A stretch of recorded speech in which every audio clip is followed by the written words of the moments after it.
Warm Wine has transmigrated into a narrative where she plays the role of a mere pawn, an ersatz heiress in a story of familial favoritism. Within the pages of the book, the original character was raised as a living blood bank, only to be cast aside and meet a tragic end upon the depletion of her blood. Warm Wine muses, is it only I who must endure the torment in this tale of indulgence? She tears apart the script of the pawn, wielding a gossip system, transforming into a lively and mischievous creature amidst the fields of gossip, relishing in the revelations that lead to her triumph. Upon returning to her original family, Warm Wine discovers that everyone around her is merely a pawn.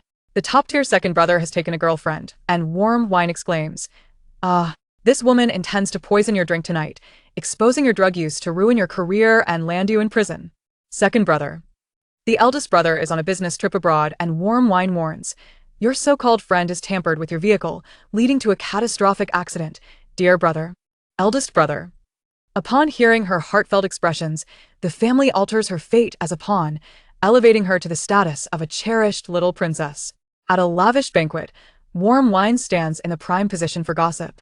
Mr. Liu's new wife is actually involved with his brother, and they're plotting to eliminate Mr. Wang to seize the family fortune. This sister-in-law drama is utterly thrilling. How scandalous. Aunt, the little delinquent by your side is not your biological daughter.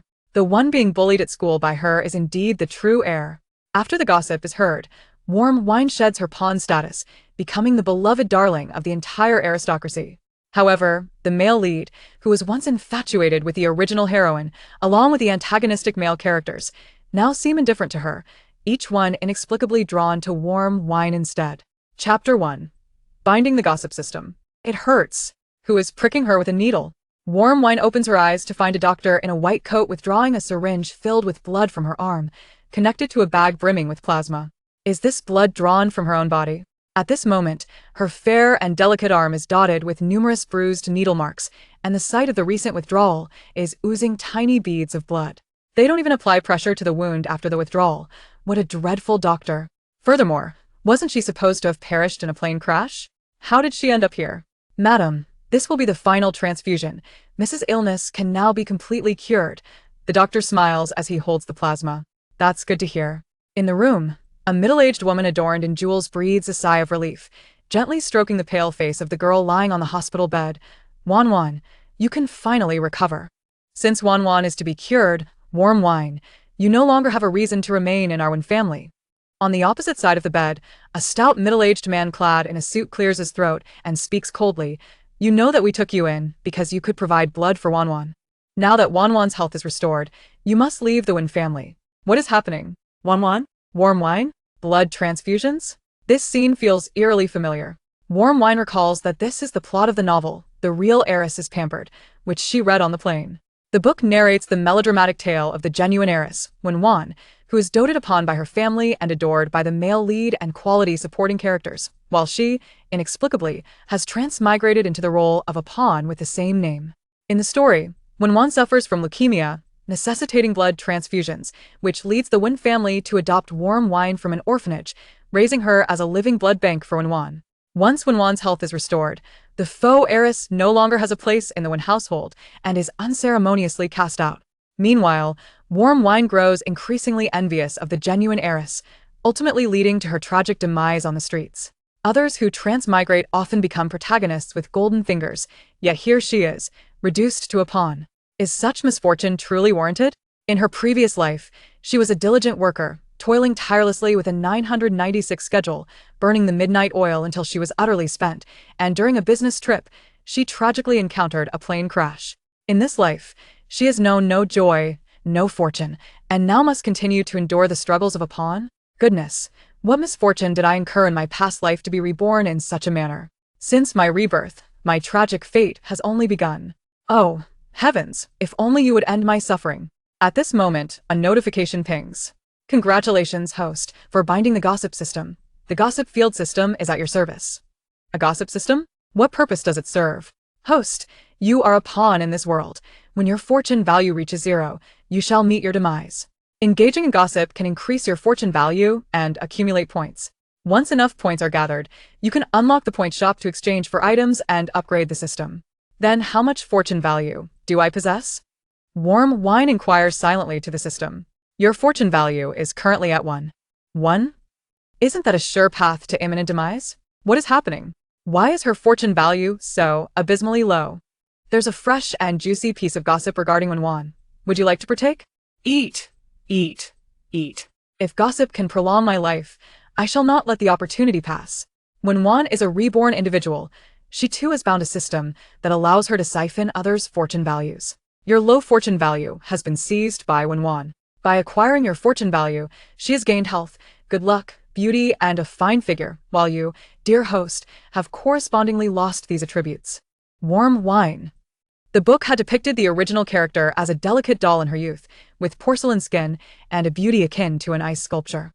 Yet, as she aged, the original character became increasingly ordinary and gaunt, while Wen blossomed into exquisite beauty, rendering the original character a mere contrast.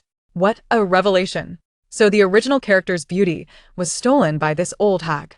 Seeing warm wine's silence, Father Wen assumes she is reluctant to leave. He contemplates with a stern expression, "Warm wine, we have raised you with utmost benevolence. Without us, you might still be in the orphanage, uncertain of your survival. After all these years as a Wen family heiress, you should be grateful to us. Indeed, do not harbor any illusions of compensation from our family. One should not be overly greedy," Mother Wen remarked, her brow furrowed, her tone icy. "Were it not for the usefulness of your blood to our Wen, as an orphan, do you truly believe you deserve to have spent 19 fortunate years in the Wen household?" "I do not deserve it."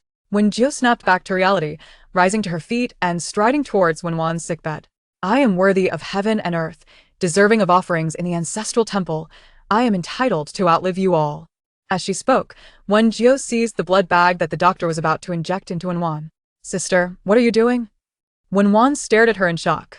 Wen Jiu scoffed coldly, "Since I am leaving the Wen family, let us sever ties completely. You have no right to my blood." In the next moment, Wen Jiu tightened her grip, and with a resounding pop, the blood bag exploded in her hands, showering Wen's forehead with a thick, crimson spray akin to a sanguine bomb. Ah! Wen was drenched in blood. The viscous and warm liquid matted her hair, splattering into her eyes, nostrils, and mouth, leaving her momentarily dazed, coughing violently, and crying out in distress. "Wen Jiu, you little wretch!" Mother Wen's face turned an ashen hue with fury as she raised her hand to strike Wen Jiu. However, trained in Taekwondo in her previous life, Wen Jiu nimbly evaded the slap and retaliated with a sharp smack to Mother Wen's face. Mother Wen could hardly fathom that the typically timid and submissive Wen Jiu had dared to slap her. The stinging pain on her cheek ignited her rage, her eyes reddening. "How dare you strike me, you despicable little wretch? You were raised in our home. Do you not possess a shred of conscience?" "I struck you, you old wretch," Wen Jiu retorted with a cold snort. Though the original had been raised by the Wen family, her life had been far from pleasant. She had endured meager provisions, inferior even to the servants of the Wen household, suffering disdain and abuse throughout her upbringing, resulting in malnutrition and a gaunt appearance. "This is insufferable. I will teach you a lesson today." At this point, Father Wen's face was ashen with fury. He stormed forward, but the moment he did, Wen Jiu delivered a forceful kick to his leg. He stumbled, losing his balance, and crashing onto the hospital bed. "You blood-sucking leeches wish to expel me after draining my life essence. You are truly shameless, like a dung beetle donning a mask."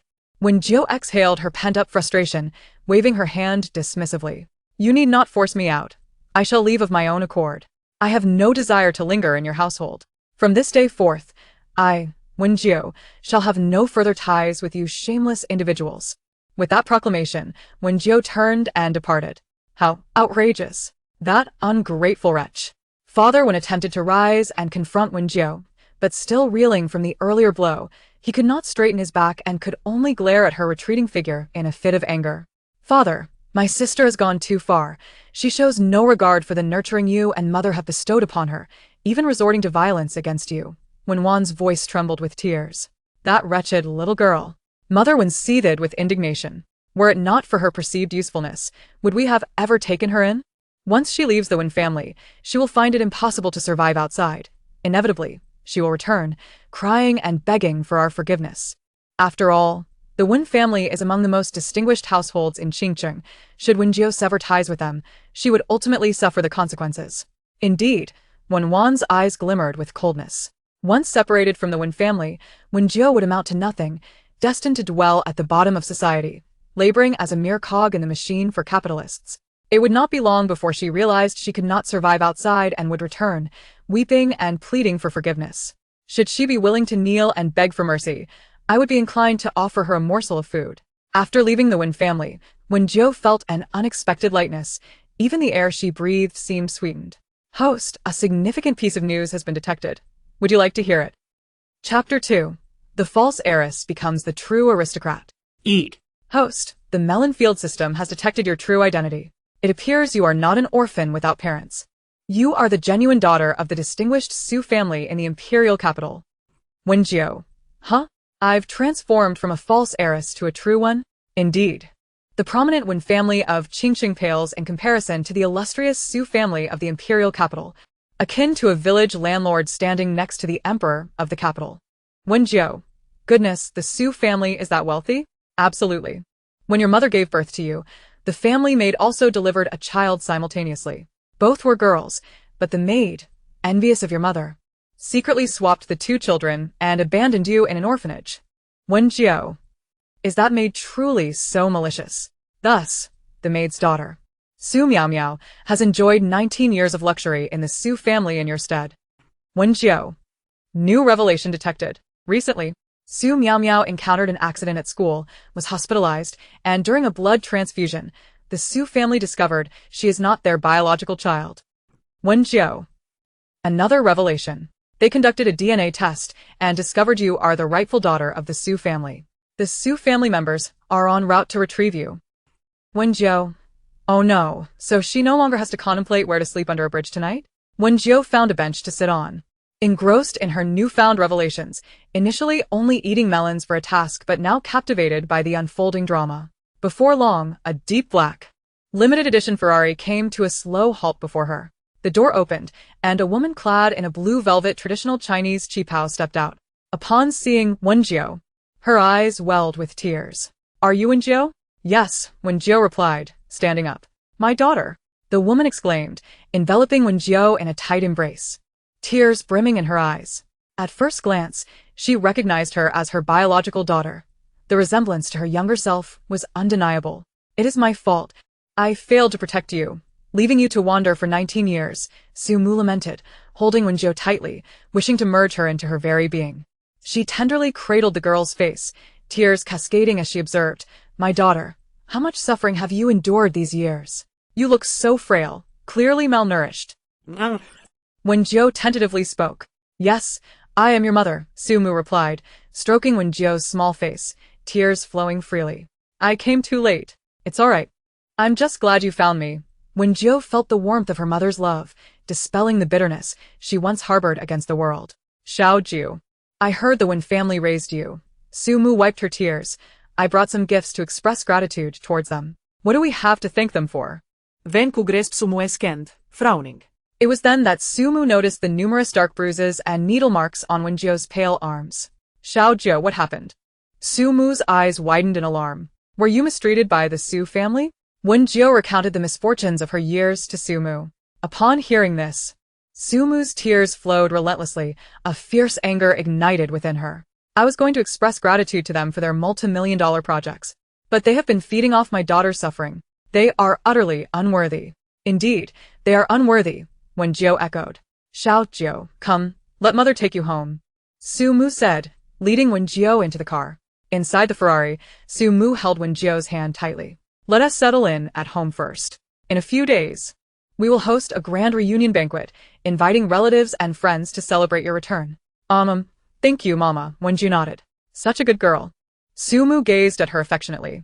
Your father will return home after finishing his work, and your 5 older brothers have already halted their affairs upon learning of your existence and are rushing home. Everyone is eager to welcome you. An hour later, the car arrived at the Su family's villa, which resembled a fairy tale castle, grand and majestic.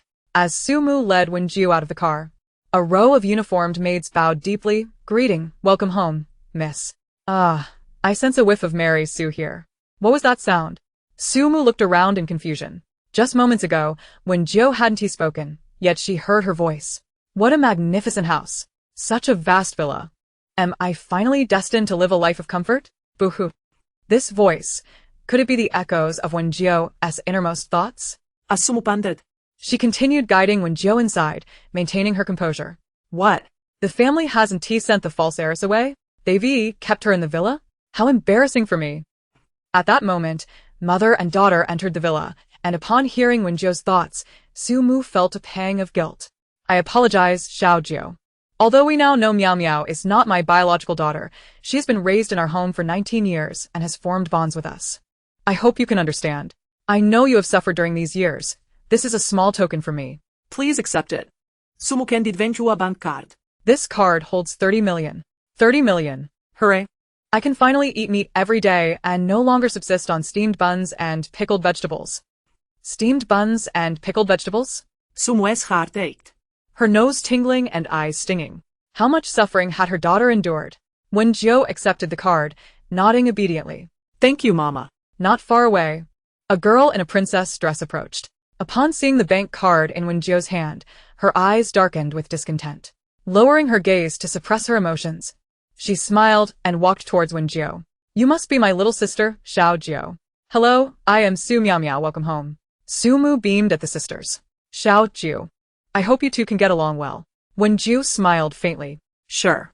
I can certainly get along well with Su Miao Miao, but I doubt she will be able to tolerate me. Alas, what a struggle. My arrival will undoubtedly instill a sense of crisis in Su Miao Miao. She might scheme against me, leading the family to dislike me. Chapter 3. The Adopted Daughter's Betrayal. Su Mu frowned, sensing that Xiao Jiu harbored misconceptions about Miao Miao. Miao Miao is a kind and gentle girl. How could she possibly do such a thing? Xiao Jiu, before I came to pick you up, I renovated several rooms in the villa. Please choose whichever room you prefer. Can I choose whichever room I like? I do prefer the sunniest and largest room, but alas, that is Su Miao Miao's dressing room. I do better keep quiet, lest Mama thinks I am trying to take it from Miao Miao. I'll choose this room on the second floor, Wen Jiu replied sweetly. However, upon hearing Wen Jiu's thoughts, Su Mu's heart ached even more. In truth, none of the other rooms had the same lighting or space as the one on the third floor. Miao Miao, why don't you let your sister have your dressing room as her bedroom? You can use one of the other rooms for your dressing area. Miao Miao was taken aback. She hadn't anticipated that upon Wen Jiu's return, her mother would give her a bank card and request that she vacate her dressing room. Why should I? Huh? Did Mama just readily give that room to me? No way, no way. Am I hallucinating? Is my mother truly this kind to me? Upon hearing Wen Jiu's heartfelt thoughts, Su Mu's heart ached even more. Her daughter had endured so much suffering in the past that receiving merely a small room left her utterly astonished. Since this was a gift from her mother, she graciously accepted it, expressing her gratitude with a soft, "Thank you, Mom. I must accept it. After all, I've endured too many hardships. From now on, I shall liberate myself and savor life. I, Wen Jiu, am deserving of the heavens, the earth, and the grandest temples." Sumo sighed deeply within. Her biological daughter had indeed faced too much adversity over the years. Turning to Su Miao Miao, she implored, Miao Miao, you have always been the most understanding one. You wouldn't be unhappy, would you? Su Miao Miao forced a stiff smile, replying, how could I be? Everything in the house rightfully belongs to my sister. I've already been fortunate to enjoy 19 years of comfort in her place. I cannot dare to wish for more. As long as my sister does not resent me and allows me to remain in the house, I will be content. This is such a fine brew of green tea. She's feigning weakness to elicit sympathy from our mother, making it seem as though I have bullied her. I have not uttered a single word against her throughout this ordeal. Initially, Su Mu felt saddened by Su Miao Miao's words, but she soon realized the truth. Wen Jiu's words rang true. Upon entering, Wen Jiu had behaved sweetly and caused no trouble, while it was Miao Miao who expressed her grievances. Had it not been for overhearing Wen Jiu's inner voice, Su Mu might have felt pity for Miao Miao, believing that Wen Jiu was the one mistreating her. Wen Jiu smiled innocently. I have no intention of driving you away. Besides, this house belongs to our parents. Whether or not to keep you here is their decision. They adore you and would certainly not cast you aside. Su Miao Miao offered a strained smile, nodding in agreement. Wen Jiu, what kind of decor do you prefer? What colors do you like? You can stay here tonight, and tomorrow I will instruct the renovation team to design it according to your taste. Sumukayam din. We will use non-formaldehyde materials, so there's no need for ventilation. Once the renovations are complete, you can move in right away. I adore shades of pink, a dreamy, youthful style. I desire a little princess theme. Wen Jiu's dark eyes twinkled. Mom, is that possible? Who doesn't harbor a little princess dream in their heart? To reside in a room resembling a fairy tale castle would surely uplift my spirits upon returning home. Of course, this is an app for furniture and decor. You can select styles and add them to your cart. Sumu handed Wen Jiu a phone displaying various furniture and decor styles. Crystal chandeliers, carpets, whimsical little pendant lights, soft, cozy beds, and an array of small sofas and tatami mats were all available. Wen Jiu found herself dazzled by the choices. No need to rush. Take your time selecting while seated on the sofa. The decor styles span thousands of pages. Sumu gazed at her affectionately. The two of them sat together on the sofa, perusing furniture, a scene that appeared glaringly discordant to Su Miao Miao. Was Wen Jiu, on her very first day back home, attempting to usurp their mother's affection? This simply could not stand. Sister, to celebrate your return home, I have prepared a gift for you. With that, Su Miao Miao retrieved an exquisite little gift box adorned with a pink bow from the living room table. She approached Wen Jiu with a smile, opened the box, and presented a string of emerald green bangles. This is an imperial green jade bangle I purchased for 300,000. The quality and significance are exceptional. It will complement your fair skin beautifully. Here it comes. Su Miao Miao is attempting to frame me. What? This bangle is not even imperial green. It's a counterfeit. Naturally, Su Miao Miao would never genuinely part with such a sum for a gift. She as always despised me. What? She has tampered with the bangle? It's already cracked inside. The moment I touch it, it will shatter, and she will accuse me of disliking her, claiming I purposely broke the bangle she bought. Then she will sob and run away in distress. Following that, Su Miao Miao will be kidnapped and falsely accuse me of orchestrating it. Mother will then come to despise me, believing me to be so malicious at such a young age. I will become an outcast in this family. Sister, why not try it on? Su Miao Miao smiled sweetly.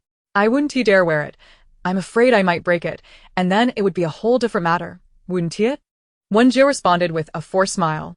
Su Mu frowned, feeling that Wen Jiu's animosity towards Miao Miao was rather excessive. Miao Miao had been raised by them. They were well aware of her character. Miao Miao would not stoop to such deceitful tactics. Let me put it on for you, Su Mu said, reaching for the bangle. In the next moment, a sharp crack echoed as the bangle shattered into pieces. Sumu. Wen Jiu. Oh dear. Sumu esiku preshandarkand. Su Miao Miao's face also soured. Mom, I had no idea this bangle was so fragile. Really? You claimed this bangle cost 300,000. Yet it left such deep scratches on the ground after just one scrape. It clearly lacks the necessary hardness to be genuine imperial green jade. Such a shoddy bangle isn't worth even 300. She cast a meaningful glance at Su Miao Miao, her eyes filled with disappointment. Once, she had regarded this daughter as obedient, understanding, and gentle, but now it seemed otherwise. Chapter 4. Your father is here to settle the score with you. Su Miao Miao momentarily lost her composure. Mom, I had no idea this bangle was counterfeit. I purchased it from an acquaintance and trusted her due to our relationship. I never expected to spend 300,000 on a fake that shattered so easily. I genuinely intended it as a gift for my sister, yet it turns out I was deceived. As she spoke, Su Miao Miao's eyes glistened with tears, her lips trembling in guilt and self-reproach. I believe you genuinely wanted to gift me something, Wen Jiu offered, but the person sold you a counterfeit, which is illegal. If you bring out the receipt, Mom can hire a lawyer to sue her and possibly recover the money since 300,000 is no trivial sum. Of course, I can't possibly produce a receipt. She only spent 300. Where would a receipt come from? The fake bangle was specifically intended to frame me. Sumu esiku preshandarkand. Indeed, Miao Miao. If you were deceived, then you should present the receipt.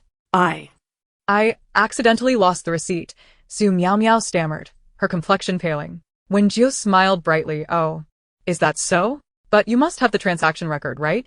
Surely that hasn't been lost. Su Miao Miao, Miao Miao, please show us your transaction record. Su Mu's expression grew more solemn as she spoke. Su Miao Miao's eyes brimmed with tears, biting her lip in a pitiful manner.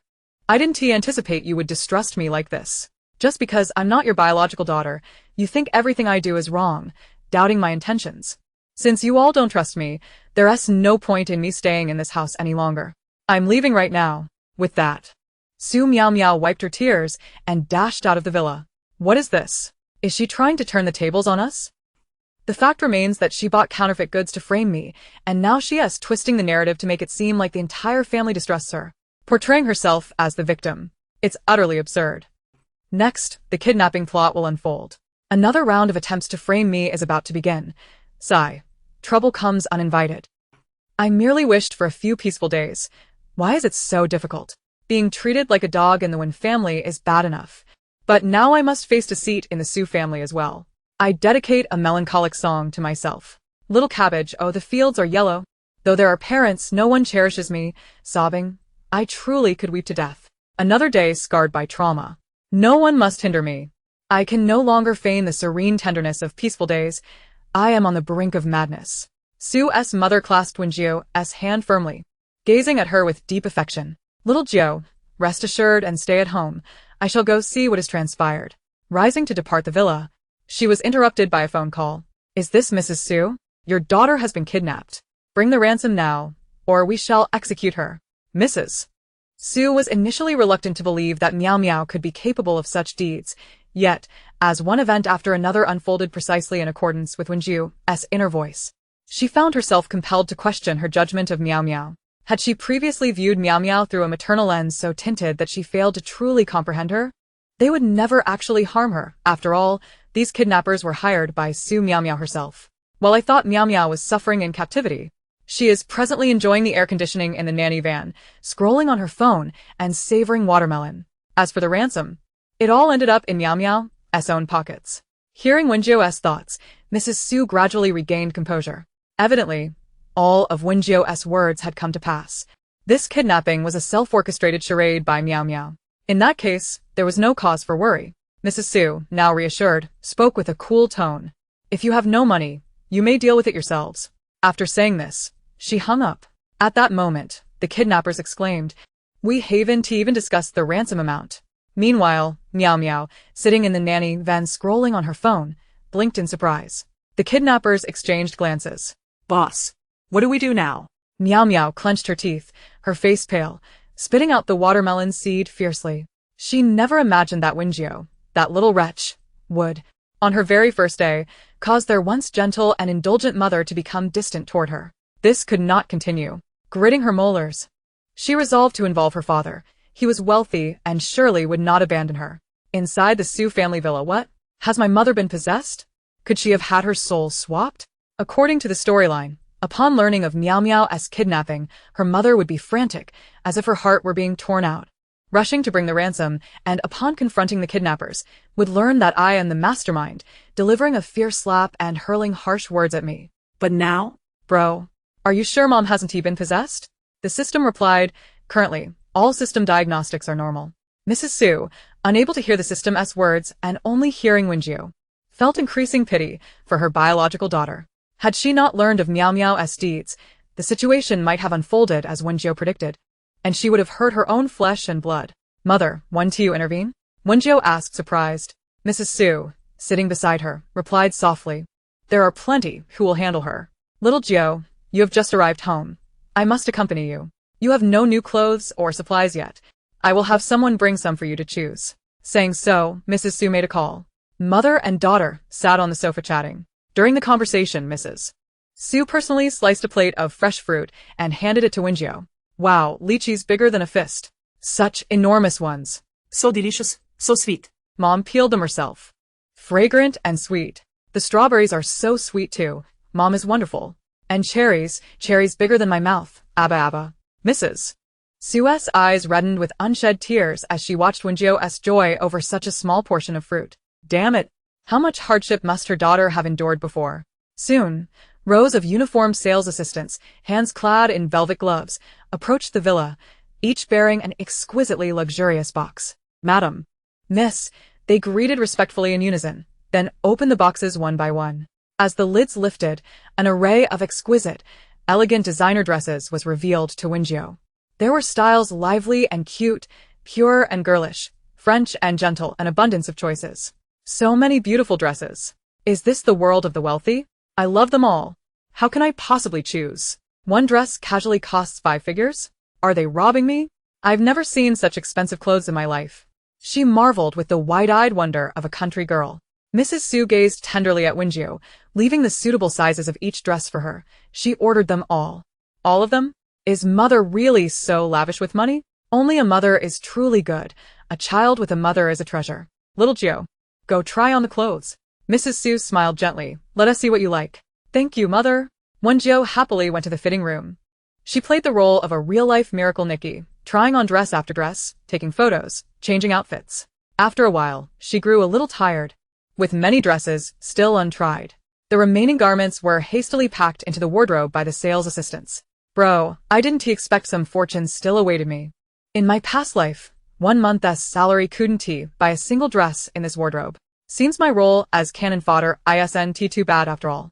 The system responded. Indeed, the plot has deviated somewhat from the original, but as long as you are happy, host. Bro, why are you suddenly acting like a domineering CEO?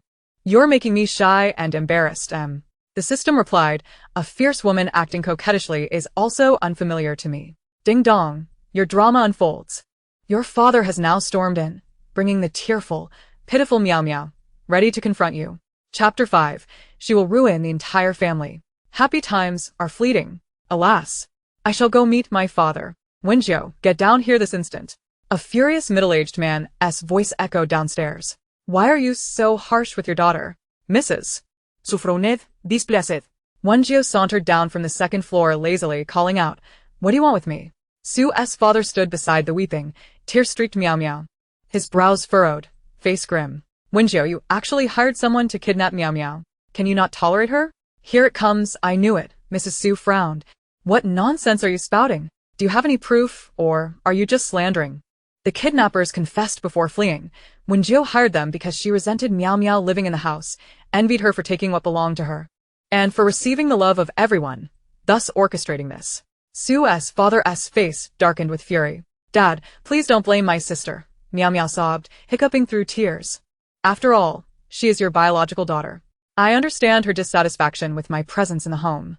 I will move out so that she won't hate or target me anymore. Here comes the green tea rhetoric again. Hold on. I really want to rush over and punch her twice. What's that noise? Su's father stared intently at Wen Jiu. She hadn't spoken earlier. Perhaps he was hallucinating? Mrs. Su interjected, Can you judge Wen Jiu guilty just by the kidnapper's words? Have you even considered that Xiao Jiu was just brought home today? Prior to this, the Wen family treated her terribly. She barely had enough to eat or drink. How could she possibly afford to hire someone to kidnap Meow Meow? Moreover, since returning home, Xiao Jiu has been by my side the entire time. When would she have had the opportunity to seek out those kidnappers? The timeline simply doesn't add up. I used to think you were quite perceptive, but how have you become so muddled now? In that moment, Father Su stood frozen, momentarily stunned. Upon reflection, it indeed seemed plausible. Xiao Jiu had just been brought home today. Where would she find the time? Furthermore, looking at her slender frame, with barely any flesh on her bones and that obviously malnourished little face, it was clear that the Wen family had treated her poorly. How could they possibly provide her with money to hire someone to kidnap Meow Meow? When he had seen Meow Meow being abducted, her pitiful cries had ignited his fury, leading him to instinctively believe the worst. Now, Father Su felt a wave of guilt wash over him toward Xiao Jiu. Mother was right. But mother, please say more. I can barely fill my own stomach, yet you expect me to have money to hire a kidnapper? How absurd. It's evident that Meow Meow orchestrated this entire affair to frame me. How much was the ransom again? Oh, 30 million. All of it ended up in her pocket. Why not investigate Meow Meow's bank statements? Just for hiring someone to kidnap her, Meow Meow spent 200,000. What? Meow Meow staged this herself? Mother, I know you favor my sister, but you can't seriously doubt my honesty. Meow Meow explained, her face a picture of grievance. What's going on, Meow Meow? At this moment, Father Su seized Meow Meow's phone, his expression darkening as he thrust the screen toward her. When he had rescued Meow Meow, she claimed to have been tormented by the kidnappers and was unable to walk. He had carried her back, and since she had left without her bag, he had taken her phone and slipped it into his pocket. Just as Meow Meow began to speak, Father Su accessed her phone, entered her birthday, and unlocked the screen. To his astonishment, he discovered Meow Meow's bank transactions. One was for 200,000 and the other for 30 million. At that moment, Meow Meow's complexion drained of color. She never anticipated that her father would scrutinize her phone. She had intended to portray herself as a victim of kidnapping, hoping to elicit sympathy from him, who would then lovingly tuck her phone away. But who would have thought that her father would have the audacity to unlock her phone and uncover her financial dealings? Mother Su leaned in, and upon seeing the statement, her expression instantly turned cold. Meow meow, it appears you are indeed the one behind the scheme. Xiao Jiu just returned home, having done nothing to provoke you. Yet you attempted to ensnare her twice. If we hadn't been prudent and uncovered the truth, how much injustice would Xiao Jiu have suffered? Meow meow. How have we raised you? How could you stoop to such ridiculousness? Father Su, usually gentle with Meow meow, now wore a stern countenance as he chastised her. Meow meow was instantly flustered. How had the situation spiraled out of control? Father, mother, I was wrong, she said, biting her lip, tears streaming down her face. I cared too much about you, too desperate for the warmth of family. I feared that with Xiao Jiu's arrival, you would no longer love me, and I would lose your affection. In a moment of confusion, I committed this grave mistake. I realize my error now, woo-woo. Father and Mother Su exchanged glances. Their brows furrowed, both somewhat moved. Meow Meow was a child they had nurtured for 19 years. Their bond was undeniable. Her heart was not inherently wicked. Rather, she had been spoiled and overly indulged, leading her to make such a foolish decision in a moment of despair. Sigh, my child, Father Su lamented. Even if you are not our biological daughter, the feelings we share over the years are real. To us, both you and Xiao Jiu are our daughters. We cherish you both equally. Oh, Meow Meow makes a splendid cup of tea. Originally, she had erred and could have shed a few crocodile tears, shown some vulnerability, and her parents would have felt pity for her. Unfortunately, they are unaware that Meow Meow has endangered the entire family. In the future, the Su family may face ruin, and her brothers may meet tragic ends, while Meow Meow remains indifferent, absconding with the money. Sigh. I've become hardened, my fists clenched tightly. Father and Mother Su. What is happening? The Su family is still a prominent family in the capital, thriving in business. How could they possibly face bankruptcy? They wished to hear more from Xiao Jiu, but she chose to remain silent. Mother Su felt a heaviness in her heart. If everything Xiao Jiu had spoken of were to come true, would the Su family truly face bankruptcy, and would Miao Jiao's brothers meet tragic fates? Could Meow Meow genuinely bring ruin upon them all? Chapter 6. A Shocking Revelation. In that moment, Mother Su's feelings toward Meow Meow underwent a subtle shift. Father Su cleared his throat and spoke. As long as you recognize your mistake, Meow Meow, you need to withdraw that 30 million from your account and offer an apology to Xiao Jiu. Huh? I have money? Yay. Long live money. I genuinely wanted to rush over and give her a couple of punches to see if she dared to fray me again. But if there's money involved, then it becomes inconsequential. After all, who would choose to be at odds with money? Meow Meow was reluctant, but out of respect for her parents, she bit her lip and complied. At this moment, Xiao Jiu had already retrieved her Alipay payment code and presented it to Meow Meow. Just scan here. Meow Meow, with a pained expression, she scanned Xiao Jiu's payment code, her fingers trembling as she transferred the 30 million. After all the commotion, she ended up losing 200,000. Meanwhile, Xiao Jiu, that little scoundrel, had received a total of 60 million from their parents. Ding. The notification from Alipay signaled the arrival of 30 million. Upon hearing the sound, Xiao Jiu's eyes sparkled with delight, her dark, lustrous eyes curving into crescents. This is exhilarating. I've never seen so much money in my life. 60 million has arrived. Oh my, does this money truly belong to me? Am I dreaming? I must pinch myself to see if it hurts. Mother Su, oh dear, don't bite your tongue. You might injure yourself. Ah. It hurts. This isn't dream. I, Xiao Jiu, have struck it rich. To be framed once and receive 30 million in return, I hope such incidents happen more often. Woohoo. Seeing Xiao Jiu's jubilant demeanor, Father and Mother Su couldn't help but chuckle. Apologize sincerely to Xiao Jiu, Father Su urged once more. Meow Meow gritted her teeth, lowering her head with reddened eyes. Sister, I was wrong. I promise I will never act like this again. Xiao Jiu, with a smile, retorted, have you heard the saying? A dog cannot change its nature. Meow Meow, she was humiliated. With her eyes glistening, Meow Meow pleaded, Sister, I hope you can forgive me. Xiao Jiu ignored her, lazily yawning. Mother, Father, I'm tired. I want to sleep. I refuse to forgive you. Considering the 30 million, my restraint in not hitting you is already an act of great mercy. Now that I have 60 million, I shall cover my money and enjoy a good sleep. Amen. Xiao Jiu, today's events were also my fault as your father. I should not have accused you without understanding the truth, Father Su expressed, feeling guilty. I apologize to you. It's all right, Xiao Jie replied innocently, smiling. After all, father, you gave me a little money. For the sake of that money, I can forgive you. System. Detected a juicy tidbit about your father. Do you wish to hear it? Huh? What's the scoop on my dad? Spill it. System. Recently, your mother has been persistently pursuing your father to engage in marital activities. A 40-year-old woman can be quite ferocious, yet your father continually declines. Wait, what? Is it that scandalous? Has my father been unfaithful? Father Su stiffened. Mother Su. Oh, it turns out my father isn't cheating. The reason he always finds excuses to avoid engaging in intimate activities with my mother is that he is somewhat afflicted with kidney deficiency. His desires exceed his capabilities. Father Su. No, is this really how you feel about your dad? I'm drenched in sweat here. Thankfully, her inner thoughts are audible only to herself. But wait, what does that look from his wife? Could it be that she can also hear Xiao Jie's inner musings? But my father has a considerable appetite. Although he rejects my mother, he frequently indulges in viewing risque films on yellow websites late at night. What? My father's computer is filled with 10 gigabytes of such films? He watches them with great enthusiasm when no one is around. Father Su, please stop. I beg you. I'm sweating profusely. Thank you.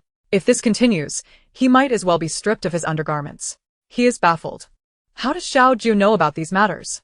These are clearly his private affairs. Xiao Jiu, aren't you supposed to go back and rest? Hurry along now. Father Su wiped the sweat from his brow, urging her on. Oh, very well.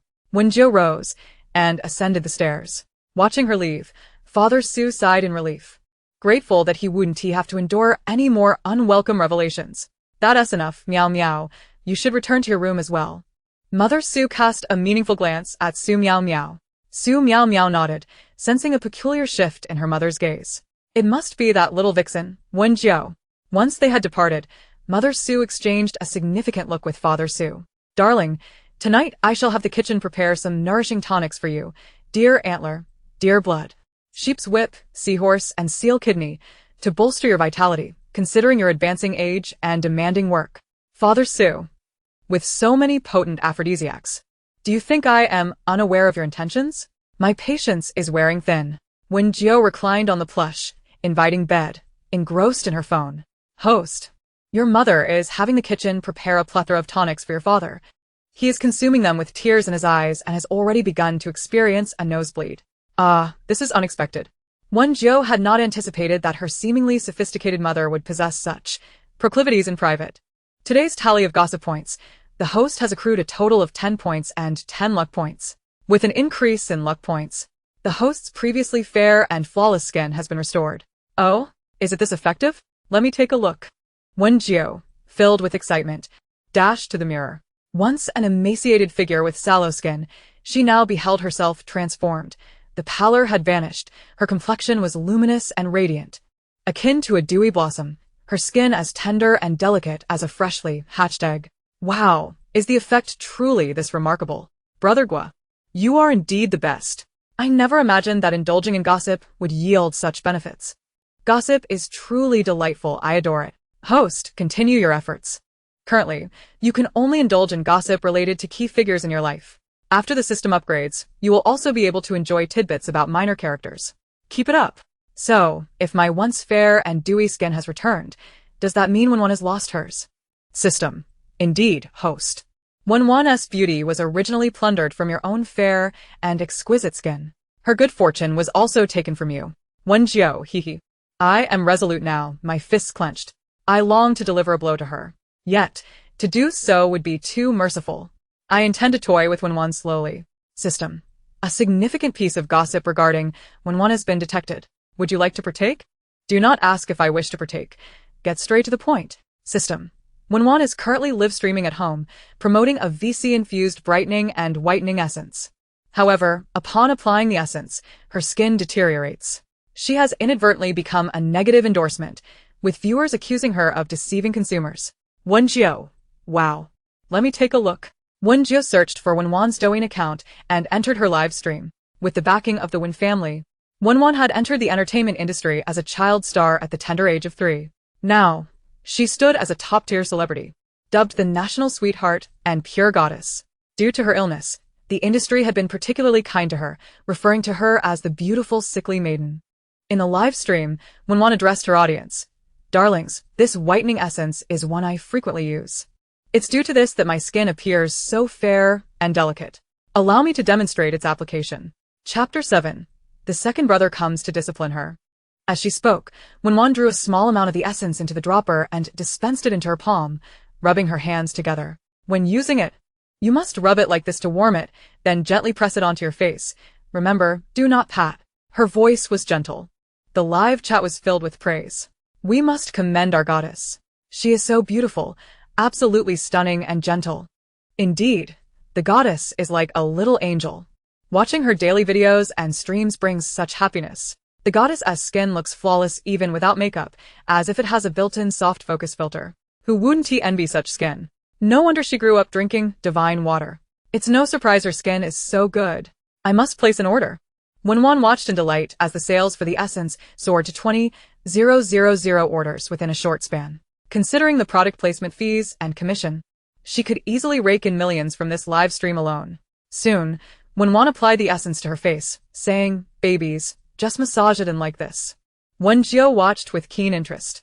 However, the moment Wen lifted her hand, what the heck? What just happened? Why does her skin suddenly look dull and sallow?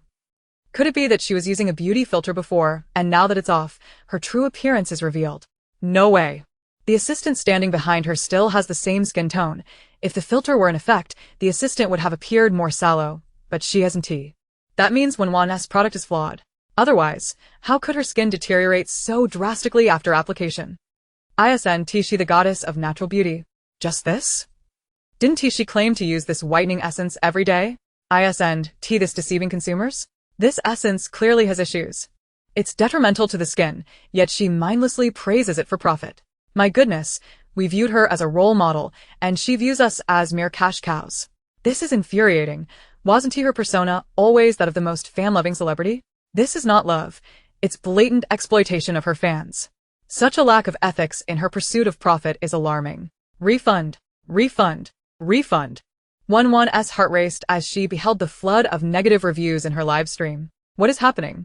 Why is everyone suddenly requesting refunds?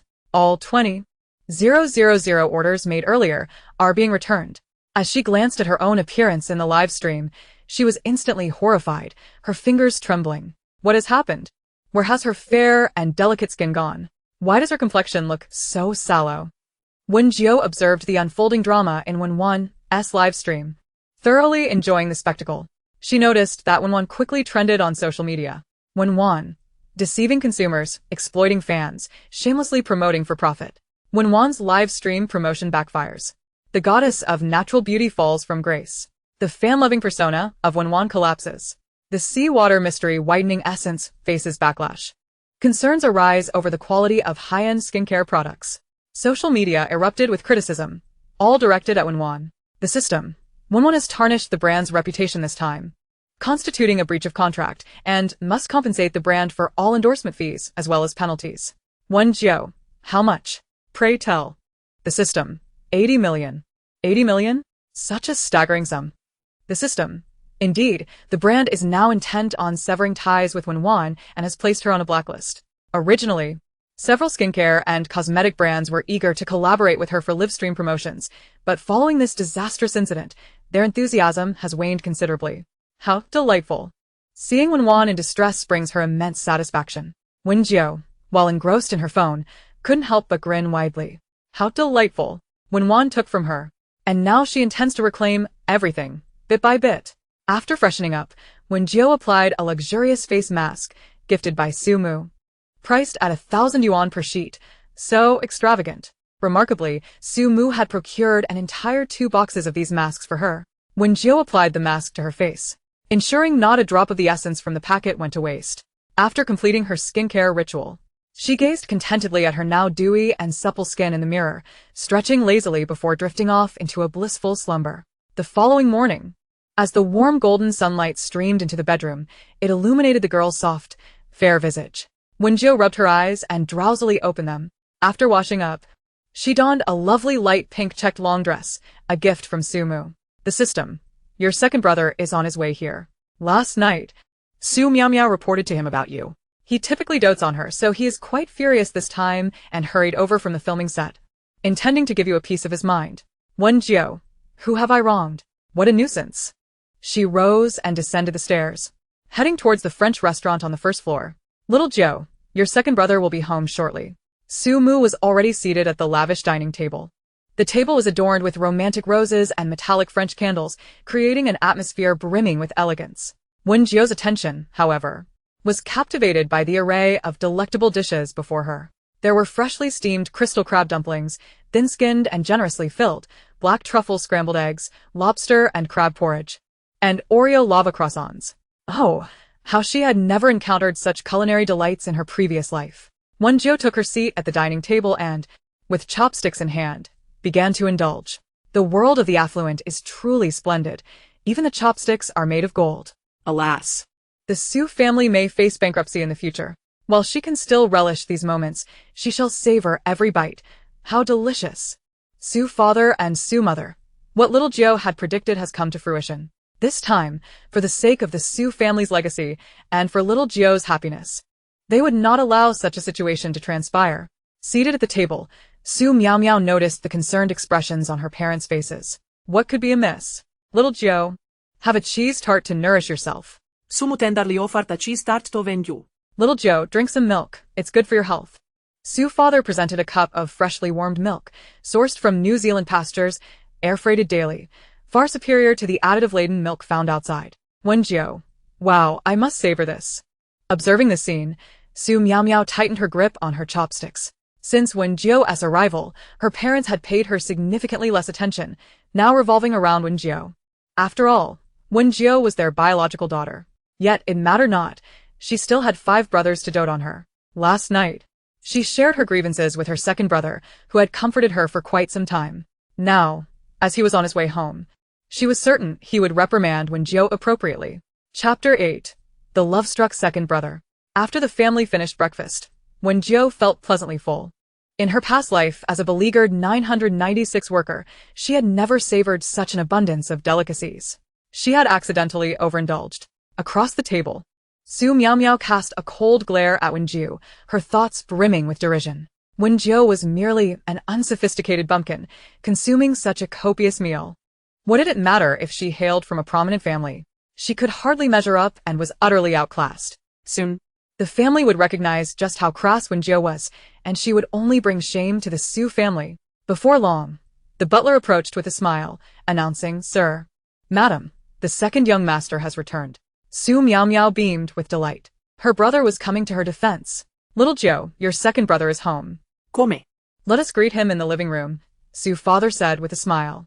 The family made their way to the living room, where Su Xinglan, the second son of the Su family, stood on the second floor. He wore a blue denim jacket paired with a simple designer white t-shirt, matching blue jeans, and brown marten boots. Notably, he was accompanied by a stunning beauty with striking features. "Dad, Mom, Miao Miao, I'm back." Su Xinglan removed his sunglasses, revealing his chiseled and handsome face. "How curious. He greets everyone but me, as if I'm merely a passerby." "Xinglan, why did you overlook your sister? Allow me to introduce you. This is my biological daughter, Wen Jiu, whom your father and I lost track of for years. We shall officially rename her Su Jiu henceforth." Su mother introduced, then turned to Wen Jiu. "Little Jiu, this is your second brother, Su Xinglan. He is a highly sought-after celebrity in the entertainment industry, boasting 50 million fans online." "Oh, greetings, second brother." Wen Jiu, mindful of her parents, politely acknowledged him. Su Xinglan's gaze lingered on Wen Jiu for mere seconds. "Mom, are you certain she is my biological sister? I'd hate for this to be a ruse disrupting our family harmony." "Of course. The police have already verified the DNA. What do you mean by such remarks? You'll only hurt your sister." Su mother shot him an annoyed glance.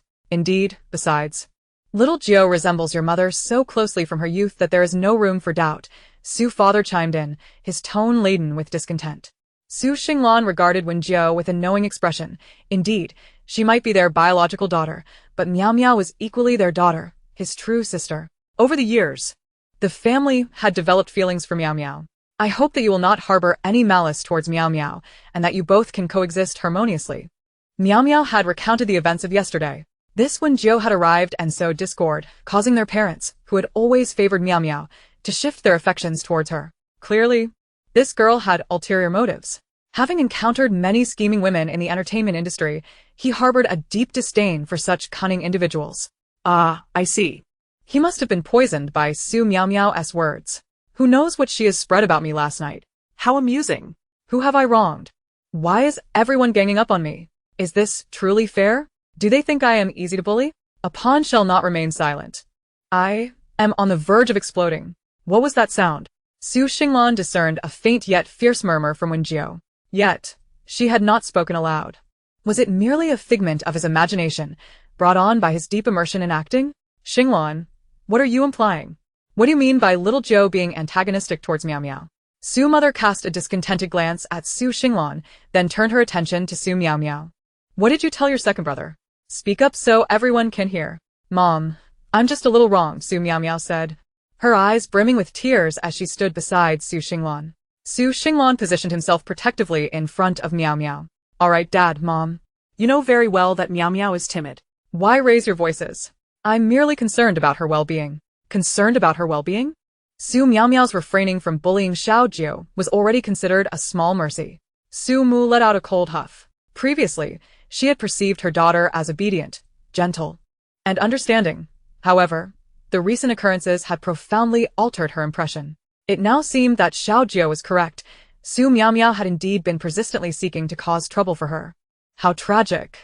The moment I stepped through the door, Su Miao Miao concocted a ruse involving a fake broken bracelet to frame me, and then staged a kidnapping. Now, Su Xinglan has the audacity to claim that I am the one bullying Su Miao Miao? Such blatant falsehood. It is no wonder that Su Xinglan will eventually find herself in a disgraceful predicament. Her fate will be dire. Su Xinglan, what is she babbling about? My career is thriving. Considering that you are bound to face a tragic end soon, I shall refrain from holding this against you. Su Xinglan chose to ignore the cacophony of thoughts and continued, Mom, Dad, during this visit, there is something I must share with you. This is my girlfriend, Anna. Su Xinglan turned to the woman beside him. Uncle and Auntie, hello. Anna greeted them with a warm smile. I've been discussing your sister, and I neglected to acknowledge your companion, Su Mu said apologetically. Come, don't just stand there. Let us sit on the sofa and chat. Elder brother, weren't you once indifferent to women? How is it that you are now so swiftly in a relationship? Su Miao Miao interlinked her arm with Su Xinglan's, grinning sweetly. Indeed. Su Xinglan grasped Anna's hand and settled onto the sofa, gazing at her with deep affection. Sometimes, love arrives unbidden and unstoppable. At that moment, Wen Jiu sat on the sofa sipping tea made from flowers picked from the villa's estate, infused with blueberries, dried cranberries, and blackcurrants. Enhanced by the richness of milk, its flavor was delightful. However, upon hearing Su Xinglan's declaration, she unexpectedly spat out her tea. Su Miao Miao looked at Wen Jiu with disdain. Sister, how can you be so rude? I couldn't help it. Wen Jiu coughed, still reeling from the shocking revelation she had just received from the system. Come, Xiao Jiu. Wipe your lips, Su Mu said, offering a soft tissue to clean the remnants from her mouth. What rudeness. This is clearly a matter of the tea's temperature or its acidity. Zhang Ma, please dispose of this pot, and bring a fresh one. What do you mean by love arrives unbidden? You might think this is a romance, but you are oblivious to the impending disaster. So Xinglan? Why is Wen Jiu's remark so disheartening? At that moment, Su father and Su mother were all ears. What is the meaning of this? Su Xinglan, undeterred by Wen Jiu's words, continued to hold his girlfriend's hand. I have decided to publicly announce my relationship with Anna and get engaged. Mom, Dad, please choose an auspicious date for our engagement banquet. I wish to live stream the event so that all my fans can witness my happiness. Oh, don't worry. You won't see that day.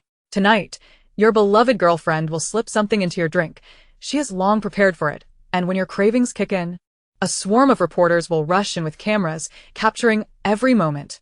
Then, the police will arrive shortly after receiving a tip-off from the vigilant community, claiming you are using drugs. Alas, you will be taken away, and the tests will confirm the presence of substances in your system. Thus, your career will be shattered, and you will become a pariah, condemned to a life of sewing in prison. So Xinglan? What nonsense is this? 6 months later, reporters will come to interview you in your cramped quarters, broadcasting that your once charismatic aura has faded, leaving you bloated and greasy, unable to withstand the humiliation. You will take your own life in prison, thus concluding your tragic story. Sue father and Sue mother. This cannot be allowed. Everything Wen Jiu had previously stated came to fruition, and she indeed uncovered unsavory contents on her husband's computer. This time, she was resolute in preventing her son from being ruined. Chapter 9. The water that fills his head now will become the tears he sheds while sowing in the future. No. I cannot agree. Sue father and Sue mother spoke in unison. Su Xinglan was taken aback by the sudden shift in his parents' demeanor, who had previously greeted him with smiles. He tightened his grip on Anna's hand to reassure her, then turned to his parents. Mom, Dad, why do you oppose this? Is it because the timing is too rushed? If that is the case, we can resolve it. You can choose any date, this year or early next year. It is not a matter of timing. I simply will not allow this woman to cross our threshold, Su Mu declared coldly, prepared to play the role of the villain for the sake of her son's happiness. Why? Anna and I are truly in love. Su Xinglan was perplexed. His parents had never restricted his romantic pursuits before. They even encouraged him to date and marry. Why were they now opposing him? Indeed, you are blinded by love. The tears you will shed while sowing in prison will be a result of the foolishness in your head. You think she genuinely loves you? In truth, she is intent on your downfall. The person she truly loves is your rival. To undermine you, she has mastered your every preference and deliberately approached you, becoming your girlfriend. All to ensure that once you are ruined, all your resources will belong to your rival. And then, Anna will be with your rival, living blissfully and profiting handsomely. So Xinglan. This is impossible. Absolutely impossible. Wen Jiu's words were utter nonsense, misleading the masses. His Anna was not that kind of person. Su Mu's face hardened as she presented a rationale. As a prominent family, any marriage must be a strategic alliance. We must seek a suitable match from among the elite. Indeed, your mother presented you with a list of eligible heiresses. Your future wife must be among them, not someone outside that circle. Su father, concerned for his son's future, reluctantly assumed the role of the disdainful father who opposes love. Oh. Now Anna will tearfully say, I thought that our love would earn the support of uncle and auntie, but I did not expect them to place such importance on lineage. Xinglan, I am unworthy of you. Since they do not approve of me, I shall take my leave. In the next moment, Anna, with tear-filled eyes, said, Xinglan, I once believed that two people in love could walk hand in hand, but I now realize how naive I was. Xinglan, you are wonderful and exceptional. Uncle and auntie are equally admirable. I have lost due to my background. Xinglan, I am unworthy of you. Su Xinglan, no. Why does Anna's statement mirror Wen Jiu's words? What is happening? Regaining his composure, he enveloped Anna in his arms, resting his forehead against her smooth, fair skin. Anna, do not think so much. You are the woman I, Su Xinglan, cherish. I have vowed to marry you, and I shall see that promise fulfilled. Yet Anna might say, but uncle and auntie disapprove. And I do not wish to burden you. I do not want to jeopardize your relationship with them. Anna, however, sniffled and wept, I appreciate all your kindness. Meeting you is already a stroke of fortune. To be loved by you, and to briefly be your girlfriend, has used up my lifetime of luck, and I am content. Although you care for me, I do not wish to complicate matters and harm your relationship with uncle and auntie. Su father and Su mother. ISNT Anna just a manipulative green tea? Everything Wen Jiu said was spot on. Sister, please do not cry, Su Meow Meow chimed in. Dad and Mom, it is not every day that our elder brother finds someone he likes. You cannot be the ones to thwart their love. Be quiet. Father, Su Fu said coldly, Su Xinglan, you must sever ties with this woman. As long as I draw breath, I shall never permit you two to remain together. Su Xinglan's expression darkened, and with a bitter laugh, he retorted, Father, Mother, I never anticipated you would resort to such measures. Look at yourselves.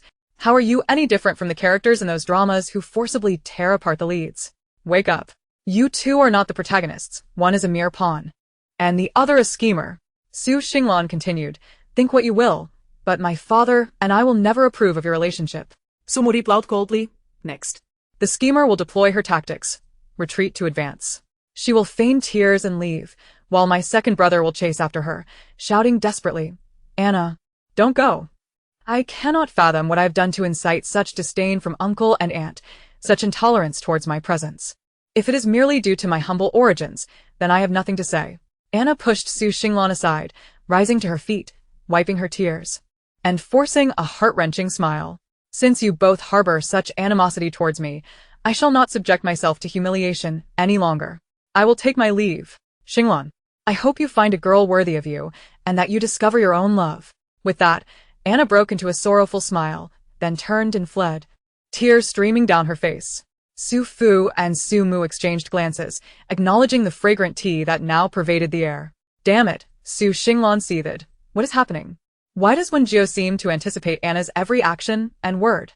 At that moment, Su Miao Miao fanned the flames. Second brother, why are you still dawdling? Your girlfriend is leaving. Hurry and chase after her. If you wait any longer, you'll lose her. Snapping back to reality, Su Xinglan realized that Anna's safety was paramount. She had left in such a pitiable state. What if she encountered danger? He jumped to his feet, calling out, Anna, don't go. Anna, please listen to me. What are you blabbering about? Su Fu interjected, blocking Su Xinglan's path. She's just a woman. This is the love of my life. If you had not been so superficial and narrow-minded, you wouldn't have driven her away. You are being utterly unreasonable. If anything were to happen to Anna, I would never forgive you. Su Xinglan attempted to shove past Su Fu to pursue Anna. Su Xinglan, if you dare to pursue her, if you dare to continue this relationship, then you can forget about inheriting any of the Su family's assets. Su Mu warned coldly. Ha! Su Xinglan scoffed. You care only for money, how shallow. Even without the Su family, I could still earn a fortune to support the woman I love. With that, he dashed out the door. Chapter 10. The tragic fate of the second brother begins to unfold. Alas, why is this child so obstinate? Su Fu sighed. Su Mu, equally astonished by Su Xinglan's stubbornness, thought, this cannot continue. I cannot stand by and watch Xinglan fall into the fire. However, she refrained from expressing this sentiment in front of Wen Jiu, lest it reveal her ability to hear the thoughts of others. The love-struck second brother is now chasing after the schemer. What? He actually claims that love is priceless and that true love reigns supreme. He even declared that despite his parents' opposition, even if it meant losing everything from the Su family, and even if he could no longer be a top-tier star, he would still be with Anna. By the heavens, even Wang Baochuan would have to yield her mountain to him. Su Fu, Su Mu. How did they end up with such a love-stricken fool? Oh dear, Anna is crying pitifully, lamenting how much she is disliked by my parents, and saying she wishes to go to the night bar for a drink to ease her heartache. Here it comes. The tragic fate of the lovesick fool is about to begin. Sigh, if the second brother hadn't treated me so poorly, I would have rushed to the bar to warn him about the spiked drink, but given that he so despises me and refuses to acknowledge me as his sister, I have no inclination to humble myself in such a manner. If I go to the bar, wouldn't it make me appear desperate? I would lose face. Though Su Xinglan is in a dire situation, I am not a saint. I cannot be burdened by the fate of others. I shall allow events to unfold, for this is ultimately Su Xinglan's life. But if I do not intervene, the lovesick Su Xinglan will be doomed, ruining both his career and future. His parents will surely be heartbroken. Oh, what a dilemma. Should I go or stay? And perhaps I shall pluck the petals instead. Wen Jiu settled onto the sofa, plucking a rose from the vase, her fingers dancing over the petals. Go to the bar, don't go to the bar. Go to the bar, don't go to the bar. Observing Wen Jiu plucking petals, Su Miao Miao furrowed her brow and said, Sister, your second brother has left home. And our parents are in such a state of worry, yet you sit here plucking flowers. How can you not be concerned for him? Wen Jiu replied, Ah yes, you're the most worried. However, I have yet to see you rushing out to cling to your second brother's leg, begging him not to leave. Su Miao Miao wore a frustrated expression, but second brother left to pursue true love. How could I possibly stop him? Wen Jiu, feigning a smile, retorted, just a moment ago. You claimed he had run away from home. Now you speak of true love? Your logic is quite perplexing. Father, mother, look at her. Su Miao Miao stomped her feet in frustration. Su Fu and Su Mu were consumed by thoughts of Su Xinglan, paying no heed to Su Miao Miao. Little Jiu, stay home and rest. I will go search for your second brother. I worry for his safety, Su Mu declared. I shall join you, Su Fu added. Not only would they go, but they would also bring bodyguards to ensure Su Xinglan's safety. Thus, Su Fu and Su Mu hurriedly left. Since they're going, I might as well relax at home. Lazing about isn't so bad after all. Wen Jiu discarded the batter rose into the trash, then rose to head to her bedroom. Wen Jiu, do not celebrate too soon. Su Miao Miao glared at her retreating figure, gritting her teeth in anger. As Wen Jiu was about to ascend the stairs, she turned and looked down at Su Miao Miao, smiling as she slowly raised her middle finger. Dear little Carla, I relish the fact that you despise me yet cannot do anything about it. With that, she spun on her heel, humming a tune as she walked toward her bedroom. She intended to lounge on her luxurious mattress, phone in hand, indulging in the pleasures of life. The petty triumph of the small-minded. Su Miao Miao seted. Stomping her feet in frustration. Meanwhile, in the dimly lit private room of the bar, Anna sobbed in Su Xinglan's embrace. I never expected your parents to hold such strong opinions against me. I truly love you. I have been quietly admiring you since before you became famous. Finding someone I adore in this vast sea of humanity who reciprocates my feelings is no small feat. I genuinely wish to marry you and spend my life with you. But alas, your parents detest me. I believe my looks, my figure, and my love for you are unparalleled. Yet, I am overshadowed by my humble origins. If only I were a wealthy heiress, perhaps your parents would take a second look at me and consider allowing us to be together. Anna nesalt klosarto Su Inglan. I simply cannot bear to part with you. Do not cry, Su Xinglan soothed, his heart aching at the sight of his girlfriend weeping. With his long fingers, he gently wiped the tears from beneath her eyes. It is their narrow-mindedness. To be honest, I once thought my parents were quite open-minded, but it seems they too are fixated on social status. It is rather banal.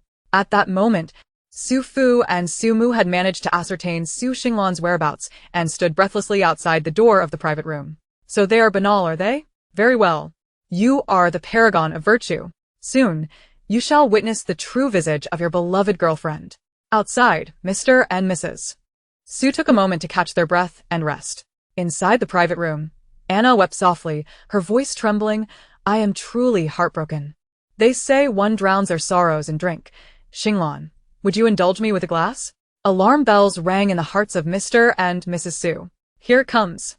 Anna's true nature is revealing itself. Su Xinglan instinctively recalled the words spoken by Wen Jiu regarding the wine. Wen Jiu had claimed that Anna would drink with him and that something would be slipped into her drink. What's wrong, Xinglan? Anna gazed at him with reddened eyes, lifting a glass of red wine towards him. Su Xinglan shook off the troubling thoughts that clouded his mind. Wen Jiu was speaking nonsense. Anna is so kind and gentle. How could she possibly commit such a deed? The mere thought of doubting Anna for a moment felt like a grave betrayal of their affection. Regaining his composure, Su Xinglan accepted the glass, clinking it against Anna's. Cheers. Just then, the door to the private room was forcefully kicked open. What are you doing? Su Xinglan. Have you lost your mind? Mrs. Su scolded coldly, her demeanor stripped of the elegance and poise befitting a woman of high society. Su Xinglan's hand trembled around the stem of the glass, his expression stiffening. Dad, Mom, what brings you here? If we hadn't come, you would have jumped into the fire. Do you have any idea you were about to ruin your life? Mr. Su fumed, his face dark with anger. At that moment, Mrs. Su stepped forward, snatching the wine glass from Su Xinglan's hand and presenting it to Anna. Here, drink this. Chapter 11. The Truth. In an instant, Anna's face turned pale, her expression rigid. And this isn't right, is it? What's wrong with it? Emerese. Su esneret. Mom, what are you doing? If you have an issue, confront me directly. Why make things difficult for Anna? Su Xinglan exclaimed, his voice laced with anger and discontent. This wine has been spiked. One sip and your life will be irrevocably altered. Do you comprehend? Mrs. Su shot him a fierce glare. You step aside. Mom. Before Su Xinglan could utter more, Mr. Su silenced him with a cold reprimand, his face a mask of fury. You ungrateful wretch, be quiet. They've sold you out. And you're still aiding them. Uncle and aunt, you may look down upon my background and harbor disdain for me, but you cannot question the love I have for Xinglan. How can you slander me so? Though I possess no power or influence, I can still sue you for defamation. Anna's face was a picture of hurt. You claim we slander you? Then prove it. Mrs. Su laughed coldly. Having spent most of her life in the high society, she had seen all sorts of deceitful characters. It was as if Su Xinglan were blind to the fact that this woman was a manipulator. Now, drink this glass of wine in front of us. Feel free to sue us afterward. Mrs. Su pressed the glass to Anna's lips with a sneer. Anna, pale and panicked, looked to Su Xinglan for help, her eyes pleading. What are you looking at my son for? Do you expect him to rescue you? Mr. Su scoffed, his face a stormy shade of anger. If there's nothing wrong with that drink, Why do you hesitate? Or is it that you feel guilty? Su Xinglan was incensed, glaring at his parents. Do you think you can torment a fragile girl just because of your status? It's just a glass of wine. What's the big deal? Anna, drink it and prove them wrong. Anna's lips twitched. Was Su Xinglan truly helping her? I. Anna racked her brain for an excuse. But Mrs. Su had lost her patience, her face cold, as she snapped her fingers. In an instant, dozens of well-trained bodyguards clad in black suits stormed into the private room. What is going on, Mom and Dad? Why did you bring bodyguards? Su Xinglan was bewildered. Is this really necessary? He had been with Anna for so long and trusted her character. There was no way she would harm him. Shut your mouth. One more word, and I'll have them silence you. Mr. Su glared at Su Xinglan fiercely. This was the first time Su Xinglan had witnessed his usually gentle parents display such stern disappointment. He chose to remain silent, eager to see what mischief they had conjured up today. Soon, the lead bodyguard swiftly approached, grasping Anna's shoulders and twisting her arms behind her back. Meanwhile, Mrs. Su, with a cold expression, brought the glass of wine to Anna's lips. This is too much. You can't do this. Anna cried, her face ashen as she struggled. Xinglan, help me. She writhed, panic evident in her eyes. You said this wine was harmless, didn't you? If it truly is, why are you resisting? Su Xinglan's realization hit him hard. If Anna were truly innocent, she would immediately drink the wine to prove her innocence instead of evading and appearing so terrified. Reflecting on his parents' serious demeanor and cold stares, coupled with Wen Jiu's remarks, his heart sank. Was it possible that Anna had indeed tampered with the drink? Anna clamped her mouth shut, tears welling in her eyes as she shook her head. Bring her jaw here, Mrs. Su commanded with a sneer. A bodyguard quickly seized Anna's chin, forcing her mouth open. Seizing the opportunity, Mrs. Su poured the wine down her throat. Once the liquid was consumed, the bodyguards released Anna, who collapsed to the floor, despair etched on her face. She clutched her throat with one hand while the other desperately clawed at her tongue, attempting to expel the wine. Witnessing this, Su Xinglan felt a chill sweep over him. He staggered to Anna's side, disbelief etched across his features as he gazed at her. As if seeing her for the first time. Didn't you say there was nothing wrong with this wine? Then why are you trying to vomit it up? A shiver coursed through him, leaving him feeling as though he had fallen into an icy abyss. At that moment, a group of reporters, arranged by Anna in advance, arrived on cue, armed with cameras. They burst in, capturing the chaotic scene unfolding within the private room.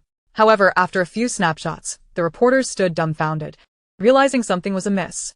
Wasn't he had said that the top male star was on drugs? He looks fine, doesn't he seem high at all? Indeed, he appears quite normal. Wait, what is happening? The reporters' gazes fell upon Anna, who lay on the ground, writhing in distress. What is going on? Did the drug user become Anna? As the reporters flooded in, the last flicker of Su Xinglan's humble hope was brutally extinguished by reality. Wen Jiu had indeed spoken the truth. It was Anna who sought to harm him, to destroy him. Su Xinglan gazed at Anna on the ground, disbelief morphing into icy detachment. His once tender gaze turned frigid, the lump in his throat constricting as he rasped, Anna, why? Why would you do this? At this moment, the effects of the drug began to take hold. Anna clutched her throat, her body convulsing on the floor. Her once bright eyes became clouded, her lips parted slightly as her consciousness faded, presenting the visage of a desperate addict. The response to Su Xinglan came in the form of Anna's convulsive voice. Are you foolish? What could it possibly be for? She has been scheming to get close to you solely to ruin you. Su's mother, filled with frustration, wished she could rush forward and deliver a sharp slap to awaken her love-struck son. At that moment, Su's father's phone buzzed with a document sent by his assistant. He glanced at it, his expression darkening, and handed it to Su Xinglan, saying, "Take a look at the information contained within." Su Xinglan's fingers trembled. He felt a surge of trepidation at the prospect of opening that file. It was Su's mother who ultimately opened the document and presented it before him. As the words on the page registered, a cold wave coursed through his veins, leaving him breathless and chilled to the core. Chapter 12. The Love-Struck Fool Regrets. It was only upon viewing the document that Su Xinglan realized that Anna's claims of being his devoted fan were nothing but fabrications. She was, in fact, his foremost detractor. The document revealed Anna's social media accounts, undeniably confirming her identity. How had Anna disparaged him? He could never compare to my brother Zhang Zhengyang in terms of looks, physique, or charisma. He's leagues behind my brother, who could easily dominate him. Please do not draw comparisons between him and my brother. It only diminishes my brother's stature, okay? Who on earth could possibly admire Su Xinglan? His looks and singing abilities are lackluster at best. I feel nauseated just thinking about it. Su Xinglan has been utterly revolting over the years, snatching away so many opportunities from my brother, just because he is the second son of the Su family. While my brother comes from humble beginnings, does that mean he should be afforded so many advantages? It's simply laughable. There's no semblance of fairness in that. Anna was, after all, the girlfriend of his arch-nemesis, Zhang Jingyang. The document contained photographs of Anna and Zhang Jingyang together, showcasing their romantic escapades, cohabitation, and even hotel surveillance footage. Witnessing Anna nestled affectionately against Zhang Jingyang, her toes lifted as she passionately kissed the corner of his lips. Su Xinglan felt as though he had been blinded, his eyes burned, and tears threatened to spill forth.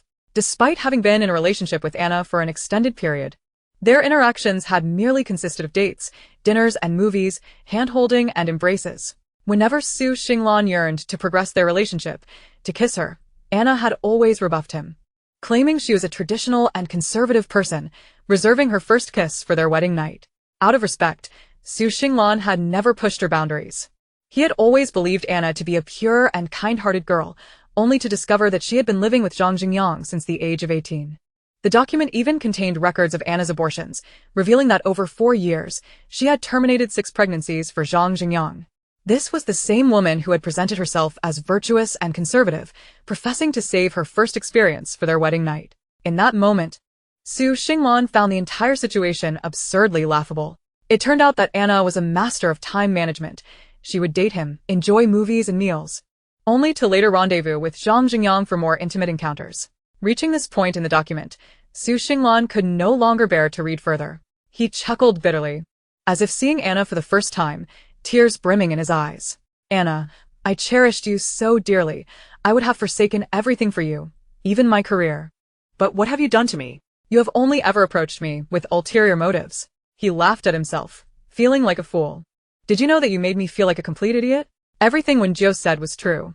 She knew all along. If my parents hadn't intervened just in time to prevent me from drinking that cup, I shudder to think of what could have followed. Su Xinglan. Now you see her true colors, don't you? Su's father scoffed. For such a woman, you dared to defy your mother and me. Look at the foolishness you have wrought. I was wrong. I was gravely mistaken, Su Xinglan murmured, his eyes reddening. I'm sorry, Mom and Dad. I have disappointed you. At that moment, the police arrived, ready to take everyone to the station for questioning. They quickly discovered that Anna had traces of drugs in her system and took her into custody. Zhang Jingyang, the mastermind behind Anna's actions, was also apprehended without delay. As Su's father, mother, and Su Xinglan exited the police station, the cold wind nipped at them. But it was Su Xinglan's heart that felt even colder. Mom and Dad, I truly don't know how to thank you. If it weren't for you, I would be the one behind bars right now. Su Xinglan pressed his lips together, shame washing over him. You ought to be thanking not us, but your sister. Su's father shot him a pointed glare. If it weren't for her, we would never have uncovered the truth about that woman. Nor would we have arrived in time to save you. Indeed, you must express your gratitude to your sister, Su's mother sighed. Had you not hurt her feelings, she would have come herself to stop you. She treated you as a brother, yet you walked in and intimidated her. You have truly wounded her heart. Do you understand? Hurry home and apologize to her properly. Mom and Dad, even without your prompting, I would have thanked my sister, Su Xinglan sighed. Feeling a deep sense of embarrassment for the first time, the three returned home together. Dad, Mom, brother, you're finally back. I was so worried about you. The first to greet them was Su Miao Miao, who approached with a radiant smile, playfully scolding. Second brother, did you bring me a gift? Her sharp eyes caught sight of the luxurious package in Su Xinglan's hands, elegantly wrapped in a soft pink box adorned with a matching ribbon, forming a delicate bow. The logo on the box indicated its considerable value. Overjoyed, Su Miao Miao hastily snatched the gift from Su Xinglan before he could respond, eagerly unwrapping the ribbon. Second brother, you still spoil me like you always did. We are siblings after all. You really didn't have to bring me such an extravagant gift. Just as Su Miao Miao was about to tear open the ribbon, Su Xinglan grew anxious and quickly snatched the box back. This is not for you. Who told you to open it? Given that Wen Jiu's sister had already been displeased with him, he could not afford to make matters worse by letting Su Miao Miao open the gift. How could he ever smooth things over with Wen Jiu? Isn't it for me? Su Miao Miao was taken aback, standing there in shock. This is for Xiao Jiu, Su's mother replied coolly, casting a frosty glance at Su Miao Miao. In an instant, Su Miao Miao felt utterly wronged. in the past, whenever second brother returned, he always brought her gifts. Why was it that this time he had chosen to bestow it upon Wen Jiu? In less than 2 days, it seemed that both their parents and second brother had begun to favor Wen Jiu. At this rate, would there still be a place for her in the family? At that moment, Wen Jiu was descending the stairs in a soft lavender nightgown, having just woken from an afternoon nap. Chapter 13. The Regret of the Second Brother. Sister, you're here, Su Xinglan exclaimed, hurrying over, holding the gift box, appearing somewhat awkward. This is a present for you. I hope you like it. Wen Jiu, weren't you ignoring me earlier? System. Just now. It was detected that Su Xinglan went to a bar booth with Anna. Just as Su Xinglan was about to drink the spiked drink, her parents arrived in time to stop her. Su Xinglan has come to realize Anna's true nature. Now, both Anna and her accomplice, your second brother's rival, have been apprehended by the police and are currently in custody. Wen Jiu, why did Su Xinglan suddenly send me a gift? His attitude towards me has changed quite dramatically. System. The reason remains unclear.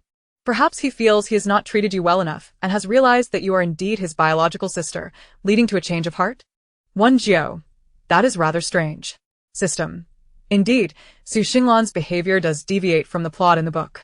At present, this system cannot ascertain the cause. Wen Jiu. Well, I thought you were all-knowing, Gage. System. While I possess extensive knowledge of everyone's secrets, the host should strive to uncover more secrets.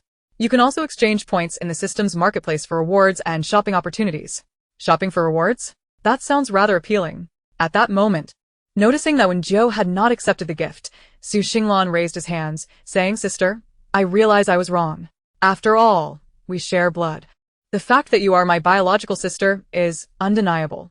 Although Wen Jiu had bullied Miao Miao, causing their parents to side against her, she had indeed saved his life. She was his benefactor. Therefore, he resolved to treat Wen Jiu well and care for her. He had heard that Wen Jiu had not been living well over the years and felt compelled to make amends for her losses. Wen Jiu had initially intended to retort, but upon seeing Su Miao Miao's envious and resentful gaze from a distance, she reached out to accept the gift. Why refuse a gift that is offered? One should never turn down such generosity. Not to mention, accepting this gift would surely provoke a wave of jealousy in Su Miao Miao. As Wen Jiu unwrapped the gift box under Su Miao Miao's envious and green-eyed gaze, a dazzling light nearly blinded her. Inside the box lay a pink crystal diamond necklace. Sister, do you like it? Su Xinglan asked anxiously.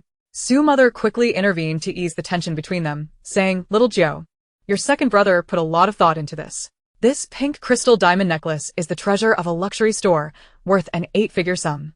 Each diamond is a top-quality South African diamond, expertly cut and sculpted by the finest craftsmen. The pink crystal is also rare, with exceptionally smooth and flawless facets. What? 8 figures? That is far too expensive. Diamonds are merely a marketing ploy and hold no real value. They lack cost-effectiveness. Your second brother is such a fool. I would prefer a pile of gold over diamonds any day. This is simply extravagant. Though it's not my money being spent, my heart aches nonetheless. So Xinglan. He thought girls universally adored dreamy pink diamonds. Does my sister prefer gold instead? Once he earns enough, he will buy a truckload of gold to win her favor. For now, his finances are limited. Indeed, your second brother cares for you deeply. He has never given such lavish gifts to your mother or me before. Su father chimed in. Although your second brother has made quite a bit of money in the entertainment industry, he is rather reckless with it and has saved little. This necklace represents all his savings. Su Xinglan cast a grateful glance at his parents, appreciating their support in restoring his image in front of his sister. Meanwhile, Su Miao Miao, upon seeing the pink diamond necklace, felt a surge of jealousy. Why does Wen Jiu get all the good things? How could her brother, who ostensibly disdains Wen Jiu, change so drastically? Since this was a gift from her brother, Wen Jiu decided to accept it with a smile.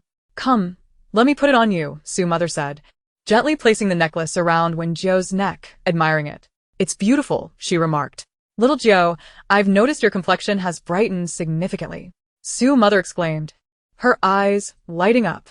Su father added, yes, your skin looks entirely different from when you first entered our home. That's because I can finally eat well and dress warmly at home. Plus the skincare products Mom bought have brightening effects, Wen Jiu explained. linking her arm with Su Mother's and snuggling into her embrace. Thank you, Mom. You sweet-talking child, Su Mother chuckled lightly. Our little Jiu has endured too much hardship and has been malnourished, Su Father said, gazing at her with concern. Rest assured, we will make every effort to compensate you and ensure your happiness. Thank you, Dad. Wen Jiu smiled sweetly. But the premise is that Su Miao Miao must not continue her antics. She certainly won't let this go easily. She is glaring at me with jealousy and resentment, nearly green with envy. If she continues her mischief and gets the whole family to dislike me, I won't enjoy this happiness for long. Su Xinglan examined Su Miao Miao with a complex expression, and it was in that moment that he discerned the bitterness, resentment, and jealousy on her face. Miao Miao had always been the most gentle and kind-hearted, like a little angel. How could she display such emotions? At that moment, Su Miao Miao noticed Su Xinglan's gaze upon her and quickly managed her expression, feigning the demeanor of a delicate and innocent flower. Cursed be it. Had her previous expression been seen by her brother? When Su Xinglan tried to scrutinize Su Miao Miao's expression again, he was met with a visage of pure innocence. It seemed as though he had merely imagined what he had seen. Could it be that he was mistaken? Indeed, how could Miao Miao exhibit such feelings? He had faith in her. In the afternoon, a team of private doctors and nutritionists arrived at the villa to conduct a thorough examination of Wen Jiu. Xinglan, your sister was treated poorly while living with the Wen family. They continuously drew blood from her, which has left her so thin and malnourished, Su Mother said, her eyes reddening with emotion. This child has countless dark puncture marks on her arms. Su Xinglan was taken aback by the painful experiences his sister had endured. He lowered his gaze, his hands clenched tightly at his sleeves.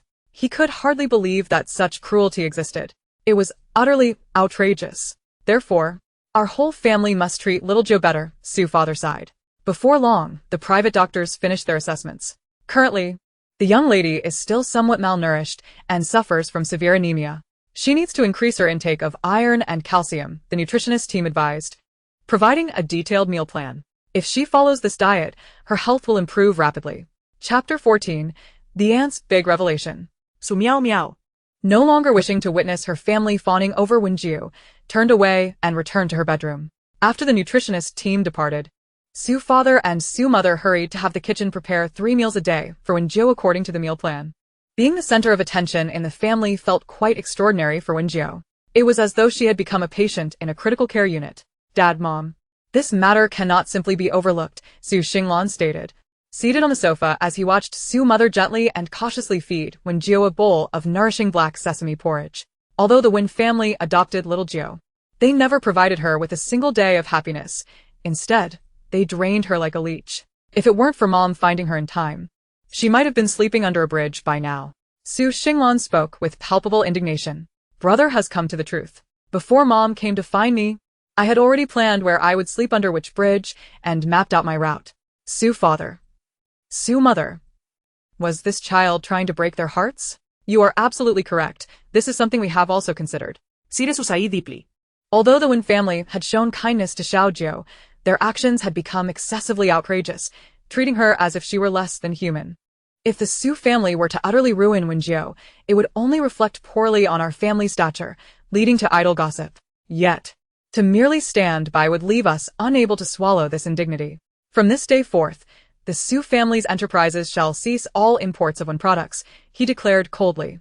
Indeed, given that the Su family nearly monopolizes various industries, the absence of our market share would render the Wen family akin to grasshoppers in autumn. Unable to leap for long, Su Xinglan remarked. The Wen family may not last, but the heroine shall resiliently persevere until the conclusion. Alas. Heroine? Who is the heroine? The three of them exchanged bewildered glances. Wen Jiu, remaining silent, prevented any further useful information from emerging. At that moment, the butler hurried in with a report. Master, Madam. Su Qiaoyun has arrived. Su Qiaoyun, Sire Su's younger sister and Wen Jiu's aunt, soon approached, her long, slender heels clicking on the floor and her designer bag in hand. Elder brother, sister-in-law, I heard you have found your biological daughter recently, so I came to take a look. Clad in an LV floral gown and adorned with a Hermes silk ribbon and leather handbag, her makeup was immaculate. However, her gaze towards Wen Jiu was condescending, exuding an air of superiority. You must be Wen Jiu? Su Qiaoyun assessed her from head to toe, speaking with a tone of disdain. Yes, I am. Hello, Aunt. Wen Jiu replied obediently. I hear you are from a small place. Su Qiaoyun continued, her tone implying that someone from a lesser background surely lacks decorum. Elder brother. Elder sister. You're planning to host a family reunion banquet for her soon, correct? With so many relatives coming, the occasion will be grand. It would be prudent to provide her with some etiquette training, lest she embarrass us and tarnish the Su family's reputation. Sire Sufronet. I will educate my daughter myself. Besides, Wen Jiu only needs to be our family's treasured princess. There is no need for her to understand anything else. I shall see which fool dares to mock my daughter. Madame Su's expression darkened as well. Xiaoyun, perhaps you should focus on your own children instead of meddling in others' affairs. Recently, Su Qiaoyun's daughter had caused a tragic accident while driving under the influence, and it was through Qiaoyun's influence and monetary compensation that the matter had been settled. Indeed. It would be better for you to attend to your own flesh and blood, Wen Jiu mused inwardly. Did she imply that Su Qiaoyun's current daughter was not her biological child? Su Qiaoyun remains oblivious to the fact that her daughter is actually the illegitimate child of her husband and her best friend, Wen Jiu thought. In truth, Su Qiaoyun's husband had long been involved with her friend, and during their simultaneous childbirth, he had exchanged their daughters. Her pampered daughter, who was devoid of talent and constantly embroiled in trouble, left Su Qiaoyun to clean up the mess. Meanwhile, her real daughter languished under her friend's care, perpetually underfed and ill-treated, suffering daily indignities. How unfortunate, when Jiu reflected, I find myself sympathizing with her biological daughter.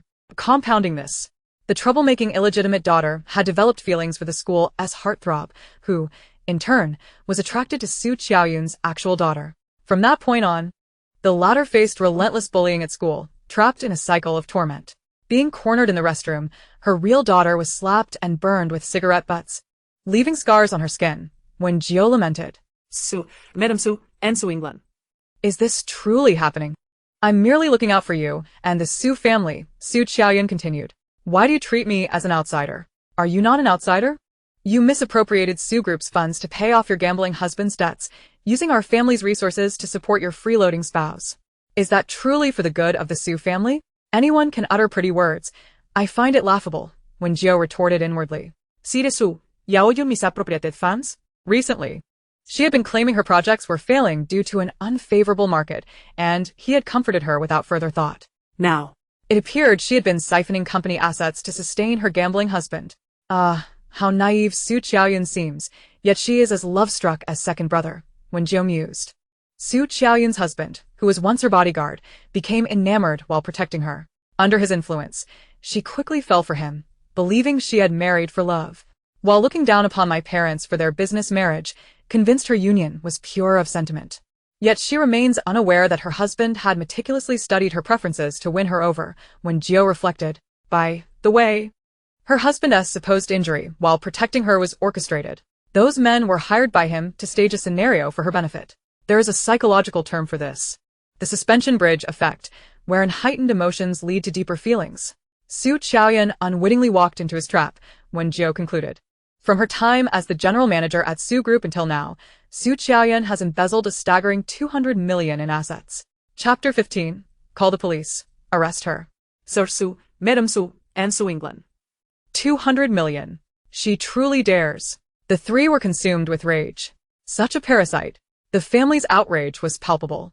Little do you know, while Su Qiaoyun's husband squandered money in Macau, he was also maintaining an affair with her friend, who frequently visited their home. While Su Qiaoyun busied herself in the kitchen, her friend flirted with him on the balcony, and at the dinner table, their glances were laden with unspoken desire. When Jiu mused, unbeknownst to her, during a trip to a hot spring resort, Su Qiaoyun's juice was laced with a sedative, leaving her to slumber in the hot spring while her friend took liberties with her husband. The revelations were overwhelming for the Su family trio. Yet above all, their primary concern remained the company's affairs. Qiaoyun, your recent projects have consistently suffered losses.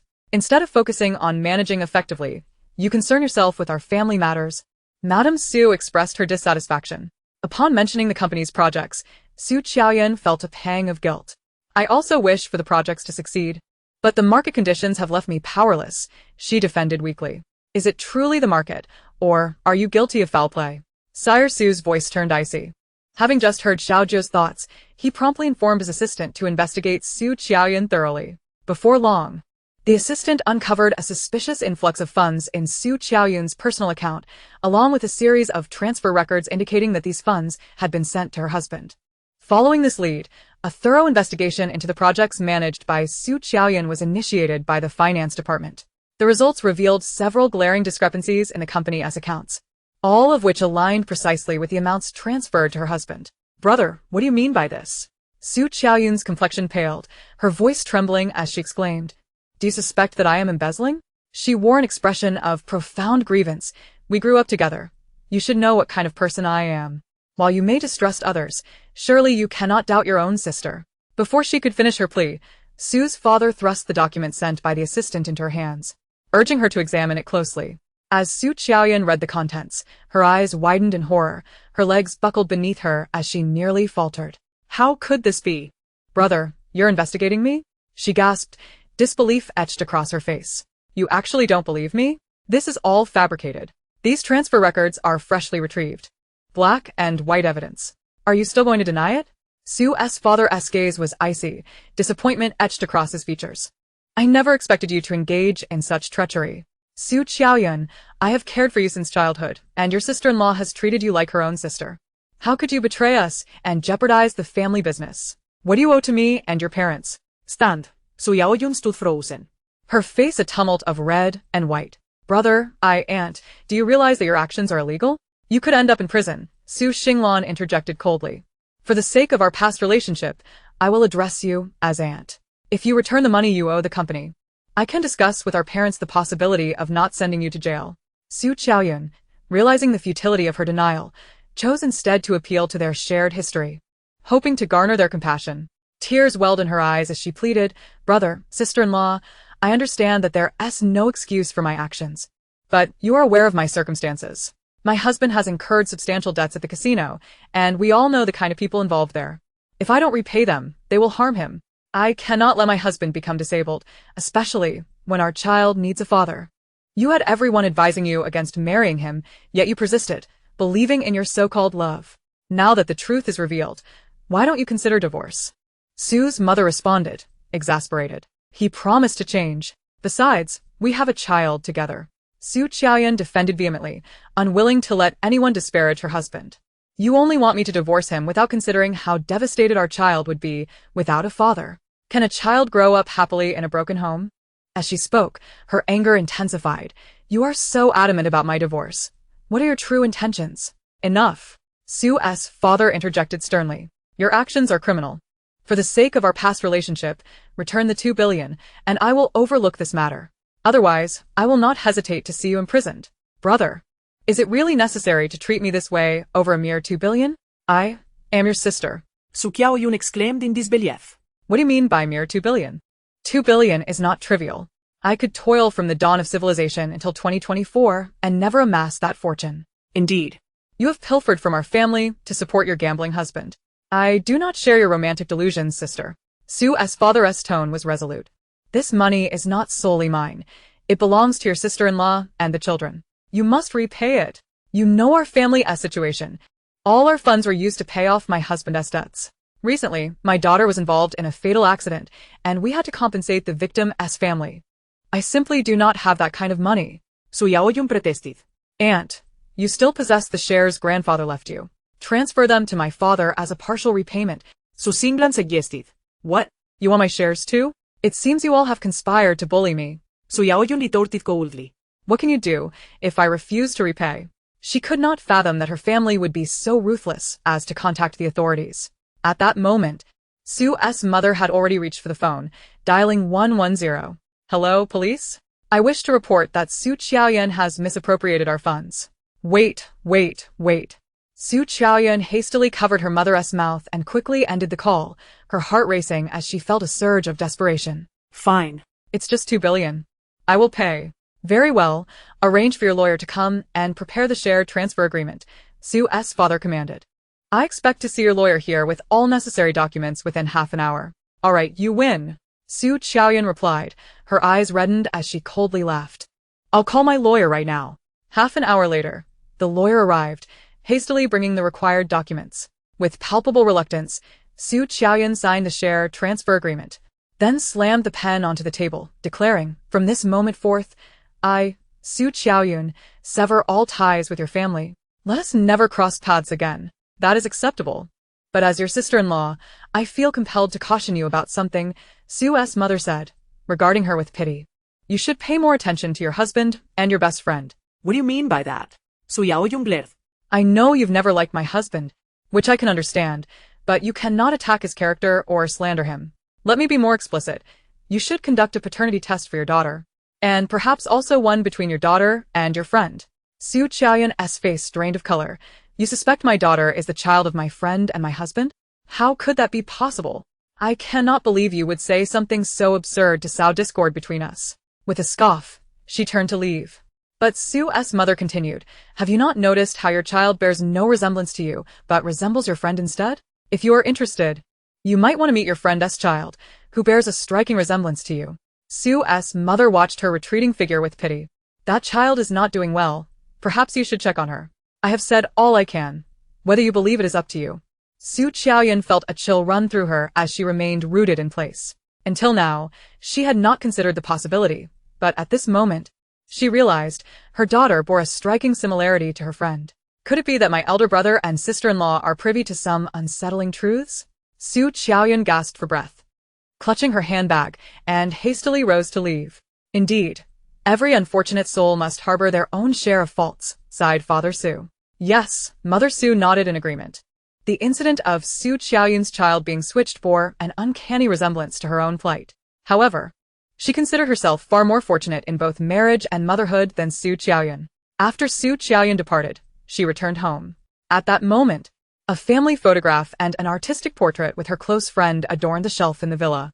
As she gazed at the image of her daughter, then at her friend's face, a wave of pallor washed over Su Qiaoyun.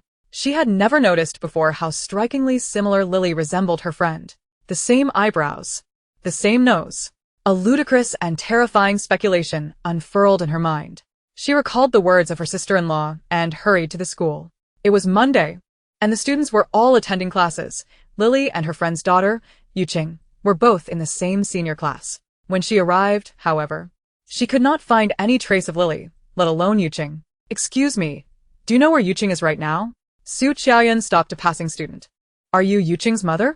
The girl, unfamiliar with Su Qiaoyun and having never seen Yuqing's mother at school, assumed her urgency indicated her relation. "You should hurry.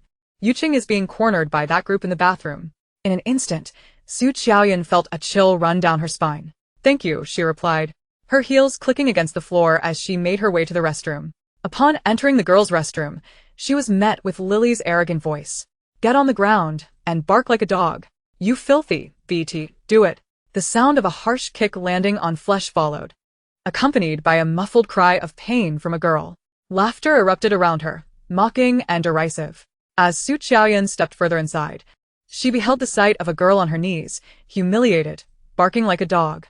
"Woof, woof." The crowd roared with laughter. "Look, she really does look like a dog. Quick, take a picture and make sure to film it too. Send it to the group chat." Some boys at the school even claimed to like her, referring to her as a goddess? A goddess who barks on the ground? How absurd. "Enough." Su Qiaoyun strode forward, her expression grave as she reprimanded Lily. "This is utterly unacceptable." Saying this, she helped Yuqing to her feet and was momentarily stunned by the sight of Yuqing's swollen, bruised face. Yuqing bore an uncanny resemblance to her own youthful self. They seemed to have been carved from the same mold. How could such a remarkable coincidence exist? Could it be? Panic seized Su Qiaoyun's heart. "What are you doing here?" Lily's face fell, though a flicker of anxiety crossed her features. Did Su Qiaoyun suspect something? "Should I sit idly by while you bully your classmates?" Su Qiaoyun supported Yuqing, her heart aching. "Are you all right, dear?" Yuqing shook her head, her gaze lingering on Su Qiaoyun's face, which wore an expression of confusion. This was her first encounter with Aunt Su. She was aware that her mother and Aunt Su shared a close bond, often visiting each other, yet her mother had never taken her along. Once, when she had expressed a desire to go, her mother had scolded and beaten her severely. Afterwards, for reasons unknown, Lily had developed a fierce animosity towards her, escalating to bullying as soon as she discovered that the boy she liked was also fond of Yuqing. Despite her attempts to report the matter to the school, which was backed by the Su family, the teachers ignored her pleas. Desperate, she confided in her mother, who sat on the couch engrossed in a drama, rolling her eyes. Why is it that you're the one being bullied? Lily was merely a child. She should reflect on her own actions. On one occasion, during her birthday, she had seen her mother purchasing a large ice cream cake and numerous gifts, assuming they were for her, only to find out that everything was meant for Sue Lily. Her mother treated Lily far better than her own daughter. Sometimes, she felt that Lily resembled her mother so closely, while she herself bore no resemblance at all. Yet today, seeing Aunt Sue's appearance, she was struck by the realization that Aunt Sue bore a few similarities to her as well. Yuqing shook her head, tears streaming down her cheeks uncontrollably. Good child, don't cry, Su Qiaoyan quickly comforted her. Why do you care so much about her? Lily sneered, pulling a cigarette from a pack. Do you even know who your real daughter is? In the past, Su Qiaoyan would have known, but now. She tugged at her lips and turned her attention back to Yuqing. You're hurt. Andy will take you to the infirmary. Chapter 17. The Awakening of a Love-Struck Mind. Hey, I am your daughter. What do you mean by this? Lily hurried after them. Stay away. Su Qiaoyan shot her a fierce glare. If anything happens to Yuqing, I will not let this go. Su Qiaoyan took Yuqing to the nearest hospital. Yuqing, I'm so sorry. Lily has gone too far. I will make sure she gets what she deserves. Su Qiaoyan gazed at her with concern. Previously, she had only known that Lily was a slacker. But she never imagined that she could stoop so low as to bully a classmate to such an extent. Earlier, she had secretly taken a sample from Yuqing, using a trip to the restroom as an opportunity to conduct a DNA test, expediting the process with a bribe, expecting results within an hour. She could hardly fathom what she would do if Yuqing turned out to be her biological child. At that moment, a notification arrived on her phone with the DNA test results. Su Qiaoyan's fingers trembled as she opened the message, the final line revealing a 99.9 probability of a mother-daughter relationship. Boom! In an instant, Su Qiaoyan felt as though the heavens had collapsed around her. Just then, a doctor approached, stating that the patient had multiple soft tissue contusions, with apparent burn scars on her chest, showing signs of prolonged abuse, leading to severe depression and potential autism. For a moment, Su Qiaoyan felt as if an atomic bomb had detonated in her mind, scattering her thoughts into disarray. What had her precious daughter endured over the years? Yuqing should have been the little princess she cherished in her palm all along.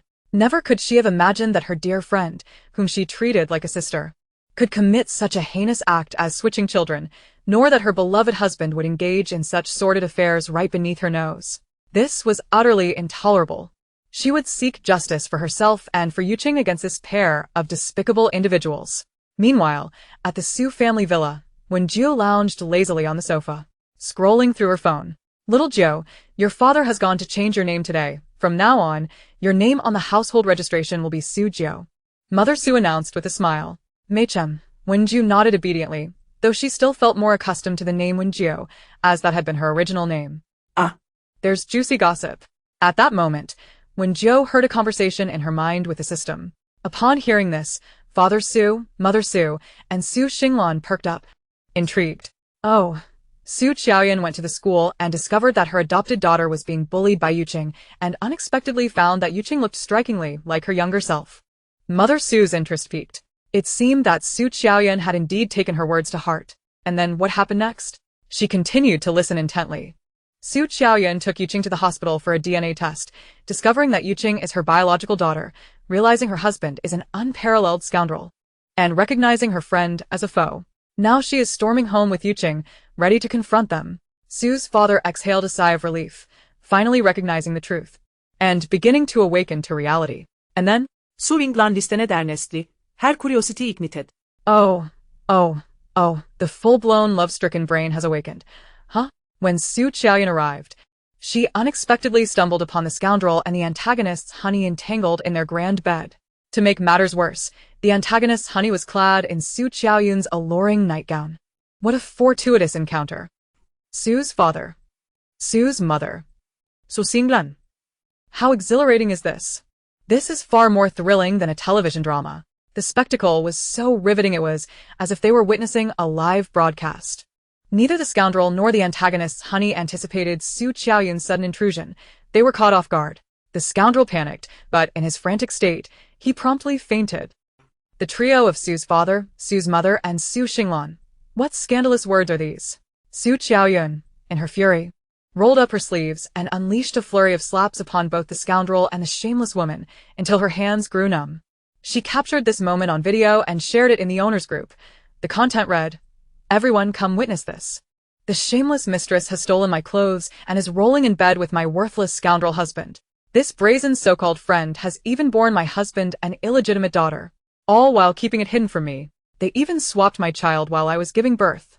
The daughter I am raising is the mistress's child, while my own daughter is bullied by this child daily, leading to her depression." A 1,000-word essay condensed.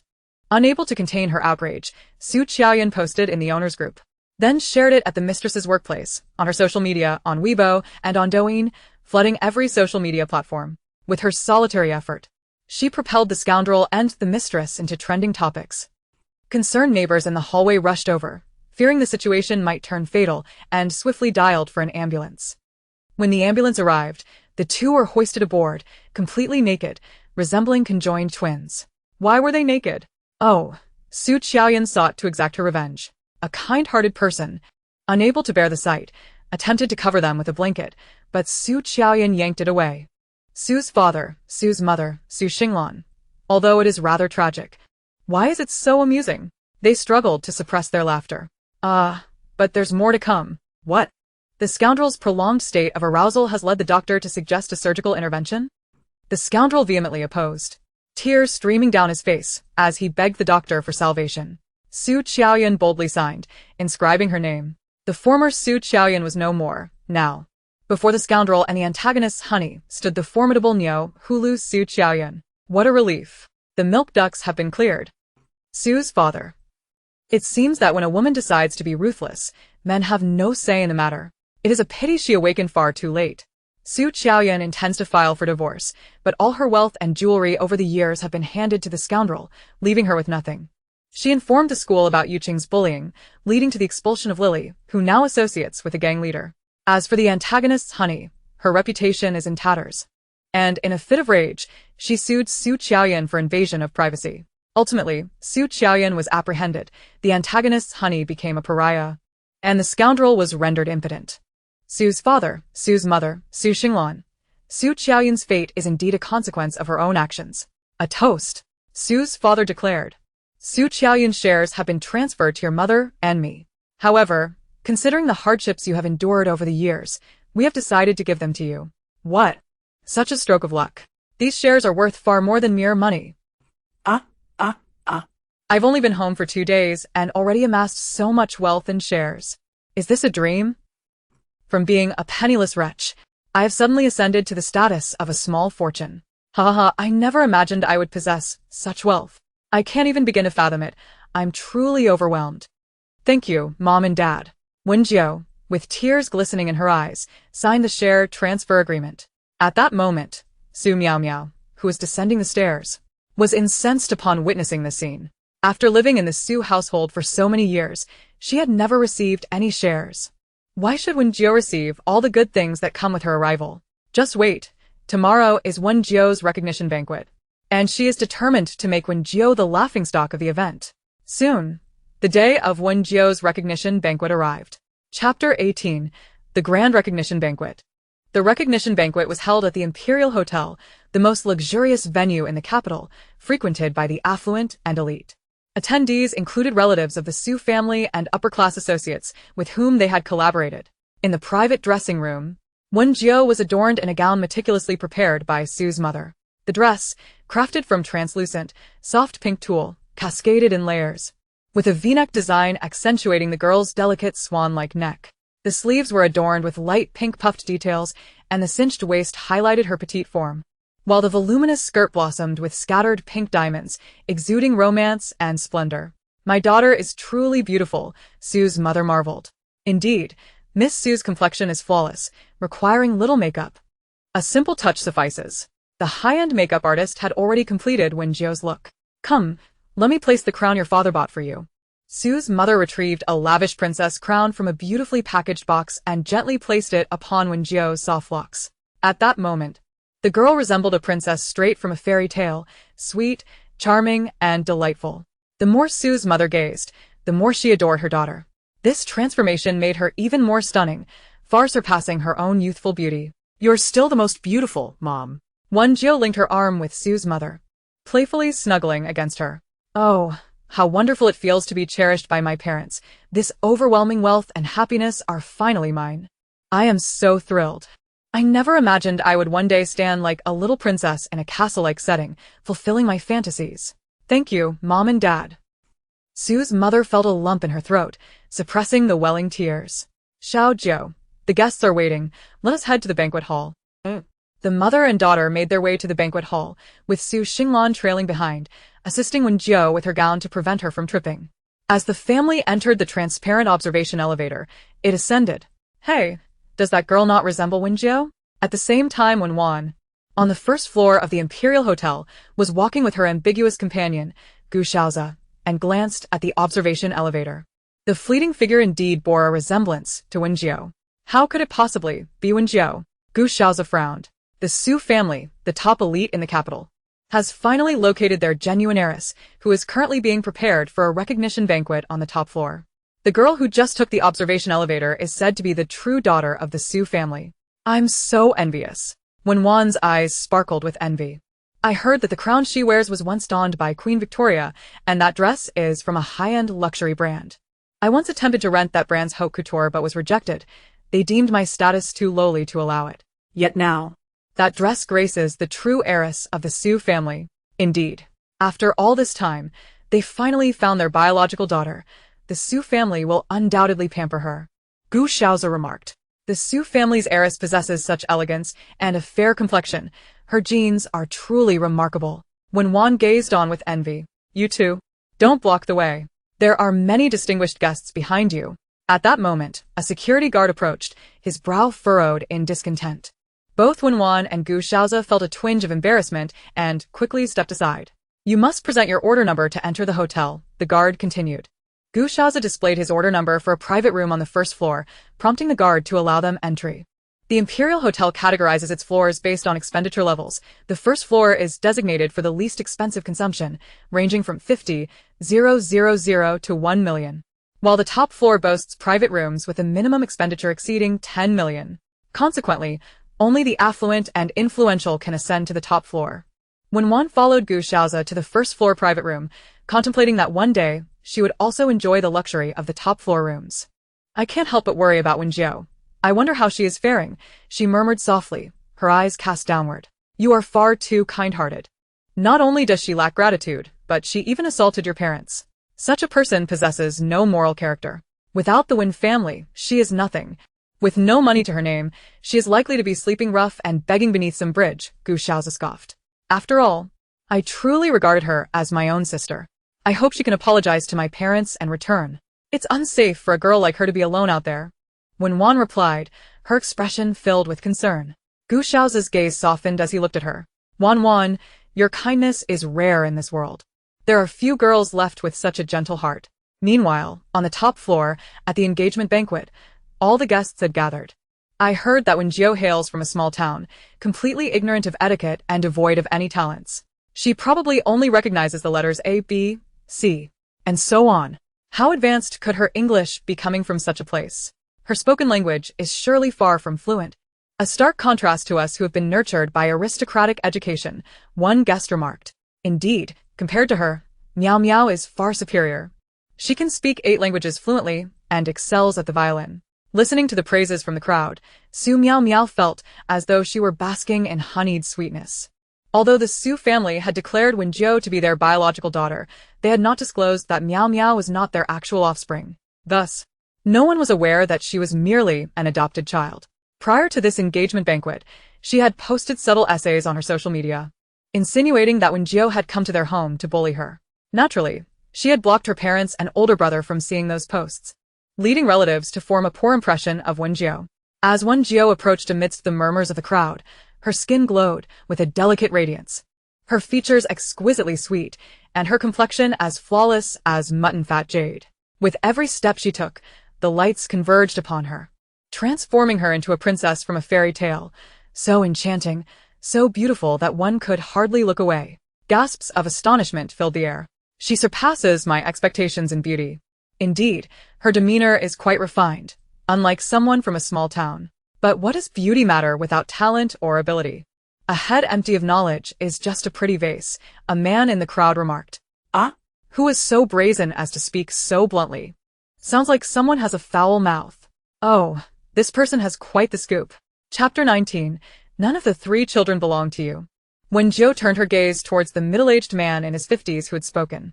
The system had just informed her that this was Mr. Liu, a real estate mogul with numerous business dealings with the Su family. Mr. Liu, now bewildered, looked at Wen Jiu. He had just heard a girl's voice, unmistakably emanating from her, yet she had not spoken a word. Rather than spewing nonsense here and meddling in others' affairs, why don't you manage your own wife better? Your old house is on fire, and you still have the presence of mind to criticize others. What? Am I hallucinating? What old house is on fire? At this moment, Mr. and Mrs. Su exchanged glances, both realizing that a juicy story was unfolding. The Su family, including Su Xinglan, became engrossed, quietly enjoying the unfolding drama. Haven't you noticed your wife is missing? Your hair has turned green. Mr. and Mrs. Su, along with Su Xinglan. Oh. They are currently engaged in extreme sports in the men's restroom. Sister, your literature is quite stimulating. As Mr. Liu surveyed his surroundings, he realized that his wife's presence was indeed absent. She had mentioned going to the restroom, yet she had been gone for nearly 40 minutes. What could possibly be taking so long? Could it be? No way, no way. Mr. Liu began to sweat profusely, hastily making his way toward the restroom. It was just a quick check. There was nothing to be overly concerned about. If no one was inside, it would confirm that Wen Jiu was merely spouting nonsense. And he would be sure to teach her a lesson. Why did Mr. Liu leave so suddenly? Perhaps he needs to relieve himself, after all. He did consume quite a bit of alcohol, someone observed.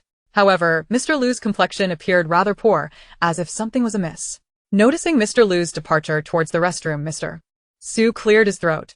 I shall also take a trip to the restroom. He rose and walked in that direction. Hold on, dear, I will accompany you. How can I miss out on such juicy gossip? Mrs. Su chimed in, following suit.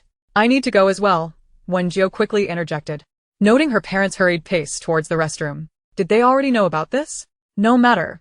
She would join in on the gossip first. Mr. Liu had just mocked her.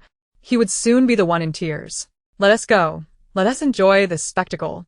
Wen Jiu stepped towards the restroom, with Su Xinglan trailing behind her, holding up her skirt. Seeing that her parents and sister had rushed off to partake in the drama, he felt compelled to follow suit. What on earth is happening? Why is everyone heading to the restroom? Could something have occurred in there? Observing the expressions on everyone's faces, it seemed something significant was unfolding. Driven by curiosity, the crowd surged forward. Inside the restroom, as Mr. Liu arrived, others followed closely behind. Initially puzzled as to why the crowd had accompanied him, Mr. Liu soon found himself at the restroom door, hearing a series of scandalous sounds. A sultry voice exclaimed, I miss you so much. That was undoubtedly the voice of his wife. You little minx. I miss you too. The source of the voice belonged to someone he held dear. At that moment, a cacophony of indecent sounds filled the air, leaving Mr. Liu pale-faced, his pupils constricted. How could this happen? These were the very people he trusted most. Don't mention that useless man. He lacks creativity and can't satisfy me at all. You, on the other hand, are full of surprises. Having had plenty of practice with women outside, I presume? What outside women? There is only you, my little darling. Wen Jiu's expression mirrored that of a subway elder engrossed in his phone. Mr. and Mrs. Su, along with Su Xinglan. Indeed. Goosebumps covered their skin. Mr. Liu's face flushed with anger. What did this mean? To imply he lacked creativity was an affront to his masculinity. The onlookers exchanged glances, their expressions shifting to one of intrigue, as they regarded Mr. Liu with eyes that seemed to pierce him like daggers. Mr. Liu, unable to contain his fury, witnessed the escalating commotion within and rushed forward, forcefully kicking open the restroom door. You wretched woman! What on earth are you doing? The scene that unfolded before him was indescribable, as 2 individuals were left exposed in a compromising position. Upon realizing they were surrounded, Mrs. Liu panicked, shrieking as she hastily wrapped herself in a garment, desperately trying to conceal the unsightly marks adorning her skin. Mr. Liu, in a flurry, managed to pull on a pair of trousers, his anxiety palpable. Good heavens, is this not an affront to the eyes? It was incredulous. Who could have imagined that Mr. Liu's wife was entangled with another man? The situation was utterly shocking. It felt surreal, as if the most explicit fantasies had materialized into reality. Notably, Mrs. Lu was 2 decades younger than her husband, who could easily be mistaken for her father. Initially, their union was lauded as a classic case of a May-December romance. But it now appeared that the youthful spouse was not easily managed. Speculations arose that perhaps Mr. Lu's advancing age rendered him less capable, prompting Mrs. Lu to seek solace elsewhere. As the crowd buzzed with gossip, Mr. Lu stood dumbfounded, his vision blurring with rage, nearly choking on his fury. He raised his hand and delivered a resounding slap across Mrs. Lu's face. I have provided you with every comfort, toiled endlessly like a beast of burden. Only for you to betray me in such a vile manner? Husband, it is not what you think. I was coerced, Mrs. Lu cried, taken aback by the public scrutiny of her infidelity. Were you not just reveling in his embrace moments ago? You have sullied my honor, Mr. Lu retorted, his anger boiling over as he struck her again, sending her sprawling to the floor. In a fit of rage, he turned his ire towards Mr. Lu Air, delivering a powerful kick. What have I done to deserve this? You dare to take my woman? Do you have no conscience? Believe me, I was set up. Someone is orchestrating this to sow discord between us. How else could so many suddenly appear? Mr. Lu Air protested, desperately attempting to defend himself. What? This has been going on for quite some time? Mr. Lu's world spun, and he felt as though he might collapse from the weight of betrayal. We are victims of a scheme, old Lu. For the sake of our many years together and our 3 children, please forgive me this one time, Mrs. Lu pleaded, tears streaming down her face. 3 children, yes, but not a single one is yours. At that moment, Mr. Lu's entire being shook with disbelief. What nonsense is this? Heaven, are you mocking me? Meanwhile, Mr. Lu's 3 sons had heard the commotion and rushed to the scene, having accompanied their father and mother to the gathering. Father, what is happening? Who struck mother? Who dared to lay a hand on my mother? Step forward, you coward! They exclaimed, fists clenched in indignation, ready to defend their mother's honor. Who else could it be but your father? Silly boys, came the sardonic reply. Yes, it is indeed I, Mr. Lu managed to say, the weight of the moment pressing heavily upon him. What is happening? Father, are you abusing mother? The eldest son asked. Concern etched across his brow. Second brother, why are there so many people here? What has transpired? The youngest son, ever perceptive, noticed the disheveled state of their mother and the scant attire of their uncle. As the realization dawned upon them, the brothers exchanged glances, understanding an unspeakable truth. Today the children are present. Whose children are they truly? Mr. Lu demanded, his gaze fixed on Mrs. Lu, his eyes ablaze with rage. The onlookers compared the son's features with Mr. Lu's, and a ludicrous yet bold hypothesis began to form in their minds. None of the 3 bore any resemblance to Mr. Lu. Rather, they closely resembled his brother. Indeed, to an unacquainted observer, it would seem as though Mr. Lu's brother was the true father of these 3 boys. Upon hearing this, Mr. Lu's heart sank. Previously, he had laughed off comments about his son's resemblance to their uncle, but now it felt like a dagger to his heart. Of course they are yours, my husband. How could you doubt me? Mrs. Lu stammered, her face pale and her guilt palpable. Father, although we do bear a striking resemblance to uncle, you cannot suspect us. The eldest son protested. Indeed, how could we possibly not be your children? This is utterly absurd. The second son added, frustration evident in his voice. Father has lost his senses, the youngest remarked, bewildered by the unfolding chaos. The crowd observed the trio, recognizing their cleverness in the face of adversity. The woman's words are deceitful. A simple DNA test would reveal the truth. Ideally, one should test your brother and the 3 children, someone suggested. Poor Mr. Lu. To discover that none of his sons are truly his, one might endure the loss of 1 child, even 2, but the 3rd? That is a burden no man can bear. Mr. Lu's composure shattered, and he was overwhelmed with regret, wishing he had never spoken ill of his wife. Now, the betrayal cut deep.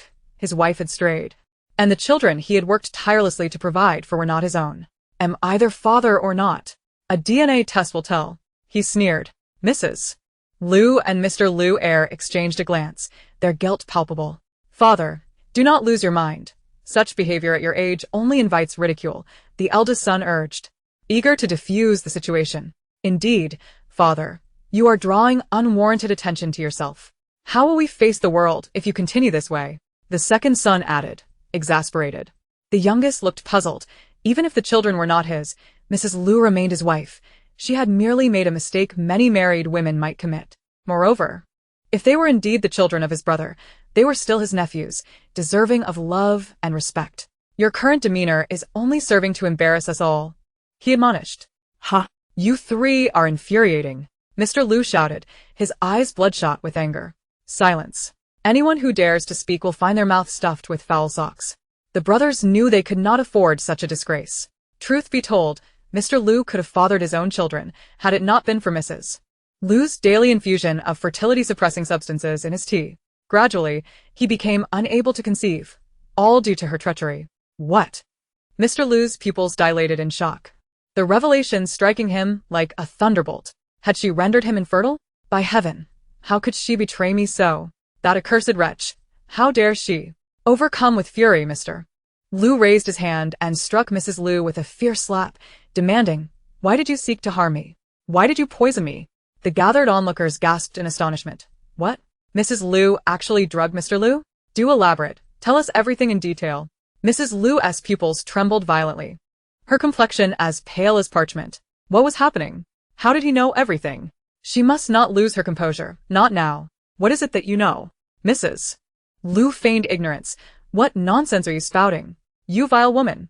Why did you administer a drug to weaken my fertility? Why did you doom me to infertility? Mr. Liu's anger surged as he suddenly grasped her by the throat. Initially skeptical of Wen Jiu's claims, now, as all had come to pass, how could he not believe them? That damn harlot. The crowd murmured in shock. A drug to weaken fertility? Infertility? This is more thrilling than any drama. What a sensational revelation. Today, their lunch could be skipped. They were already bursting from the juicy gossip. Mrs. Liu's eyes widened in disbelief. She had never imagined he knew everything.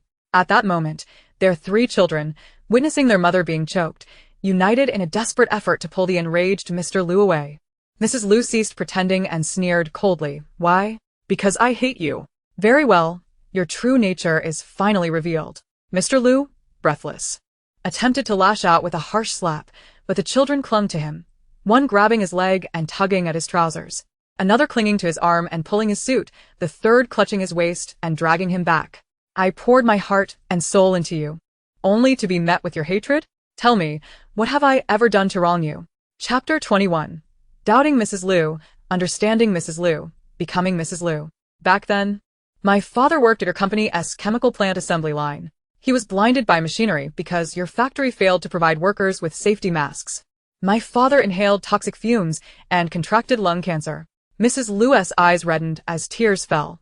I lost my mother at birth. She died in childbirth. My father and I depended solely on each other.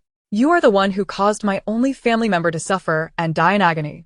I was just a child when I tried to sue, but no lawyer took our case, and I had no money to treat my father. In the end, I could only watch helplessly as he died in misery, gasping for breath, his face contorted in pain. If not for you, he would not have died so tragically, and I would not have lost my only kin in this world. That is why I hate you.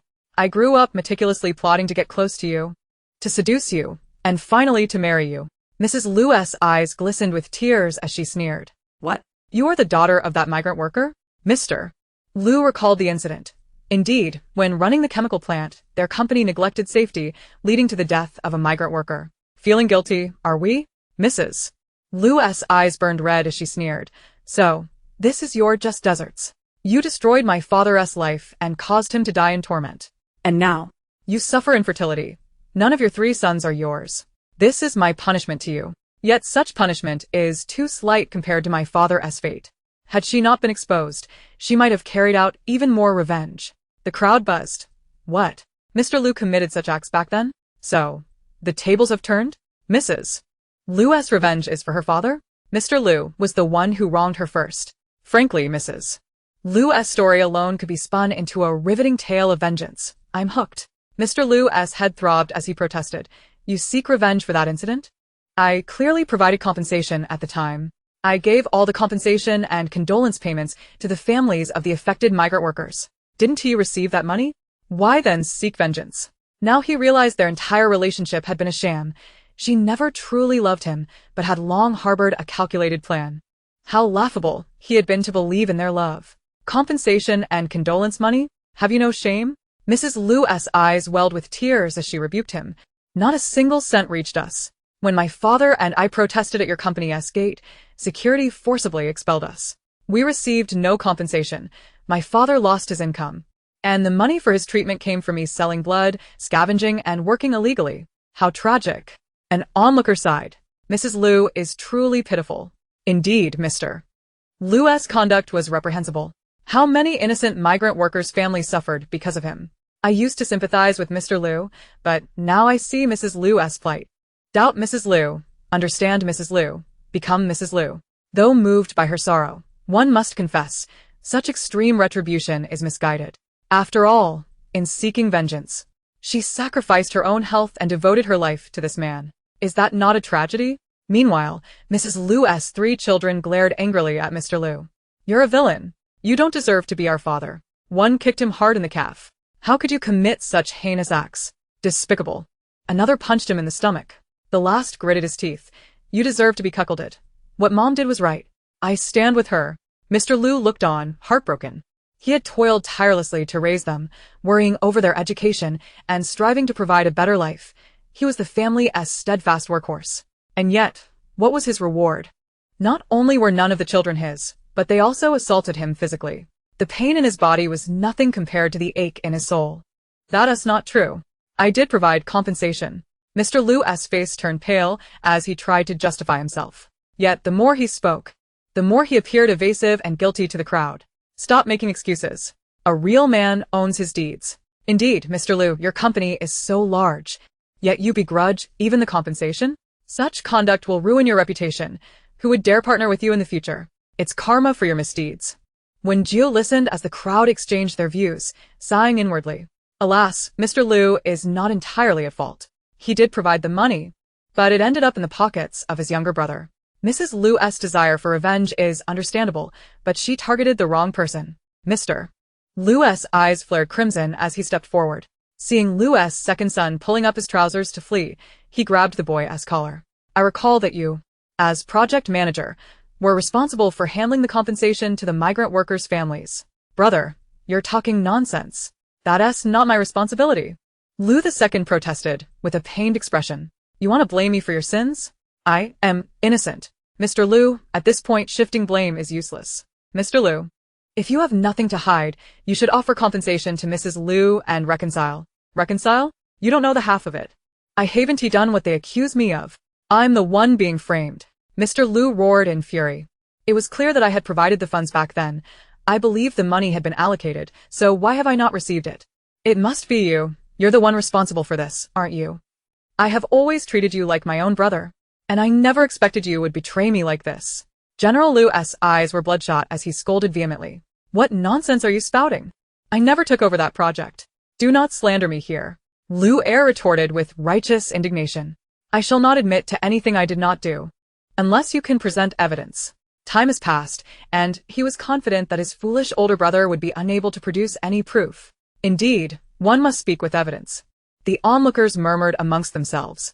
Obtaining evidence is quite simple. General Liu could retrieve the financial records of the funds allocated to Liu, then examine the bank transaction history from the time after the funds were dispersed. Oh, it turns out Liu used that money to vacation abroad, indulging in luxurious cruises, dining on gourmet meals, and entertaining numerous young models, living a life of excess and debauchery. Faced with the crowd's accusations and doubts, General Liu gritted his teeth and coldly declared, Very well, evidence you seek? I shall provide it.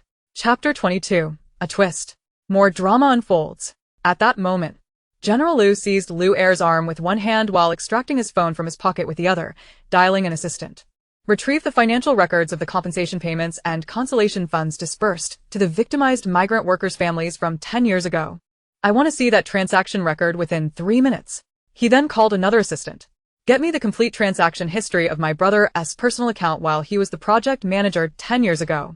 General Liu was filled with righteous fury, his chest heaving with each breath, his breathing becoming labored and chaotic.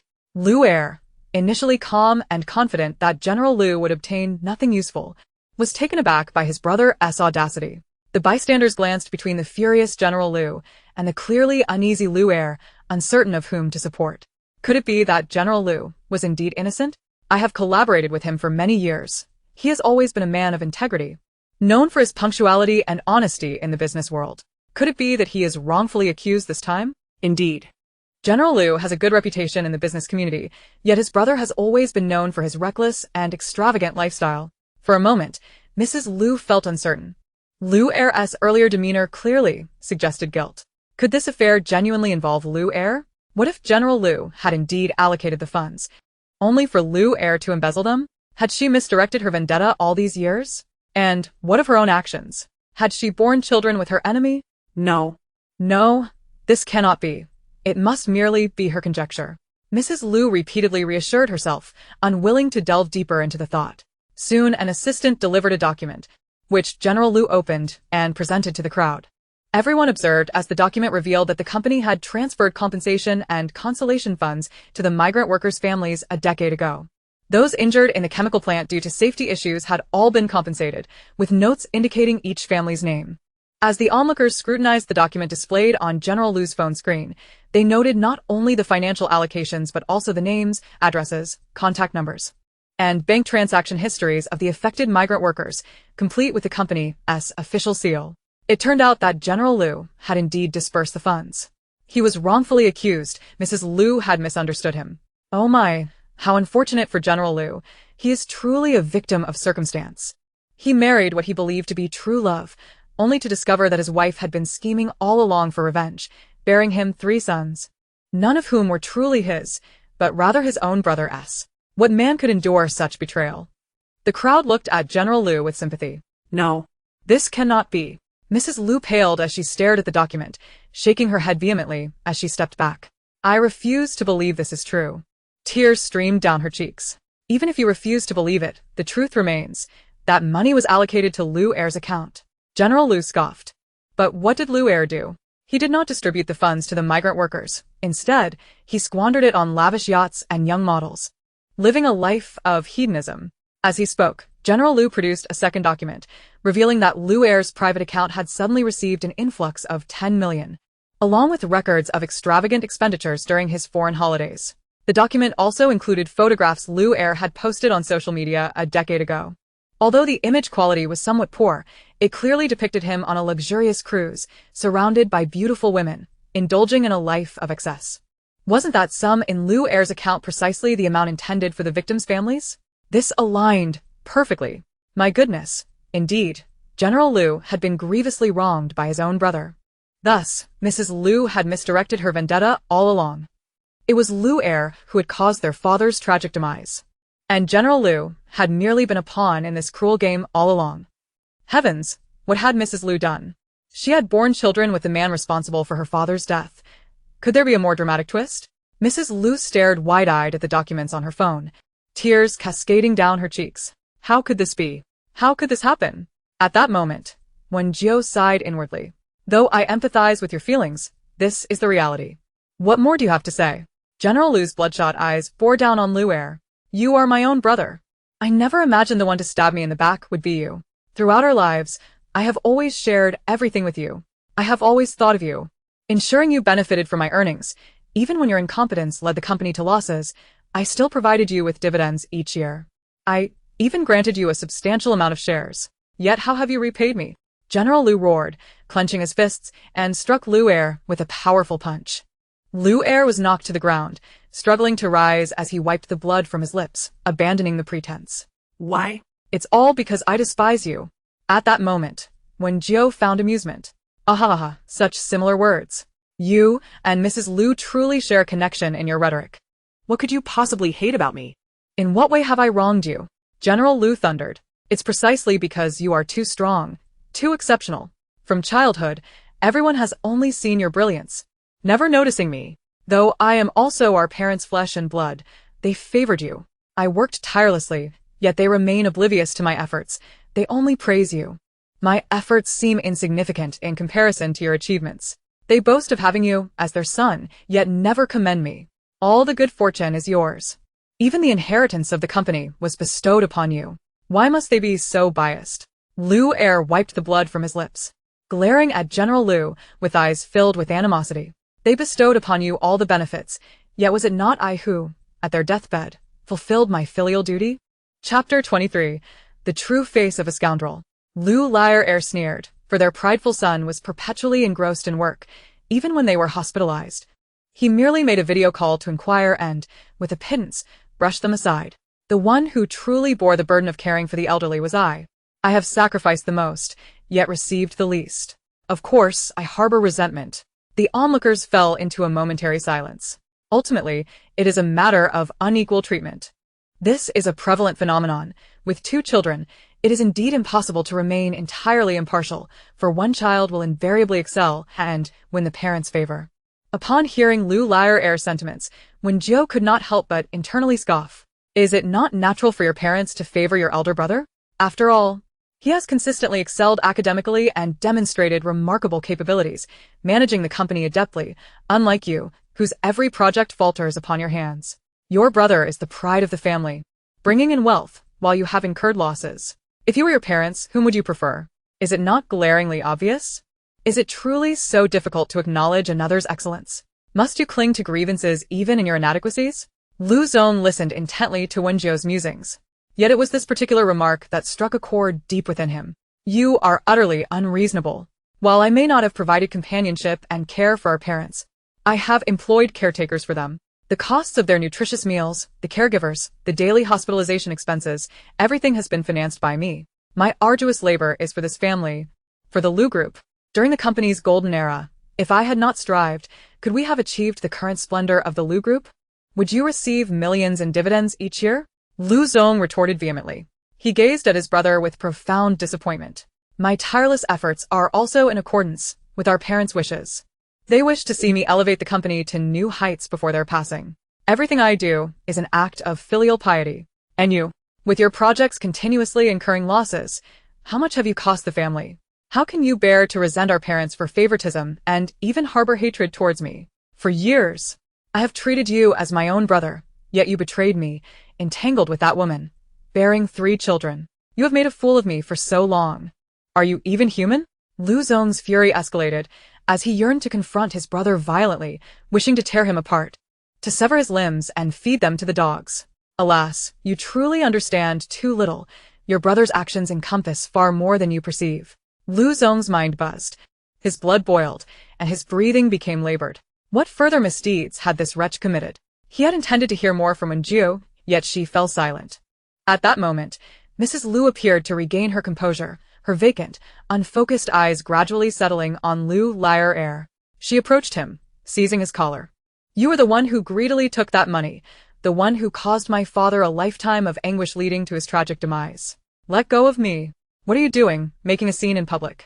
Lu Liar-Air brushed her aside, his tone dripping with impatience. Weren't you the one who professed to love only me? You claimed to navigate the world of flowers without being tainted, to uphold your virtue, declaring you had no romantic interests these past years. Yet you had been reveling with countless women for over a decade. What if your words were true? Mrs. Lu's eyes reddened, tears brimming as she glared at him. Initially, she had married Lu Zong for revenge, anticipating that upon his death, she would inherit his fortune. She had never intended to become involved with Lu Liar-Air. Yet he had pursued her fervently, fully aware she was Lu Zong's wife, his sister-in-law, showering her with roses and various romantic gifts, taking her on numerous dates, gradually winning her heart. Lu Liar-Air had bestowed upon her a fairy tale romance, leading her deeper into a web of affection until she became pregnant. At first, she panicked at the thought of an abortion, fearing exposure, but Lu Liar-Air encouraged her to keep the child, asserting it would serve as better revenge. Thus, she bore 3 sons, believing that when Lu Zong passed, she would marry Lu Liar-Air, and all that Lu Zong possessed would rightfully belong to them. She had foolishly placed her faith in him, but now Lu Zong was not her enemy. Lu Liar-Air was. I can no longer engage in this quarrel. Lu Liar-Air coldly remarked, refusing to meet her gaze. You knew all along that Lu Zong was not the one who caused my father's death. You were indirectly responsible. Yet you still seduced me, deceived me into being with you, coaxed me into bearing 3 children. Tears streamed down Mrs. Lu's face as she denounced him. You treacherous wretch. In the end, you are the one who deceived me. What are your true intentions? How could this scoundrel expect her to face their 3 children, to confront Lu Zong? The more she thought about it, the angrier she became, and she struck Lu Liar-Air hard across the face. After enduring the slap, Lu Liar-Air's face became bruised, and in a fit of rage, he retaliated with a harsh slap of his own. You wretched woman, How dare you strike me? You professed your love for me. Yet now that your true nature is revealed, you turn against me. You are nothing but scum. Mrs. Lu cried out, tears streaming down her cheeks. And soon they were embroiled in a chaotic brawl, exchanging blows. My heavens, how thrilling! Just moments ago, they were so enamored, and now they are violently assaulting each other. Indeed, both were fighting with all their might. Was Lu Liar, even a man, to strike a woman so fiercely? She had borne him 3 children. Chapter 24. To live well, one must wear a touch of green upon their head. I can understand Mrs. Lu hitting Lu Liar. After all, this scoundrel had betrayed her affections and toyed with her emotions, and they were entwined by blood feud. Mrs. Lu had foolishly given birth to 3 children for the very man who had caused her father's demise. But what justification was there for Lu Liar to strike a woman? Was this not the very definition of domestic violence? At that moment, Wen Jiu could no longer contain her disdain. Liu Liar is utterly repugnant. Is he even a man? How could he strike a woman? It makes my blood boil. I long to confront this scoundrel and deliver a punch to assuage my indignation. Meanwhile, Mrs. Lu's 3 children, wide-eyed, witnessed their mother being struck by their father. Unable to bear it any longer, they rushed forward. I want to allow you to hit my mother. You vile scoundrel. How dare you harm her? You are unworthy to be our father. Mom, are you alright? The 3 children charged at Lu Liar, launching a flurry of punches. Although they lacked physical strength, their numbers overwhelmed him, and Lu Liar, exasperated, retaliated against the children. The scene descended into utter chaos. Oh, dear. May your family refrain from fighting. You continue to engage in such a brawl, and it will surely devolve into mutual assault. Should someone call the authorities, we, the witnesses, may find ourselves taken to the station as well, and we have matters to attend to this afternoon. A voice from the crowd interjected. The others began to intervene as well. Lu, I shall never forgive you for this. Mrs. Lu's eyes blazed crimson as she fixed her gaze upon him. Turning to Mr. Lu, she continued, Darling, I know I have no right to call you that at present, but it is imperative that you comprehend his true nature. At that moment, Lu felt a surge of panic and hastily attempted to protest, but it was already too late. My dear, for years your brother has been manipulating projects within your company. He has embezzled funds, substituting inferior materials for the projects, all while pocketing the money for himself. He has conspired with me to bring about your demise. He insisted that I prepare 2 types of mutually detrimental ingredients in your meals, consumed in moderation. They pose no immediate threat to health, but over time, they could severely compromise your well-being and even endanger your life. He has often spoken of waiting for your death so that he might marry me, allowing us and our 3 children to inherit your fortune and live comfortably. The moment those words fell, Mr. Lu felt his legs weaken, his stability faltering, his complexion drained of color. No wonder you had been urging me to return home for dinner sooner. I thought you longed for my presence, especially since I have been so busy with work, leaving you to fend for yourself. I felt guilty, yet it turns out you were poisoning me. You not only rendered me infertile, but also sought to end my life. The onlookers could no longer contain their astonishment and disappointment. Lu truly is insidious, resorting to such treachery against his own brother. And to think he is a blood relative. How despicable. No man is without poison, and the most venomous hearts belong to women. This toxic husband and wife duo is indeed a formidable alliance, a true convergence of malevolence. Wen Jiu sighed inwardly. Mrs. Lu has truly exposed herself. She aims to bring down Lu along with her. Lu is utterly devoid of reason. After all, Mrs. Lu has shared his bed. And they have 2 children together. Cold-heartedness aside, he could at least feign some semblance of affection. Had he played his part, perhaps Mrs. Lu might have spared him the repercussions for the sake of their children. He has orchestrated his own demise. Now, they are indeed engaging in a battle of toxicity. A union of 2 wretched souls. Initially, I harbored disdain for Mr. Lu, given his foul-mouthed demeanor, but now I find myself sympathizing with him.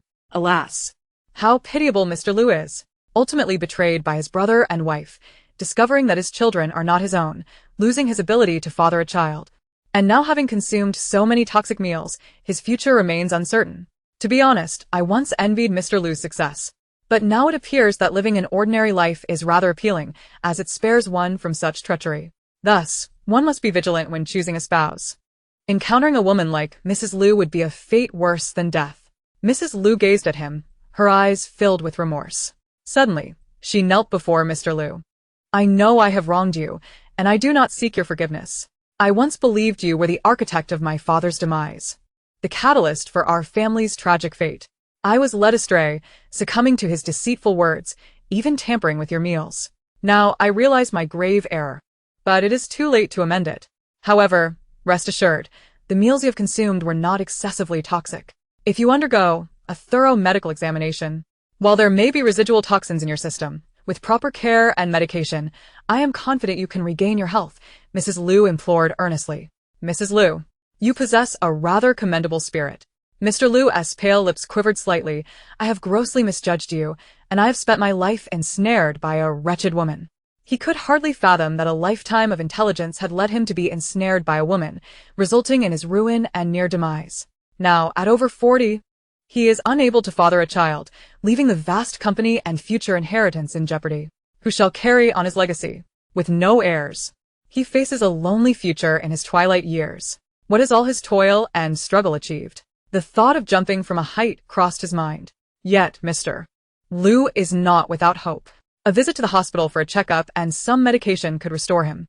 As for children, biological or adopted, he can nurture and train a few bright ones from an orphanage to inherit his estate. To live well, one must embrace a bit of green. Survival is paramount.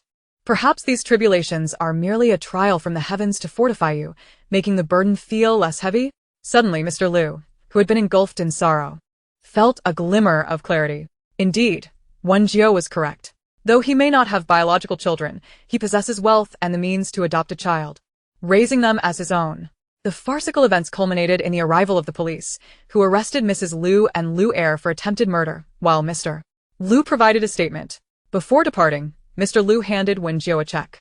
Today's events have marred the recognition banquet of the Su family's esteemed daughter. I offer this check as compensation. The amount is left for you to fill in as you see fit. It serves as both recompense and gratitude, acknowledging Wen Jiu for unveiling the true nature of those around him. Had it not been for Wen Jiu, he would still be supporting those deceitful individuals. Chapter 25. A twist of fate in the distance. Su Miao Miao stood in shock, witnessing the unfolding drama. What is happening? Wasn't Mr. Liu claiming that Wen Jiu was merely a country bumpkin, a mere ornament? Why is he inexplicably handing her a check now? This was perplexing. Wen Jiu was equally astonished by Mr. Liu's gesture. She blinked. Are you serious? Could it be that Mr. Liu has suffered a shock and lost his senses? Bestowing a check upon me? An empty one at that. Of course, I wish Miss Su a future bright with promise and success, Mr. Liu remarked, feeling somewhat ashamed.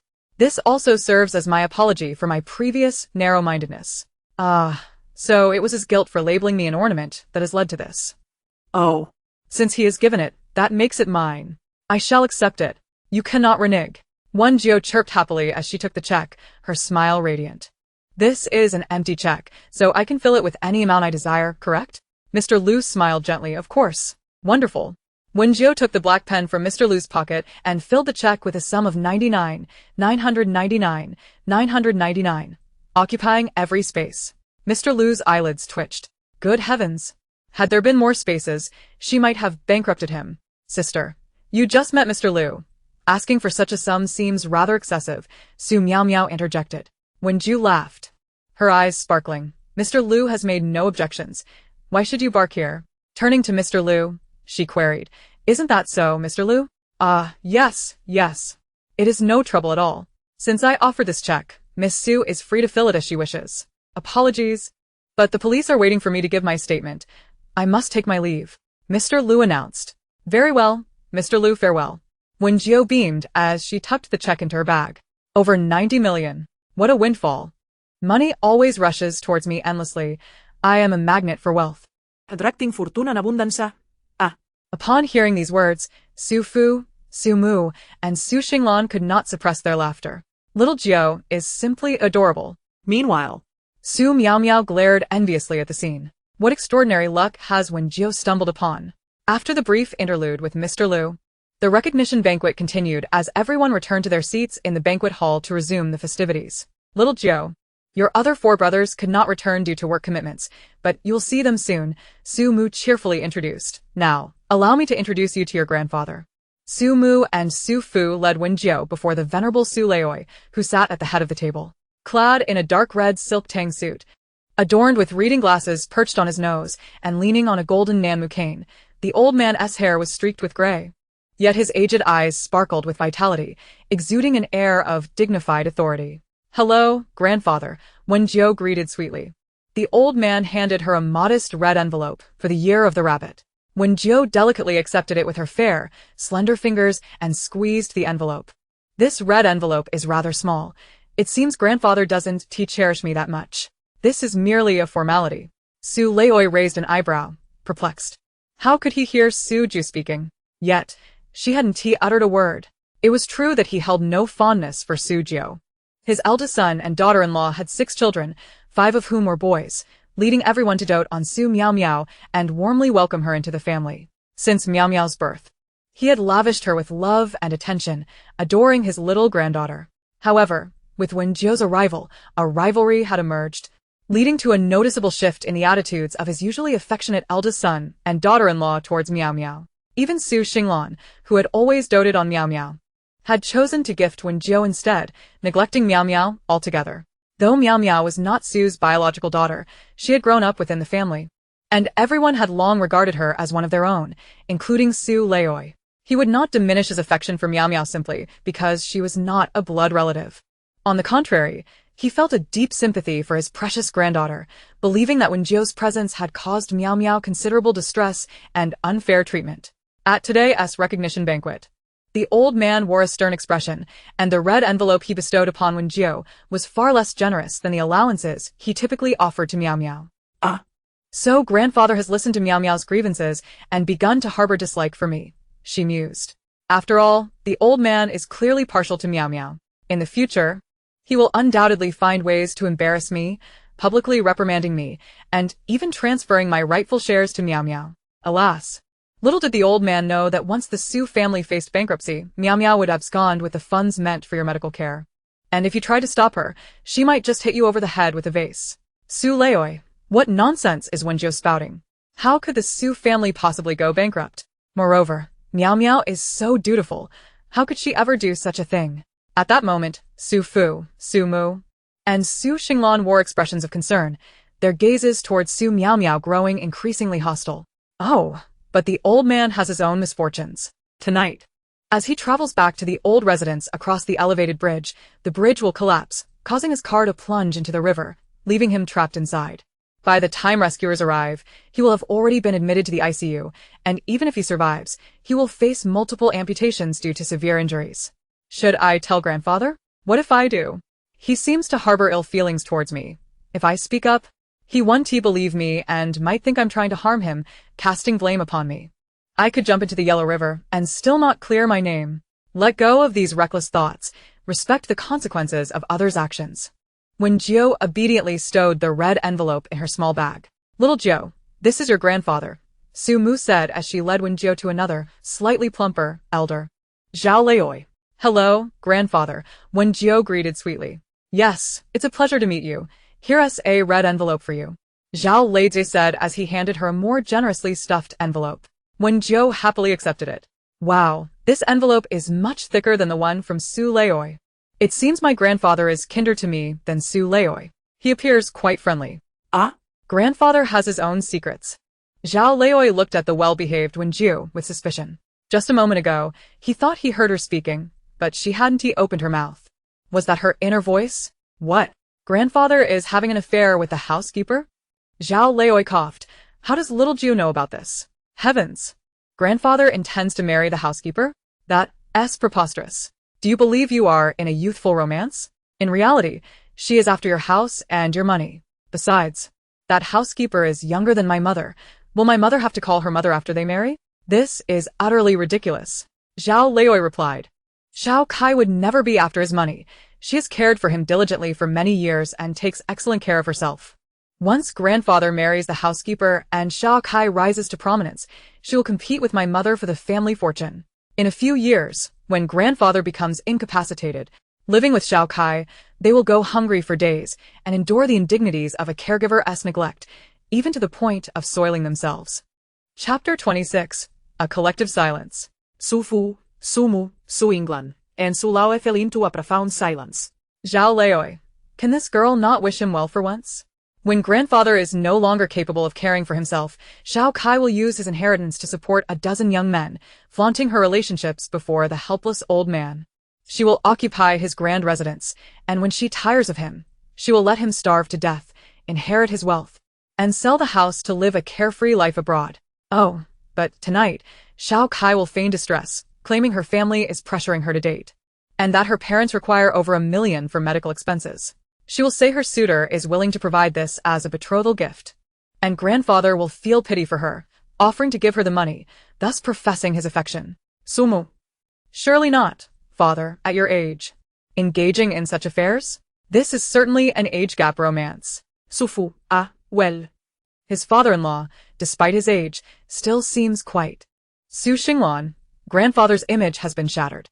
Su Leoi exchanged meaningful glances with Zhao Leoi. They were both widowers who understood the feelings of loneliness and solitude. However, it would be absurd to be involved with a housekeeper. Xiao Kai gazed at grandfather with teary eyes, saying, "Actually, I like you too. But I fear you might think I am after your money." Grandfather quickly clarified that he is not that kind of person, and after a heartfelt confession, they joined hands to obtain their marriage certificate. Zhao Leoi, while he indeed felt an attraction towards the housekeeper, given Xiao Kai's kindness, beauty, and nurturing demeanor, it was hard not to be moved. Yet, he could never believe Xiao Kai could be so mercenary. Coughing, Zhao Leoi addressed Wen Jiu, "Little Jiu, this strawberry mousse cake is delightful. You should give it a try." Enough of these absurd ramblings. Fortunately, others could not hear Wen Jiu's thoughts. Otherwise, he would be facing disgrace this evening. Wen Jiu accepted a neatly cut piece of mousse cake from the server, topped with a delicate layer of pale pink and adorned with a tempting red strawberry. She took small bites, savoring its exquisite taste. "I'm glad you like it," Zhao Leizui said with a smile. Immediately afterwards, Mr. and Mrs. Su introduced Wen Jiu to everyone once more, and the banquet continued with laughter and merriment. As dusk fell, the recognition banquet came to a close. Wen Jiu, elegantly attired in formal wear, was about to take her leave when a man abruptly obstructed her path. Who is this person blocking me? His intentions seem far from benign. This must be some sort of poison system. Indeed, his intentions are dubious. This is Song Zixuan, Su Miaomiao's childhood friend, who is fiercely protective of her. What a cliché name. It gives me goosebumps. Sob, sob, sob. Wen Jiu, even if you are the true daughter of the Su family, what does that matter? In my eyes, you will forever pale in comparison to Miao Miao. You are utterly unworthy to be mentioned in the same breath as her.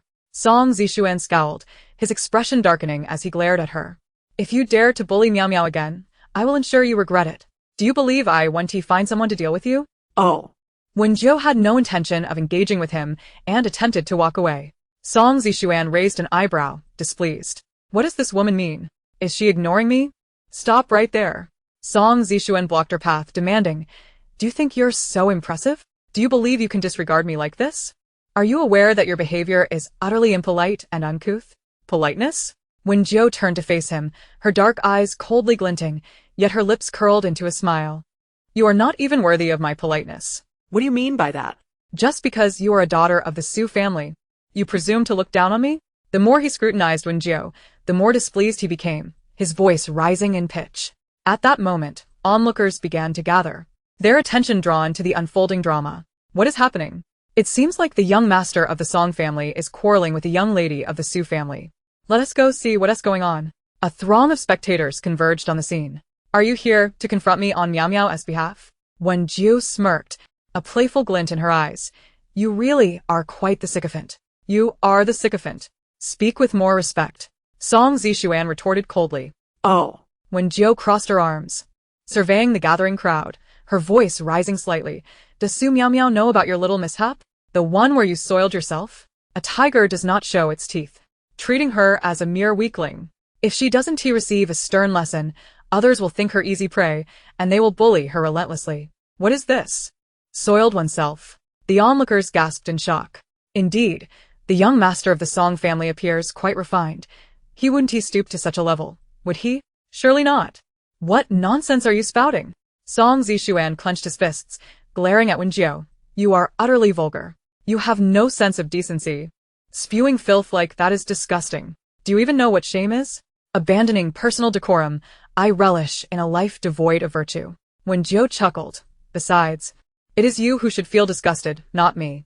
If anyone should feel shame, it is you. What are you babbling about? How am I disgusting? Song Zishuan was now akin to a fire-breathing dragon, his eyes nearly ablaze with fury. Do you know why you soiled yourself? Wen Jiu replied with a bright smile. It's because this young master of the Song family has a penchant for men. He enjoys being the submissive one. Just yesterday, he and his 3 friends were rushed to the hospital in a rather compromising position. Ever since he has suffered from a complication, he can't hold it in. As her words fell, a wave of astonishment washed over the crowd. Song Zishuan's face turned ashen. How did Wen Jiu come to know his secret? How could she possibly know? What? The young master of the Song family is attracted to men? I did see that news yesterday. About 3 boys being rushed to the hospital in that position. There were even pictures, though the identities were obscured. Looking at the back of the person in those photos, they bear an uncanny resemblance to Song Zishuan. Could it be him? The crowd buzzed with speculation, comparing the figure in the photo to Song Zishuan. His complexion paled further. No. That's not me. I didn't do any of that. Uffed. As he lost control of his emotions, he accidentally let out a loud fart. The surrounding spectators pinched their noses, retreating in disgust. What is that smell? So pungent. It must be flatulence. It reeks. What did he eat? Why does it smell like rotten eggs and durian? I can't take it anymore. I'm going to vomit. Chapter 27. A Divine Prophecy. What is that on the back of the young master of the Song family's pants? Could it possibly be excrement? It appears that it might very well be. This is beyond disgusting. No wonder it smells so foul. His fart must have released it. If I were him, I would be too ashamed to show my face. Initially, Song Zishuan had intended to slap Wen Jiu in anger, but upon hearing the remarks about what lay behind him, his expression shifted dramatically. He hastily covered his backside, his face a whirlwind of emotions. At that moment, confronted with the scornful and mocking gazes of the crowd, Song Zishuan wished he could disappear into the ground. I advise you to refrain from participating in such dangerous activities in the future. Wen Jiu shrugged, looking at him with feigned sympathy. After all, while such things may be thrilling, they are also harmful. Moreover, I suggest you consume more probiotics to improve your gut health. You, Song Zishuan, glared at Wen Jiu. Gritting his teeth, Wen Jiu, you'll pay for this. With that, he fled, clutching his pants. Wen Jiu, is that all? His combat prowess leaves much to be desired. Beside her, Su Miao stared at Wen Jiu with a peculiar expression. How did she come to know all of this? How infuriating. As Wen Jiu's recognition banquet concluded, everyone lingered to discuss the young master of the Song family. Wen Jiu accompanied Mr. and Mrs. Su as they boarded the car home. During the ride, Mr. and Mrs. Su, still uneasy about Old Master Su, urged the driver to take a different route to avoid the elevated highway. Old Master Su snorted in discontent, expressing his dissatisfaction. That route is so much longer, and with more foot traffic, it can't possibly be faster than the elevated highway. Isn't that just taking the long way around? Mr. Su frowned, pondering how to explain to the old man. Everything Wen Jiu had previously said had come to pass. We absolutely cannot allow the old man to take that route. Dear, you take Wen Jiu home first. I'll see Dad off. MR. Su instructi dell'arese. Su. He needed to ensure the old man returned home safely before he could rest easy. Very well, just be cautious on the way. MRS. Su replied. Confident that with her husband present, there shouldn't be any major issues. Mr. Su settled beside Old Master Su and instructed the driver, let us take that alternate route. Although it may be longer, the reduced foot traffic makes it safer. Wouldn't you agree? Do as you wish. Old Master Su reclined lazily in the leather seat, shutting his eyes to rest. Mr. Su exhaled in relief. On the way, Old Master Su spoke in a grave tone, expressing his displeasure. Though we have found our biological daughter, Miao Miao has grown up in our Su family. You must not show favoritism, do you understand? Mr. Su furrowed his brow. Did someone say something to you? No one has spoken to me about it. Old Master Su huffed. Miao Miao is also my granddaughter. I cannot abide by your preferential treatment of Wen Jiu over her. Mr. Su pressed his lips together. No one is neglecting her. It's just what? Old Master Su frowned, opening his eyes to glare at Mr. Su. If you treat Miao Miao poorly because of Wen Jiu, I won't forgive you. At that moment, the car radio broadcasted a news alert. Breaking news. At 6:31 p.m. tonight, a section of the elevated highway in the Northern District collapsed, resulting in a major traffic accident. A car plunged into the tumultuous waters below, and rescue personnel are currently on site conducting emergency aid. Old Master Su froze mid-sentence. What? What is happening? Mr. Su quickly opened his phone to check the latest news, now streaming live coverage. A portion of the highway had collapsed, and numerous vehicles were rear-ended. Traffic police had cordoned off the area, vigorously directing traffic. Firefighters, equipped with safety gear, had jumped into the river to conduct rescue operations. The old Master Su's face was ashen, his lips trembling. Indeed, that girl Wen Jiu had accurately predicted this. Had he stubbornly insisted on his own way, it would have been he who fell into the river.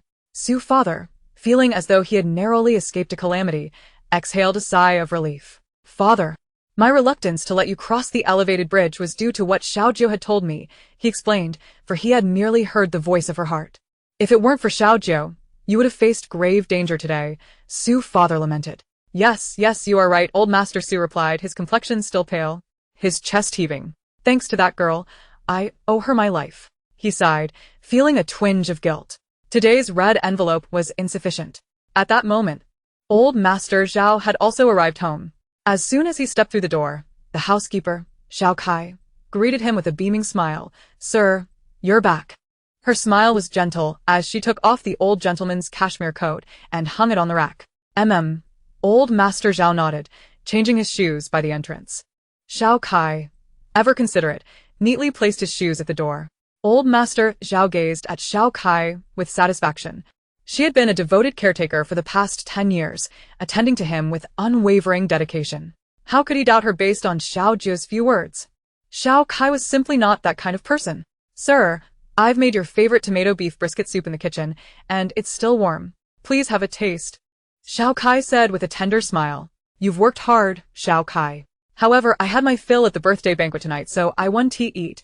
Old Master Zhao replied. Have you eaten? If not, you should go and have some. Xiao Kai shook her head, her smile fading slightly, becoming bittersweet. I want to eat. I just can't. What's wrong? Old Master Zhao asked, concern etched on his face as he sat on the sofa. Oh, it's nothing important. Xiao Kai forced a smile. I'll just put this tomato beef away. What troubles you? Speak up and I'll help you think of a solution. Old Master Zhao urged, his gaze filled with worry. I want to see you happy. Xiao Kai, visibly distressed, confessed my parents were hospitalized recently, and it cost a considerable amount. My aunt is pressuring me to go on a blind date, saying one of the suitors is a demolisher. And the betrothal money could cover my parents' medical expenses. I have no feelings for that man at all. I've seen his photo, and he looks fierce. I don't want to marry someone I know nothing about. That is not the marriage I envision. Yet, I'm deeply concerned about my parents' health. Their medical bills are overwhelming, and I alone cannot bear the burden of it all. Marrying hastily to acquire the betrothal money to save their lives seems to be the quickest way. As she spoke, tears streamed down her cheeks. Old Master Zhao felt a pang of heartache, just as he was about to propose. What if you marry me instead? He suddenly recalled how familiar her words sounded. Wasn't he that the very content he had heard from Xiao Jiu's heart? How could Xiao Jiu know what Xiao Kai would say in advance? I can understand your predicament. Old Master Zhao regained his composure, pausing before continuing. Would you like me to lend you some money for your parents' medical expenses? After all, Xiao Kai has cared for me for so many years. Her efforts deserve recognition. My parents' medical expenses total 1 million. Even if I worked for you until I grow old, I could never earn that much. Xiao Kai wiped her tears and forced a weak smile. Perhaps I should compromise with fate and go on that blind date. If I marry that man, my parents' health would be saved. Even though old Master Zhao was aware that part of what Xiao Jiu had said had come true, he still refused to believe Xiao Kai was that kind of person. After all, they had shared a bond for a decade. Old Master Zhao frowned and said, Then consider this money a gift from me. You need not repay it. How can that be? Xiao Kai's eyes brimmed with tears. Sir, you've worked hard all your life. How can I accept your money? This is your retirement fund. It's all right. Besides this million, I have ample retirement savings. This amount is trivial to me but can save your parents' lives. Do not hesitate to accept it, he said, moving towards his study to retrieve a bank book, which he handed to Xiao Kai. Sir, your generosity towards me and my family is beyond measure. I have no way to repay you. Xiao Kai Edgalim. Kneeling heavily on the floor, bowing deeply. To meet someone as kind as you is a blessing of a lifetime. Sir, you are my benefactor. She bowed again, deeply. Enough. No need for that. Old Master Zhao quickly helped her up. Your forehead is turning red from bowing. He placed the bankbook in her hands. Xiao Kai, clutching the bankbook, gazed at old Master Zhao with misty eyes. Sir, your gift makes you a great benefactor to me and my family. I have nothing to offer in return. Would you allow me to dedicate myself to you? No. Absolutely not. At that moment, Mother's sharp voice pierced through from outside the door. Mother, holding Wen Jiu's hand, hurried towards them. Initially, she had been taking Wen Jiu home, but after a few steps, worried about old Master Zhao's condition. She sought Wen Jiu's consent to visit him together. Upon hearing his daughter's voice, old Master Zhao rushed to open the door. Seeing Mother and Wen Jiu, he exclaimed in surprise, "What brings you two here? After a long day at the recognition banquet, you should be resting at home." "It's because I'm worried about you," Mother replied, pulling Wen Jiu inside. "What could possibly be wrong with me?" Old Master Zhao chuckled dismissively. Mother turned serious. "Did I just hear that this maid wants to dedicate herself to you?" "Yes, Mrs. Su, I was just about to explain," Xiao Kai began. Silence. Mother's icy gaze fell upon Xiao Kai, her commanding presence silencing the maid, who could only stammer in response. "Oh wow, my mom is so fierce. She really has that strong woman aura." The little green tea immediately fell silent.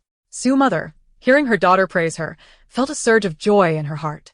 "Why are you being so harsh to Xiao Kai?" Old Master Zhao glared at Mother, quickly soothing the tearful maid. "Xiao Kai, don't be upset. My daughter has a fiery temper." "I'm fine, sir," Xiao Kai replied, her voice thick with emotion, her eyes red as she sniffled softly. Dad. "I just heard you were going to give her $1 million for free, and she even wants to dedicate herself to you, right?" Mother's expression turned stern. "Mind your own husband. Don't meddle in my affairs. Look at you. You've made Xiao Kai cry." Old Master Zhao scolded his daughter. "Dad, you're being foolish. Her wanting to dedicate herself is purely about your money." Mother stated matter-of-factly. "I will not allow you to speak of Xiao Kai that way." Old Master Zhao said coldly. "I know her character better than you do." So stubborn. "You're aware that after you're incapacitated, she'll be the one slapping you daily," Mother retorted. "Hey, this little green tea maid can really spin a tale. She even claims her parents are hospitalized. But in reality, they're probably playing cards in the village," Mother remarked. "Dad, she just said her parents are ill and in the hospital. How about I call to verify the situation so you don't get deceived by others?" Mother suggested. Initially, it was she who found a caregiver for the elderly gentleman. Upon her employment, she left behind an electronic resume for caregiver Kai, which contained her emergency contact information, namely, her parents' details. At that moment, caregiver Kai's countenance shifted with alarm as she thought, "My parents are not in a position to be contacted." Before she could finish her thought, Sue's mother had already dialed the number. "Hello, is this Kai Tsuewa's mother? I am her employer, and I wanted to inquire about your recent health." "I am quite well, yes." "Come on, it's oh, dear, the king?" The chaotic sounds of her mother playing cards filled the line. Sue's mother raised her phone, disconnecting the call. "Caregiver Kai, do you have anything to say?" Old Master Zhao was taken aback that this had indeed been predicted by Wen Jiu. He stared incredulously at caregiver Kai. "Little Kai, are you deceiving me?" Wen Jiu had already accurately stated two matters. What if everything else was true as well? Old Master Zhao dared not contemplate further. "Sir, it's not like that," caregiver Kai stammered as she attempted to extricate herself from the situation. "Grandfather, not only has she deceived you with her web of lies, but she has also stolen your money. Your most valuable collection of 1980 stamps has already been stolen and sold." What? Old Master Zhao staggered slightly, his anger mounting as he rushed to his room to search for his stamps, yet found nothing. "Where are the stamps? Where have my painstakingly collected symbols of bygone eras gone?" "Grandfather, not only the stamps, but the landscape painting by Qi Baisher hanging in your study is also a forgery. The original has already been stolen and sold by her. And what now hangs on your wall is a cheap imitation bought for 99 yuan online. Unfortunately, grandfather, your advanced age has rendered you unable to discern the fake from the genuine." Chapter 29. Big Brother is in trouble. What? Old Master Zhao hurried to the wall, where he beheld the Qi Baisher landscape painting. Adjusting his reading glasses, he scrutinized it closely. Indeed, the painting was a counterfeit. The original had a dark red hue where the artist's name was printed, yet this one was glaringly bright red, and the brushwork and ink wash proportions were entirely incorrect. Such a significant matter had escaped his notice. Fuming, Old Master Zhao seized the painting and stormed towards caregiver Kai. Explain. What is the meaning of this? Where are my treasured 1980 stamps? And why is this landscape painting a forgery? Where is my original? I don't know. Caregiver Kai stuttered. How could I possibly know? You have been in this house caring for me. If you don't know, then who does? Old Master Zhao was nearly beside himself with rage, wishing he could deliver a resounding slap to Caregiver Kai. Grandfather, perhaps you should call the police, Wen Jiu interjected, offering Old Master Zhao his phone. Trembling, Old Master Zhao accepted the phone. Hello? Is this 110? I wish to report a theft. No, please don't call the police. Caregiver Kai slid to the ground. I sold the stamps, but I haven't yet sold them. They are at my house. I will retrieve them and return your money. Please don't call the police. This farcical scene concluded with Caregiver Kai returning the stolen funds and being arrested for theft. Exhausted, Old Master Zhao sank onto the sofa, removing his reading glasses and wiping his face. My entire lifetime of reputation nearly fell into ruin because of this woman. Grandfather, Wen Jiu could not help but speak. You must remain rational and stop believing in such nonsensical romantic tales. Safeguarding your wealth is the true wisdom. Ah, you are right, Old Master Zhao sighed. Little Jiu, I owe much gratitude to you and your mother for helping me see through this woman's true colors. As I age, apart from having a little wealth, I have little else to offer you. Rising, he retrieved a 20 million yuan bankbook to give to Wen Jiu. take this. Wen Jiu was taken aback. Is this for real? Why is everyone suddenly giving me money? If I didn't know I was merely a supporting character in this world, I might almost believe I am the beloved protagonist. What supporting character? Old Master Zhao cleared his throat. You and your mother have assisted me in finding my cherished painting and helped me see the true face of that woman. Consider this a token of gratitude. Indeed. Little Jiu, accept it, Sue's mother chimed in. But I haven't done anything. Why is grandfather rewarding me? Nevertheless, since grandfather has given me this sum, I shall accept it. After all, if the Su family goes bankrupt in the future, I can use my savings to help my parents and brothers. Provided my brothers do not conspire against me for Su Miao Miao. Conspire against her for Su Miao Miao? Old Master Zhao frowned. Little Jiu, I have heard that you have suffered greatly in recent years. From now on, your grandfather will protect you. Rest assured, if anyone dares to bully you, just tell your grandfather, and he will teach them a lesson. Thank you, grandfather. You are truly wonderful. Wen Jiu beamed with joy. Grandfather is so good to me. I hope he lives a long life and remains healthy and happy. Old Master Zhao beamed with delight. This little Jiu is such a good child. Sue's mother felt a pang of envy at these words. Why was it that little Jiu wished for her grandfather's longevity instead of her own? She had given more than grandfather had. Old Master Zhao saw Wen Jiu and Sue's mother off as they got into their car. Little Jiu, do you prefer your grandfather or your mother? Sue's mother asked, her tone tinged with sourness. I love them both.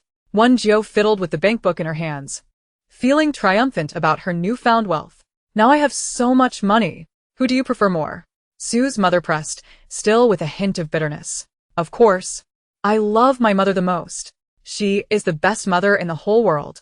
Wen Jiu exclaimed, throwing her arms around Sue's waist and resting her head against her. I am rich now. I can't believe I used to be a mere pawn for capitalists in my past life. After enduring so many hardships, I have finally come into my fortune. My parents and grandfather are so good to me. What a divine life this is. In the past, I wished to conquer the world. Now I simply want to relax and enjoy my money, living a carefree life. Perhaps I should go on vacation? I've never been on a trip before. Not to mention abroad. I haven't even traveled within the country.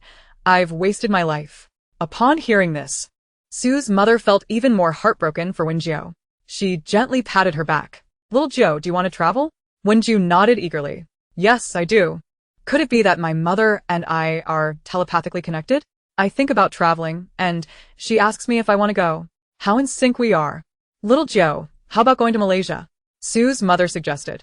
Your older brother is working there, and he won't be able to return home for about 10 days. If you travel there, he can look after you a bit, and then you both can return together. Yes, yes. Wen Jiu's eyes sparkled with excitement. All right. I'll book your ticket to Malaysia and inform your brother. Thank you, Mom.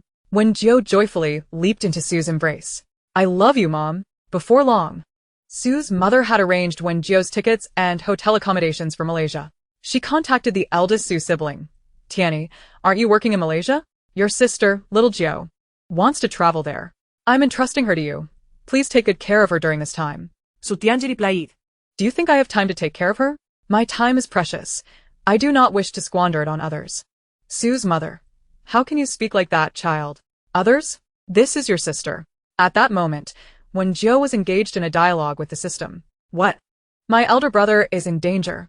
Alas, the Su family members are all experiencing a streak of misfortune. In danger? That simply cannot be. I must ensure that Xiao Jiu goes to him. Sue's mother. I have made up my mind.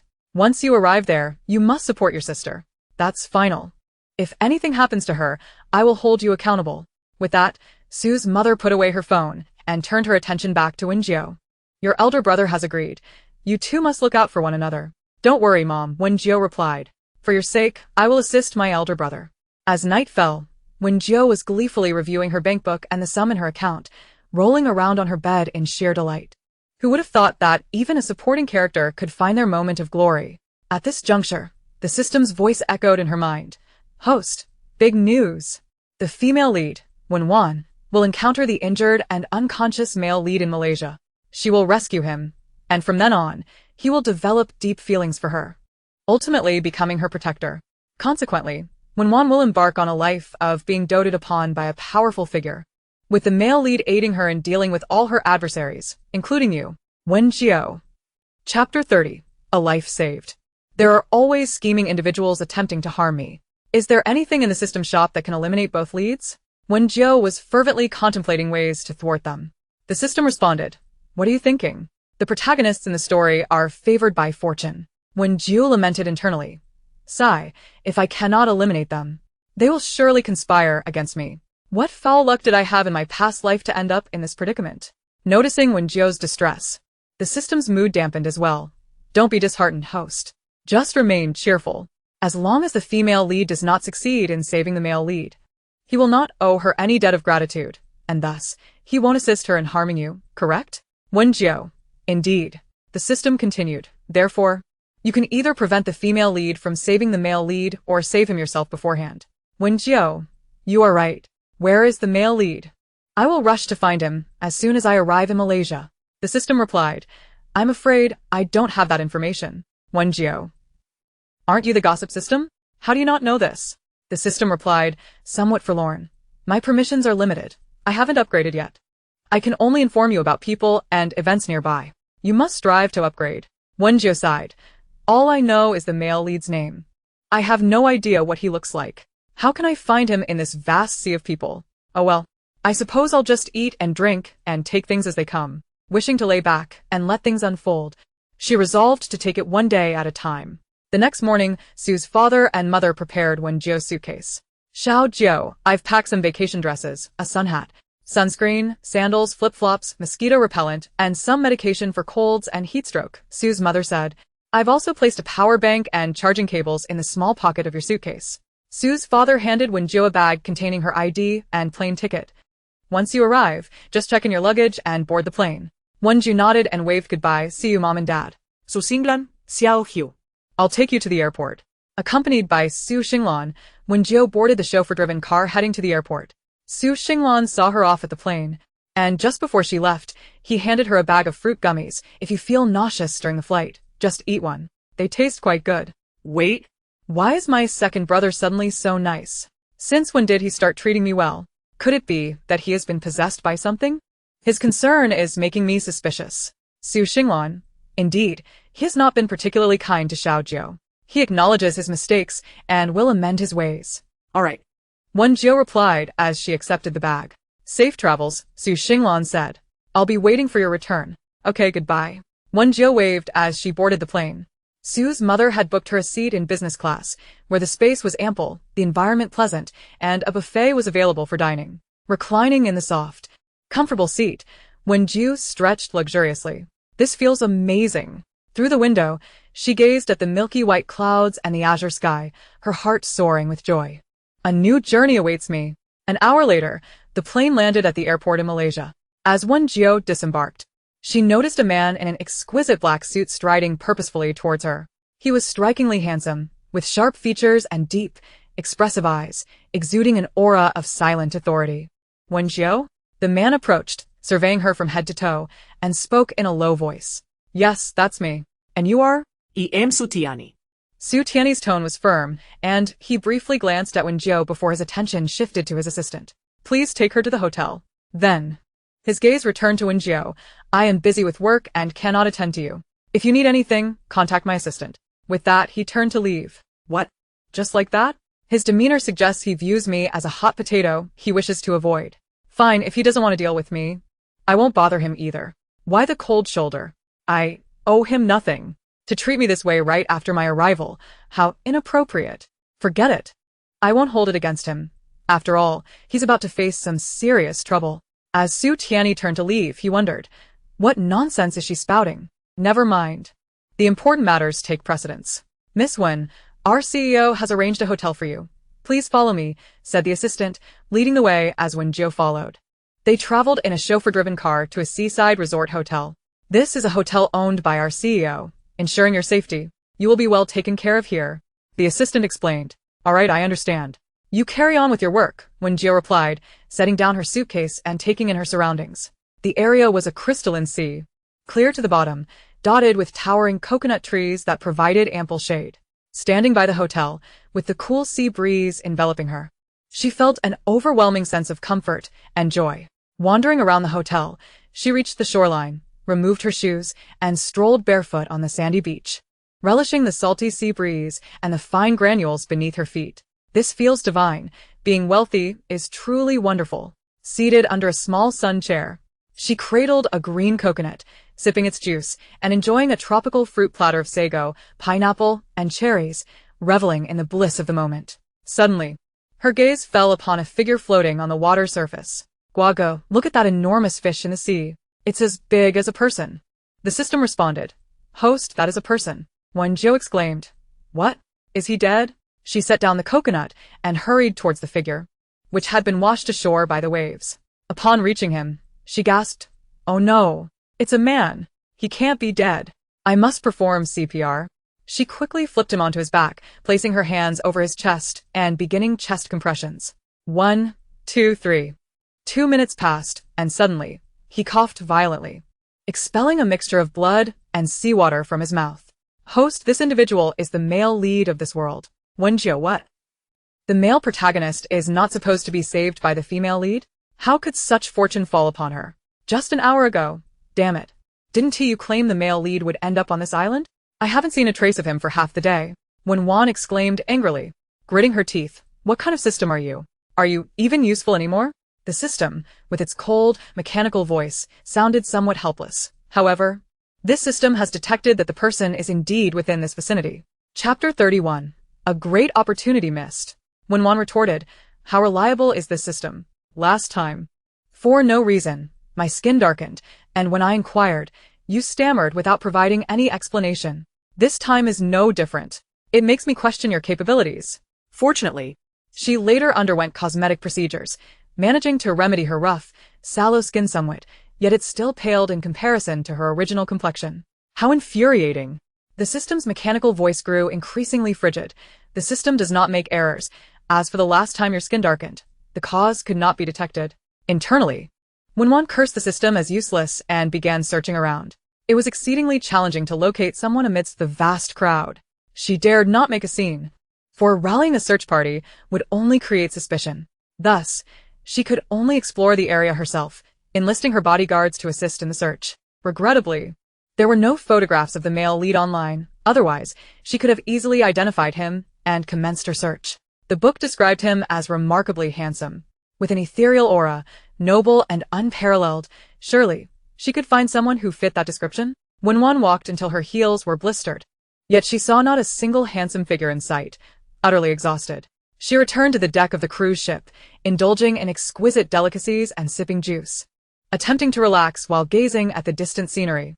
At that moment, a bloodied figure stumbled onto the cruise ship. The overwhelming stench of blood hit Wen like a wave, making her feel nauseous. The man was drenched in blood, his face and body marred beyond recognition. Staggering toward her. Ah! Wen gasped, quickly rising to her feet and retreating in terror. Monster! Goodness, a ghost. The man, at the end of his strength, collapsed to the ground, extending a blood-soaked hand toward Wen. That hand clutched her skirt tightly, causing her to recoil in disgust. How filthy! How revolting!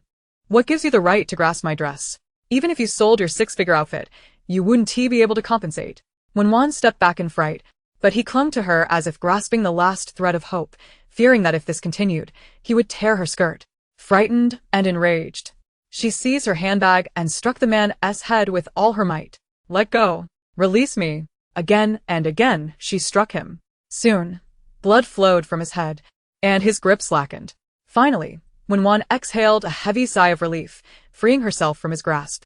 At that moment, several bodyguards returned. Miss Wen, we searched all around but couldn't find the person you were looking for, the lead bodyguard reported. Wen felt increasingly agitated. Damn it. You all, throw him overboard. She commanded coldly. Remember, you saw nothing today. Thus, the man was cast over the deck, the waves engulfing his bloodied body, the vast, deep sea swallowing everything whole. An hour later, Wen Jiu observed him cough and felt a wave of relief wash over her. Thank goodness he was still alive. His body bore numerous wounds, rotting and decaying from exposure to seawater, and he appeared extremely weak. Do you have the strength to walk? Wen Jiu inquired. If you do, I can take you to a nearby hospital. The man collapsed to the ground, utterly powerless, his deep-set eyes half-closed. Through blurred vision, he saw a sweet-looking girl squatting before him, her expression filled with concern. She was the one who saved him. Every wound on Shun Mo Cheng's body throbbed painfully, his head feeling as though it were being split apart. The world around him blurred, and he felt dizzy, ultimately losing consciousness. Hey, big brother. Wen Jiu gently patted his shoulder, but he remained unresponsive. What? He just fainted? Wen Jiu reached out to check his breathing. Fortunately, he was still alive. System. I see this man is very weak. If he isn't treated promptly, he might die. Do you have any special medicine in the system store? The system replied, yes. But you lack sufficient points. Wen Jiu exclaimed, can I just owe it? Saving a life is worth more than anything. The system retorted, nevertheless, your points come on. How about this? I'll owe you for the life-saving medicine, and you can charge me interest. She urged. Hurry, open the system store.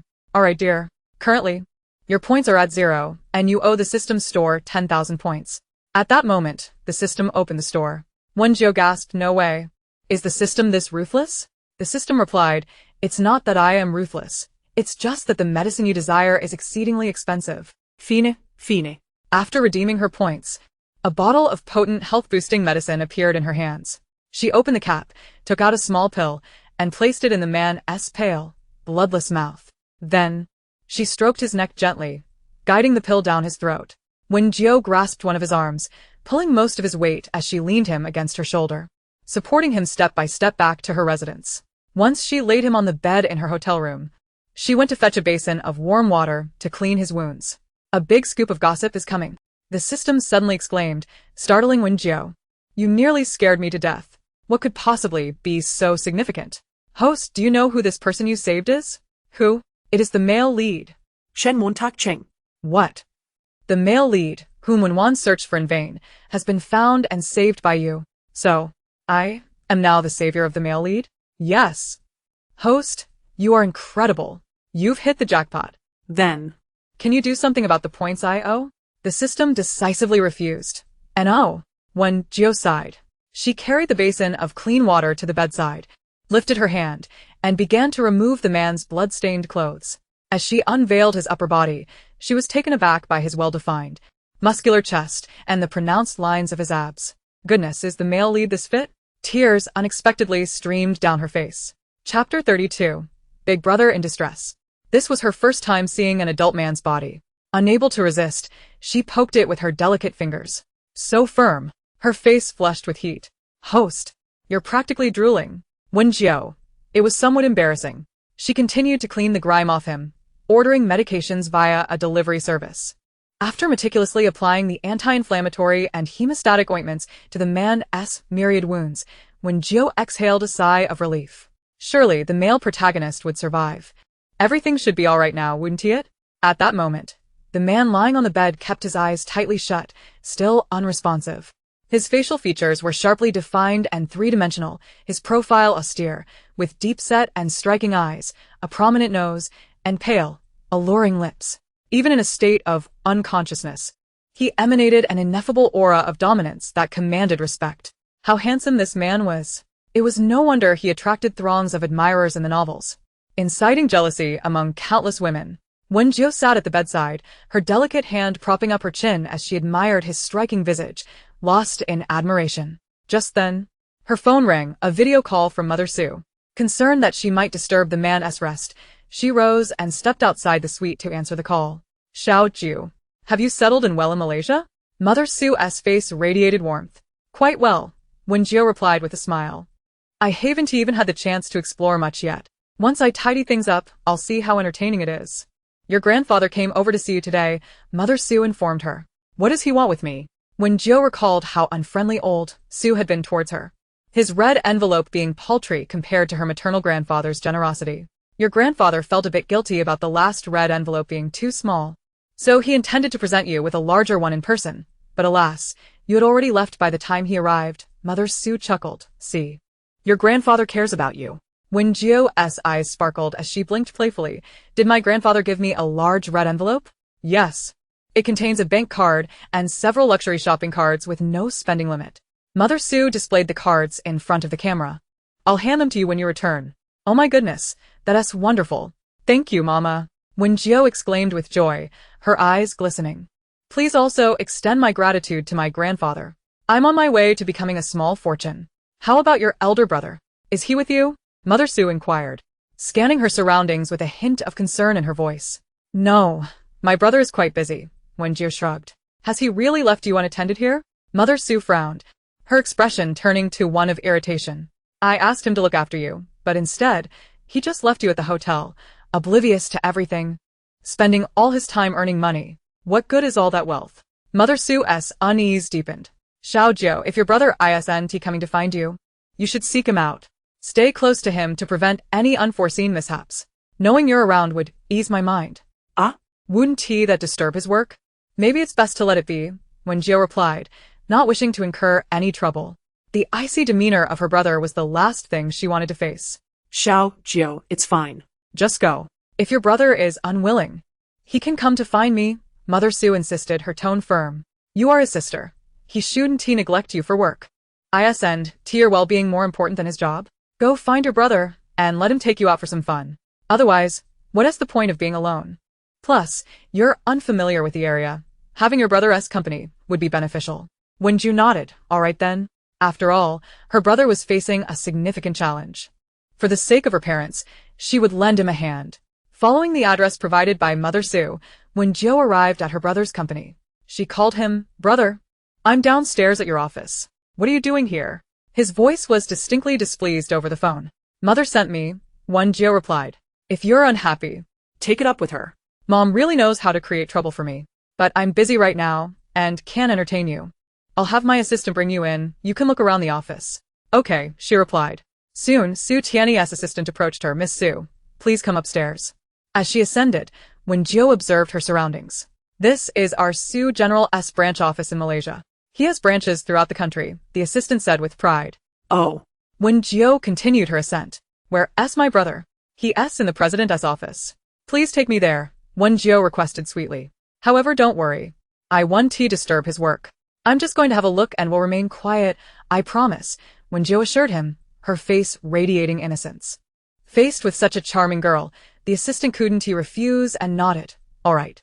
Before long, the assistant led Wen Jiu to the president's office. Brother, I'm here. She called out sweetly upon entering. What are you doing here? Su Tiany, seated in the president's chair, looked displeased. This isn't a place for you. Oh my. How fierce, Wen Jiu thought, feeling wronged. But just then, a voice that seemed to emanate from nowhere exclaimed, if it weren't for Mother sending me, I wouldn't have come to find you. Do you realize you're in serious trouble? In serious trouble? How can that be? My life has always been smooth sailing. Your nemesis has conspired to ruin you by hiding drugs in the transport vehicles carrying your goods. If those trucks leave and get inspected, not only will your company go bankrupt, but you could also end up in prison. I'm here to help you, you know. Su Tiany's expression changed abruptly. Has the shipment departed yet? The truck left 10 minutes ago. Whatever it takes, get those trucks to turn back immediately. Su Tiany's demeanor grew cold and commanding. Rising from his chair, he stated, Xiao Jiu, I have urgent matters to attend to. I'll find you once I'm done. For now, amuse yourself at the office. Wait, are you busy with the shipment? Wen Jiu urged. Please check your goods thoroughly to ensure nothing inappropriate is mixed in. Despite your coldness towards me, I'm still trying to help you. I must be quite the good person to be moved by my own kindness, she quipped teasingly. Brother, I've done all I can for you, she added, but Su Tianyi, maintaining his stern expression, swiftly departed. Chapter 33. The man suddenly seized her by the neck. Host. Su Tianyi is now en route to inspect the shipment. Su Tianyi intercepted the transport truck and discovered the hidden drugs. The police arrived but found nothing. Su Tianyi uncovered the mastermind behind the scheme and is now dealing with his rival company. Oh dear, Wen Jiu mused. Since her brother wouldn't be going to jail, her task was complete. It was time to indulge in some leisure. There was no need to linger any longer. Remembering the male protagonist still at her hotel, she decided to check on him. When my brother returns, please let him know I've left. Staying here is rather dull, she told the assistant before quickly departing. Leaving so soon? You arrived in a hurry and are leaving just as quickly, the assistant remarked. Wen Jiu returned to her hotel, and as she ascended the stairs, she picked up 2 servings of curry potato beef rice and 2 milk teas from the hotel restaurant. Upon reaching her room, she swiped her key card to unlock the door. However, before she could step inside, a shadow suddenly darted out from behind the door, swiftly grasping her by the neck. The young woman's eyes widened in terror, and in her panic, the food and drinks she was holding fell to the floor. At that moment, she found herself locked in the chilling, blood-tinged gaze of the man before her, his eyes exuding an aura of somber coldness. Heavens! That look is utterly terrifying. Is he planning to devour me? Just then, Shin Machin heard a panicked female voice, yet the girl in front of him remained silent. Where did that voice emanate from? Could it possibly be the girl's innermost thoughts? Shin Machin scrutinized the girl, noting her alarmed, glistening apricot eyes and the spilled milk tea and food on the ground. Realization dawned upon him, and he released his grip. How ungrateful can one be? I saved you, and you turn around and choke me? I regret saving him. This is just a real-life version of the farmer and the snake. Good deeds go unpunished. Sobi. Apologies. I initially mistook you for an assassin intent on pursuing me, and my momentary alertness led to such an extreme reaction. A flicker of guilt crossed Shin Machin's austere features. I assure you, I did not intend to cause you harm. Is that truly the case? Wen Jiu covered her porcelain white, delicate neck, blinking in skepticism. Indeed. The man's thin lips formed a straight line, and after a brief pause, his deep, dark eyes rested upon the girl. I swear it. He spoke each word with utmost seriousness. Well then, I shall reluctantly take your word for it. Wen Jiu let out a sigh of relief. Thank goodness he doesn't mean to kill me, otherwise I would truly be in trouble. The girl's sorrowful voice continued to resonate in his ears. Shin Machin recognized this was not an illusion. He was indeed hearing the girl's thoughts. You, Shin Machin, swallowed hard and inquired, did you save me? Wen Jiu nodded obediently. Yes. So please do not assist the heroine in terminating me in the future. Assisting the heroine in terminating her? What could that possibly mean? However, since she was his savior, he naturally intended to repay her kindness, never to betray her trust. Thank you. Shin Machin pressed his lips together, his low, magnetic voice breaking the silence. This life of mine was salvaged by you. Having saved me, I must repay you in kind. Shin Machin continued, his lips pursed. No need for repayment, just don't devour me, and that will suffice. This is my token of gratitude. Shin Machin withdrew a jade ring from his slender thumb and presented it to the girl. When we meet again, use this token to find me, and I shall reward you handsomely. The girl gazed at him obediently, pausing for a moment before saying, all right, I shall accept it. She placed the jade ring into her small bag. At least he possesses a sliver of conscience. What is your name? Shin Machin asked, his voice low and steady. Wen Jiu. The girl replied sweetly. Greetings, I am Shin Machin. The man's thin lips curved slightly as he spoke, his gaze toward the girl softening, losing some of its previous sharpness. Oh. Wen Jiu nodded. Is the bathrobe I'm wearing what you changed me into? Shin Machin inquired, pursing his lips. Yes. But please don't misunderstand. Your original clothes were soaked and filthy. Wearing them posed a risk of bacterial infection. So, I changed you into this disposable bathrobe from the hotel, which is quite clean. Although I did change your clothes, I kept my eyes closed the entire time. And I did not look at any inappropriate areas. This man has a truly magnificent physique. This is the first time I've seen such a splendid male form. This is like a comic book hero stepping into reality. His figure is even more perfect than the golden ratio, with broad shoulders and a narrow waist. He has like a double-door refrigerator. Those well-defined pectorals, those 8-pack abs. Oh, I could drool just thinking about it. And below the abs, the sight is equally impressive. His prowess in that regard must be formidable. I wonder which woman will benefit from him in the future. Shinmochin. So, this seemingly innocent little girl not only beheld his body but also touched it. A wave of indescribable heat surged through Shinmochin, causing his austere demeanor to flush with warmth. Wait, is he blushing? His earlobes are turning red too? How pure-hearted. Wait, what? He has never been in a relationship before? He hasn't even touched a woman's hand. I must have struck gold. I got to see such a stunning man's body for free. Sob, sob, sob. Shinmochin, this little girl possesses a rather deceptive appearance. She is not as innocent as she seems. Shinmochin took a deep breath. All right, regardless, I must still express my gratitude. Are you hungry? I can order a meal for you. Wen Jiu spoke. What a pity about the pearl taro milk tea on the floor. It contained so many sago pearls. And that curry chicken cutlet meal. I'll have to order another one now. Thank you. Shinmochin nodded. What flavor do you prefer?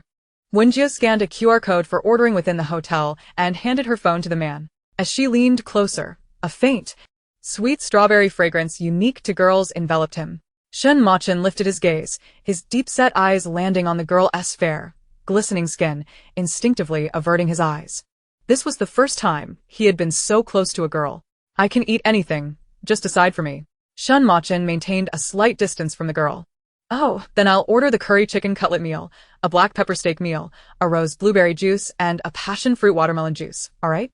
The girl's slender fingers tapped the screen a few times before she looked up at the man beside her. Shinmochin leaned against the wall, his body weak. Having just expended all his energy, his muscles were tense, and several wounds were beginning to reopen, blood seeping through and staining the pristine white bathrobe he wore. You're bleeding, Wen Jiu exclaimed. Chapter 34. How could she know these things? The man let out a low grunt and nodded. I'll help you sit on the sofa, and I'll bandage your wounds. Wen Jiu quickly moved to his side, lifting one of his arms to rest on her slender shoulder. Lean against me, and I'll help you walk. Gazing upon her petite frame, Shinmochin's thin lips curved slightly.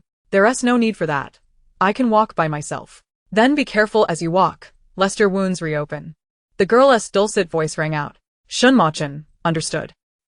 If you hadn't choked me, perhaps my wounds wouldn't have reopened. What a nuisance. Shinmochin, indeed, this matter was certainly his fault. Soon, the man made his way to the sofa step by step. Wen Jiu approached him, holding the hemostatic medicine and bandages delivered by Matewan, bending down before him to carefully unwrap the bloodied bandages and gently sprinkle the hemostatic powder on the wounds. Does it hurt? The girl inquired softly as she meticulously tended to him. The man chuckled softly.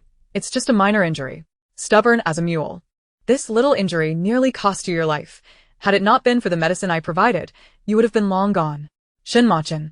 Wen Jiu gradually bandaged his wounds, tying the ends of the bandages into a small, adorable bow. All done. Wen Jiu gazed at her handiwork with satisfaction, a smile gracing her face, her gentle features illuminated with a hint of pride. I truly am a little genius. I've managed to turn wound dressing into an art form. This bow is so tiny and cute, just as expected of me. At that moment, the doorbell of the hotel rang. Wen Jiu stood to open the door, while Shinmochin remained on high alert, his voice icy. First checking the peephole to see who it was. Oh, all right. Wen Jiu tiptoed to glance through the peephole. Don't worry, it's just the delivery person. As she spoke, Wen Jiu rose and opened the door, revealing a waiter who wheeled in a cart brimming with food. The cart was laden with a delightful array of dishes. Curry chicken rice, black pepper steak rice, milk tea, fried chicken, French fries, hamburgers, chocolate cookies, and an assortment of desserts. My appetite is piqued. Tears of delight involuntarily flowed from my lips. It smells so delicious. Wen Jiu swiftly unloaded the food from the cart, and Shinmochin also joined in to assist. Together, they arranged the delectable spread upon the dining table. Once the delivery was complete, the waiter pushed the empty cart away. Wen Jiu handed Shinmochin a pair of disposable chopsticks, while she herself eagerly broke apart her chopsticks and began to feast. Shen Mo Chung had encountered many elegant dining habits among the affluent ladies of high society, yet he had never witnessed a girl eat as voraciously as Wen Jiu. Her speed was astonishing, akin to a whirlwind. Elegance was not her forte, but her cheeks, round and white, resembled a greedy little squirrel, which stirred an appetite in him and lightened his previously heavy heart. "Why aren't you eating?" she asked, her mouth full, her cheeks bulging, her almond-shaped eyes wide with curiosity. The man could not help but chuckle. He picked up his chopsticks and began to eat. His manner was refined and graceful, reminiscent of a nobleman indulging in a feast during the Middle Ages, every gesture exuding an air of genteel sophistication. What were once humble dishes now seemed elevated to the realm of the exquisite. Suddenly, Wen Jiu felt a tinge of embarrassment at her own dining style. This man looks so pleasing while eating. So handsome, so handsome. But I mustn't lose my composure. This man is not mine to covet, for beauty can cloud judgment. As long as he doesn't think of harming me, I shall not indulge in further thoughts. Shen Mo Chung's long, slender fingers, which held the chopsticks with utmost dexterity, paused momentarily. It was understandable. Their first encounter had left a less than favorable impression upon the young girl, leading her to constantly fear for her safety around him. Yet, such musings were not entirely unwarranted. Alas, he is quite pitiable himself, hunted by his own uncle. It is no wonder he is perpetually on guard against everyone. His uncle, seeking to eliminate him? Shen Mo Cheng's dark, fathomless eyes narrowed slightly. He had always assumed that the threats against him stemmed from corporate rivals, never contemplating that they could originate from his uncle, who had watched him grow up. Though Shen Mo Chung regarded his uncle as a father figure, he remained oblivious to the treachery that lay beneath. Tragically, it was the very uncle he revered who had orchestrated the deaths of his parents. What? Shen Montag Cheng stiffened. His parents had been killed by his uncle? How could this be? Years ago, when his uncle lacked the means, the family patriarch had bestowed the leadership of the Shen family upon Shen Mo Cheng's father, granting him control of the company, which incited the uncle's jealousy. In a fit of malice, the uncle tampered with the family car, causing it to explode on a mountain road. Shen Mo Cheng had been in the car as well. The uncle's intent was to eliminate the entire family and seize their wealth. However, his parents had sensed something amiss. In a moment of desperate instinct, they had pushed little Shen Mo Cheng from the vehicle just before it flipped over, plummeting down the cliff to their demise. This traumatic event left an indelible mark on the young Shen Mo Cheng's psyche. How tragic for a child to endure such suffering. Shen Mo Cheng gazed at Wen Jiu, bewildered. They were mere strangers, yet how could she possess such intricate knowledge of his past? 20 years prior, when his parents had perished in that accident, the news had been hushed, buried by time, leaving only him to remember the details. Yet, Wen Jiu seemed to know them as if she had witnessed it all firsthand. His uncle, unable to bear the failure to kill Shen Mo Cheng, feigned concern, appearing to treat him well, weeping the loudest at the funeral, and caring for him solely to gain favor from the family patriarch. Eventually, the patriarch had rewarded him handsomely with a substantial sum of money, along with the rights to the company and the family leadership. Alas, as Shen Mo Cheng matured, his capabilities outshone his uncle's, prompting the deranged uncle to resort to extreme measures in a bid to protect his own position. Shen Montag Cheng. He vowed to uncover the truth behind the tragic accident that claimed his parents' lives and the assassination attempts against him. Chapter 35. His life had been irrevocably altered. You are gravely injured. You can recuperate here for the time being and leave once you have healed. The girl spoke softly, her voice gentle and melodious. All right, thank you. Shen Mo Cheng replied, pressing his lips together, his tone somber. He felt weak and indeed required time to recover. His subordinates had already received word of his situation and were en route. At that moment, a knock resounded at the hotel door. Su Jiu, are you inside? Came the voice of Shen Tian-yi, his older brother. You should rest in bed while I check on my brother, Wen Jiu said, rising to head towards the door. She opened it to find Su Tian-yi waiting there. What brings you here? Wen Jiu asked, her eyes widening in surprise.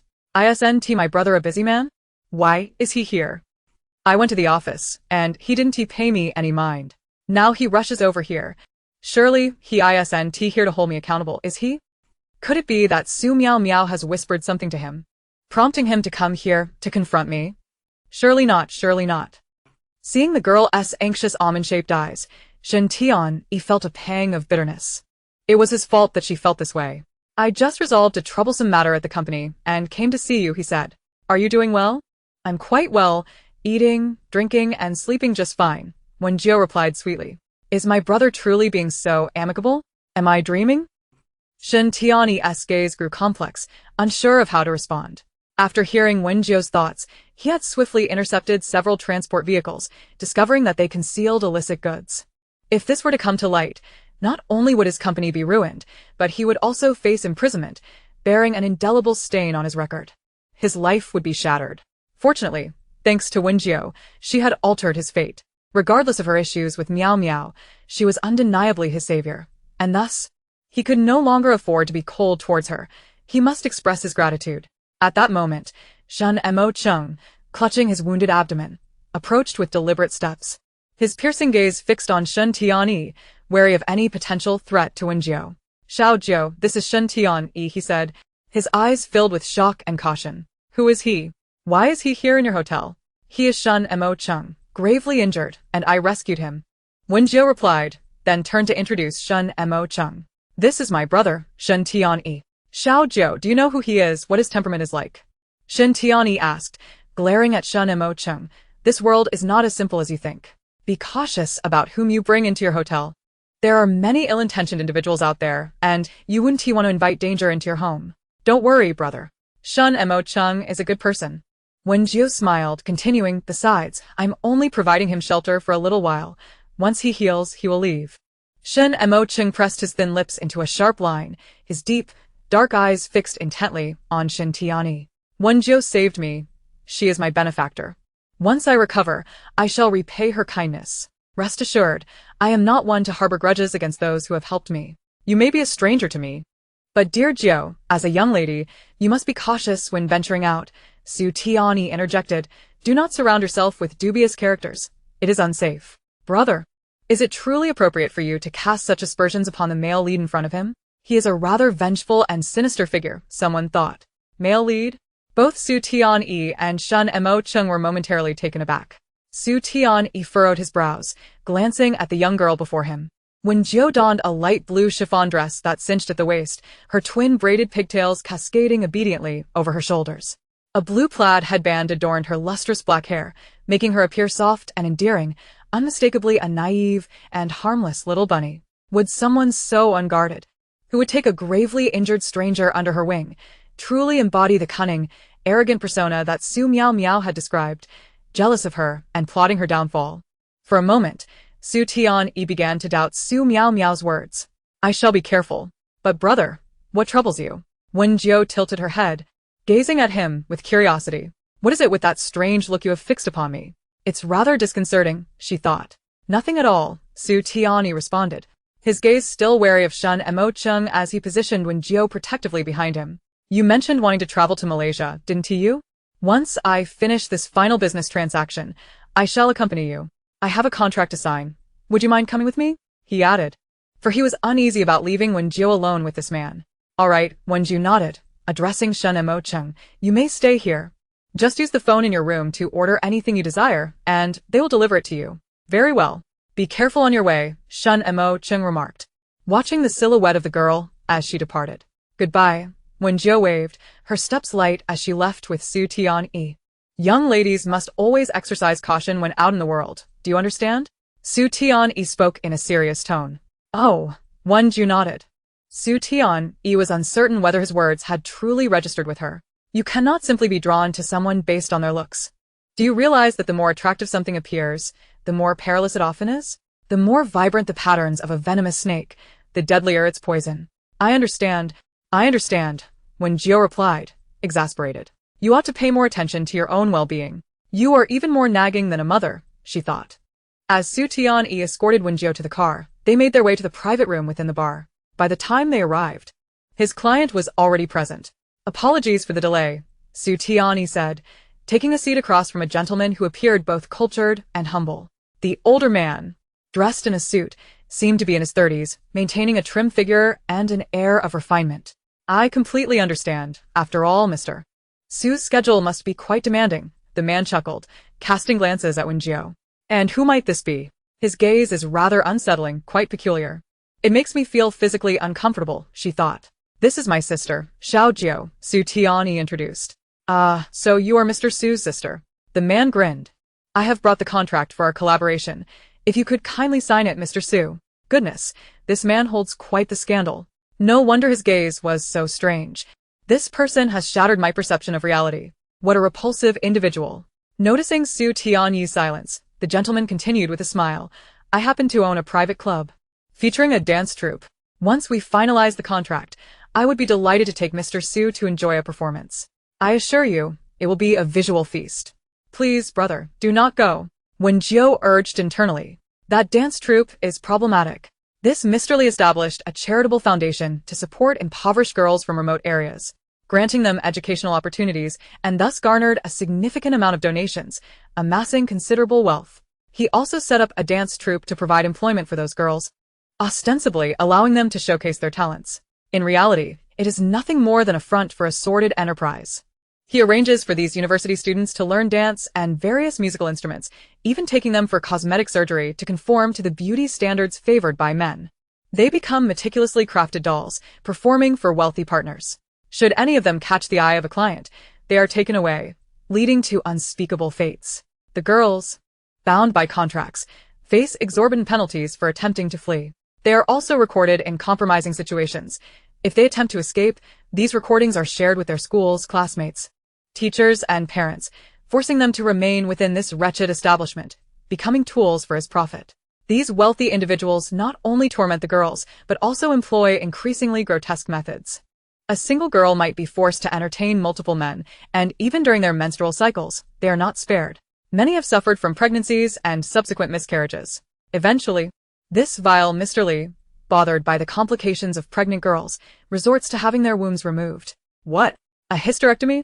Su Tianyi glowered at Mr. Li, astonished that someone so seemingly courteous could commit such atrocities. There was a girl named Xiao Mei. Her father was in an ICU after an accident. On the anniversary of his passing, she wished to return home to see him one last time, but this beast, Mr. Li, forbade her from doing so. Thus, Xiao Mei missed her father's final moments. And that is not the end of it. A client interested in Xiao Mei took her to entertain a group of men, resulting in an unexpected miscarriage. She had unknowingly been pregnant, and not knowing the child's father, Mr. Li had her womb removed without allowing her time to recover, insisting she continue her work. Out of rage and despair, Xiao Mei secretly collected evidence of Mr. Li's misdeeds, compiling a list of all the company owners who collaborated with him. Ultimately, she leaped from the rooftop, ending her painful and humiliating existence. After her death, that list was exposed. If you sign a contract with this despicable man, your name will be on that list as well, ruining both your reputation and that of your company. Su Tianyi remained silent, grateful for Wen Jiu's timely warning. Mr. Su? Mr. Li inquired, sensing Su Tianyi's hesitation to sign. I need to review this contract thoroughly before signing, Su Tianyi said, pursing his lips. I have had a long day, and am rather fatigued. Since my sister is here, perhaps we could visit your dance troupe and witness the performance. Of course, of course. Mr. Li rose, a knowing smile on his face. Come, Mr. Su, let us go see. Surely, brother is not about to collude with him? Does brother not realize the true nature of the dance troupe? Perfect. I shall accompany you to rescue those suffering girls. Soon, Mr. Li led Su Tianyi and Wen Jiu to the Li group's dance troupe. They entered a grand auditorium where Mr. Li seated them in the best viewing area. Waitstaff in tuxedos presented cocktails and desserts. As the stage lights illuminated, the group of scantily clad girls began to dance, synchronized with the music and lights. The group of young women, with tousled hair and exquisite features, possessed voluptuous figures. They adorned themselves in sheer black lace corsets and delicate camisoles that revealed ample, creamy skin below their collarbones, complemented by their slender waists that seemed no larger than a palm's width. Their attire was completed with form-fitting leather pants and long, fair thighs clad in black combat boots. As they twisted their waists and tossed their heads, their provocative dance moves, bold and fiery, revealed the fullness of their curvaceous forms beneath their attire. Oh my, although they are all stunningly beautiful, Mr. Li is truly something else. Is this a real-life brothel? How utterly shameless. Is that Xiao Mei standing at the center? She is indeed strikingly beautiful, but alas, her pallor is disheartening, her eyes reflecting profound anguish. For them, living this way must feel akin to existing in hell. Mr. Su, do you find this dance troupe to your liking? Mr. Li asked with a suggestive smile. Su Tianyi nodded slightly. It's acceptable. I never would have imagined that you have such tastes, big brother. Ah, Could it be that you would stoop to their level? I thought you were principled, but I am utterly taken aback. The one in the center, Xiaomei, is the best dancer among them. Mr. Li beamed with pride, admiring his creation, and whispered to Mr. Su, you see, Xiaomei not only dances exceptionally well, but possesses other talents as well. Mr. Su, would you care to give it a try? That's revolting. I might just lose my dinner. That's fine. Su Tianyi nadit kuli. What? My perception of Su Tianyi has shattered into a million pieces. Oh no. I never really had a favorable impression of him to begin with. I never would have guessed that Su Tianyi was this kind of person. I shall never speak to him again. It's just a pity for Xiaomei. You did come here to sign a contract, didn't you? Perhaps it's best to leave it be. Wen Jiu, unable to bear the sight any longer, interjected. However, Su Tianyi cast a meaningful glance at Wen Jiu, indicating for her to wait. That look is rather peculiar. What does it signify? Is he worried I might interrupt his endeavors? Before Wen Jiu could finish her thought, Su Tianyi rose and departed, accompanied by Xiaomei. He blinded by lust. I never thought my brother would be so mundane. Men, after all, are creatures who think with their lower halves, haha. Su Tianyi, Chapter 37. The Girl on the Brink of Suicide. In the dimly lit private room, Su Tianyi gazed at the delicate girl before him, his voice low as he prepared to speak. At that moment, Xiaomei raised her hand and unfastened the button at her back, discarding her garment onto the floor, exposing her soft, fair skin to the air. Her complexion was ghostly pale, and her expression was one of resignation as she closed her eyes and stood before Su Tianyi. He averted his gaze, pondering how much trauma this girl must have endured to become so numb. I did not come here for this. Su Tianyi spoke firmly. Not for this? Xiaomei opened her eyes and gave a sardonic smile. What are you pretending for? You and Mr. Li are cut from the same cloth. I know the true faces of you people, who present yourselves as so refined while harboring vile intentions behind closed doors. As she spoke, Xiaomei stepped closer to Su Tianyi, raising her hand to caress his chiseled features, sneering, You don't want it? Here, take it all. Add Su Tianyi's name to the list. After today, she would leap from the upper floors. If she could not live, she would ensure that these individuals face the scorn of society. Perhaps her demise would even land Mr. Li and his ilk behind bars. That's not what I want. Su Tianyi took a step back. Put on your clothes. What are you pretending for? Xiaomei glared at him. There was no one else here, so why pretend? You came here precisely for this, didn't you? What I want is that list you hold. Su Tianyi turned his back to Xiaomei, stating, I know you have a list and possess evidence against Mr. Li. If you hand over that list along with the evidence you've gathered, I will submit it to the police, ensuring that justice is served and that Mr. Li and his cronies face the consequences of their actions. Xiaomei paused, her expression shifting to one of skepticism. What nonsense are you spouting? What list? I don't have anything like that. If he doesn't desire such services, could it be that he is in cahoots with Mr. Li? Could it be that Mr. Li has discovered her activities and intends to acquire the information to silence her? She feared not death, but the truth being concealed, and the thought of these wrongdoers evading justice. Rest assured, I am not affiliated with Mr. Li. Perceiving her concerns, Su Tianyi assured her, I am here to help you. Why should I trust you? Xiaomei picked up the discarded clothing and dressed herself, her gaze fixed warily on Su Tianyi. I know you contemplated suicide after documenting that evidence, but your death will change nothing. There's no need to sacrifice your life because of the misdeeds of scoundrels. You have a long life ahead. You are still young, and there is much more to experience. What you intend to do is not worth it. As Su Tianyi spoke these words, Xiaomei's eyes widened in disbelief. How could he know her innermost thoughts? How did he know she was contemplating suicide? She had never confided in anyone. Who are you? How do you know this? Xiaomei trembled. You need not know how I came by this knowledge. You only need to understand that I am here to help you and your peers, Su Tianyi replied.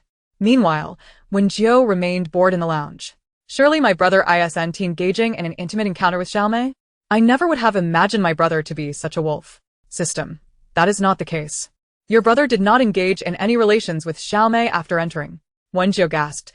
Then what did my brother go in for? System. Currently, Xiaomei is tearfully presenting the evidence of Mr. Li's crimes she has gathered over the years to your brother, pleading for his assistance. Wen Jiu.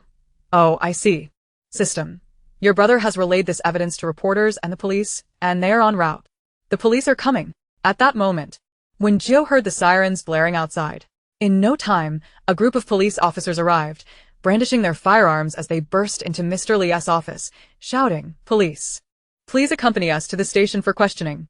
Thus, the police took Mr. Li and the group of dancers, along with Su Tianyi and Wen Jiu for statements. It turns out I misjudged my brother. He is not the kind of man driven solely by lust. I never expected my brother to be so principled. Following the investigation, Mr. Li was arrested on charges of illegal operations and unlawful detention. Su Tianyi. You bastard, you dare to ruin me? As he was about to be taken into custody, Mr. Li glared with bloodshot eyes, cursing, "You'll pay for this. Just wait until I get out, and I'll make you suffer." He raged, initially intending to lash out at Su Tianyi, but was restrained by the officers. "And you wretched harlot dare to betray me. Just wait, I won't let this go." As Mr. Li was dragged away, his curses gradually faded into the distance. "Don't be afraid." When Jiu gently patted Xiaomei's shoulder, "He has been apprehended, and he will no longer pose a threat to you. The police will also delete all the videos Mr. Li kept of you girls.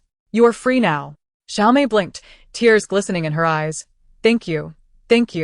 If not for Su Tianyi and his companions, she would have left a suicide note by now.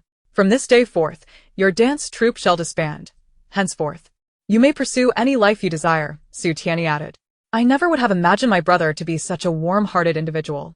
I initially believed him to be driven by carnal desires, yet to my surprise, he exhibited profound integrity.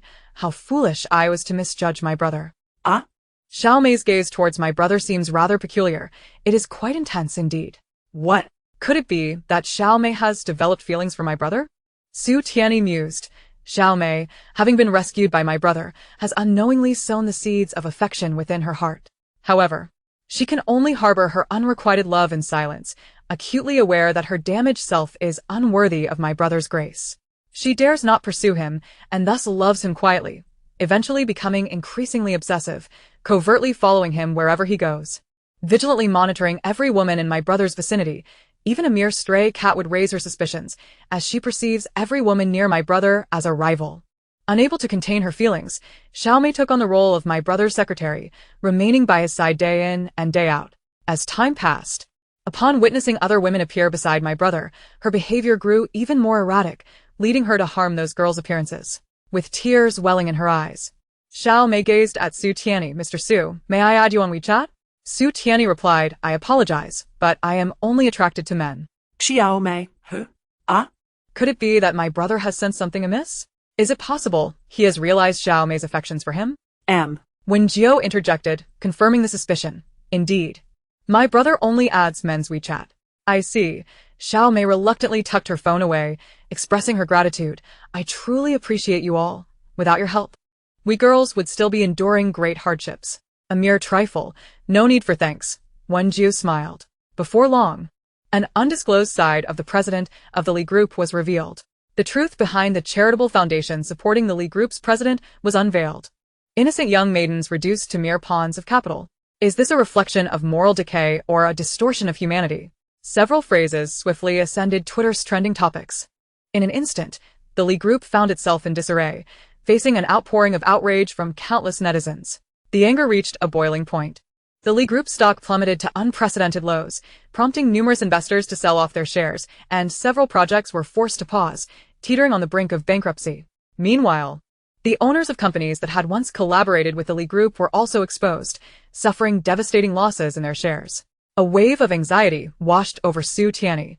Had he not heard Wen Jiu's concerns and signed that contract, his own company would have been on the verge of collapse. Chapter 38. My brother's black card is for me to use.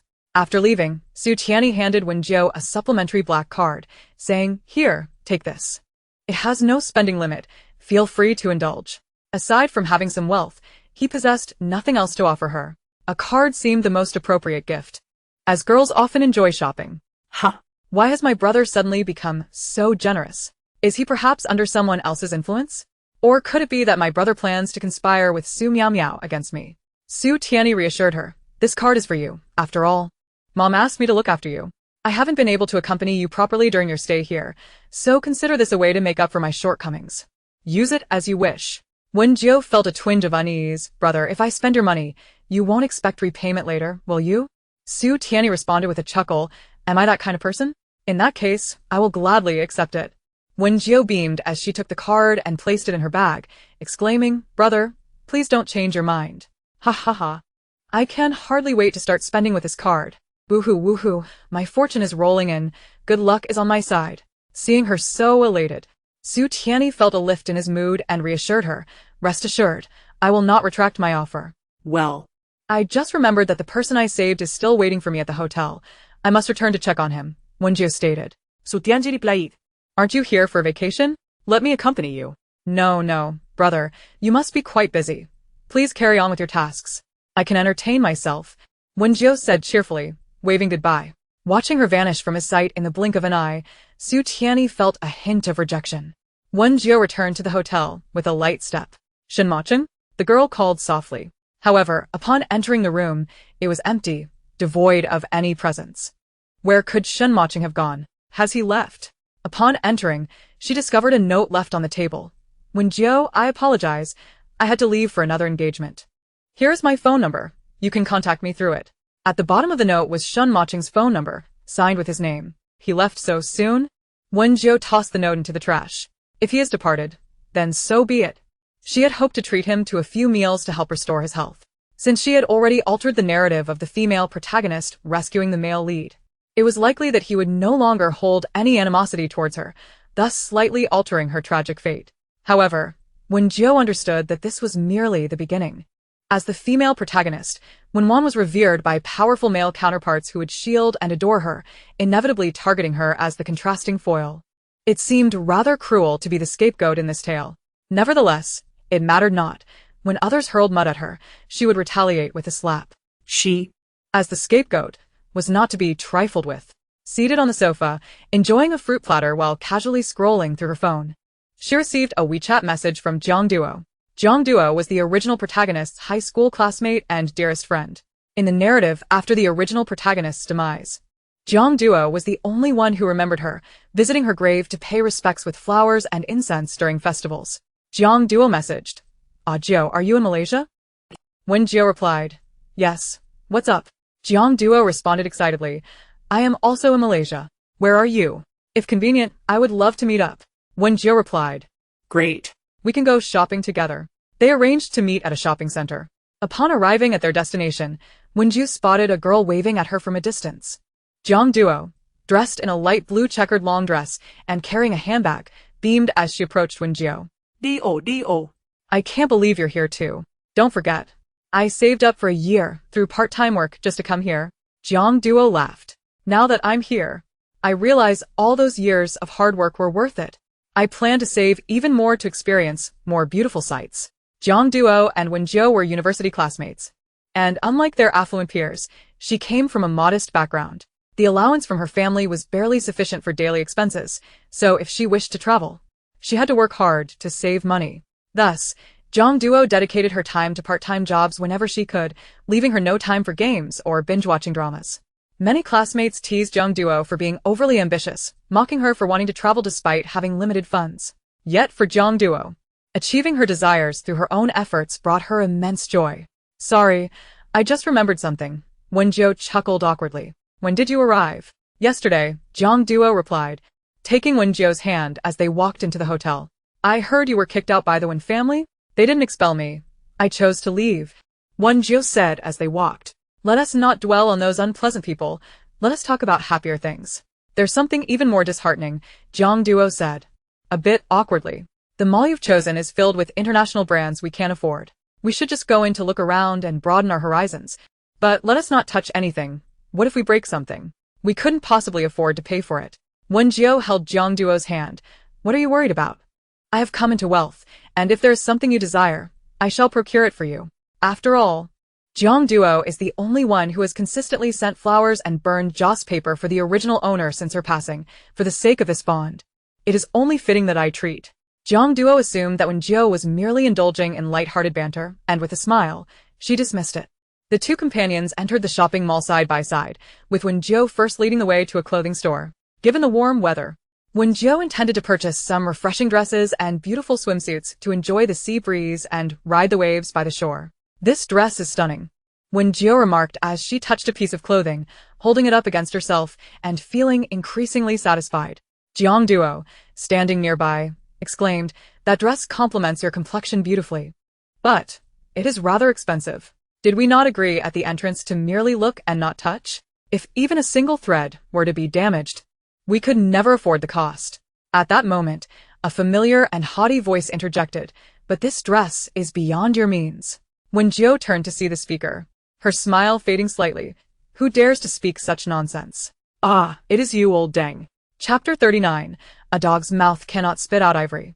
At this moment, Wen stood a short distance behind Wen Jiu, accompanied by her devoted admirer, Gu Shaozi. Upon seeing Wen Jiu, Gu Shaozi was momentarily taken aback.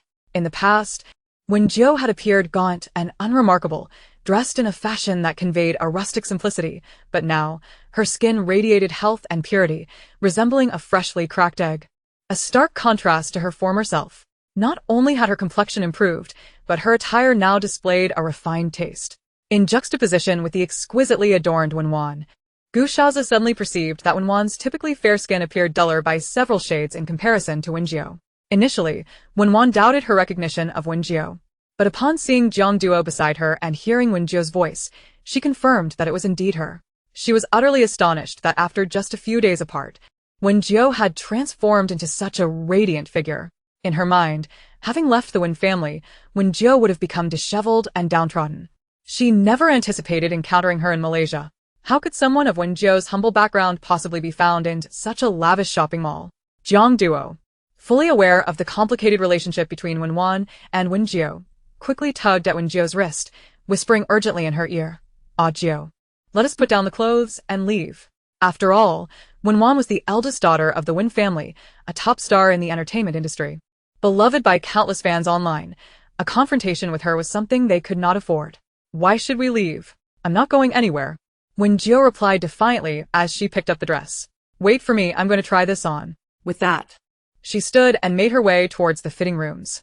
"Do you have any idea how much that dress costs?" Wen smiled mockingly as she approached Wen Jiu, catching a glimpse of the price tag dangling from the garment. "Sister, this dress is worth over 100,000 RMB. If you can't afford it, there's no point in trying it on. Not only would it waste the attendant's time, but if you were to damage it, even selling you wouldn't cover the cost." The sales associate, who had initially looked on with anticipation at Wen Jiu, suddenly felt a wave of disdain wash over her. It appeared that this girl was merely putting on a facade of wealth. She had encountered numerous clients who could not afford the luxury items they coveted, yet sought to indulge their vanity by trying them on, snapping pictures to post on social media in an attempt to construct an image of affluence. Indeed, she is right. That dress costs 14,000. If you damage it, we will demand compensation. The sales associate's smile faded, her gaze turning unkind as she regarded Wen Jiu. "I suspect you are draped in counterfeit garments from head to toe." It was no small feat to select such convincing fakes, yet this girl managed to carry them off into a high-end boutique without arousing suspicion, fooling even the discerning eyes of a seasoned sales associate. "Who says I can't afford it?" Wen Jiu retorted incredulously, fixing her gaze on Wen before turning to the sales associate. She clutched the dress and proceeded toward the fitting room. "You cannot go in there." The sales associate's expression hardened as she blocked Wen Jiu's path. "Don't think I don't know what you're up to. If you enter our fitting room, it's only to take photos. Afterward, I would be the one cleaning up the mess. I've seen too many like you, so consumed by vanity." Wen Jiu stared at her in disbelief. "What are you barking about? What kind of person do you think I am?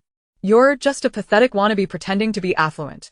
The sales associate shot back, arms crossed and glaring at her. "Your friend already exposed you. If I were you, I would have left in shame, yet here you stand, with such thick skin." Wen observed the exchange with interest. Ultimately, it was Wen Jiu's own vanity that led her to this humiliation. Had she recognized her place, she would not have subjected herself to such disgrace. Jiang Duo felt a pang of anxiety. She understood Wen Jiu's tendency to be stubborn, but this was not the time for bravado. "Ah, Jiu, let it go. We should leave," Jiang Duo urged in a low voice, apprehensive about what might transpire. If only she were a wealthy heiress. She could simply buy the dress for Wen Jiu, but alas. "Thick-skinned? I believe you are the one who cannot speak with any sense of dignity. You look down on others with your narrow-mindedness." Wen Jiu laughed, rolling her eyes dramatically. "What makes you think you're so exceptional just because you work as a sales associate? Your worth is not determined by the brands you sell. I wonder where your inflated sense of superiority comes from. The sales associate glared at her. If you want to try on that dress, you must prove you can afford it. We require a financial verification. If you cannot present proof of assets sufficient to purchase this dress, you are not permitted to try it on, and you must leave our store. Is that so? Wen Jiu smiled, pulling out a black card and waving it in front of the sales associate. The sales associate's eyes widened in disbelief. What? A globally limited edition black card? How is that possible? Just moments ago, someone had claimed this girl was impoverished. How could she possess such a card? Gu Xiaoze and Wen stared at Wen Jiu in utter disbelief. What was happening? Even Gu Xiaoze and Wen Jiu's father did not have this black card. How did Wen Jiu acquire it? Wen scrutinized the card in Wen Jiu's hand. That card must be fake. This card is genuine, replied the sales associate, her complexion pale. The exclusive logo is nearly impossible to replicate, and each card possesses a unique code. This one is perfectly arranged, so it cannot be counterfeit. Jiang Duo was also left speechless. Where on earth had her friend acquired such a black card? Wen Jiu, where did this black card come from? I neither steal nor rob. It is none of your concern. Wen Jiu replied with a smile, her cool gaze directed at the sales associate. Am I now permitted to try on the dress? The sales associate, coming back to her senses, immediately shifted her demeanor, bowing and scraping as she gestured for Wen Jiu to follow her. Of course, please, right this way. Wen Jiu remarked, your change of face is swifter than turning a page in a book. Chapter 40, Swallowing Profanity Makes the Heart Corrupt. Jiang Duo was flabbergasted, gazing at Wen Jiu in disbelief. Was her friend truly this affluent? After all, this was a globally limited edition black card. With delicate fingers, Wen Jiu pointed at several garments, saying, this one, and this one. No, take the rest to the fitting room. Understood, the sales associate replied, obediently removing the clothes from the rack and accompanying Wen Jiu to the fitting room, her face adorned with a smile. Esteemed lady, do try this one first. I shall fetch the others for you. Once inside the fitting room, Wen Jiu emerged wearing a pastel yellow Chanel-style long dress. Do. Do you think this dress looks good on me? She inquired. Absolutely. It complements your fair and translucent skin beautifully. Jiang Duo exclaimed, her face lit with admiration. Meanwhile, Wen scrutinized Wen Jiu with intensity, managing a smirk. Sister, where did you get that black card? Could it be that you're being kept by some wealthy old man? Gu Xiaoze also cast a disdainful gaze at Wen Jiu, accusing her. I never imagined you would be so vain and shameless. How can you speak of Jiu in such a manner? She is not that kind of person. Jiang Duo instinctively defended Wen Jiu, despite her uncertainty regarding the source of Wen Jiu's funds. Confirming the looks in your eyes, you two fools are utterly insufferable. Wen Jiu retorted angrily. What business is it of yours where my card comes from? Who do you think you are to meddle in my affairs? On the contrary, is there a single item you've purchased with your own money from head to toe? Aren't they all gifts from those men? Wen Jiu, how can you speak so crudely? Gu Xiaoze shielded Wen, glaring at Wen Jiu. You are utterly lacking in decorum and upbringing. Profanity cleanses the mouth, while swallowing it poisons the heart. Wen Jiu shrugged nonchalantly. At that moment, a system notification echoed in her mind. Host, this store is under the name of your elder brother. Wow, Wen Jiu mused. In that case, I suppose my brother wouldn't mind if I borrowed some of his authority for a moment. Gu Xiaoze seethed in anger. What do you mean by you? You foolish sycophant. Wen Jiu shot back, is being a sycophant truly fulfilling? Be careful not to end up with nothing. Don't force me to strike a woman. Gu Xiaoze fumed. Enough, Xiaoze. Wen interjected, grasping his wrist. Let us not stoop to her level. At that moment, Wen Jiu made a phone call. Brother, I find these two particularly unpleasant. After hanging up, the store manager hurried over. Please leave, the manager stated firmly, standing in front of Wen and Gu Xiaoze. On what grounds should we leave? Gu Xiaoze sneered. We came here to shop, you know. Because you have offended our esteemed guest, the manager replied coldly. From now on, you two have been blacklisted from all our stores. You are prohibited from purchasing any products from our brand. What? Wen exclaimed in disbelief. We are consumers. Don't you understand that the customer is king? We are a global luxury brand. We do not need your business. Please leave, the manager retorted sternly. Soon, several security guards swiftly surrounded the pair. Will you leave on your own, or shall I escort you out? The manager intoned. Gu Xiaoze and Wen wore expressions of utter dismay. You will regret treating consumers this way. With that, they rose and left, their faces set in icy silence. Outside the store, Wen was astounded. Who is backing Wen Jiu to wield such power? Gu Xiaozi scoffed.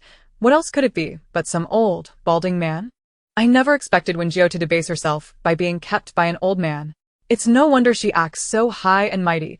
Small minds do rejoice in their fortunes. When Wen frowned, I never imagined she would lower herself like this. Her current behavior is indistinguishable from that of a courtesan. As a sister, I genuinely worry for her. Wen, you are too kind. Such despicable people do not deserve sympathy, Gu Xiaozi replied coldly. Once those two fools were expelled, Wen Jiu felt a wave of exhilaration wash over her as she strolled toward the fitting room. Jiang Duo gazed at Wen Jiu with a mix of shock and envy. Goodness, is that really Jiu? The words that came out of her mouth were so satisfying. How is she so formidable? With just a phone call, Wen and Gu Xiaozi were thrown out. That's incredible. Jiu has cleared the path for me. Wen Jiu continued to try on numerous outfits, leaving the sales associate exhausted from retrieving and returning garments. Yet, the thought of the substantial commission she could earn if Wen Jiu made a purchase kept her motivated. Duo, what do you think of this dress? Wen Jiu asked, presenting a skirt to Jiang Duo. Earlier, Jiang Duo had expressed interest in that particular piece. I don't think so, she replied, shaking her head. It's too expensive for me. That's all right. I'll cover it. Wen Jiu smiled. Do try it on. After all, I have money now. Jiang Duo still shook her head. But I can't afford something so pricey. Friends share, and share alike. It's on me. We are good friends after all. Wen Jiu insisted, gesturing to Jiang Duo. This is a size M. It will suit you perfectly. Buy it. With enthusiasm, Wen Jiu pointed at the pile of clothes she had tried on. Let's check out, she said to the eager sales associate. Certainly. The associate cheerfully began to separate the garments into different bags, preparing to ring up the sale. I never said I was buying, Wen Jiu said, giving the associate an innocent smile. Huh. The associate was taken aback, her face paling. What do you mean? Wen Jiu's finger pointed to a quiet associate nearby. Glancing at her name tag that read Junior Sales Associate, you will handle my checkout. The designated associate, Xiao Li, was astonished, momentarily at a loss. Me? Yes, you. Wen Jiu confirmed, handing her the black card. Xiao Li, a mere intern who had just started, could scarcely believe her fortune. She blinked, fearful that this might all be a dream, before rushing over and respectfully saying, Yes. Please follow me. On what grounds? Wang, the senior sales associate, snapped, regaining her wits. I was the one assisting her with the fitting and carrying her shopping bags. Why should she get to choose someone else to check out? Chapter 41. The sister seizes her wedding. Simply because I am the one spending money. I am the patron. I shall decide who checks me out. Wen Jiu replied with a smile. What? Are you dissatisfied? Oh, the joy of wealth is truly delightful, she thought, feeling like a powerful heiress from a novel. She felt as though she could finally sing her own praises. Wang's face turned pale, humiliated as she glared at Wen Jiu. So you were deliberately using me? Why else? Wen Jiu shrugged, wearing an expression that dared her to retaliate. As Wang glared at her with envy, Xiao Li, brimming with excitement at her unexpected fortune, completed the transaction. Wen Jiu and Jiang Duo, laden with bags, stood to leave. Have a pleasant day, the manager said respectfully, following them as they exited. Manager, this is unfair, Wang complained, stamping her foot. I worked hard for that sale, and now a newcomer reaps the rewards. This is unjust. Do you have any idea who that girl is? The manager asked, looking at her as if she were foolish. Who? Wang sensed trouble brewing. She is the sister of our esteemed CEO, Su. The manager replied, staring at her in disbelief. What? Isn't Su Zong's sister named Su Miao Miao? Wang Guijia was utterly shocked. How could this be possible? You need not concern yourself with the details. Suffice it to say, you have offended the younger sister of Su Zong, and from this moment forth, you are dismissed. The manager said coldly. Now, pack your belongings and leave. But manager, I've been with this establishment for 10 years. I have been the top salesperson for a decade. Wang Guijia protested desperately. How can you so casually terminate my employment? Even if I lack merit, I have put in hard work. Realizing the gravity of the situation, she cried out. You are not offending me. What you say is of no consequence to me, the manager retorted, casting a disdainful glance at Wang Guijia. You've not offended me, but you have certainly offended someone of importance. Wang Guijia's face turned pale as she glanced at Wen Jiu and Jiang Duo, who were nearby, preparing to leave with their bags. She rushed over to them. Esteemed ladies, I was in the wrong. Please forgive me just this once. Wang Guijie implored, kneeling before them. It is my fault. I have looked down upon you, but I truly cannot afford to lose this job. I beg you for another chance. Wen Jiu regarded her with amusement. You do not suppose I suffer from a savior complex, do you? In an instant, Wang Guijie's complexion drained of color. It is you who differentiate between clients, harboring lofty aspirations while neglecting your responsibilities as a salesperson. What good will it do to plead with me now? You fawn over the affluent while ridiculing the less fortunate. Individuals like you do not deserve to occupy a service position. With that, Wen Jiu picked up her handbag and, alongside Jiang Duo, prepared to depart. Jiu, you are incredibly bold. You seem like a different person. I scarcely recognize you. Jiang Duo exclaimed in astonishment. Fortunately, I have grown weary of being bullied and refuse to endure it any longer, Wen Jiu explained, justifying her transformation. One cannot be too accommodating, otherwise one becomes a soft target for everyone to trample upon. Cast aside personal integrity and relish in a life devoid of scruples, she smiled. Jiang Duo, wide-eyed with curiosity, eagerly asked, Jiu, may I inquire about the origin of your black card? I mean no offense. I am merely intrigued. It was given to me by my brother. This establishment also belongs to him, Wen Jiu replied. Your brother? Jiang Duo was taken aback. Indeed. Did I not mention that I was adopted by the Wen family to provide blood for Wenwan? Later, my biological parents found me. They are relatively affluent, so I shan't endure a life of hardship anymore. All things considered, I am quite the little heiress now, ha ha ha. How wonderful. I envy you so. Jiang Duo sighed. If only I could become wealthy too, sob sob sob. Ding dong. System. Detected a scoop concerning your best friend, Jiang Duo. Oh? Speak. System. Your friend, Jiang Duo, is about to receive 5 million. Wen Jiu. Did she win the lottery? Invest in stocks? System. Neither. 3 days ago, Jiang Duo rescued an elderly lady suffering from a sudden heart attack by the riverside. Thanks to her, the lady regained her life. The elderly woman left a token of appreciation. She hails from a prestigious family in the capital, a century-old lineage. Today, her family will soon visit to express their gratitude to the Jiang family. Wen Jiu. So the saved elderly lady is gifting Duo 5 million. System. Not quite. It is Jiang Duo's family. The elderly lady has a grandson who has been paralyzed due to an accident and requires a good fortune bride. The lady consulted a fortune teller who indicated that the birth date of the girl who saved her aligns perfectly for this purpose.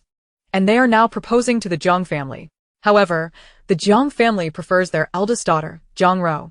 Jiang Ro bears a striking resemblance to Jiang Duo, and as such, they wish for her to replace Jiang Duo in this arrangement, offering half of the bride price to Jiang Duo as compensation. Wen Jiu. That seems rather biased towards Jiang Ro, doesn't it? System. In truth, this might be a blessing in disguise. Marrying the lady's grandson, who is psychologically twisted due to his condition, would subject her to a lifetime of torment. Wen Jiu. In that case, it's far better to receive the money. As the two conversed, Jiang Duo received a phone call. She exclaimed joyfully, great. I'll head home right away. After hanging up, she turned to Wen Jiu with an apologetic look. Jiu, something has come up at home. I may need to excuse myself for a bit. Wen Jiu grasped Jiang Duo's hand firmly. Duo, your parents will agree to give you 5 million today. No matter what transpires, you must secure that 5 million. Jiang Duo gazed at her in disbelief. Jiu, are you feeling unwell? My family is barely scraping by. 5 million is unimaginable, let alone 5,000. I am quite lucid. Thank you very much, Wen Jiu replied. Your sister intends to usurp your engagement and assume the role of the elderly lady's savior. Regardless of what they say, you must claim that 5 million and ensure your sister substitutes you. Jiang Duo looked at Wen Jiu in shock. Jiu, how do you know all this? She had never confided in anyone about rescuing the elderly lady, believing it a trivial act. How could a Jiu possibly know? Wen Jiu nodded. Trust me, I would never harm you. Just follow my instructions. After parting with Wen Jiu, Jiang Duo promptly booked a round-trip ticket home. Chapter 42. Is the Iron Rooster finally plucked? Jiang Duo was uncertain how Wen Jiu had acquired this information, but as they were the best of friends, she had faith that Jiu would not deceive her. Before long, Jiang Duo arrived home. Unlike any other day, a multitude of luxury cars lined the street, Rolls-Royces and Ferraris, which she had only ever seen on television. Upon entering her home, she was greeted by a cadre of black-suited bodyguards, all wearing sunglasses and sporting serious expressions. How intimidating. Summoning her courage, Jiang Duo ventured further inside. Upon entering the living room, she beheld a lavishly adorned elderly lady seated regally on her own sofa, accompanied by someone dressed like a butler. Upon closer inspection, Jiang Duo realized that this was indeed the elderly lady she had rescued from her heart attack. As Jiang Duo crossed the threshold, her mother swiftly grasped her wrist, beaming at the elderly lady. "Old madam, this is my second daughter, Jiang Duo." "Good day, madam," Jiang Duo began, overwhelmed with questions. She opened her mouth to speak, but was interrupted as her mother pulled her away. "I apologize, old madam. My daughter has never been well-mannered. I fear she might offend you.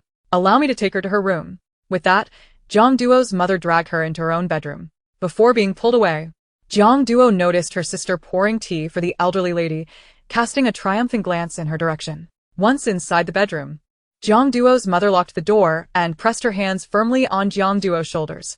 Duo, I know what you're about to say. It is true that you saved that elderly lady, and she has come to us with the intention of having one of our daughters marry her grandson to bring him good fortune. However, she is interested in your sister Jiang Ro, not you. Do you understand?" In that moment, Jiang Duo comprehended the truth of Ajio's words. Everything Ajio had predicted had come to pass. Was she endowed with prophetic abilities? Jiang Duo bit her lip, "But I am the elderly lady's savior, and she consulted a fortune teller regarding my birth date." Jiang Duo's mother, initially intending to deceive, was caught off guard by her daughter's awareness. She tightened her grip on Jiang Duo's shoulders. "Since you know so much, I shall not conceal the truth any longer. Your father and I have already told everyone that it was your sister who rescued the elderly lady, and we plan to have her marry in your stead. This is profoundly unfair," Jiang Duo protested. While she did not mind the idea of substituting for her sister, she resented that her parents had not considered her feelings and had misrepresented her benevolent act as her sister's. "Why should this be? Why must my sister seize everything that rightfully belongs to me from childhood to adulthood? Don't be so hasty. Lower your voice." Mother Jiang quickly covered Jiang Duo's mouth. Her tone hushed. "Are you afraid others won't know? If this matter reaches the old lady's ears, she will think our family is mocking her. The matriarch will not repay our family. We would lose this immense fortune, and she might even turn against us. It is essential to remember that our family is merely ordinary commoners." Mother Jiang continued, "If we offend this old lady, our entire family will be doomed. Do you understand?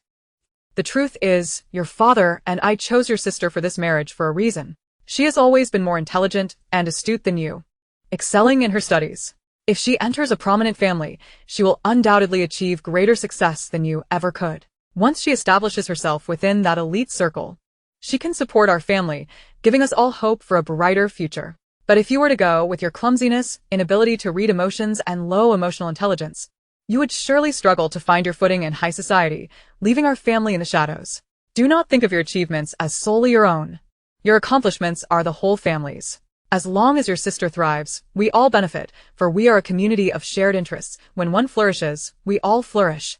And when one suffers, we all suffer. Duo, I hope you can comprehend this." These words echoed exactly what Jiu had told her.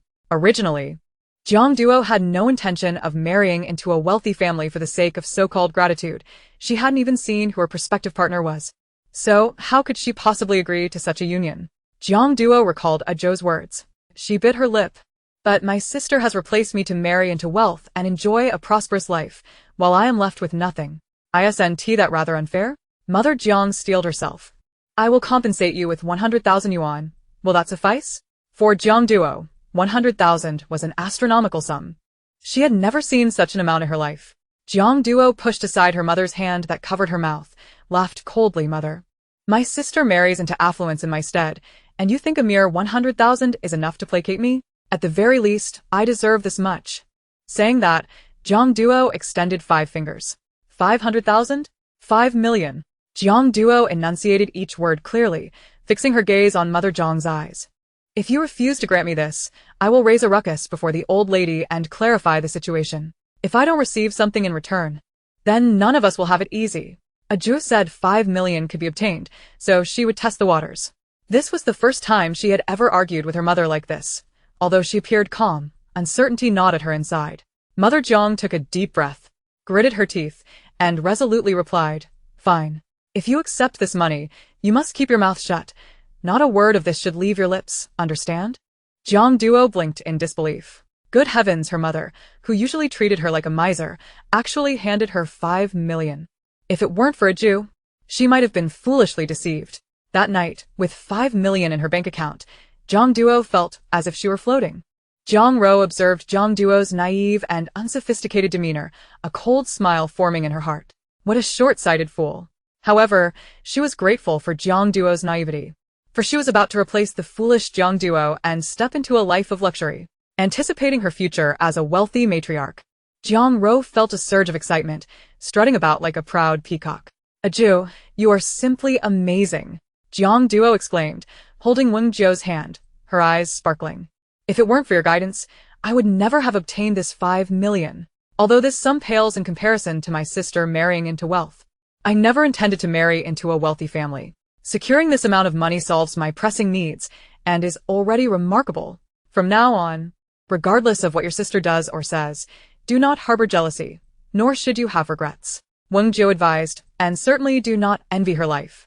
For every gift life bestows is marked with a hidden price. Jiang Duo nodded, albeit with a sense of vague understanding. A Jew, how do you know all this? You are so impressive, as if you possess foresight. Chapter 43, she was surrounded by stars. Wen Jiu couldn't reveal that it was due to her having a system for gathering gossip. Instead, she continued, because of my brother.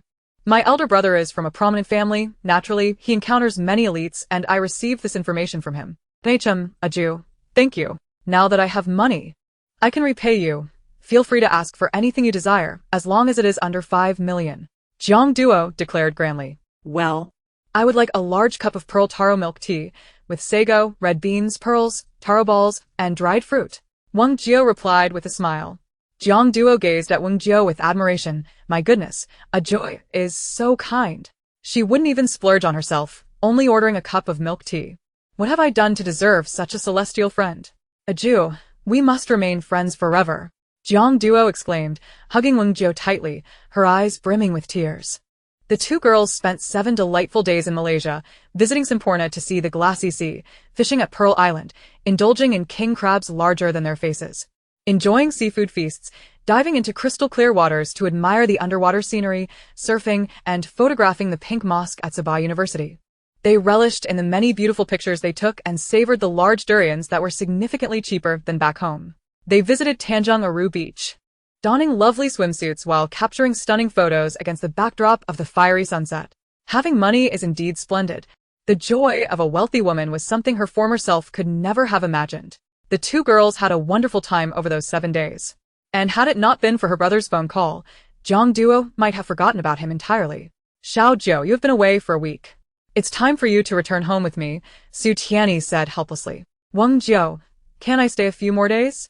Mom and Dad miss you and call me every day to ask about you. Su Tianyi sighed. It's time to go home. Reluctantly, Wen Jiu had to accompany Su Tianyi back, conveniently coinciding with Jiang Duo's return flight.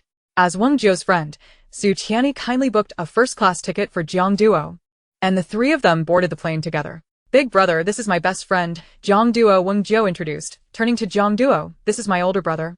Su Tianyi. Hello, Jiang Duo said softly, her cheeks flushed.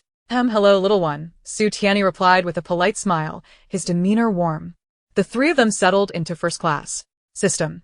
Your friend Jiang Duo has a very favorable impression of your brother. She will find him gentlemanly, gentle, and caring, gradually developing feelings for him and secretly harboring a crush. Wen Jiu. Wow, I didn't expect my brother to be so popular. So many women like him. Su Tianyi. Have you seen his charm? Wen Jiu. Honestly, if Duo were to become my sister-in-law, I wouldn't mind at all. After all, she is such a wonderful person and so cute and petite. Haraha. Su Tianyi.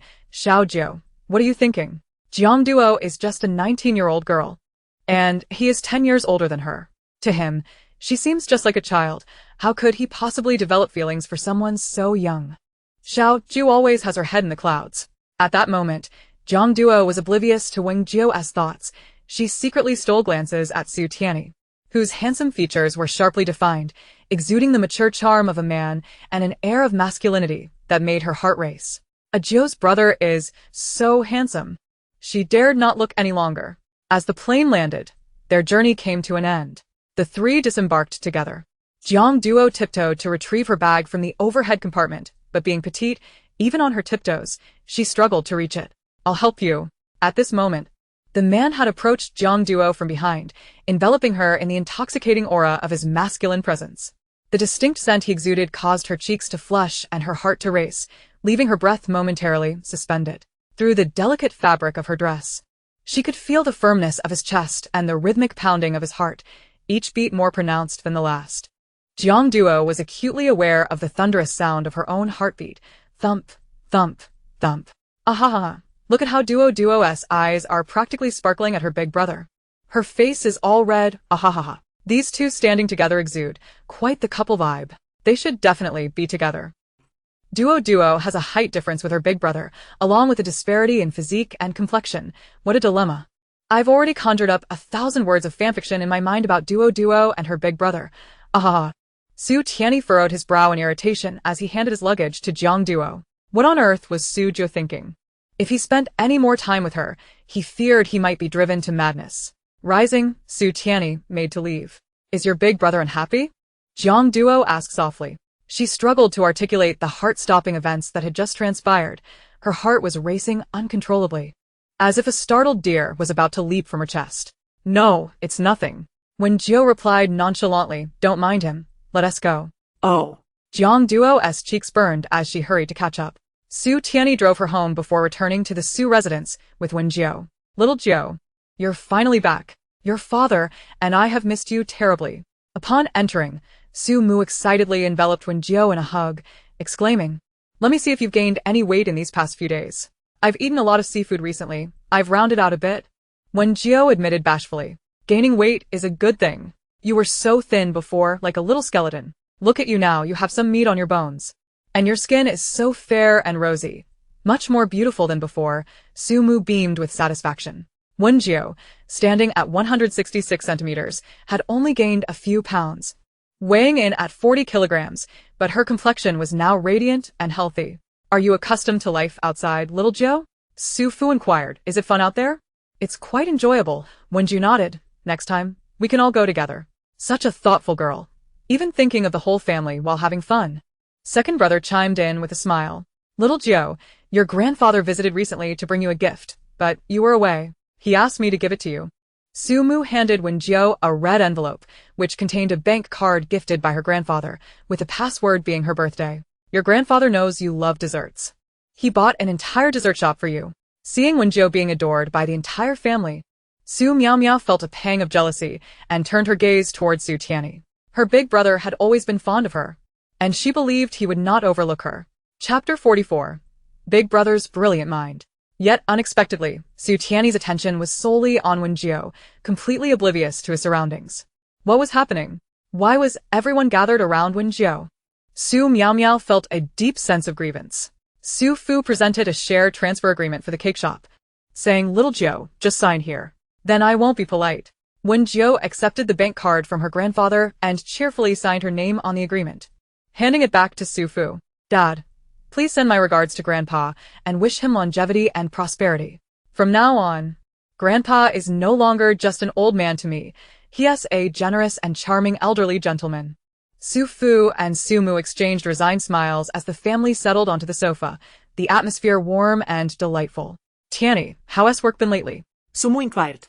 Holding Wen Jiu's hand and glancing at Su Tianyi on the opposite sofa. Quite well, Su Tianyi replied. A rival company bribed my employees to sabotage me, hiding drugs in my transport vehicle. Thankfully, little Jiu alerted me, allowing me to uncover the mastermind and avert disaster. That's simply despicable. Su Fu frowned. They must be severely punished. Indeed, I've submitted the relevant evidence to the police. The involved employee has been dismissed and detained. As for my rival company, they are also under investigation and detention, leading to a significant drop in their stock value. I've managed to acquire some of those shares. Wen Jiu's eyes sparkled with excitement. So, big brother, does that mean you've become a major shareholder in your rival company? You could say that, the man nodded. Wow, my big brother has infiltrated the enemy's ranks. I must commend his exceptional business acumen. It's like a little cow riding a rocket, truly impressive. Su Tianyi's expression darkened. Little cow? What nonsense are you spouting? Su Fu, Su Mu, and Su England shared a knowing smile. Our little Jiu certainly has a sense of humor. In the business world, one must always be on guard, Su Fu sighed. You should be sure to thank our little Jiu. Sumo smiled. Big brother has already thanked me. He gifted me a globally limited edition black card. And I went on a shopping spree. When Jiu pointed to the large bags she had brought back. She had spent 400,000 in a single day, far more than she had ever earned in her past life as a hard-working donkey for capitalists. Who would have thought that living in a story would grant her a taste of such a luxurious lifestyle? This damned life of decadence and hedonism. I deeply criticize my own extravagant habits. Fortunately, it's not my money I'm spending after all, it was given by my big brother. I'd be a fool not to use it, hee. Su Tianji chuckled. Little Jiu, you've helped me tremendously. Feel free to spend as you wish. Little Jiu is truly our family's lucky star. Ever since she joined us, our fortunes have improved, Su Mu said affectionately, gazing at Wen Jiu. Tianyi, you may not know this, but recently, Xinglan got a little love-struck and brought home a woman, insisting she was the one, even contemplating leaving the industry for her. But guess what? She turned out to be a setup by his rivals, drugging his drink and nearly landing him in trouble. Mom, could you please stop mentioning that? Su Xinglan interjected. Thanks to our little Jiu, everything was turned around. Su Mu smiled and held Wen Jiu's hand, praising her. Wen Jiu thought, wait? I only reminded Big Brother about his situation. I never mentioned anything about Second Brother. His troubles have nothing to do with me. Perhaps my parents are just overly superstitious. Su Miao Miao, unwilling to see the entire family fawn over Wen Jiu, interjected, Dad, Mom, brothers, I'm tired.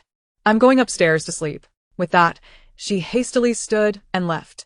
Su Tianji frowned. You haven't eaten dinner yet. Is Miao Miao unhappy? After all, the family had been focused on little Jiu, seemingly neglecting her. Su Tianyi felt a twinge of guilt. No, I'm not hungry. Su Miao Miao replied curtly as she turned to leave. Of course, Su Miao Miao isn't hungry. She is fed up with being ignored. Ah? Su Miao Miao has gone to whine to her friends and the other brothers about me again. The three brothers are likely to sympathize with Su Miao Miao even more, growing increasingly displeased with me. Sigh. When they return, they'll surely seek me out for trouble. This isn't a place to linger. I should find somewhere to lay low, lest I lose control of my temper and get into a spat with them. Su Tianyi suddenly recalled that it was indeed Miao Miao who had sent him a message disparaging little Jiu. However, after getting to know her, he found her quite pleasant. Su Xinglan concurred. Indeed, Miao Miao had sent me a disparaging message as well, which contributed to my unfavorable impression of little Jiu.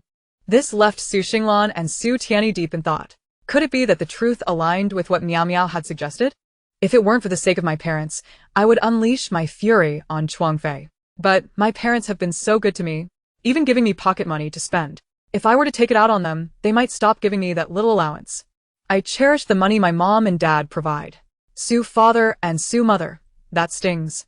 They had thought that Xiao Jiu expressed love for her parents. Yet, does the affection for the pocket money given by her parents not round up to a form of love for them? At the very least, Xiao Jiu only loves the pocket money from her parents, not from anyone else. Truly a dutiful and obedient child. Xiao Jiu, you're a part of this family now, and you can live here at ease. If anyone in this household dares to upset you or bring you unhappiness, just tell your father and me, and we will ensure you get justice. Su mother declared. Su father's gaze swept over Su Xinglan before landing on Su Tianyi. Su Xinglan and Su Tianyi felt a chill run down their spines.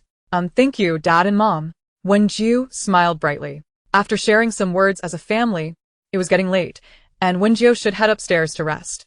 As she ascended the stairs, she overheard her elder brother on the phone. Yes. Let us invest in Island Adventure. Island Adventure? Oh, it turns out to be a variety show akin to Survivor. What? The leading lady was exposed by her husband for cheating with her manager? There are shady contracts, exorbitant pay, and infidelity while being a surrogate? Once this revelation surfaced, the leading lady was blacklisted across the internet. It's unfortunate that the show had already been recorded. My elder brother invested a significant amount of money into it, and all that pocket money will go down the drain. Sigh. Su Tianyi's grip on his phone trembled as he took a deep breath. Send me all the information regarding the guests participating in the variety show. Chapter 45. The variety show guests are quite the characters. Soon. Su Tianyi's assistant sent the information to his WeChat. Su Tianyi opened the document and approached Wen Jiu. Xiao Jiu, do you usually pay attention to the entertainment industry? Are you a fan? I watch dramas, but I don't follow stars, Wen Jiu obediently replied. Laughs. Being a fan is something for the wealthy. I used to be a poor wretch who could barely afford a meal, let alone be a fan. Su Tiani, y apalagues, Xiao Yu. I had no idea you had it so tough. Su Tiani felt a pang of guilt towards Wen Jiu. In truth, celebrities are just like us. Their appearances are all crafted by their agencies. Without those glitzy facades, they are no different from ordinary people. Moreover, many celebrities lead extravagant lives. Su Tianji continued. Xiao Jiu, I'm considering investing in a variety show. Do any of the guests here catch your interest? As he spoke, Su Tiani handed the document to Wen Jiu. Let me take a look. The popular young star Lin Musin has decent looks, but he has a penchant for relationships with older women, especially married ones. And some rather peculiar quirks. Oh no, this is too much. Su Tiani. And this one, who juggles a girlfriend and a boyfriend simultaneously, is bisexual and switches between masculine and feminine roles. I can't bear to look. Su Tiani. Oh my. This one is a gold digger who loves to latch onto wealthy women, often staying at the homes of his wealthy partner and her ex-husband. He is so stingy that he won't even pay for utilities, and when asked to spend a little money, it's like asking for his life. What? He even makes the rich woman buy his umbrella, and when she forgets, he argues with her for not giving him an extra 50 cents. Truly, you know how to milk it. Su Tiani. And this one claims to be a natural beauty, yet has undergone over 4,000 cosmetic procedures. Quite the character. Oh. And the funds for her surgeries come from deceiving men, 3 sentences, and they give her 18,000. A true love scammer. This one is simultaneously dating 4 boyfriends, engaging in casual relationships without emotional attachment, and enjoys cosplay. Oh, this one has reached 30, but alters her ID to claim she is 22. Purely a case of an old cucumber painted green. And this must be the leading lady, embroiled in a scandal with her manager. Quite troublesome. Su Tiani. In summary, they are all tainted in some way. Is there not a single normal one among them? What a motley crew. Su Tiani felt a headache coming on. Is it too late to withdraw the investment? These celebrities, aside from the leading lady, seem manageable. That leading lady has a serious principal issue. The others aren't lawbreakers, and their little quirks shouldn't lead to a ban. So the impact on the variety show shouldn't be significant, Wen Jiu commented. Su Tiani sighed in relief. Alright then. Since you don't like her, I'll have someone remove this leading lady from the lineup. Sounds good. Wen Jiu nodded. Wait, really? Does my elder brother dote on me this much? He was initially so cold, but now he is willing to let go of the leading lady just because I dislike her? Impossible. Is it because I helped him that he's considering my feelings? Oh, I won't dwell on it after all. Not having this leading lady is beneficial for my brother. Even though the other guests are a bit eccentric, at least the show can continue airing without incurring losses. Su Tiani sighed in relief. With the leading lady out, one guest was still needed. Xiao Jiu, do you have anyone suitable in mind? I don't follow stars. How would I know? Wen Jiu replied helplessly, yawning lazily, elder brother, you can figure it out. I trust your judgment. As long as you don't find a lawbreaker. The show should air normally without any risk of financial loss. Wen Jiu yawned again and ambled away. At that moment, Su Tiani's eyes lit up. Xiao Jiu, would you like to participate in the variety show? Huh? Wen Jiu stood still, turning back, a bit dazed. Are you serious? You heard me right. Come join this season's variety show, Su Tiani said. The filming is about to begin, and we need a female guest. It would be much easier than searching for another celebrity who might also have issues.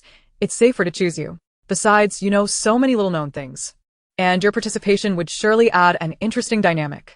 It might yield unexpected results. Wen Jiu shook her head. Participating in a variety show sounds exhausting. Isn't it more comfortable to just lie around at home? I have plenty of pocket money. Why should I put myself through this hardship? I refuse to work. Su Tiani, are you sure you don't want to go? Participating in one episode pays 7 million. What? 7 million? Did I hear that right? 7 million for one episode? That means several episodes would total tens of millions. A mere small fry like me receives 7 million. Those famous stars must be raking it in. Gritting my teeth.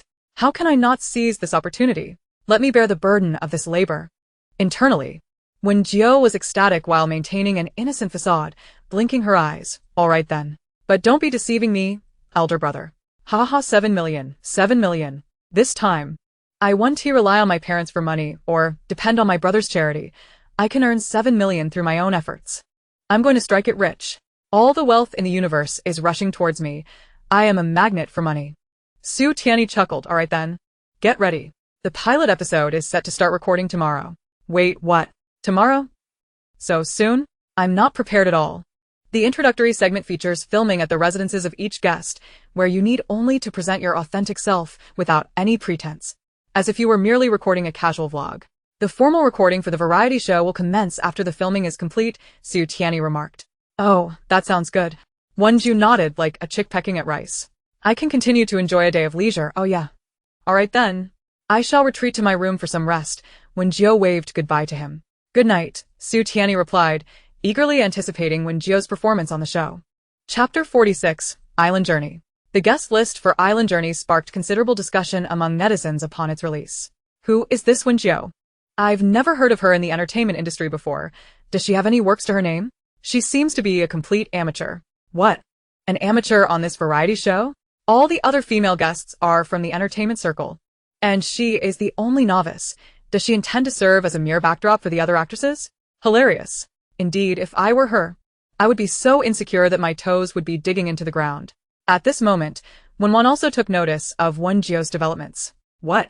Wen Jiu is going on a variety show? Is she here to amuse us? Wen scoffed upon confirming Wen Jiu's name on the official guest list for Island Journey. After suffering a significant setback at the hands of that wretched Wen Jiu, she was determined to reclaim her dignity. Although it was unclear which wealthy man Wen Jiu had managed to latch onto for her lavish lifestyle, it mattered not. She would make Wen Jiu realize that she was only fit to serve as her foil. When Wen placed a phone call, I also want to participate in Island Journey. Whatever it takes, make me a guest. She was intent on thoroughly overpowering Wen Jiu. At that moment, Wen Jiu was lounging on her plush princess bed, indulging in a luxurious face mask worth 3,000 yuan, gifted by her mother, while engrossed in a mobile game. Host, Wen is also going to Island Journey. Wen Jiu responded, Host, are you not afraid? Wen Jiu chuckled. What is there for me to fear? I'm not afraid of anything. That's good to hear. Wen Jiu pondered. I wonder if participating in this variety show will allow me to encounter more juicy gossip and swiftly reclaim my fortune. The system replied, Indeed. Wen Jiu smirked, furiously tapping away at her game character. Wen, you little brat, just wait for me. Due to a night spent gaming, when the production crew arrived the following morning to commence filming, Wen Jiu was still fast asleep. As the crew carried their cameras into the Wen family villa, they were momentarily taken aback by the opulent and majestic abode that surpassed even Disney castles in grandeur. This is outrageously luxurious. The show was being recorded live, and many netizens were curious about Wen Jiu's stream, particularly since all other participants were celebrities, leaving her as the sole amateur. Let me see what kind of courage this amateur has to join a variety show. I want to check out what this amateur looks like. When the hundreds of viewers entered Wen Jiu's live stream, they, along with the crew, were left dumbfounded. Is this not a castle from a fairy tale? And it's located in the precious real estate of the capital. I wouldn't dare dream of such a grand castle. So this amateur dwells in such a lavish princess castle? This is no amateur. She is clearly a daughter of a top-tier wealthy family. I've never seen a celebrity mansion more extravagant than this. Come on, cameraman. Move around and show us what this luxurious castle looks like. I can feel the wealth gap through the internet. The photographer, briefly stunned by the opulence, was soon approached by a butler dressed in a formal dark European tailcoat, who gracefully opened the intricately designed golden door of the villa. Did I alone notice that these doors are made of gold? Just a few gemstones pried from that door would suffice for a lifetime of comfort. Shall we form a group to pry open the door? Why steal a bicycle? Just a small piece from Wen Jiu's door would grant us financial freedom. I've found a new path to wealth. Look closely upstairs. The villa is surrounded by 360-degree surveillance cameras, and there are uniformed security guards patrolling. It's not that simple. Wealthy individuals are not fools. One must possess significant wealth to reside in such a grand castle. All roads lead to Rome. But some are born in Rome. Alas. Thank you for your hard work. Please come in, the butler greeted politely, ushering everyone inside. May I ask where Miss Wen Jiu is? Inquired the lead photographer. Our young lady is still asleep. Please wait in the living room for a while, the butler smiled. Oh, all right. The photographer followed the butler into the villa's living room. What a magnificent fountain. So beautiful. There's an outdoor swimming pool. This pool is larger than the one at the swimming lessons I attended. The garden outside is enormous. Is this truly not a fairy tale? How romantic and dreamy. I've never been this close to wealth, even if it's just through a screen. As they settled in the living room, waiting for Wen Jiu. Her parents and brother had left well before the crew's arrival, taking with them the unwilling Su Miao Miao to ensure Wen Jiu felt comfortable during filming. As everyone entered the living room, Wen Jiu's live stream surged with even more viewers. Goodness, the decor is too extravagant. This is my dream home. Is the young lady in need of a live-in husband? May I present myself? Young lady, don't be too rigid with the gender roles. The crew waited, during which the butler offered Chilean cherries for everyone to taste. They waited from 9 a.m. until 11 a.m., yet still saw no sign of Wen Jiu. Is this young lady still not awake? The photographer began to feel anxious. They were merely waiting, unable to capture anything. Other guests in different live streams had been ready since 8 a.m., applying makeup, practicing yoga, playing the piano, or dancing, while Wen Jiu's live stream exhibited no activity. They hadn't even seen her yet. Perhaps I should go upstairs and remind the young lady, the butler suggested, slightly embarrassed. I hope she won't be upset. 10 minutes later, the butler accompanied a girl down the stairs who was dressed in a pink puff-sleeved bear pajama set, wearing fluffy pink bear slippers. Her hair a chaotic nest atop her head. Wen Jiu's tousled hair obscured her small face, making it difficult to discern her features. The young lady has arrived. At first glance, a girl. At second glance, a high school student. At third glance, a citizen of Jinan, Shandong province, who wishes to accompany the young lady for a lifetime. Young lady, I have a friend. He may only be 18, but he has a toned physique and 8-pack abs. He says he is very willing to serve the young lady. But didn't he the Three Kingdoms fall? How is there still Jiao-chan? From afar, she appears to be a student. Up close, she is life itself. Upon closer inspection, she is my future. This live stream is utterly nauseating. A group of adults fawning over an astonishingly beautiful young lady is simply outrageous. I remarked on the absence of 3 elements from the periodic table, only to realize that magnesium and aluminum were present, alongside my zinc. Chapter 47. Please call me Lei Feng. From a distance, I chuckled at the sight of Lin Jieling. But upon closer inspection, I was taken aback to discover it was my darling. No way, no way. Her hair is such a mess, obscuring her face. And yet you all praise her beauty? This is utterly absurd. The current netizens have no sense of propriety, incessantly critiquing my treasure. As Wen Jiu groggily opened her eyes, she raked her fingers through her disheveled hair and exchanged bewildered glances with the crew. Who are you? The photographers stood up. Greetings, Mississippi. We are from the Survival on an Island production team and have come to film at your residence. We need to capture some footage here. Oh, so you're from the production team? Wen Jiu finally recalled the arrangement. Please go ahead. I'll freshen up and then have breakfast. She offered a brief greeting before heading to the washroom. The photographers, left with no choice, followed her to capture a few candid shots. Otherwise, they would have no material to present. Wen Jiu combed her tousled hair, securing it into a bun, and adorned herself with a plush pink bear headband before washing her face. This cleanser costs me a month's salary. Goodness. Is Miss truly so extravagant with her cream? I merely dab a little on my skin, yet she applies it liberally to her entire face, hands, and neck. I've come to realize that the compliments directed at Miss are indeed well-deserved. She truly possesses such beauty. Her skin is astonishingly fair and translucent. It's even brighter than my light bulbs. Her complexion is enviable. Did she grow up drinking elixirs for beauty? I am utterly envious. As Wen Jiu's live stream commenced, a deluge of viewers flocked to her channel, initially curious about the unassuming guest on the show but subsequently captivated by her lavish lifestyle. Consequently, her viewer count soared, placing her at the pinnacle of popularity among the guests. At that moment, Wen had also registered a secondary account to enter Wen Jiu's live stream. She was eager to witness how Wen Jiu would fare after departing from the Wen family, anticipating a life of destitution. Initially, she intended to indulge in some schadenfreude. Yet she was taken aback to discover Wen Jiu residing in a villa as opulent as a castle, living the life of a princess. How could this be? This house was either rented by Wen Jiu or belonged to the elderly man who was financially supporting her. Absurd. Could the viewers still dare to call her Miss? In reality, she was merely an orphan, abandoned as an unwanted child at an orphanage. Now, the terms heiress and young lady associated with Wen Jiu had surged to the top of Weibo's trending topics. When Wen sneered coldly, Ah, Wen Jiu. Relish your moment of pride. Once the trending topics linger for a few days and the viewership increases, I shall expose the truth, that you are merely an abandoned child taken in by your parents out of pity. At that point, The entire internet will know you are nothing but a vain, materialistic woman trying to appear affluent. With a cold smirk, Wen exited Wen Jiu's live stream. Meanwhile, Wen Jiu had finished freshening up and eagerly made her way to the dining area for breakfast.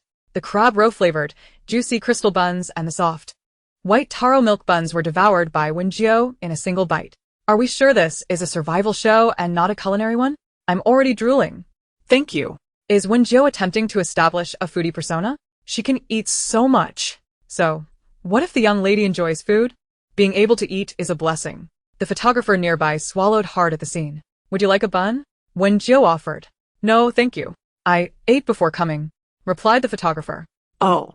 Wen Jiu opened her mouth, and a small bun disappeared into her mouth. The photographer thought, why do I suddenly feel even hungrier? Is this your first time filming a variety show in the entertainment industry? The photographer inquired to spark conversation. Wen Jiu nodded, swallowing a bite of bun, and sipping some bean juice. Do you feel confident about the upcoming filming? He probed again. Wen Jiu nodded. I suppose it's fine. Regardless of confidence, I'm getting paid, hee. The photographer was momentarily at a loss for words.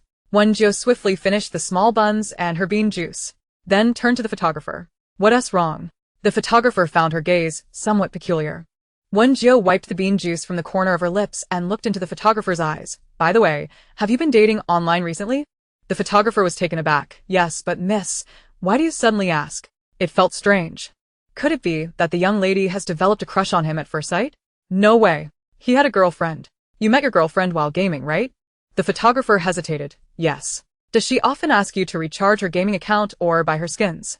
The photographer's eyes widened like saucers. Yes, but how do you know? Does she frequently express that she lacks money and hopes you can send her some? The photographer was now dumbfounded. Yes. Wen Jiu suggested. Well, I recommend you check your brother's WeChat account when you have the chance. You might discover some rather peculiar things. The photographer exclaimed. Are you implying? Wen Jiu candidly replied. To be straightforward, your brother has created a WeChat account impersonating a woman, approaching you while gaming. Due to a lack of pocket money, he deceives you into providing funds for skins, and when he runs short on cash, he tricks you into giving him some allowance. That's it. With that, Wen Jiu stood up, gently patted the photographer's shoulder. This is a little gift for you. No need to thank me. Just call me Lei Feng. The photographer was left in a state of shock. What on earth is happening? His brother is impersonating a woman to get close to him and date him. Impossible. This is absolutely impossible. He hastily declared, I have something to do. I must leave. He then rushed out. The viewers in the live stream were utterly bewildered. Wait. How did Wen Jiu know all this? This must be scripted. It has to be a script. Ha ha ha. What Wen Jiu said is outrageous. Are we sure this isn't a prank on the photographer? I followed the photographer on Weibo. I'm eagerly anticipating the follow-up. After finishing breakfast, no. Lunch, Wen Jiu lazily reclined on the sofa, clutching her phone to play games. Meanwhile, the photographer was desperate to rush home. Chapter 48. Going crazy. Upon arriving home at noon, the photographer found that his younger brother had just returned from school. Xiao Zhou entered his brother's room, which was slightly ajar, allowing him to see his brother, Qiangzi, sprawled on the bed like a limp noodle, engrossed in his mobile game. He was so focused, staring intently at the screen that he didn't even notice Xiao Zhou standing outside. Goodness, didn't Qiangzi say he couldn't finish his homework? Wasn't he supposed to study right after lunch and continue until midnight? Xiao Zhou calmed himself and muted his phone before dialing his online girlfriend. To his astonishment, he heard his brother's phone ringing from the bedroom, prompting Qiangzi to curse. Damn it. Can't you see I'm gaming? Why are you calling me now? I just got killed. Qiangzi bit down on his molars, inhaled deeply, and then answered the phone. In the next moment, a sweet, high-pitched voice emerged. Hubby, why are you calling me? It was this enchanting voice that led Xiao Zhou to fantasize that his girlfriend was a delicate, tender southern darling, a charming little potato. He once daydreamed, finding immense joy and comfort in her melodious tone, believing her to be the gentlest girl in the world. To his utter shock, however, he discovered that the voice belonged to his younger brother. Damn it. What the hell? I'm losing my mind. Hubby, why aren't you speaking? I've missed you, sob sob. Hubby, I'm running low on pocket money, sob sob sob. I'm so poor I might as well be eating dirt. Qiangzi's mouth emitted that same sweet and affected tone. This time, Xiao Zhou could no longer contain himself. He kicked open the door. Qiangzi's pupils dilated. Bro, what are you doing here? You little rascal.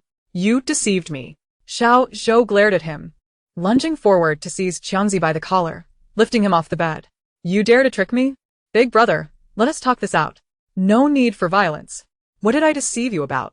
Qiangzi exclaimed in a panic, covering his head and shouting. Xiao Zhou thrust his phone screen in front of him, his eyes nearly ablaze with fury. What else do you have to say? Qiangzi's heart sank as he realized he had been caught. Big brother, listen to me. I truly have no money. That's why I resorted to such measures. My allowance is too little. I was left with no choice. He desperately pleaded. Xiao Zhou shot him a disdainful look. You're just a primary school student. What do you need so much pocket money for? You have everything you need at home. Is 200 yuan a month not enough? Always whining about school pressure. Are you even studying? You spend at least 5 hours a day playing games in your room. You're so young, and your focus is elsewhere. I see you as a toad trying to eat a watermelon, ugly and foolish. Fuming with anger, Xiao Zhou unleashed his pent-up frustration on Qiangzi. Meanwhile, in the live stream of the other guests of the Island Adventure program, everyone was recording their daily activities. Some sang, others danced, played the piano, or showcased their culinary skills, while Wen Jiu simply lounged on the sofa, engrossed in a drama, laughing heartily at amusing moments. Honestly, I thought the young lady was proud, elegant, and refined, like a princess from a fairy tale, but I never expected her to be so down-to-earth in reality. Elegance is truly unmatched. Are all wealthy people this relatable now? Seeing the young lady so happy brings me joy as well. Do you people devoid of dignity have any boundaries? Young lady, do you need someone to tell jokes? How about me? The butler standing respectfully beside Wen Jiu could no longer contain himself. Young lady, you have been watching television for 1 hour and 15 minutes. Your eyes need a break to prevent nearsightedness. Your body also requires movement. It is essential to exercise your elegant limbs and beautiful spine, as prolonged sitting can be detrimental to one's health. Before the madam and sir departed, they entrusted me with the responsibility of taking good care of you. Is this what a top-tier mansion's butler is like? How thoughtful. Being wealthy is such a blessing. I'm seeing a whole new world. I never imagined this would be my closest encounter with the affluent. If only I had a warm and considerate butler like that, I wouldn't have ended up with over 1,000 degrees of nearsightedness. The joys and sorrows of humanity are not interconnected. At that moment, the butler took the remote from Wen Jiu's hand and pressed the off button. May I be so bold as to turn off your television, young lady? If you could engage in 10 minutes of exercise, I would gladly turn it back on for you. How considerate and gentlemanly. Who wouldn't he love such a butler? I want one too. Wen Jiu replied, exercise, huh? All right. She stood up, shook her head, and stretched her wrists and ankles, the joints cracking. With a flourish, she declared, the capital is not large. Let us create a myth. Yay. Is the young lady going to dance? Anticipation is building. But why does the atmosphere suddenly feel off? I'll set the mood with some background music. Wen Jiu opened her phone and selected a song. As the captivating BGM began to play, Wen Jiu began to sway her slender waist, moving like a smooth water snake. Mesmerizing. Subject 3. How could a mere local dog witness the young lady dance? Subject 3. Screaming. I'm a local dog and I love watching. The young lady dances, so fluidly, smoother than me peeling potatoes. Though you are but a traveler through mountains and rivers, you often sigh at partings. With silver hair and a strong drink, how many years have you walked alone? Accustomed to the blade's light piercing the night, how can one distinguish between a chivalrous heart and a devilish soul? Chapter 49. The capital is not large. Let us create a myth. As the enchanting BGM played, Wen Jiu danced with increasing grace, swaying like seaweed in the wind. It's igniting. It's igniting. How cool. I declare this is the best subject 3 I've seen this year. Young lady, you are my goddess. I kneel before you. The butler, initially just wanting the young lady to stretch, was utterly captivated by her enchanting dance, left speechless. Young lady, I never expected you to be such a person. As Wen Jiu performed her mesmerizing rendition of Subject 3, the live stream's popularity surged, quickly climbing to the trending topics on Weibo. Wen Jiu, the young lady dances Subject 3, and it's so fluid. I declare this performance a masterpiece. Subject 3 has ascended to the divine. Is anyone here to challenge Subject 3? In no time, the internet was ablaze with a craze for dancing Subject 3. On platforms like Douyin, the song soared to the top of the trending charts, with participants from Shandong, Hunan, Hebei, Inner Mongolia, and various regions joining in the challenge. The song's popularity even reached foreign shores, with many foreigners from various countries initiating their own challenges. Of course, all this was just the beginning. Meanwhile, Wen was still in her own live stream, maintaining her persona as an elegant and disciplined goddess, practicing yoga on her mat, attempting to showcase her flexibility. Envisioning the barrage of comments proclaiming, "Ah, the goddess has such a perfect figure. Ah, I envy the goddess's physique. She is so disciplined and graceful. Gentle, yet a treasure of a girl. The entertainment industry simply cannot function without you." As Wen reflected on the overwhelming praise circulating online regarding her physique, discipline, and dedication to yoga, her heart began to swell with pride. Seizing the opportunity to excuse herself to the restroom, she discreetly retrieved her phone to peruse the discussions surrounding her. Initially believing she was the most talked-about guest, she was taken aback to discover that it was Wen Jiu who had ascended to the trending topics. Not only had she captured the spotlight, but she also overshadowed all other guests. How could this be? Was it merely due to her unremarkable and awkward dance moves? Was it simply her attention-seeking antics in the livestream? She was nothing but a frivolous girl. What was there to commend? The entire internet seemed to idealize her as a wealthy heiress, and it appeared that some impoverished souls gazed upon the affluent with a rose-tinted lens, even going so far as to call themselves her devoted servants, fawning over Wen Jiu. How utterly ludicrous. What made Wen Jiu a wealthy heiress? She was nothing more than an abandoned child from an orphanage, with unknown parents. How could she dare to claim such a title? It was she, Wen, who truly deserved it. Taking a deep breath, she messaged her parents in the family group chat. "Mom and Dad, look. Wen Jiu has somehow infiltrated the variety show I aspired to join, and she is making waves online, attempting to eclipse me and even purchasing several trending topics. I understand that Wen Jiu has always loved the limelight, but I never anticipated her vanity would lead her to fabricate the persona of a rich heiress, deceiving many unsuspecting individuals who now kneel before her, calling her young lady. I don't mean to imply anything malicious. I am merely concerned that Wen Jiu may lose herself amidst the adulation, and I fear she might mislead those unaware of the truth, potentially leading to some nefarious actions." Father Wen replied, "This is utterly outrageous. How dare that ungrateful child try to overshadow my precious daughter? She ought to consider whether she is worthy of such attention." Mother Wen added her voice in indignation. "Indeed, she ought to reflect on her own worth. How vain and hypocritical to act as such at her young age. Our beloved daughter has never claimed to be a wealthy heiress, yet this orphan has the audacity to establish such a persona? She truly has no shame. Surely that mansion is rented? Renting such a lavish estate must cost at least 6 figures a month. Where would she acquire such funds?" Wen interjected, "There is something I am unsure whether to disclose." Father Wen encouraged, "What is it? Speak freely." Mother Wen guessed, "Is it about Wen Jiu?" Wen affirmed, "Indeed, recently I encountered Wen Jiu while shopping with a friend at a high-end store, only to find that she was there with her own entourage, indulging in extravagance." Father Wen questioned, "Where did she acquire the means to shop at such luxury?" Mother Wen added, "Did she rob a bank?" Wen continued, "What is more outrageous is that she possessed a globally limited black card. She summoned the manager and said something that resulted in my friend and me being escorted out, and we were subsequently blacklisted from the store. We are now barred from shopping there." Mother Wen gasped, "What? This is preposterous. How could they treat you so? Why didn't you inform us earlier?" Father Wen seethed, "I can't believe we raised such an ungrateful wretch. Had I known she would turn out this way, we should have left her to perish in the orphanage.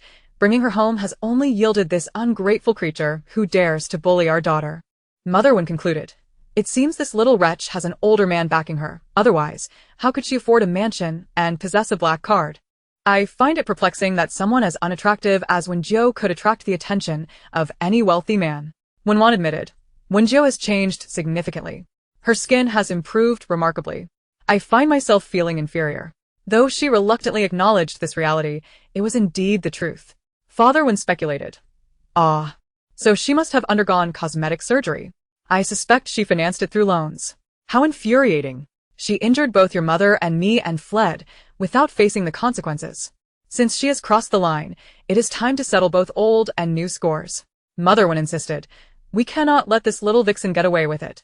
Our beloved daughter must not suffer even the slightest indignity." As Wen observed the chat history, a cold smile curled her lips. "Wen Jiu, Soon the entire internet shall unveil your true nature. Next, she was eager to witness how long this little vixen could maintain her facade. Chapter 50, subjected to online harassment. Just as Island Adventure surged into the trending topics with immense fervor, father and mother Wen stepped forward to share their revelations. The scene was captured in a reporter's interview video, featuring the Wen couple seated on their sofa. The reporter inquired, "So, you two are Wen Jiu's parents?" As the microphone was extended towards them, Father Wen cleared his throat. "In truth, we are not Wen Jiu's biological parents. We are her adoptive parents." Adoptive parents? What does that entail? The reporter pressed for clarification. "Wen Jiu is a child we adopted from the orphanage many years ago," Father Wen replied, his eyes brimming with tears. Mother Wen held an album on her lap, presenting a photograph from over a decade ago to the camera. "Behold, this is a picture of Wen Jiu as a child." The image depicted a girl of approximately 3 years, standing before the gates of the orphanage, clad in a tattered dress, her hair tousled like a bird's nest, and her face smudged with dirt, resembling a little black cat, save for her bright, clear eyes that timidly gazed at the lens. "Is this the childhood version of Wen Jiu?" the reporter inquired, astonished, as the current Wen Jiu lived in a mansion, enjoying a fairy tale existence, such a contrast to the frail child before them. And here, this is Wen Jiu's birth certificate, detailing her blood type, height, weight, and other pertinent information from the orphanage's records. As the documents were presented, the reporters scrutinized them, their expressions reflecting shock. So, Wen Jiu was indeed an adopted child. Hence, she was not a wealthy heiress? How could she afford to reside in such an opulent mansion? Doesn't Wen Jiu live with you anymore? If she is your child, then why does her social media remain silent about you? A barrage of questions ensued, directed at Father and Mother Wen. At this moment, Mother Wen wiped away non-existent tears from her eyes, her voice trembling. "Indeed, much has transpired. When we adopted Wen Jiu from the orphanage, we did so out of compassion for the little girl who had lost her parents, treating her as our own flesh and blood. However, I never anticipated that she would turn out to be such an ungrateful wretch." The reporter, sensing a juicy story, eagerly pursued more information, the flashbulbs of cameras illuminating the scene incessantly. This was a sensational story. If it broke, it would surely cause an uproar and dominate the trending topics. Mother Wen continued, her voice choked with emotion as she dabbed at her eyes with a tissue. "At that time, our daughter Wen was ill, as you may know. She has struggled with health issues for years, yet she has tirelessly pursued her career. During her treatment, the doctors informed us that Wen Jiu's blood type matched Wan's, meaning Wen Jiu's blood could save her. I thought perhaps Wen Jiu could donate a little blood to Wan, but unexpectedly, Wen Jiu turned hostile in the hospital." Wen's mother choked back tears as she not only refused to provide blood for our beloved Wan, but also callously crushed the blood plasma that had been retrieved from the hospital store, scattering it all over Wan. It is essential to understand that the blood stored in the hospital is already scarce and is meant to save Wan's life. Her refusal to assist was one thing, but to heartlessly destroy the plasma, completely disregarding Wan's fate, was unconscionable. At that moment, my husband and I were furious. In my anger, I uttered a word or two to Wen Jiu, only to be met with 2 swift slaps across the face. Wen's mother, tears streaming down her face, recounted how those 2 slaps had left me dazed, never imagining she could be so cruel. I was blinded by a flurry of stars, my vision blurred, and a ringing began to echo in my ears.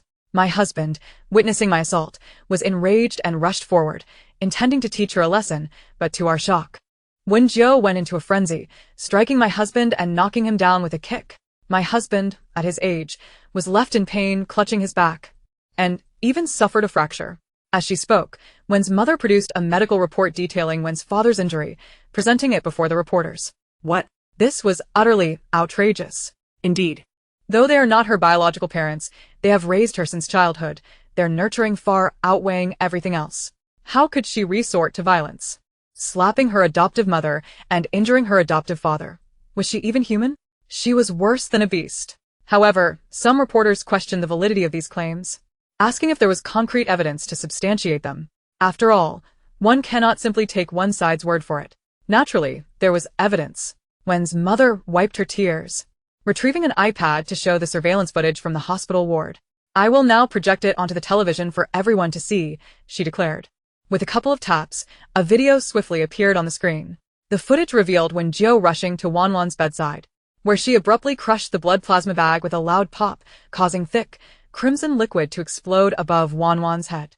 Wanwan screamed in terror, clearly shaken, as the viscous blood splattered, staining her pristine sheets. My heavens, it was utterly horrifying. Wen Jiu was truly deranged. The reporters gasped in shock. Following this, Wen's mother reprimanded her, only to be met with a swift slap from Wen Jiu, the force of which made Wen's mother's flesh visibly quiver under the impact. How dare you hit me? Wen's mother exclaimed, astonished. I am striking you, you old hag. Wen Jiu retaliated with another resounding slap, the sound crisp and indicative of her strength. This time, Wen's mother nearly lost her balance, almost falling to the ground. Wen's father, enraged, charged at Wen Jiu, but in an instant, she kicked him down. The footage cut off abruptly at that moment. The reporters were filled with indignation. How could such shamelessness exist? This was beyond excessive. As for her residing in a luxurious mansion, it was revealed that my daughter had encountered her at a high-end boutique a while back. Wen Jiu had brandished a mysterious black card, using it to bully my daughter into leaving. I could not comprehend how Wen Jiu had transformed into someone so foreign and frightening. I hoped she would reconsider her path before it was too late, Wen's mother lamented. It was glaringly obvious that Wen Jiu was being supported by an older man. This was a true affront to humanity. I was utterly astounded by her audacity. Mr. Wen, Mrs. Wen, rest assured, we will expose this matter online, revealing Wen Jiu's true nature to the world.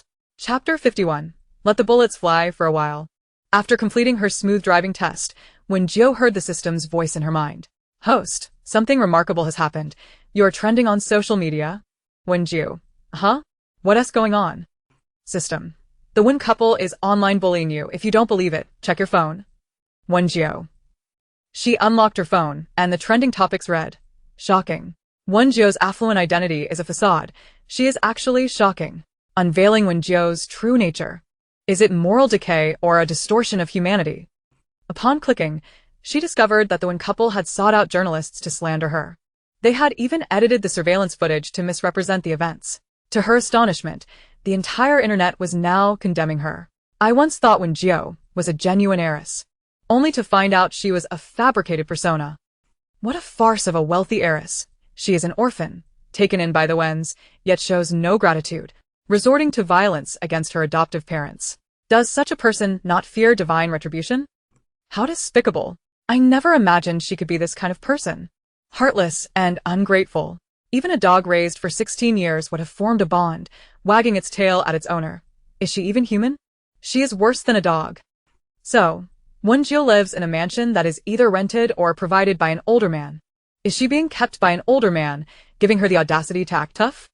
I never thought humanity could stoop this low. Wen Jiu has shattered my expectations. Such a disloyal, unfilial, and unjust person does not deserve to be on Island Variety Show. I demand she be removed. I strongly urge the entire internet to blacklist Wen Jiu. I strongly demand the entire internet to blacklist Wen Jiu. These voices began to multiply, creating an overwhelming chorus of condemnation. Wen Jiu. Goodness, goodness, she exclaimed in disbelief. Were these people really bullying her, a seemingly vulnerable and helpless individual? They mistook her for a sickly cat. How infuriating! Wen Jiu immediately opened her Weibo, which was inundated with angry, foolish netizens tagging her thousands of times.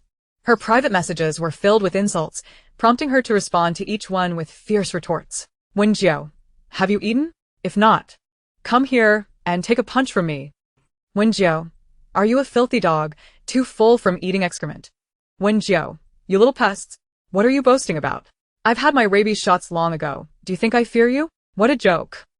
Wen Jiu, are you all so stuffed with excrement that you can't even think straight? Your mouths spout nothing but filth.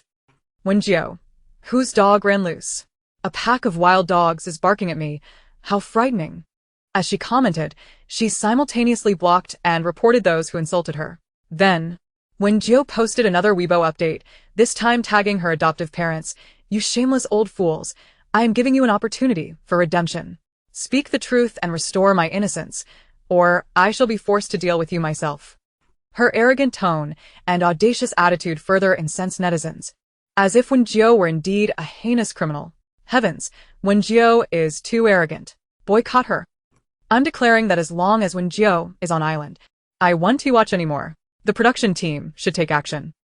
I strongly suggest Wen Jiu face legal consequences. In no time, the internet was flooded with vitriol directed at Wen Jiu. The outrage of netizens reached a boiling point, with many wishing to see her suffer. System. Host. Why don't you just reveal the truth? The entire internet is attacking you with harsh words. Wen Jiu. Let the bullets fly for a while. Once the heat of the situation escalates and the fury of internet users reaches its peak, clarifying the truth will have a more profound impact and effect. Let these yapping dogs bark for now. With that, Wen Jiu donned her headphones, comfortably reclining on the sofa to continue her gaming. In her live stream, viewers who had previously praised her as a princess of the affluent class were now in a frenzy upon learning of the revelations on Weibo. My heavens! It turns out that the little princess embodies the essence of a true little princess. I never anticipated she would be such an individual.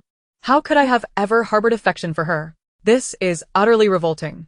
In an instant, the comments section erupted into a tempest of vitriol, with an overwhelming torrent of messages rendering the specific words nearly indecipherable. I must concede, this sister possesses an admirable mindset. If it were me, subjected to such relentless online scorn, I would undoubtedly be unable to eat or sleep, let alone recline on the couch, blissfully indulging in video games like Wen Jiu. Setting aside her character, this sister truly exhibits no signs of mental turmoil. She externalizes all her worries. Although her moral standing is questionable, her personality is undeniably to my taste. This is the epitome of a true leading lady. I am blameless. It is all others who are at fault. And no one shall attempt to manipulate me. If I possessed such a mindset, I would not be plagued by daily mental anguish. I would truly be in tears. At that moment, the butler also noticed the online commotion. His expression shifted dramatically as he hastily contacted Sue's parents. In truth, Sue's parents had been vigilantly observing Wen Jiu's live stream and were already aware of the unfolding events, their anger palpable. How could the Wen family treat my precious daughter in such a manner? This is a complete inversion of truth. Sue's mother's face turned a shade of green with rage. Dear, do not be upset. Let us first gather evidence and pursue legal action against these slanderous individuals. Once we have collected sufficient proof, we will restore our little Jiu's reputation. The more fiercely they attack her, the more they tarnish her name. When the truth is revealed, their regret and suffering will be profound. Sue's father sneered coldly. At that juncture, Wen became aware of the online turmoil and entered Wen Jiu's live stream, only to find the entire internet was denouncing her. A smirk crept upon her lips, filled with delight. Wen Jiu. How does it feel to be vilified by the entire online community? She could hardly wait to witness Wen Jiu's descent into despair, unable to eat or drink. Her spirit utterly deflated. However, upon entering Wen Jiu's live stream, she was greeted by the sight of a relaxed figure, casually reclining on the sofa with a lollipop in her mouth, engrossed in her game. Does Wen Jiu lack any sense of shame? Does she not feel embarrassed? Does she not feel a twinge of inferiority? Her psychological resilience is truly commendable. Within the Wen family villa, Sue's mother coldly remarked, "Ah, this little wench Wen Jiu dares to impede our daughter's path. She should consider whether she is worthy. I wager it will not be long before she humbly comes to apologize. When that time comes, I shall ensure she kneels before me, delivering a few well-deserved slaps." Sue's mother chuckled menacingly. Sue's father chimed in, "Let us see if she acknowledges her mistakes." What? She dares to say she will give us the opportunity to apologize? How presumptuous. She is utterly unaware of her own insignificance. Sue's mother added, "By the way, dear, did you ever discover the reason behind the abrupt termination of the Sue family's acquisition of our company's products? Without the supply chain, our company is facing severe losses. No other enterprise can absorb their products. With no market to sell to, we are suffering tremendously." "How would I know the reason?" Sue's father exclaimed, infuriated. "We have done nothing to provoke their family. What is the meaning of this absurdity? Now, the Sue Group monopolizes a vast majority of the industry. Without their collaboration, other companies are afraid of them and are avoiding us like a plague. With so many employees waiting for their salaries and the goods produced at the factory unable to be sold," Sue's father grumbled, lighting a cigarette and taking several deep puffs, only to be met with a coughing fit. "We must leverage some connections to find someone who can communicate with the Sue family," Sue's mother urged anxiously. "Yet how could an esteemed family like the Sues be accessible to our modest household? Finding someone to bridge the gap is no easy feat. Although the Wen family holds a respectable status in Jiangcheng compared to the Su family, they are but a small fish in a vast ocean. In the face of the Sus, they are hardly worth a finger's worth of comparison. It is nearly impossible to gain an audience with even the Su family's butler. During this time, they had sought numerous intermediaries to no avail. But we have Wan. She has mingled in the entertainment industry for years and knows many influential figures. She will surely find a way to connect us with the Su family, Su's mother exclaimed, her eyes lighting up. I will call Wan right away. Or perhaps a message would suffice, given that Wan is currently participating in a variety show, Su's father suggested. Good thinking, you are always so astute. Su's mother quickly sent a message to Wan. Upon receiving the message, Wan, having thrived in the entertainment industry thanks to her parents' support, felt compelled to assist her family. Fortunately, over the years, she had filmed numerous dramas and met many people, thus her network was extensive. It did not take long for her to establish contact with the security personnel at the Su family's gate, a feat that had cost her over 4 million in bribes and connections. When Wan relayed the contact information to her parents, stating, Mom and Dad, from here on, the negotiations are yours to handle. I have already invested over 4 million into this. I have done my best. Dear daughter, I always knew your capabilities would shine through. Rest assured, once your father and I connect with the Su family and those products begin to sell, all profits will be yours. Su's mother exclaimed. Su's father beamed with pride. I always knew my daughter was the best. Thus, the couple secured the security personnel's contact information and arranged a meeting time. As long as they could establish a connection with the Su family, the business would surely thrive. In the live stream, Wen Jiu lay comfortably on the sofa, engrossed in her game, utterly oblivious to the overwhelming tide of insults flooding in. This sister has been gaming for over an hour now. I must say, her psychological resilience is truly remarkable. Is this what it means to remain unflustered in the face of adversity? If only I possessed Wen Jiu's mental fortitude, I wouldn't have failed my graduate school interviews. Who understands, right folks? Wen Jiu continued to play games, watch dramas, and browse her phone, completely unaffected by the turmoil surrounding her. In contrast, the production team was inundated with calls from furious fans. The director received call after call, each demanding that Wen Jiu be removed from Island Journey. However, there was little he could do. After all, Wen Jiu was the beloved younger sister of a major investor. With no other options, the director resorted to a hands-off approach. Furious netizens flocked to the official Weibo account of Island Journey, unleashing a barrage of comments. What does this mean? Are you pretending not to see this? Are you planning to shield her? What right does a morally bankrupt individual have to remain on this show? What values is this conveying to young audiences? Why are you not penalizing Wen Jiu? Are you colluding with her? Boycott Wen Jiu. Boycott Island Journey. Many passionate fans urged the participants of the show to withdraw. Countless individuals flooded Wan's Weibo, lamenting, my heart aches for Wan. Who knew participating in a variety show would lead to encountering such a detestable person? Wan, let us withdraw from this show. Wen Jiu is indeed an extreme terrorist, and I fear what she might do to you. If she were to harm you again, it would break our hearts. Numerous voices have called for Wan to withdraw from the variety show, but how could she willingly abandon such a hard-earned opportunity? She has invested so much money to participate in this show. If she withdraws, not only would that money go to waste, but she would also have to bear the penalty for breach of contract. Therefore, Wan has no choice but to adopt a cold approach to this matter. Not only is Wan taking a step back, but the other guests are also adopting a similar stance, as none of them wish to incur penalties. After all, earning a living is not easy. Wen Jiu, oblivious to the unfolding events, is disinterested in online affairs. After a leisurely meal, she decides to stroll around the villa, which is quite expansive, and she has yet to explore it thoroughly. Slowly making her way to the garden, she finds the flowers, which have been air-freighted from various countries, to be extraordinarily rare and exquisite, with prices that are equally astonishing. Standing before a pink rose, she feels quite pleased and takes out her phone to capture its beauty. Not far away, a woman in her 40s, a maid, approaches her, carrying a bucket of chicken blood. Host, there is an elderly maid stealthily approaching you from behind, intending to splash chicken blood on you. She'll feign a shaky hand due to her age and claim it was an accident. Wen Jiu smirks. Oh, what a cunning old white lotus. But why would she splash it on me? The maid was hired by Su Miao, who provided her with some money to carry out this act. Su Miao has been displeased with you for quite some time. This is her way of kicking you while you're down.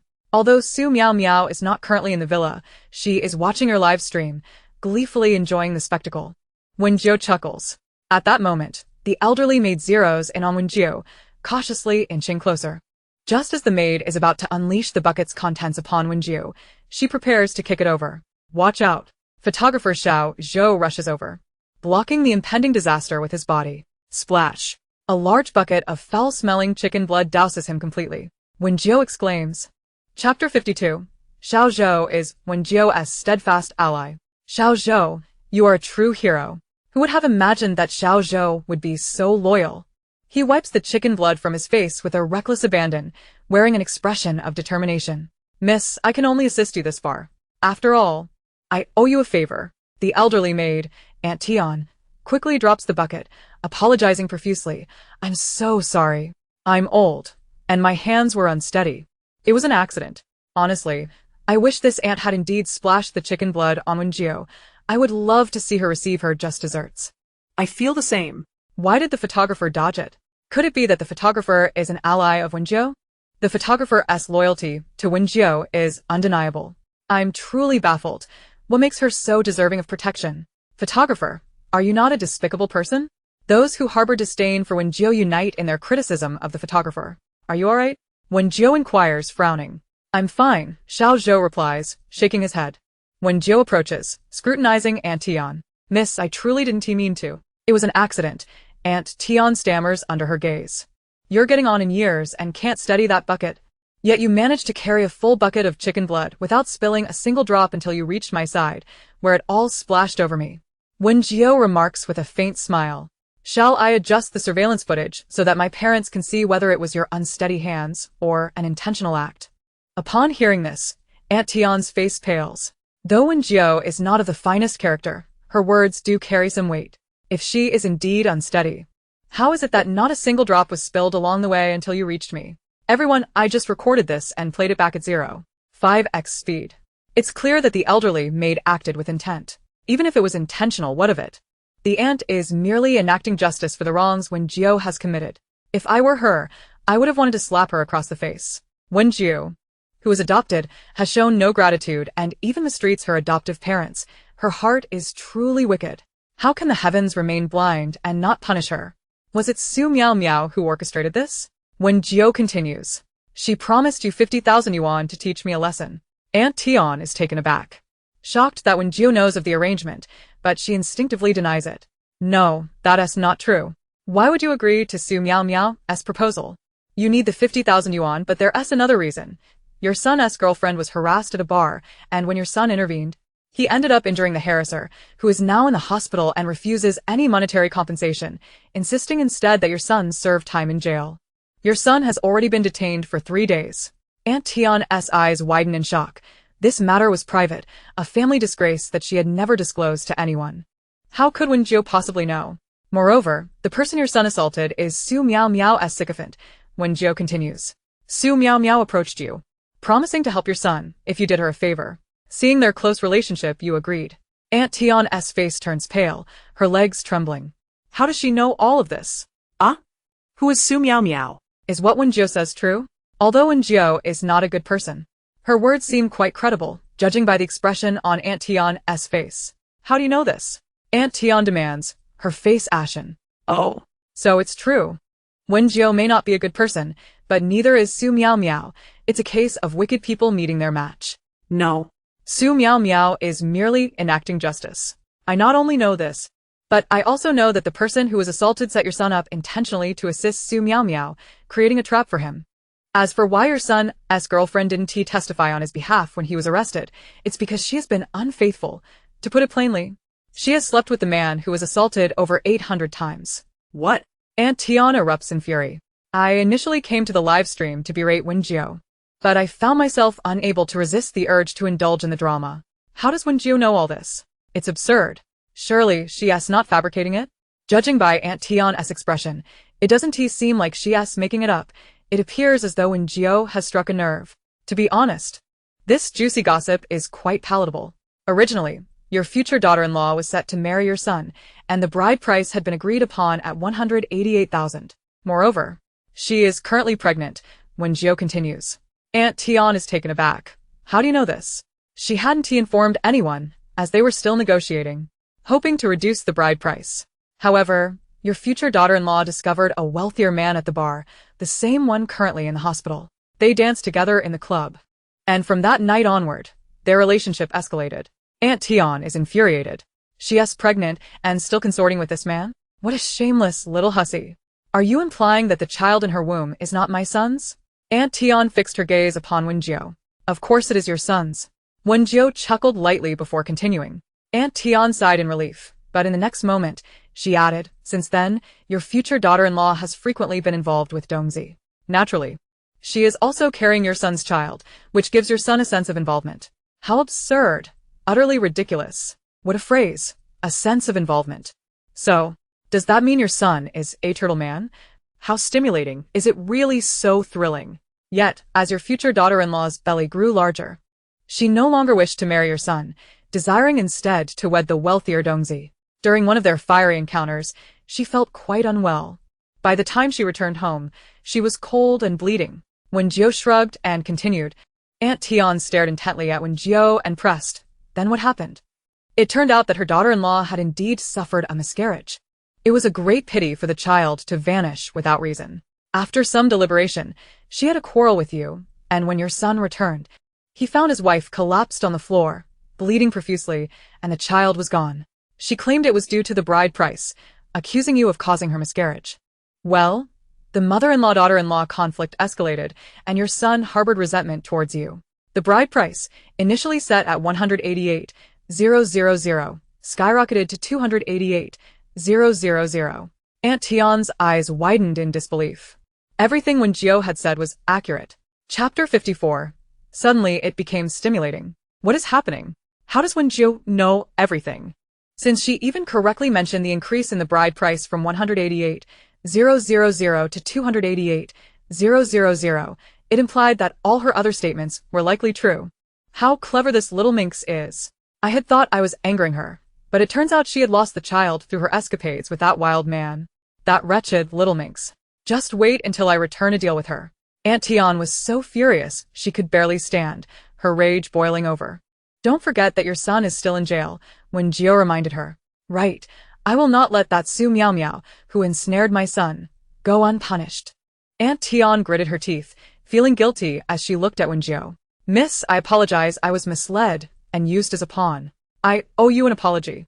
She bowed deeply, overwhelmed with remorse. I must go deal with those two wretched individuals. Even if it costs me my life, I will seek justice for my son. Miss. I will take my leave first and return to seek your forgiveness. Huh? Is this a reversal? Is what Wen Jiu said true? Sister, don't you realize you might be the pawn in Wen Jiu's game? Judging by Sister's expression, what Wen Jiu said must be true. She must know some insider information. Things just got exciting. Wen Jiu asked, how will you get there? Aunt Tian paused. I will ride my electric bike. Wen Jiu, being considerate, offered, I will drive you. As there is a car at the villa. Ha ha, what a rascal. You certainly enjoy the chaos. I agree, Wen Jiu. You seem to relish the gossip. Things just got exciting, and I love the drama. How did you all get distracted? What is our purpose for the barrage? It is to denounce Wen Jiu and uphold justice. Why is everyone munching on popcorn? I want to taste this drama too. Aunt Tian, astonished and guilt-ridden, exclaimed, Miss, you are truly a good person. If it were another family, they would surely punish her severely for her intentional misdeeds. Yet you have said nothing and even revealed the truth to me and offered me a ride with your villa's car. Oh, what an extraordinary good person you are. And what have I done? I have acted against such an innocent and naive lady. I truly am disgraceful. Thus, Wen Jiu accompanied the ever-grateful Aunt Tian as they set off together. They entered the luxurious car from the villa. Everyone, pay close attention. I've discovered the license plate number on this luxury car. I just took a screenshot. I took a screenshot too. I will look up whose name this luxury car is under. This way, we will know who the older man behind Wen Jiu is. Ha ha ha, I am quite clever. Looking forward to it. Hurry and investigate. Just as Wen Jiu and Aunt Tian left, a Mercedes E300 arrived at the villa's entrance. The car door opened. And Wen Fu and Wen Mu stepped out. Huh? Have Wen Jiu's unfortunate adoptive parents arrived? Are they here to find Wen Jiu? But Wen Jiu just left. It must be that when Jiu blocked her adoptive parents' calls, so they knew where she was but missed her. How pitiful. Alas, Wen Jiu is truly ungrateful. If only someone had adopted me when I was young, I wouldn't be working in a factory now. Soon, Wen Fu and Wen Mu made their way to the rear of the car, opening the trunk to retrieve the gifts they had prepared. Are all these gifts meant for Wen Jiu? My goodness, they are too kind. Despite her treatment, this couple still brought her so many gifts. Wen Jiu does not deserve this. How could such an ungrateful person deserve such wonderful parents? It's infuriating. Wen Jiu is heartless. How is it that she remains in the variety show? I wonder if the director is blind. Why do they allow such trash to stay on the show? Ladies, listen to my call to action. Let us collectively report this show. Wen Fu and Wen Mu took out the gifts they had prepared, smiling as they walked into the villa. They still hope to win Wen Jiu over with these gifts, hoping she will return home. With such good adoptive parents, Wen Jiu fails to understand their worth. May karma strike every ungrateful wretch. Damn that Wen Jiu, how despicable. Soon, they entered the villa and headed to the security office. Huh? What are they doing in the security office? Are they inquiring about Wen Jiu's whereabouts? Upon arriving at the security office, they encountered Old Song, the guard of the Su family, whom they had to leverage connections to meet. Although Old Song was just a guard, he had seen countless wealthy and powerful individuals over the years, and he maintained a lofty demeanor. When he saw the couple, he remained calm and authoritative. Wen Fu and Wen Mu bowed and ingratiated themselves. Brother Song, we brought you some gifts. Please take a look. Despite being merely a guard, he held a prestigious position as a guard of the Su family, in the hierarchy of the elite. Even a guard from the Su family held a higher status than Wen Fu and Wen Mu. Only by pleasing the Su family's guard could they leverage that opportunity to meet someone from the Su family. Naturally, Wen Fu and Wen Mu had to treat Old Song with respect. I've heard about your situation. Old Song accepted the gifts and said, clearing his throat. It just so happens that I am somewhat acquainted with the butler in the villa. I can take you to meet him. Whether you can glean some information depends on your abilities. Thank you, Brother Song. Wen Fu nodded eagerly, feeling more assured. Excellent. We are one step closer to our goal. They proceeded toward the villa.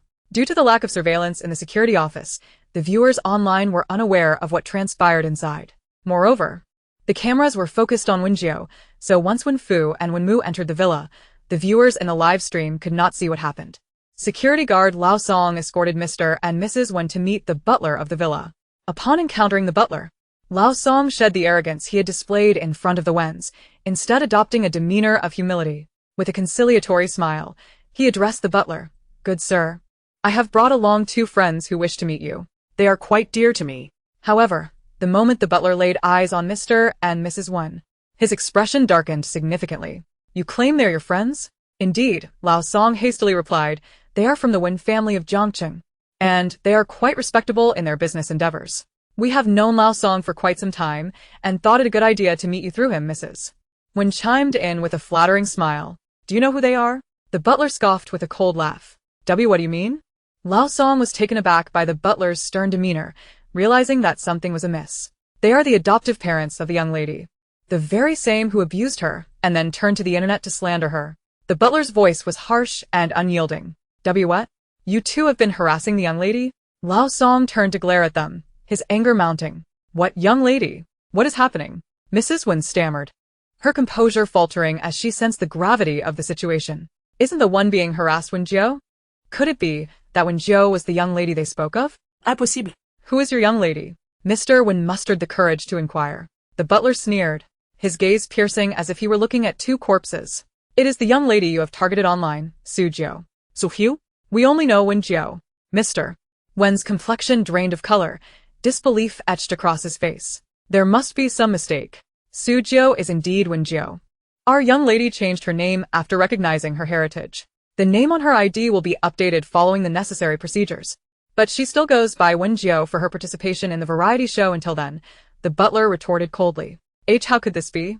Isn't Wen Jiu just an orphan with no one to care for her? Mr. Wen exclaimed, incredulity seeping into his tone. She is the daughter of the Su family. The Su family of the capital, one of the most prestigious families in the empire. What a revelation! Initially perceived as an unwanted orphan, her lineage was far from ordinary. Silence. Lao Song, sensing the dire turn of events, kicked Mr. Wen forcefully, his voice filled with fury. You heartless scoundrel.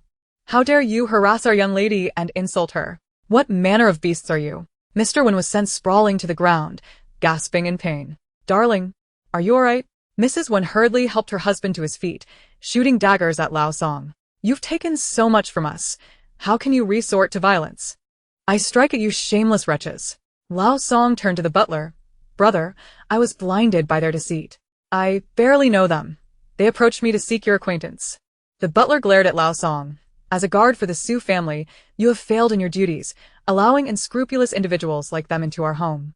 You have been foolish. Lao Song's scalp prickled with fear as he repeatedly apologized. It's all my fault. Good sir, I shall never let this happen again. Effective immediately, you are dismissed. The butler's face was stern. You are unfit for this position. There are plenty who can take your place. Now gather your belongings and leave. And no, I truly understand my mistakes. I beg you, show me mercy.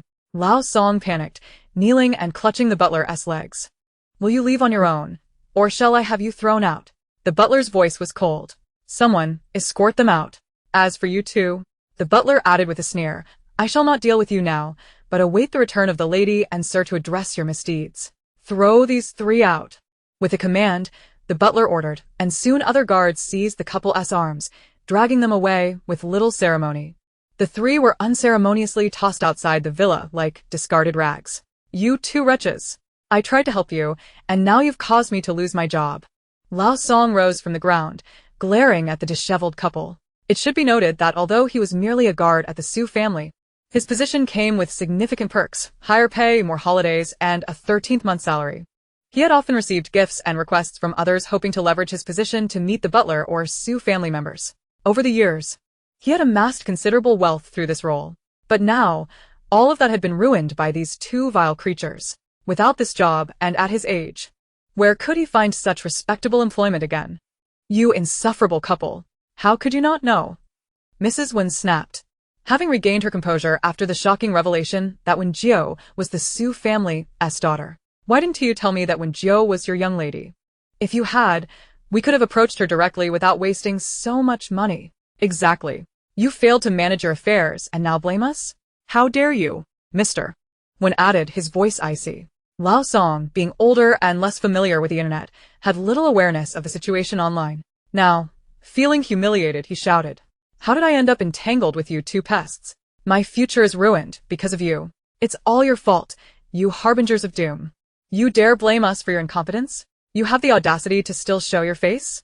Mrs. Wen retorted coldly. You must refund us. You shall return every penny and all those gifts. Absolutely not. Lao Song's rage surged.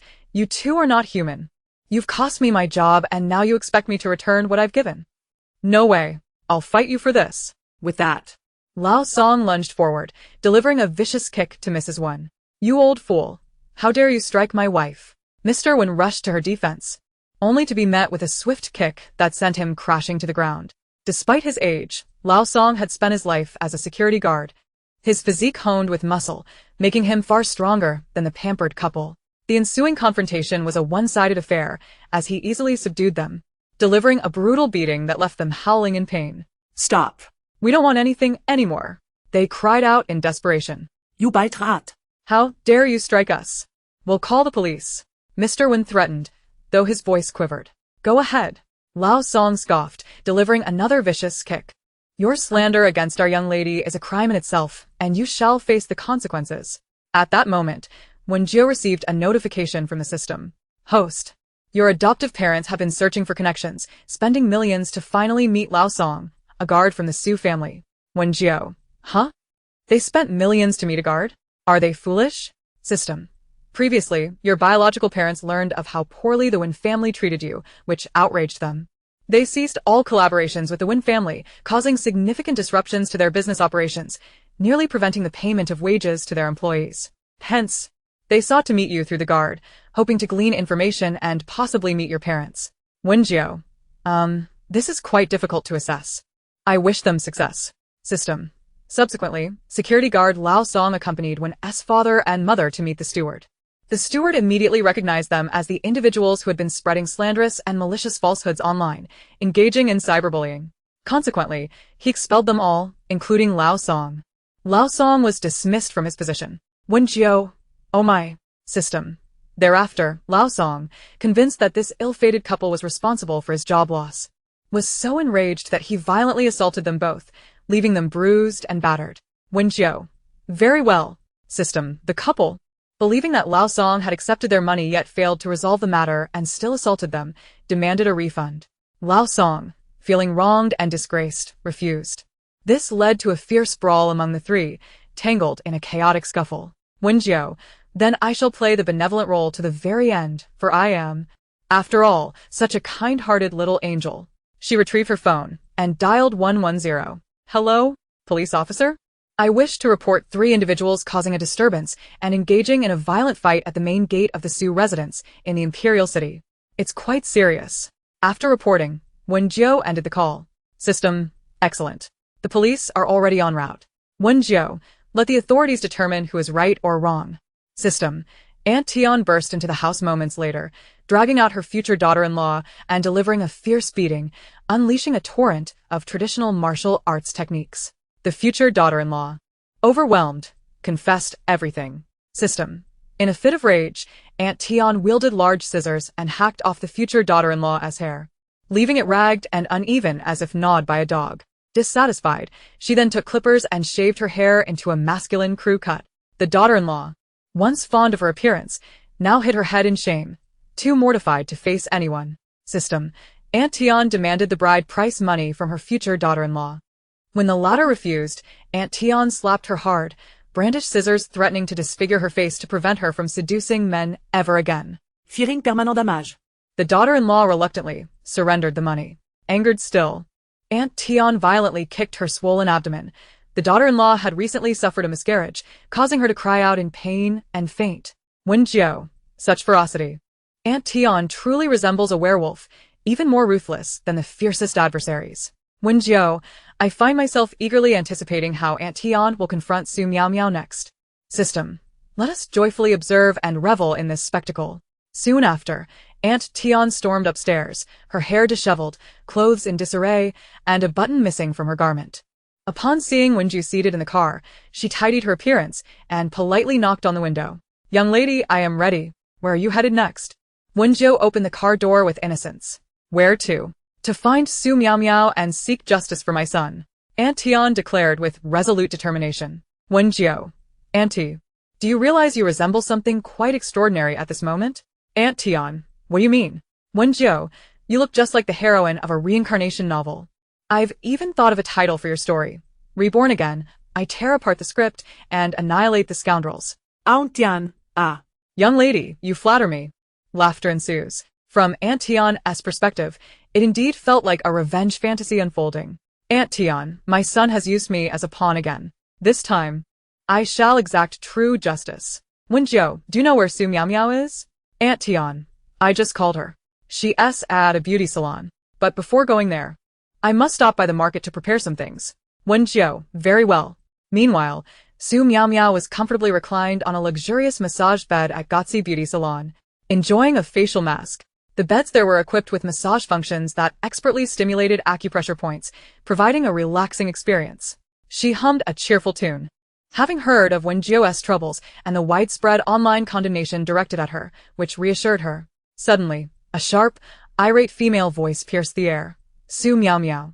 Annoyed, Su Miao Miao opened her eyes and saw Aunt Tian striding in, fiercely carrying a large, foul-smelling bucket filled with something revolting. Su Miao Miao frowned, sitting up in shock. What are you doing carrying that? It stinks. Before she could finish, with a crashing sound, Aunt Tian hurled the bucket's contents, black dog's blood, viciously over Su Miao Miao. Su Miao Miao's pupils dilated in shock. A piercing scream followed. Ah, my face. My face. The viscous black blood dripped down from her head, running into her mouth. She clutched her throat, retching violently, coughing and gagging. It was black dog's blood because the market had no chicken's blood available that day. Wen Jiu, how satisfying this scene is to behold. Aunt Tian glared fiercely. Su Miao Miao, you schemed against my son, used me as a pawn, and forced me to target Miss Wen Jiu. What are your intentions? Su Miao Miao grasped her throat. The bitter taste making her nearly faint. She glared back. You old hag, how dare you treat me this way? Believe me, I'll make sure your son never comes back. It was indeed Su Miao who orchestrated this. As Wen Jiu predicted. At that moment, Su Miao noticed Wen Jiu standing by the door, wearing a miniature camera that clearly recorded the entire scene. Aunt Tian shouted, "See? You admit it. You harmed my son." Though she had long suspected Su Miao's involvement, hearing her confession ignited a blaze of fury within. Chapter 57. We have no daughter like you. It truly was this Su Miao who committed these acts. What deep-seated hatred must there be to commit such deeds? What is the relationship between Su Miao and Wen Jiu? Let us be gentle with our criticism. I suspect Su Miao also disapproved of Wen Jiu's conduct and sought to vent her frustrations thus. Remember, Wen Jiu is a treacherous ingrate. Though Su Miao's actions claim to uphold justice, Aunt Tian's son is innocent. Using an innocent person to attack Wen Jiu is an unacceptable approach. Aunt Tian's son is pitiable indeed. His wife, pregnant with his child, consorted with a stranger, causing a miscarriage. That's not all. The wicked woman framed his mother-in-law to stir conflict. Even worse, she conspired with the stranger to stage a drama, landing him in police custody while trying to save his wife. What a tragic tale of pure love and war. I am utterly heartbroken. Aunt Tian is also truly unfortunate. This mother and son duo elicits great sympathy. You caused my son to be imprisoned and used me as a pawn against Miss Wen Jiu. You are utterly detestable. Aunt Tian glared at her. Wait, isn't her name Wen Jiu? How did it become Su Jiu? I'm puzzled too. Perhaps the old woman misspoke. Are you mad?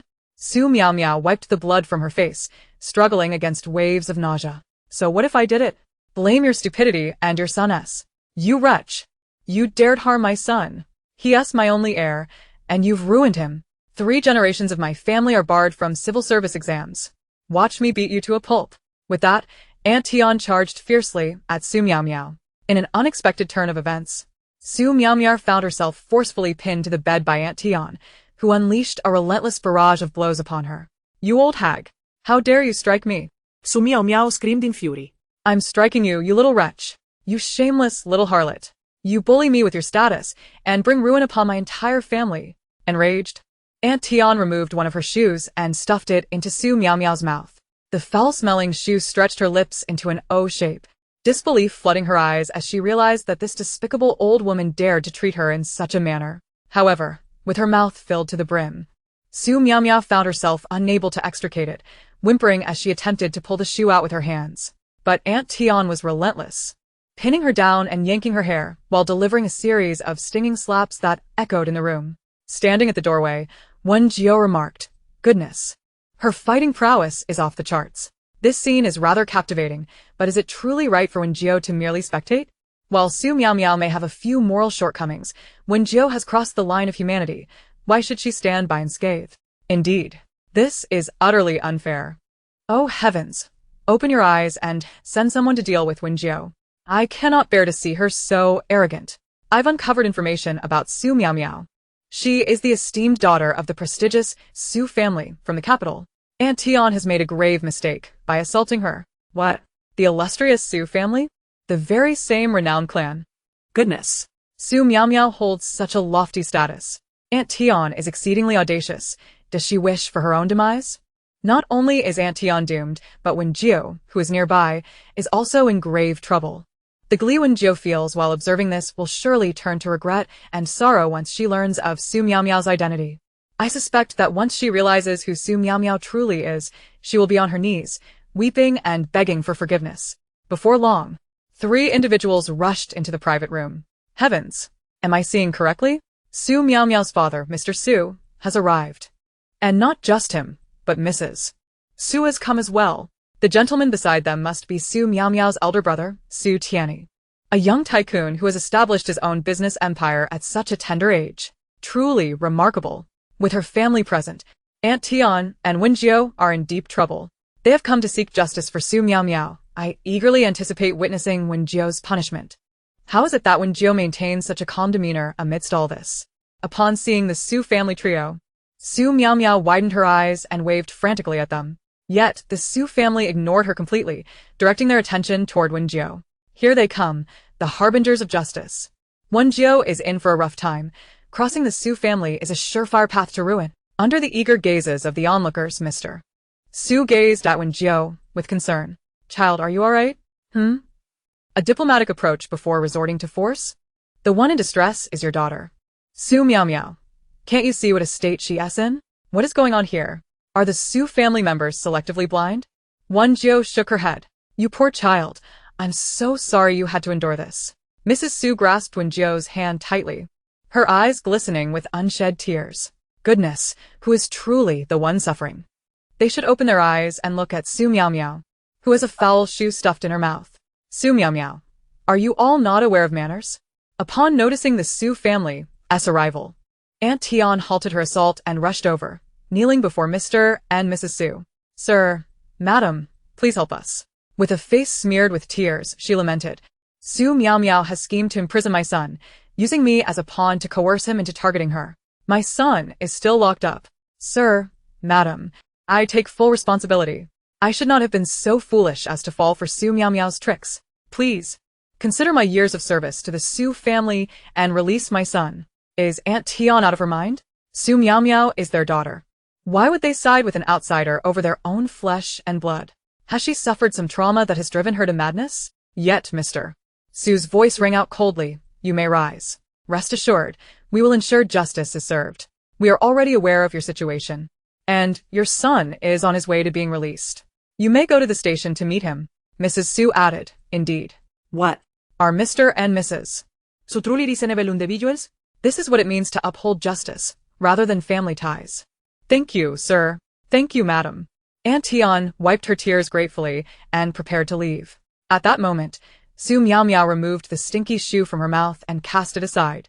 Dad, Mom, you're just going to let her go? We have no daughter like you. Mr. Su glared at her, his voice icy. Chapter 58. Identity revealed. How dare you treat Wen Jiu this way? How have I raised you? You have disappointed me greatly. Mrs. Su echoed his disappointment. What on earth is happening? Why does it seem they are treating Wen Jiu with more affection than Su Miao Miao? Shouldn't he, their precious daughter, be the one receiving their support in this situation? Why are they favoring an outsider? At this moment, Su Tianyi's expression darkened as he gazed at Su Miao Miao. He had always believed his sister to be innocent and kind-hearted, but upon hearing from Su Miao Miao that Wen Jiu had been bullying her, he had felt a deep discontent towards Wen Jiu. However, he now realized that the reality was far different. Since returning from abroad, Wen Jiu had never bullied Su Miao Miao. Rather, it was Su Miao Miao who had resorted to such underhanded tactics by hiring Aunt Tian to harm Wen Jiu. Su Miao Miao, you have gone too far. With that, Su Tianyi turned his concerned gaze towards Wen Jiu. Wen Jiu, this is all Su Miao Miao's fault. I'm sorry you had to go through this. Me fine. Wen Jiu replied, her innocent face reflecting confusion. What on earth is going on? The family's attitude is quite peculiar. While it is undeniable that Su Miao Miao has erred, Wen Jiu is not entirely blameless either. They have no justification for favoring an outsider so openly. Dad, Mom, I just wanted to teach Wen Jiu a lesson. I never intended for it to escalate like this. Su Miao Miao stammered, hastily attempting to explain. You still don't understand. Wen Jiu's surname is no longer Wen. It is Su, Mr. Su stated solemnly. What? This is the second time I've heard Wen Jiu referred to as Su Jiu. What is happening here? If Aunt Tian made an error, that could be overlooked, but now that Mr. Su has also misnamed her, surely he cannot be confused about Wen Jiu's name. I suddenly have a rather bold theory. So do I, but I dare not voice it. You must apologize to your sister immediately. Mr. Su's face darkened, his expression forbidding. Su Miao Miao had not anticipated that her attempt to punish Wen Jiu would result in her own reprimand. Faced with the disappointed gazes of her parents and brother, she panicked. The most pressing matter was to avoid their disdain. She hurried to Wen Jiu's side. Sister, I'm sorry, it was my fault. Not all apologies warrant forgiveness. Wen Jiu regarded her with an air of reluctance and with a sigh, she spoke. You say sorry. I say it's all right. Then what use is the police officer? Su Miao Miao stared incredulously at Wen Jiu, bewildered by her audacity. Hadn't she already apologized in a courteous manner? What more did she desire? And what was this talk of the police? Su Miao Miao. This is not the first time you have harmed Xiao Jiu, Su Mu said, her face composed yet filled with disappointment as she gazed at Su Miao Miao. Once, twice, but not thrice.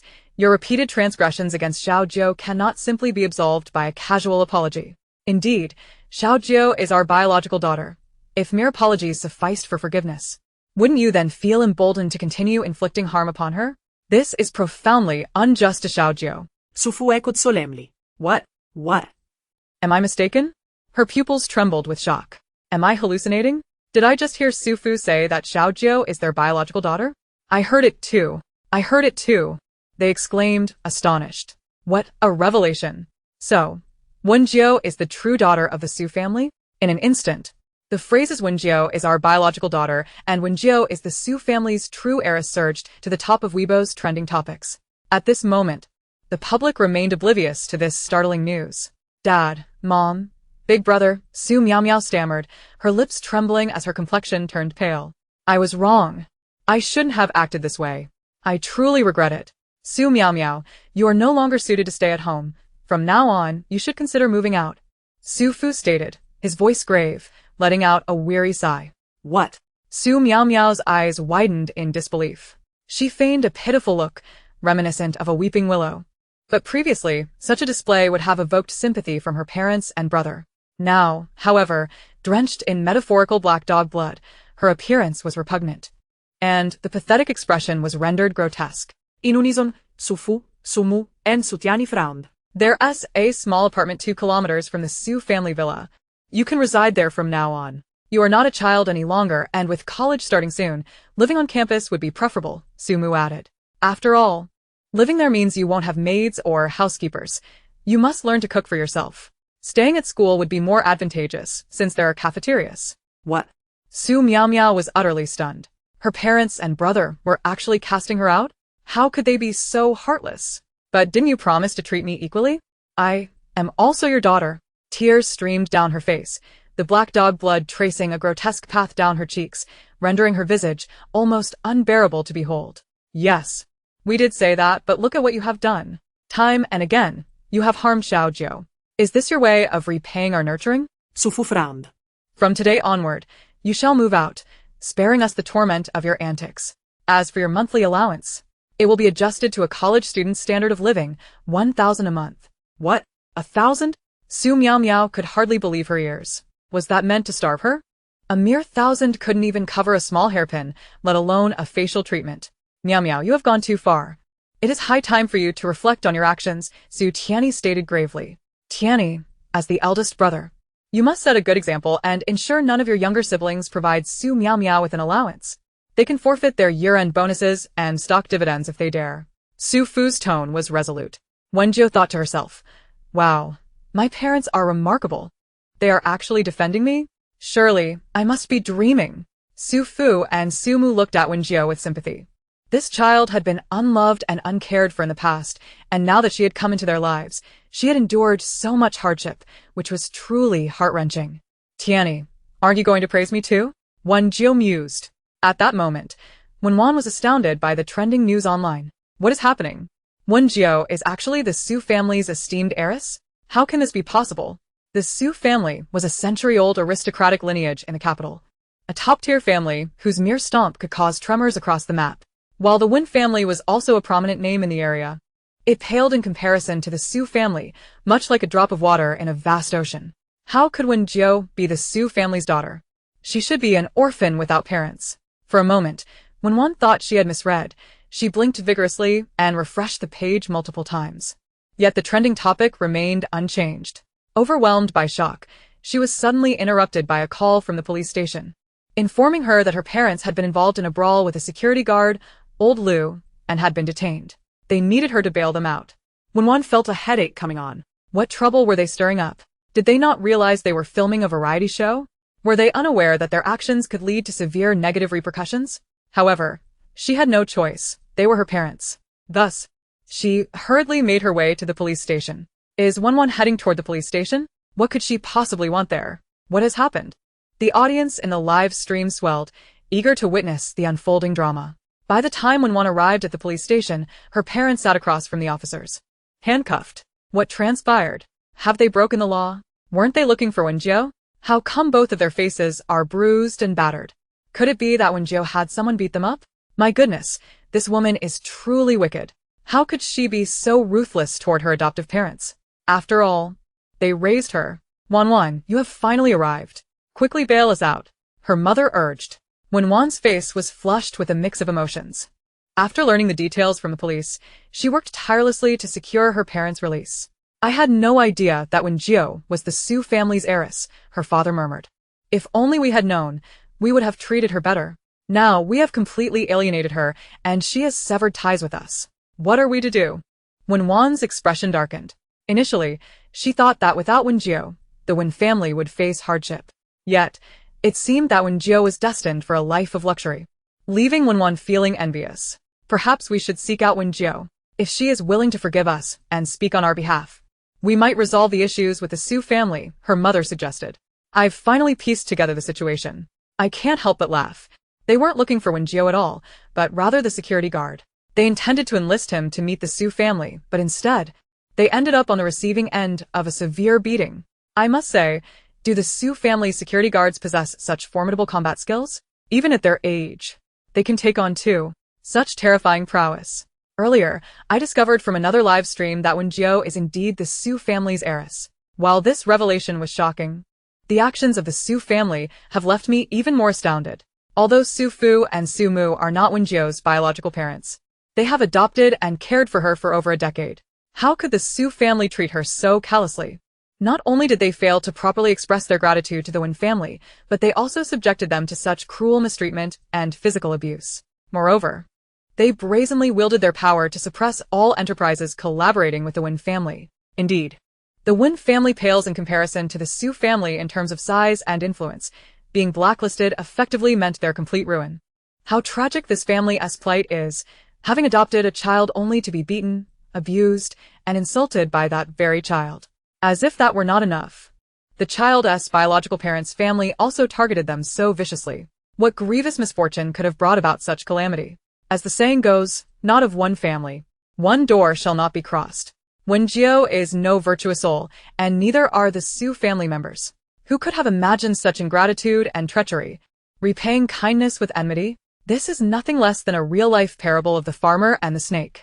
The outrage among netizens surged to a fever pitch, with many flocking to the official Weibo account of the Su group to unleash their scorn. How utterly outrageous. You partake in the meal but then smash the bowl and curse the host. They painstakingly cared for your biological daughter for over a decade, yet now you dare not enter their home and instead harm them? Have you no conscience at all? Indeed, the Wen parents still have to beg for forgiveness in the end.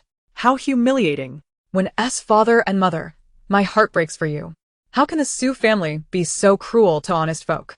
Is there no justice left in this world? This is beyond absurd. Yet this morally bankrupt family stands atop the pyramid of wealth, controlling the lion's share of society's riches and resources. Truly, virtue does not match their station. When will the Su family collapse? Waiting eagerly online. This is utterly disgraceful. Is there no one who can bring down the Su family? Hurry up. We cannot wait to see it. The anger of the netizens swiftly shifted from cursing Wen Jiu to vilifying the Su family. Meanwhile, Su Miao Miao knelt before her grandparents, pleading for mercy, only to be met with furrowed brows and noses pinched in disgust. The stench on you is unbearable. You should cleanse yourself properly. Your father and I have made our decision, and it will not change. Use this time to reflect deeply on yourself. When you've come to understand your mistakes, you may return to us. We will then consider whether to give you another chance. With that, Su's mother linked arms with Wen Jiu and turned to leave. Xiao Jiu, it is your parents' failure to protect you. Rest assured, such incidents will never happen again. If you are wronged in the future, speak to me, your father, or your brothers. They will surely stand by you, she said with sorrowful eyes. That's not guaranteed. As long as my brothers side with Su Miao Miao, I'll be grateful if they don't target me, muttered Su Tianyi, his expression conflicted. At that moment, Su Tianyi's phone rang. Upon checking, he discovered not only was Wen Jiu being insulted, but the entire family was being publicly disgraced online. Chapter 60. Coming for morning? The ignorant netizens hurled the vilest insults imaginable. Su Tianyi's face darkened. He immediately called his lawyer, instructing that every malicious defamer be served with a legal warning. No one was to be spared. Soon, the Su Group's legal department tagged nearly 10,000 trolls online with a formal statement regarding the reputational damage caused to Miss Su Jiu and her family by these netizens. Our firm hereby declares that we will pursue all legal remedies. The release of this legal notice ignited a firestorm across the internet. No way. They're serious?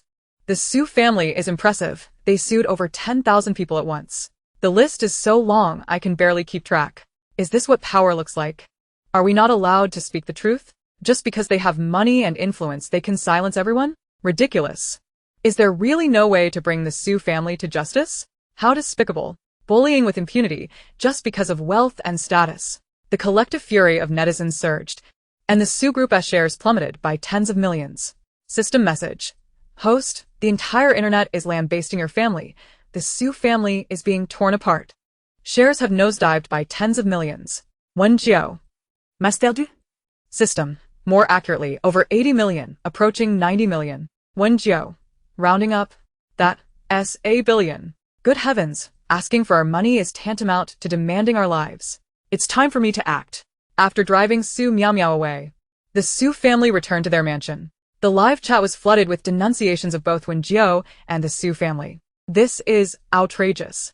Wen Jiu may be the Su family's heiress, but so what? Money does not equate to greatness. Morale corruption renders Wels min anglais. Precisely. Virtue does not suit their rank. Rejoice, everyone. The Su family's shares have plummeted by over 80 million. Let us expose their vile nature to the public and strive to bankrupt them. At that moment, the system alerted. Host, when father and mother are approaching. Wen Jiu responded, excellent. I was just about to confront those two elders. The butler announced, Sir, Madam, Miss. When parents have arrived, seeking an audience. Despite not seeking them out, when parents came to the Su residence themselves. Su's father sneered as he sat on the sofa. Fine, let them in. Soon, when parents entered, carrying numerous bags and looking anxious. Their faces bore bruises and swelling, when father had large dark circles under his eyes resembling panda eyes. And when mother's nasal prosthesis was crooked amid the patches of purple and blue on her face. How pitiful these two are. Indeed. The Su family's cruelty knows no bounds. I just heard when father's tone. Is he here to cause trouble? Their boldness in coming here must mean they hope the Su family will grant them a lifeline. Truly tragic. When parents, under the oppressive presence of Su's patriarch and matriarch, spoke with trembling courage. Mr. and Mrs. Su. We were foolish to lavish so much effort appeasing a mere security guard, not realizing Wen Jiu was your biological daughter. The millions and gifts we spent now pain us deeply. Regrettably, even the police could not retrieve those items. We must swallow this bitter loss. Their dissatisfaction grew as they spoke. How dare you still come here? Su's father and mother sat side by side with cold, stern expressions.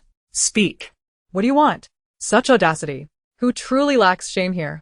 The Su family, of course. After all, like begets like, the dragon begets the dragon, the phoenix. And the mouse's offspring digs holes. The Su couple are ingrates, and their daughter Wen Jiu is no better. This family is beyond redemption. Is there no justice left? Is this the cruel fate where good people perish early, and evil wreaks havoc for generations? When parents exchanged a glance, then suddenly collapsed to their knees. Mr. and Mrs. Su, could you please show mercy? If this continues, our Wen family will be ruined. Just one word from you could resurrect us. Hundreds of workers depend on our factory for their livelihood, and we must pay their wages. When father pleaded earnestly. Yes, Mr. and Mrs. Su. We do not know how we offended you to provoke such displeasure. We are but insignificant ants struggling to survive. We have no choice but to beg for a chance to live. They were already aware that the anger directed towards the Su family had reached its zenith across the internet, and that the value of Su family stocks had begun to plummet. Everyone engaged in business understands that the foundation of commerce relies on the goodwill of the people. Even though the Su family belongs to an affluent lineage, they have lost the public's favor. If another flame is kindled, the common folk will cease purchasing their products, and the Su family will be utterly disgraced. With a diminished market share, rival companies will eagerly vie for a slice of the Su family's lucrative pie, companies that have long coveted the Su family's enterprises. In this fiercely competitive commercial arena, it will be exceedingly difficult for the Su family to recover. At that moment, the trending topic Mr. and Mrs. Wen, please show mercy surged to the top of Weibo's hot search list. In an instant, the entire internet erupted in outrage, condemning the Su family and their liquor brand. Many devoted fans of Wen flocked to the Su Jiu live stream. This is utterly outrageous. My goddess's parents have suffered such humiliation. Is this a manifestation of moral decay or a distortion of humanity? My goddess's parents are so pitiable. Can ordinary people truly not contend against capital? The Su family is despicable, I, along with all my family members, shall forever boycott any products from the Su family. Boycott the Su family. Boycott the Su group. The Su group is doomed. Doomed, doomed. Ha! Su father scoffed. What makes you think we would let you off the hook? The barrage of comments exploded with fury. Heavens, are they attempting to annihilate us completely? Must they drive my adoptive parents to their demise before the Su family is satisfied? If they hadn't taken in Su Jiu, would she be enjoying a comfortable life on the sofa now? So detestable. Why don't the Su family just perish? With tears streaming down her face, when mother cried out, my daughter is in a crucial phase of her career. Targeting our Wen family is one thing, but I beg you, show mercy and spare my daughter. Su Jiu exclaimed, what? Are you serious? You come here to lament? Our family has done nothing to your daughter. What a performance. If playing the victim is the way to elicit sympathy, does that mean Wen's box office failure will also be blamed on the Su family? We cannot shoulder this blame. Chapter 61. Su Jiu's distorted descent into darkness. As Su Jiu's inner voice echoed, the Su family members began to comprehend the situation. The Wen family was not here to apologize or seek forgiveness. They were clearly feigning weakness to incite public outrage. The more they acted this way, the more it painted the Su family as tyrants, tarnishing their reputation and affecting their standing in society. What could be done? Yet, the Wen father and mother continued to weep profusely, begging on the ground, please, show mercy and spare my daughter. I would willingly trade my life for the sake of the Wen family and Wen. Su Jiu. Just as the live stream was inundated with insults, the next scene left everyone astounded. Su Jiu, clutching her head, emitted a roar reminiscent of Ma Jingtao. Ah! The comments momentarily froze. What is happening? What is going on? What is with Su Jiu? This roar nearly knocked me off my chair. Not only were the online viewers stunned, but even Wen father and mother were left speechless, ceasing their tears to stare at Su Jiu in disbelief. What must you do to be spared, my family and I? Su Jiu screamed, her body twisting grotesquely. She crawled on the ground like a contorted puppet, her powerful lungs overpowering the voices of Wen father and mother. What are you doing coming to our home to play the victim? You truly excel at inflicting harm. What is wrong with Su Jiu? Is she going mad, or is this a sudden seizure? Is Su Jiu suddenly going insane? You're speaking nonsense. It's clearly you and your Su family who leave no path for the Wen family. You want to drive us to the brink, don't you? Do you think we will all perish before you find satisfaction? Wen mother quickly retorted, but she was drowned out by Su Jiu's piercing screams. You picked me up from the orphanage just to siphon off my blood for your daughter, Wen. I am but a blood cow, endlessly drained for her benefit. Look at the needle marks on my arms. They're almost a beehive. Su Jiu rolled up her sleeves, using all limbs to crawl on the ground. As she crawled, the viewers noticed the numerous bruises on her wrists and arms. So many purple and blue marks. I never noticed before. Previously, Su Jiu favored wearing long-sleeved clothing, even in long dresses, so it was indeed hard to see. I am a nurse at a top-tier hospital. Those are definitely needle marks. Constant blood draws from the same spot lead to such extensive bruising. It is well known that Wen has always had health issues. Yet she continues to act in films, and everyone praises her dedication. But now? This warrants further investigation. Upon seeing the bruises on Su Jiu, Su father, Su mother, and Su Tianyi could no longer bear it. Their little Jiu had endured such humiliation. The trio's eyes reddened, filled with a desire to annihilate the two beasts before them. Ah! You wish to drain every drop of blood from me. Once Wen as well. You will discard me like a used tool. In a fit of rage, I shattered the blood bag. And now you're launching an online attack against me and my family. Why must I suffer so? Su Jiu wailed, twisting and crawling in despair. You're attacking my family online. I cannot bear to live anymore. I might as well find a rope and hang myself. No, little Jiu, it's their fault. You cannot harm yourself because of others' misdeeds. Su mother, fearing for Su Jiu's safety, rushed to embrace her. No, I am being attacked online. My entire family is suffering because of me. If my death could quell the wrath of the trolls and keyboard warriors, ensuring my family's peace and happiness, then it would be worth it. I am going to hang myself. Su Jiu cried, her search for a rope leading her to pull down Su father's belt. Su father was taken aback by Su Jiu's frenzied behavior. By the time he realized what had happened, his belt was already gone. I want to die. No one can stop me. My life is meaningless. The entire internet is cursing me. Su Jiu tugged at the belt, but before I die, I will take them with me. We will all depart together. She's gone mad. Su Jiu, you're insane. If you want to die, do it alone. Don't involve us. Su's father and mother were terrified by Su Jiu's madness and hurried to flee. But Su Jiu wouldn't give them the chance. Wielding the belt, she fashioned a noose and ensnared Wen father's neck, tightening it. Heavens, Su Jiu has truly lost her mind. What has driven her to such madness? What a twist. Look at how they pushed Su Jiu to this brink. If the Wen family hadn't gone too far, would she really resort to suicide and drag them down with her? Good heavens, Su Jiu has clearly lost her sanity. How pitiable. Having ensnared Wen father, she did not spare Wen mother either, ensnaring her neck as well. Thus, all were caught in her grip. She tightened the belt, crying out in anguish as she prepared to form a noose for herself. It must be said that if Wen father wasn't so portly, an ordinary person's belt wouldn't suffice to encircle 3 necks. I shall not live any longer. In my lifetime, I've traversed a path as precarious as walking on thin ice, accompanied by the warmth of wine and the sound of my own heart-wrenching cries. At this moment, both Mr. and Mrs. Wen were grasped by the throat, gasping for breath, their eyes wide with terror, exclaiming, "Let's discuss this calmly. Please don't do this. Su Jiu, we still wish to live." Mrs. Wen struggled frantically. Was it not she who was just wailing that if the Su family would spare them, she would willingly sacrifice herself? What has changed? Thus, her earlier proclamation of preferring death to save the Wen family and Wen was a mere facade? The Wen couple fought desperately, yet they were no match for Su Jiu's formidable strength. Mr. Wen, turning pale and on the verge of unconsciousness, pleaded, "Su Jiu, do not succumb to madness. It is we who have wronged you. We apologize. Please stop." Who could have imagined they had come to elicit sympathy, only to risk their own lives? Upon hearing this, the live stream erupted in chaos. Chapter 62. Everyone owes them an apology. Could it be that everything Su Jiu said was indeed true? What a twist. I can hardly swallow this revelation. I am utterly astonished. I never anticipated such a turn of events. Meanwhile, Mr. Su had long since unearthed the pertinent information and disseminated it online. "Xiao Jiu, do not be agitated," Mr. Su said, his gaze filled with concern as he relinquished his hold on Wen Jiu.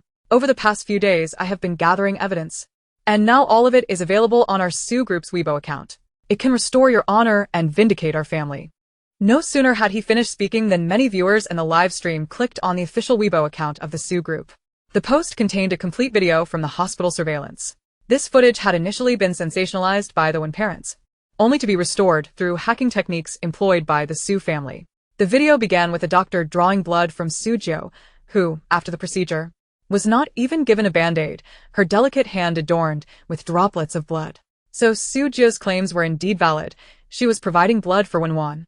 No wonder her arms were covered in blood droplets. This doctor is utterly outrageous. How could he not even provide a simple bandage? In the surveillance footage, the doctor stated, "Madam, this is the last blood transfusion. The young lady's condition can now be cured." Immediately thereafter, Mrs. Wen's acerbic voice echoed, "You are aware that we adopted you solely for the purpose of supplying blood to Wan. Now that Wan is healed, there is no longer a need for you to remain in the Wen household." What is this? The video leaked by the Wen family previously did not contain this information. So the initial video was edited? My goodness. This is truly terrifying. So this is the original footage. It appears that everything Su Jiu said was indeed true? So, the Wen family discarded Su Jiu once they had used her? This is nothing short of betrayal. They claim to have nurtured Su Jiu for so many years, but it seems that was nothing but a facade. They treated her like a mere blood cow. No wonder Su Jiu went mad. If I were treated as a blood cow for over a decade, only to be discarded when I was no longer useful and then subjected to online harassment, I would have lost my mind as well. I am heartbroken for Su Jiu. If it were not for the value of your blood to our Wan, would a mere orphan like you deserve to enjoy 19 years of a good life in our Wen household? Mrs. Wen's piercing voice continued. My breast ducts are blocked. I'm so furious that this has caused nodules to form.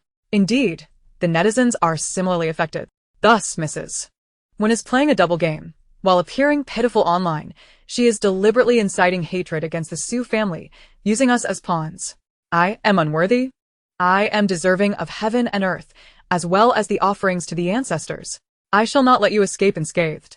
After a few exchanges, It culminated in Su Jiu furiously bursting the blood bag. Haha, this feels so satisfying. Thank you, Su Jiu, for relieving my frustrations. Bravo, Su Jiu.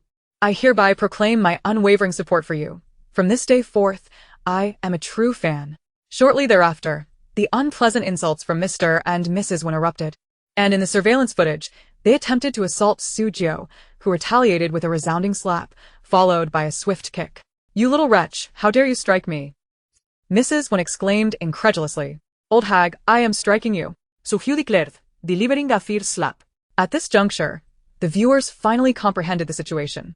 Good heavens. The Wen family is utterly shameless. The narrative has flipped. It turns out Su Jiu is the real victim. We misjudged her and the Su family. No wonder the Su family severed ties with the Wen family. If I were Mr. and Mrs. Su and my precious daughter were subjected to such abuse, I would be merciful only if I did not ruin their entire family. Doubting Su Jiu, understanding Su Jiu, becoming Su Jiu. From beginning to end, the Su family had done nothing wrong. They merely paused their cooperation upon discovering the mistreatment of their beloved daughter, while the Wen family engaged in deceitful theatrics, provoking unwitting netizens to partake in online bullying. This hypocrisy is truly astounding. In comparison, the Wen family pales in insignificance against the Su family. We all owe the Su family and Su Jiu a heartfelt apology. As the viewers in Su Jiu's live stream encountered the trending topic on Weibo, they flooded her chat with apologies. An overwhelming tide of I'm sorry enveloped Su Jiu's live stream. Simultaneously, those who had previously wronged Su Jiu and the Su family rushed to the Su group's Weibo page, inundating it with a deluge of apologies. System. Host. You and your family have been vindicated. Su Jiu. Wow. System. The shares of the Su family, which had plummeted, have not only rebounded, but have also exceeded their previous value. Su Jiu.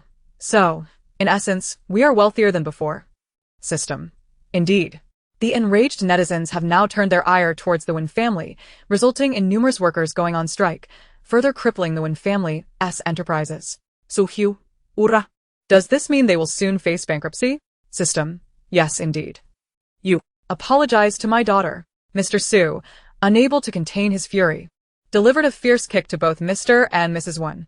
The Wen couple hastily apologized. We are sorry. It was all our fault. We will return home now and will no longer disturb your family. Su Jiu has truly gone mad. Such an unstable individual should be avoided at all costs. You heartless people will eventually face retribution. Mrs. Su retorted coldly. Even if our Su family does not take action, your malevolent actions will lead to your downfall. The Wen couple, like quails, shrank their necks, kneeling on the ground, too fearful to speak. Now be gone. Su tianji chasta ist coldly. The Wen couple, feeling as if they had been granted a reprieve, scrambled to their feet and fled, limping away in haste. From now on, the Wen family and dogs are not permitted to enter. Mr. Su declared sternly. All right, Xiao Jiu, do not be disheartened. They have departed. Heiress. Su. Watching their retreating figures with a cold gaze, tenderly embraced Su Jiu, assuring her, it's all right, it's all right. MHM. Su Jiu nodded obediently. If this group dares to return, she will meet them with force. Su Jiu is so pitiful. Just look at how frightened she is. Don't cry, little Jiu. I am your devoted fan, and my heart aches for you. The injustice faced by Su Jiu and her family has resonated throughout the internet, leading to a trending topic demanding apologies. Many netizens flocked to Wen's live stream. Su Jiu was wronged. Why don't you say anything? Chapter 63. My eyes are nearly rolling to the heavens. From childhood to adulthood, Su Jiu has endured so much suffering at your hands. You are also a party to this, so why do you not step forward to clarify the situation but instead allow netizens to berate Su Jiu? Surely, this is intentional on your part? My admiration for Wen has shattered. I once held her in high regard, but I never expected her to allow netizens to misunderstand Su Jiu and the Su family. Indeed, had she spoken up for Su Jiu, we would not have misinterpreted the situation and launched an online assault against the Su family.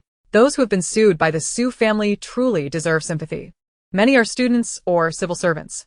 Now they are left with a criminal record, making it impossible for them to take civil service exams in the future. All their years of hard work have gone to waste. In a flash, Wen's reputation diminished alongside that of her parents, causing many netizens to declare their unfollowing. Wen felt compelled to release a Weibo post featuring a video in which she appeared barefaced, though this was not entirely true, her misty eyes brimming with tears, exuding a frail, innocent, and pitiful demeanor. She bowed before the camera, stating, "I wish to extend my sincerest apologies to Su Jiu and the Su family. I am truly sorry for occupying public resources and for presenting myself in this manner.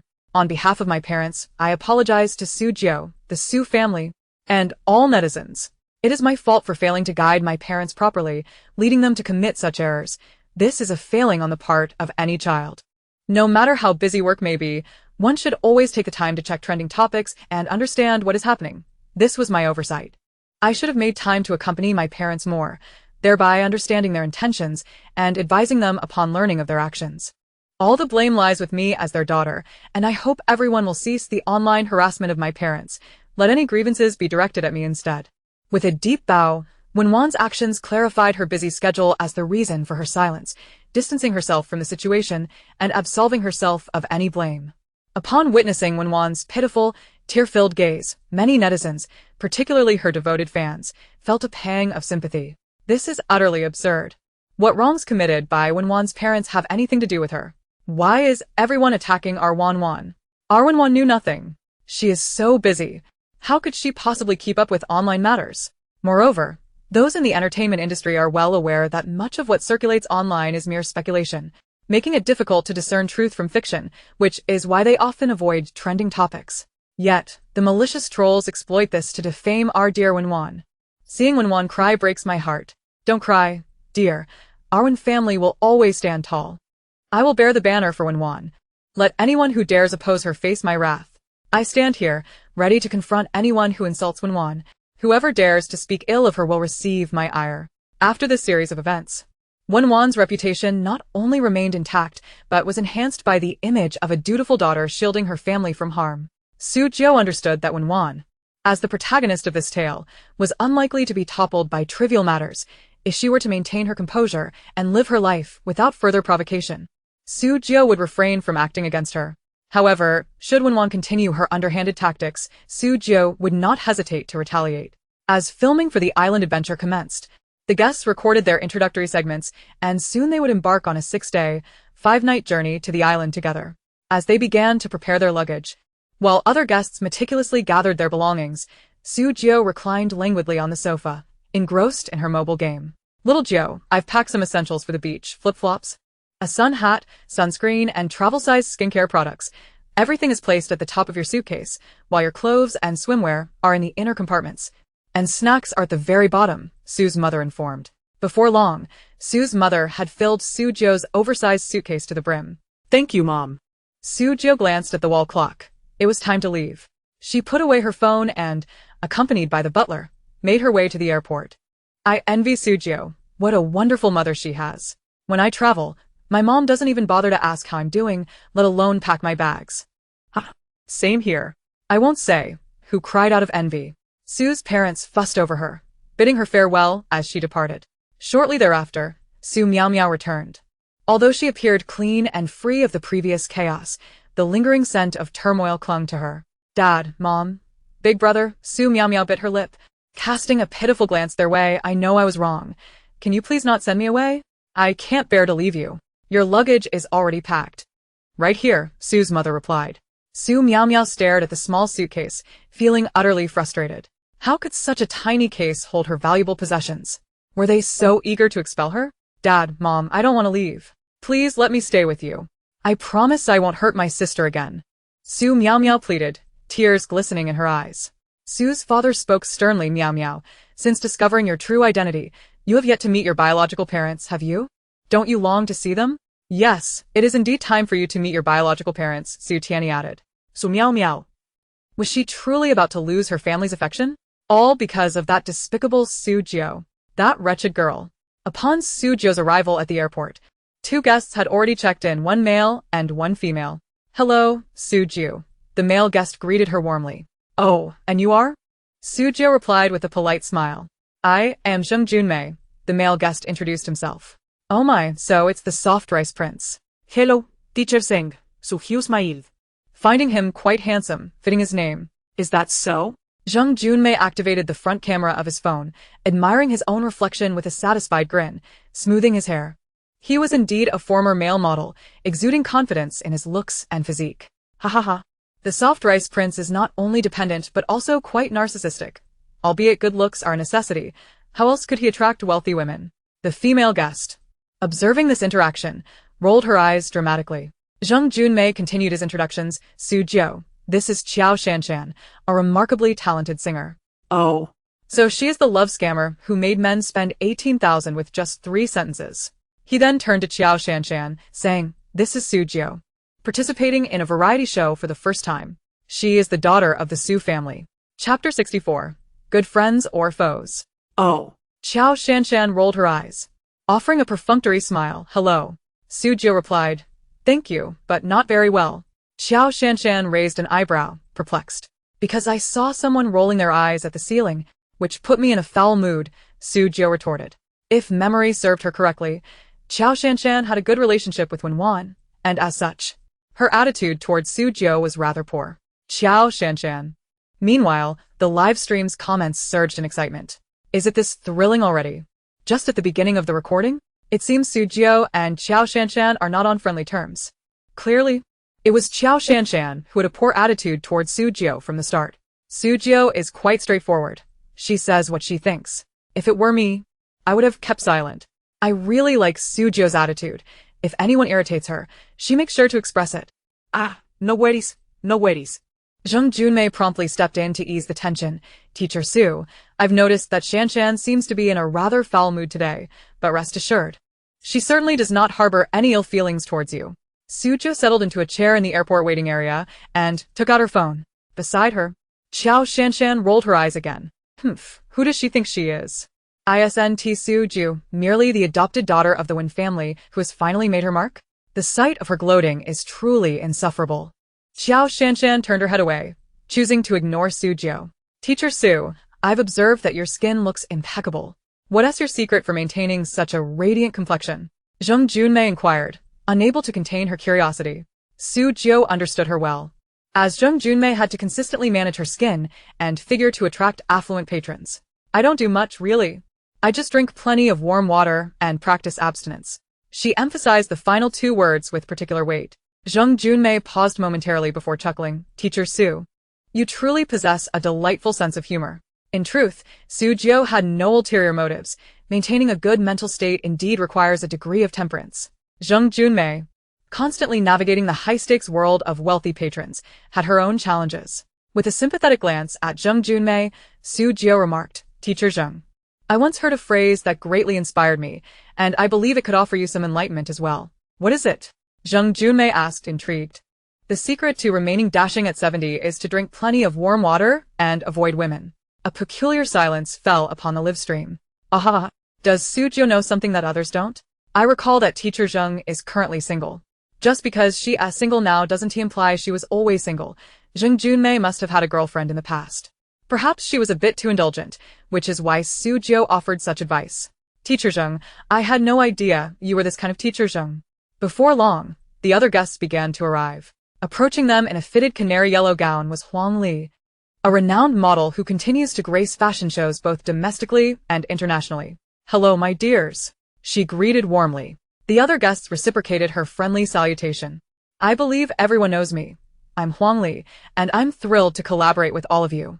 Wen Jiu recognized her, noting how she was a fusion of technology and fierce talent, branding herself as a natural beauty. Another man, rolling his suitcase toward them, was Liang Feng, a rising star in the industry, known for both his acting prowess and reputation. Wen Jiu recognized him as well, referring to him as the young man with an old soul, a charming killer among young women.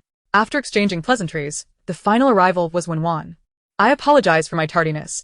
There was a slight traffic jam, she explained, dressed to the nines in a crescent white strapless gown and elegant high heels, exuding grace and poise. In reality, Wen had not encountered any traffic. Her delay was primarily due to the meticulous makeup that adorned her face. No worries. Qiao Shanshan smiled as she walked over to Wen, affectionately linking arms with her. Although we're the best of friends, this is our first time collaborating on a variety show, and I'm so looking forward to it. Yes, me too, Wen responded with a gentle smile. The friendship between these girls is truly heartwarming. I envy the bond between Wen and Qiao Shanshan. Wen is so gentle, She truly lives up to her name. Su Jiu remarked, a good friend is a treasure, but a bad friend is a foe. What are you saying, Teacher Su? Zheng Junmei asked, having overheard Su Jiu muttering while engrossed in her phone. Su Jiu lifted her head and clarified. I was simply saying that a good friend is a treasure, while a bad friend is akin to a secret enemy. Secret enemy? What does that mean? Zheng Junmei inquired. A hint of confusion in her voice. A secret enemy is simply a rival in disguise, Su Jiu responded with an innocent expression. Qiao Shanshan, overhearing, was exasperated. What nonsense are you spouting? She retorted, visibly irritated with Su Jiu. Especially since the recent media frenzy surrounding Su Jiu had inadvertently caused her dear friend Wen Wan considerable distress. She was keen to find a way to make things uncomfortable for Su Jiu, especially since they were both on the same show.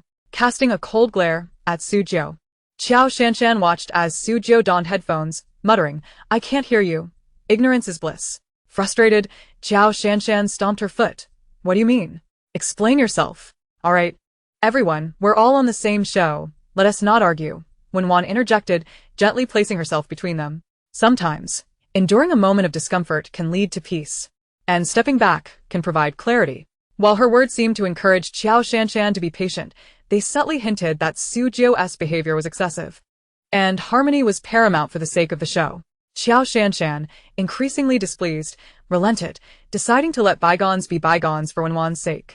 Some people are truly outrageous. It's infuriating. Meanwhile, Su Jiu had immersed herself in a game, completely disregarding the sour expression on Qiao Shanshan's face. Am I the only one who finds Su Jiu's behavior rude? Those two friends were having a perfectly fine time until she interrupted with such an unwelcome comment. Wen Wan and Qiao Shanshan had a good relationship, and Su Jiu's words seemed to sow discord, right? Quite disappointing. I also think Su Jiu is being rather inconsiderate. However, it was Qiao Shanshan who rolled her eyes at Su Jiu first. So it's only natural for Su Jiu to respond in kind. Isn't it? At that moment, the director approached. It appears all the guests have arrived. We will now embark on a maritime journey to the island, commencing our exciting adventure. Chapter 65, Island Adventure. Director Zhou led everyone outside the airport. Su Hu, still wearing her headphones, leisurely followed behind the group. Soon, they boarded the bus prepared by the production team, and after an hour's drive, they arrived at a coastal port. At the port, a fleet of pristine white boats bobbed gently on the azure waters, the sea deep and tumultuous. The wind howled around them, and the waves crashed vigorously against the shore, while seagulls glided gracefully above, swooping down from the sky. Many tourists stood nearby, holding up crumbs of bread high in the air, while the gulls circled above, occasionally swooping down to snatch a morsel before soaring away again. The scene was both heartwarming and picturesque. Dear guests, let us board the cruise ship. Director Zhou beckoned, leading everyone onto the vessel. The rest of the guests followed suit. As the cruise sailed across the water, it left behind rippling circles of disturbance on the surface. I'm feeling a bit seasick, Qiao Shanshan confessed. Her face pale and brows furrowed. Covering her mouth, she expressed her discomfort. She hadn't anticipated the boat ride before arriving, and the rapid motion was unsettling her stomach. Just hang in there. We'll be there soon, Wen Wan reassured her, gently patting her back in a soothing manner. We're almost there. Our goddess, Wen Wan, truly knows how to take care of others. Indeed, Wen Wan is a kind-hearted angel. Having a friend like her must be a blessing. I envy Qiao Shanshan.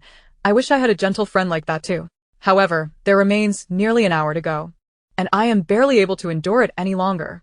Qiao Shanshan felt another wave of nausea rise within her stomach. Had she known they would be traveling by boat, she would have refrained from indulging so excessively. Today, she had indulged in a plethora of seafood and meats, and now those items churned violently within her, as if on the brink of erupting. Oh no, I feel like I might vomit. It's all right. I believe you can hold on, Wen Wan encouraged from beside her. The two were seated together, and Wen Wan gently rubbed Shanshan's back, her voice becoming increasingly soothing. Oh dear, our Wen Wan is truly an angel, so kind and gentle.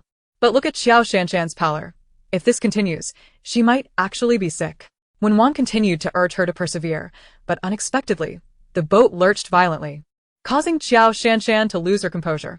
She tilted to the left and collapsed heavily against Wen Wan, reaching the peak of her discomfort, and with a loud gasp, she expelled a noxious mixture of stomach contents all over Wen Wan's skirt. Oh my heavens, what is this? Though sympathetic towards Wen Wan, Witnessing this scene struck a chord of amusement within me. I can hardly contain my laughter. If one had any common sense, they would have prepared a plastic bag for the other at the first sign of nausea. ISNT, when Wan's supposed to be Qiao Shanshan's close friend? If they are true friends, she should have anticipated Shanshan's seasickness and provided her with a bag instead of offering empty reassurances. At the moment the pungent vomit erupted, the overwhelming stench caused Wan to lose her composure. Her expression soured instantly. Oh, I am so sorry, Wan. I simply couldn't hold it in. Qiao Shanshan apologized hastily. The boat made another turn, and with the jarring motion, she could no longer restrain herself, retching once more. I truly sympathize with Wan. What is this? It's like a second round. Ha ha. Though it is indeed tragic, I cannot help but find it amusing. I too find it quite hilarious. What on earth is happening? At this point, Sujiu could no longer contain herself, bursting into laughter. Meanwhile, Wan's expression was one of utter dismay. It is worth noting that for this variety show, she had donned an exquisite gown, costing tens of thousands, all to outshine Sujiu. Yet, to her dismay, within mere moments of her appearance, her dress had become marred by such filth, and since it could not be washed normally, it required special cleaning methods. Essentially, the dress was ruined. Moreover, the foul substances had also tainted Wan's long, flowing hair.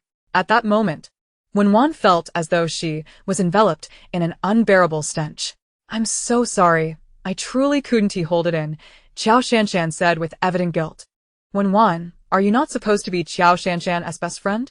Su iure market, pinchin her nose, her innocent visage betraying her amusement. If you two are such close friends, shouldn't you say it's alright? Why does your face look so terrible? Were you not laughing just moments ago? Have you suddenly lost your sense of humor? Wan took a deep breath, striving to maintain her composure.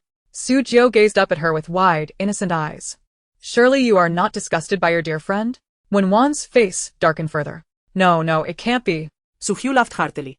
You certainly seem quite put off by her. I thought you two were the kind of friends who would find even a fart from Qiao Shanshan delightful. Sujiu.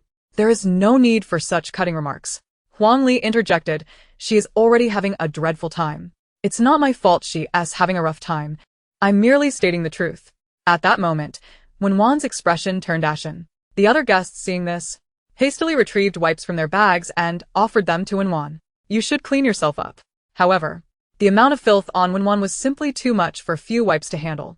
Thank you, everyone. I believe I need to take a shower. Wan replied, forcing a smile. Once we reach our destination, I will clean up. Qiao Shanshan, feeling guilty, began to wipe the grime off Wan with a wet wipe. I am so sorry. This is all my fault. Observing this, Zhou could not help but speak up. I should inform you that once we arrive at the island, we will be embarking on an adventure. No accommodations will be provided. This implied that any hopes of a shower were dashed.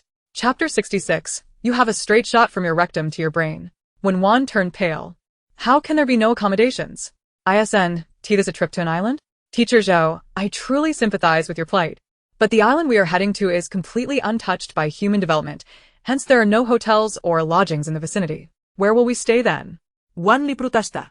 On the island, everyone can freely organize their accommodations, Director Zhou replied with a smile. What?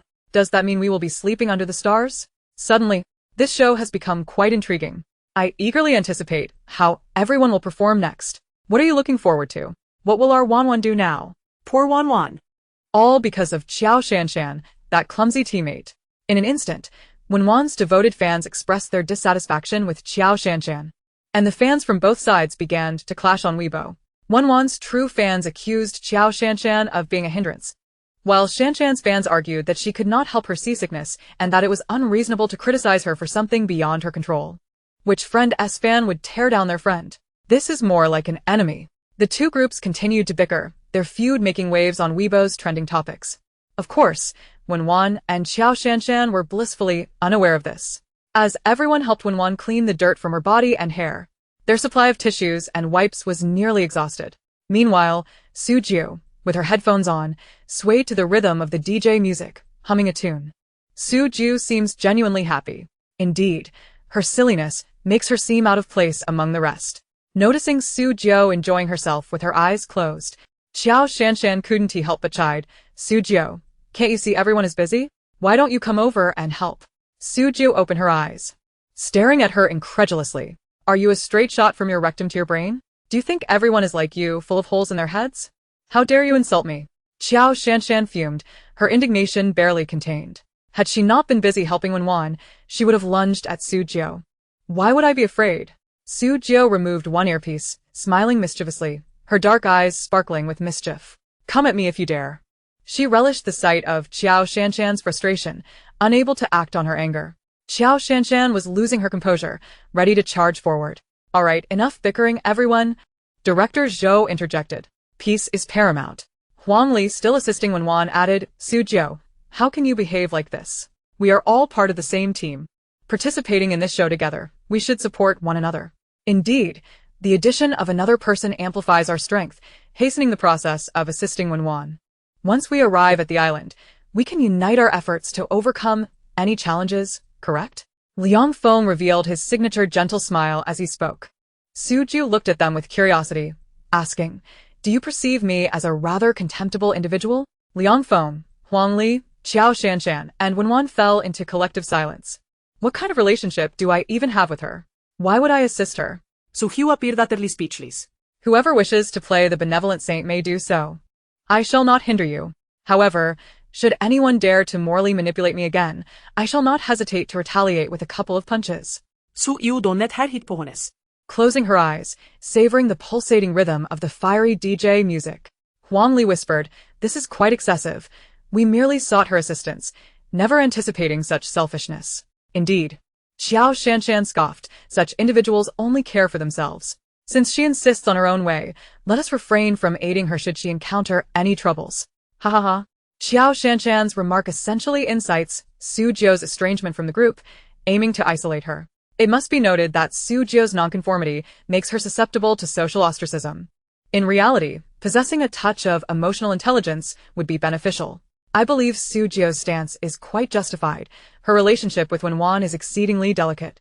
Their rapport has always been fraught with tension. Have we all forgotten that the Wen family took Su Jiu in solely for her bloodline, later attempting to morally coerce her and disseminating videos online to tarnish her reputation? These two have a history of animosity. Absolutely, Su Jiu is no saint. Why should she assist her adversary? If I were in her position, I would certainly act the same way. Su Jiu has indeed alleviated my breast nodules. Wen chuckled softly, shaking her head. It's all right. I have grown accustomed to it. This statement superficially appeared to dismiss Qiao Shanshan's grievances. Yet it subtly conveyed a sense of having endured Su Jiu's bullying for too long. In an instant, the group's demeanor towards Su Jiu shifted unfavorably. Liang Feng, as Wen's devoted protector and follower, exhibited a markedly diminished regard for Su Jiu. Teacher Wen, you are simply too kind. Since she is so out of sync with our little collective, let us refrain from offering her assistance on the island, and allow her to fend for herself. The others nodded in agreement. Teacher Zheng, why have you not voiced your opinion? Qiao Shanshan questioned, her dissatisfaction evident as she noted Zheng Juanmei's silence. Do you side with Su Jiu? No, that is not my intention, Zheng Juanmei hastily clarified. Prior to their arrival, he had researched the nature of this survival-themed show. Noting that previous productions by director Zhou adhered to such a style, this island remained untouched by human intervention, retaining its primal essence. It was plausible that venomous creatures lurked there. Thus, banding together would be prudent, for strength lies in numbers. However, supporting Su Jiu, who appeared unreliable, would not offer any aid to himself. In that moment, Zheng Juanmei steadied his resolve. The group's sentiments rang true. Su Jiu, clad in her headphones, leisurely enjoyed her music. System. Host, you have been isolated by them. Su Jiu. Goodness, how long has it been since this gaggle of little cliques has banded together? No matter. I shall take action. At this juncture, the comments section erupted. Su Jiu, stop listening to music. They have all banded together against you. Su Jiu is so arrogant. Once we reach the island, I shall relish her tears. The ship glided across the water, and before them emerged a small island, encircled by the vast, cerulean sea. The island, adorned with an abundance of subtropical flora, appeared lush and vibrant. Soon, the ship docked, and everyone disembarked, each person hauling their luggage onto the shore. Beneath their feet lay the island they were to explore. Before we set foot on the island, you must surrender your supplies. Aside from clothing and essential items, everything else must be handed over, Director Zhou instructed. Chapter 67. Su Jiu lifts her skirt in public. What? We must surrender our phones too? Xiao Shanshan frowned. Indeed. Phones will serve no purpose on the island, as there are no signal towers. Even if you bring them, they will be useless, Director Zhou explained. Naturally, the island may harbor potential dangers. Thus, I have prepared these wristbands for you. In the event of an emergency, pressing this wristband will alert the production team for rescue. However, pressing it signifies your withdrawal from our show. According to the contract, Failure to complete the scheduled recording over 5 days and 6 nights would necessitate a refund of a portion of the payment. The group understood well that the money was already in their pockets. Pressing the alarm meant exiting the program and forfeiting money. Thus, unless faced with life-threatening peril, who would dare press it? Director Zhou distributed the emergency wristbands to everyone. Director, must food also be surrendered? When Wen inquired with a smile. Absolutely. Here on the island, we must be self-sufficient and explore survival, Director Zhou stated. How could there be any enjoyment in survival exploration if you bring your own food? Soon, the distribution of wristbands concluded. Now, please open your suitcases and surrender the contents to our ship, Director Zhou cheerfully announced. The guests, though reluctant, had no choice. Under Director Zhou's watchful gaze, they began emptying their suitcases, relinquishing all contents to the ship. Everyone appeared dejected, with the exception of Su Jiu. You must also remove your bags and surrender their contents, Director Zhou added, wary of any overlooked items. Reluctantly, the other guests complied, leaving only lipsticks, sunscreen, waterproof spray, and cushion foundation in their bags. Teacher Wen, won't you surrender these? Director Zhou asked. The director did not specify these must be surrendered. They are essential items. When Wen retorted unwillingly. For reasons unknown, her once flawless, radiant skin had turned dull, rough, and prone to breakouts, compelling her to seek beauty treatments like whitening injections. Yet, despite the best cosmetic procedures, her skin could not revert to its former glory. To maintain her appearance, she needed these makeup products and certainly could not part with them. Director Zhou conceded, very well. Suhuri marked, caviar. In such a primitive wilderness, even washing one's face posed a challenge. Would her cleansing not leave her pores clogged and lead to blackheads? If she wished to self-destruct, let her do so. As the others' bags were emptied, Director Zhou finally felt reassured. All right, let us commence our thrilling 6-day, 5-night adventure. Our primary task is to survive on this island until the final day of recording, Director Zhou cheerfully proclaimed, wishing everyone an enjoyable time. Director Zhou's smile held profound implications. The production team is quite cunning, having collected all supplies. How will everyone manage to eat? Director Zhou is indeed a smiling tiger, confirmed. Shortly thereafter, Director Zhou departed on a boat laden with supplies. What shall we do now? I have never participated in outdoor adventures before, Qiao Shanshan remarked with a furrowed brow. Neither have I, Huang Li admitted. First, we must locate food and a water source. Next, we must collaborate as a team, ensuring clear division of labor. Liang Fei spoke up, offering words of comfort to Wen Wan. Teacher Wen, do not fret. There is strength in numbers as long as we unite. We shall undoubtedly find food and water to endure these 6 days. I believe in everyone, Wen Wan managed to smile. Her gaze briefly drifting to Su Jiu beside her, her eyes reflecting a chilling demeanor. Su Jiu, you have already been isolated. From now on, they shall form a small clique. With your solitary strength, locating food and water will surely be a challenge. And I doubt you will last a day before departing from the program. Meanwhile, their little group would thrive in unprecedented unity, drawing a wave of attention and profiting abundantly. However, in the next moment, Su Jiu retrieved a folded snakeskin bag from her slung backpack. She unfurled the bag and set it on the ground. What do you intend to do with that empty bag? Zheng Junmei could not restrain her curiosity. Su Jiu then lifted the hem of her voluminous skirt. Ah, Suhyu. You must be out of your mind, Qiao Shanshan exclaimed, covering her eyes in shock. What on earth are you doing, lifting your skirt like that? Indeed. There are 2 male guests present, and the live stream has so many viewers. Su Jiu, you ought to be more mindful, before Huang Li could finish her admonition. The scene before them nearly caused her jaw to drop. Beneath Su Jiu's billowing skirt lay a pair of comfortable black sweatpants. Who wears sweatpants beneath their skirt? Yet, this was not the most astonishing aspect. The most outrageous revelation was the framework supporting her petticoat, which was laden with an assortment of food. Instant pot, snai noodles. Turkey noodles, marinated eggs, marinated chicken feet, marinated beef, beef jerky, pork floss, compressed biscuits, and slices of bread. When Wan's eyes widened. Wan Li. Liang Feng, Zheng Junmei, Qiao Shanshan. Good heavens, what a bold maneuver. As Su Jiu removed the food from her skirt and stuffed it into the snakeskin bag, she sighed. This is exhausting. By the time all the food was detached, the bag was already half full. Haha, I am utterly astonished. Su Jiu, you are truly remarkable. No wonder Su Jiu's skirt is so puffy, it's stuffed with supplies.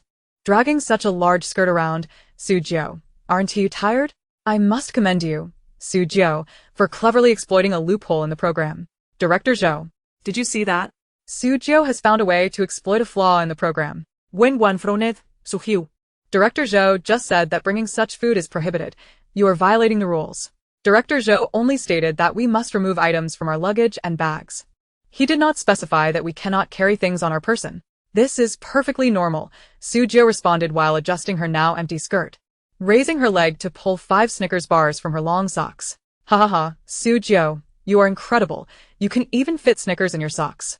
Is this your strategy to combat hunger? 5 Snickers in the left sock and 6 protein bars in the right. I'm in awe of you. Chapter 68. Lying flat and slacking off. Observing Su Jiu's slender ankles filled with Snickers and protein bars, the group fell into collective silence. Su Jiu tossed them into the snakeskin bag. Then, her hand wandered to her chest area. No way. Is there more? Wangli gaped in disbelief. Su Jiu unzipped the side of her skirt. Oh my goodness, Su Jiu. That is rather reckless. There are male guests present. Be mindful of your influence. Qiao Shanshan frowned, exasperated. What is there to fear? I have sportswear beneath my skirt. Su Jiu shot her a glance that screamed, Are you foolish? At the moment she unzipped, indeed, there was a snug-fitting white sports top concealed within. She then produced 2 plump red dragon fruits from her hidden stash. Qiao Shanshan. Wan Li. Zheng Junmei. Liang Feng. Wan. Haha, I never expected this. What a show-off. Su Jiu is truly a show-off. I never imagined Su Jiu would hide apples there. Though she has exploited a loophole in the program, her cleverness ensures she has enough provisions to last a week. Those who were just banding together have now been sorely mistaken. Su Jiu is not at all worried about food. At that moment, Director Zhou was busy collecting the guest supplies but had yet to arrive, only to find that Su Jiu had made headlines. Good heavens. Su Jiu is concealing food in her clothing. This is unacceptable. If this continues, she will simply lie flat in the show, and what excitement would that bring? Yet, she had indeed found a flaw in the program. How could they possibly confiscate her food? Director Zhou pondered deeply. Meanwhile, Su Jiu had tossed all her items into the snakeskin bag, twisted the opening into a twist, secured it with a small hair tie from her head, and hoisted it onto her shoulder. She did not spare a glance at the astonished group as she stood up and departed. Hey, Su Jiu, where are you going? Zheng Junmei could not help but ask. Mind your own business, beautiful girl, Su Jiu retorted, striding away. Ha ha ha, am I the only one who thinks Su Jiu is cool? I think so too, Now, the rest of them have to worry. Searching for supplies on a deserted island will be quite challenging. This is somewhat akin to survival in the wild, haha. Ignoring their chatter, Su Jiu discovered the tallest, largest baobab tree on the island. This will do. She tossed her snakeskin bag up, securing it on a sturdy branch, then gathered a pile of soft, dried dead grass, clutching it while climbing the tree. With her non-slip shoes, the ascent was effortless. Before long, Su Jiu had swiftly reached the top of the baobab tree, where a spacious area at the trunk could easily accommodate a person for slumber. She arranged the dried grass in a neat pile and comfortably reclined atop it, pulling out a pack of crispy noodles to munch on. Barring any unforeseen circumstances, Su Jiu can comfortably lie here for 5 days and 6 nights. Is Su Jiu winning by lying flat? Wait, are you telling me Su Jiu will comfortably earn millions for doing nothing? I am truly envious. While others are struggling for survival, Su Jiu is relishing life. Yet, one can be certain that the program will not permit her to enjoy this luxury until the final day of filming. The scene shifted back to the other group of guests. They were banding together, scouring the island for supplies. The island has an abundance of fish. We could try fishing, Wen suggested.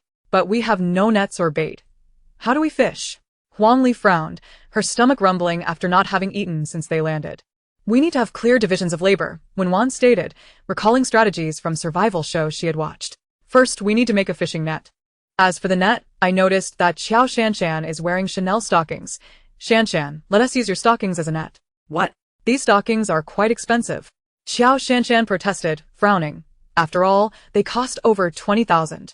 Would she even be able to wear them after catching fish? Shanshan, Wen said in a lecturing tone. This is not the time to worry about cost. We must focus on whether we can catch fish and fill our bellies. Indeed, Shanshan. You must cultivate a sense of collective awareness. It's merely a pair of stockings. If we cannot catch any fish, we shall all go hungry. Surely, you would not wish to exit the program prematurely due to hunger, would you? Wan Li interjecta. All eyes turned to Xiao Shanshan, who found herself with no choice. Very well, I shall remove the stockings.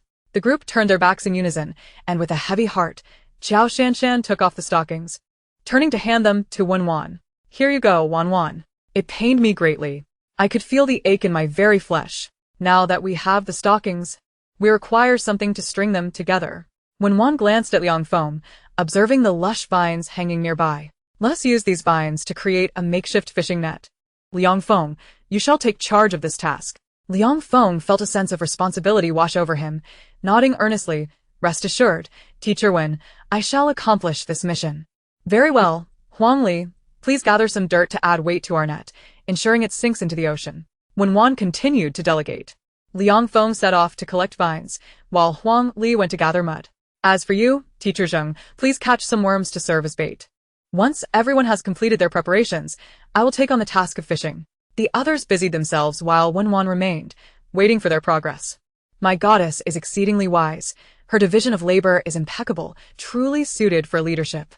Indeed, my goddess is remarkable, brilliantly clever. What a treasure of a girl.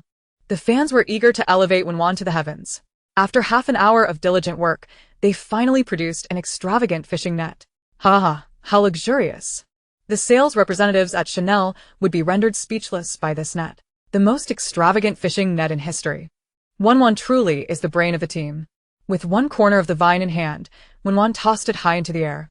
The fishing net soared above the surface of the sea and sank into the depths. Fantastic. Wen, I knew you could do it. Teacher Wen, you are incredible. Shh, everyone.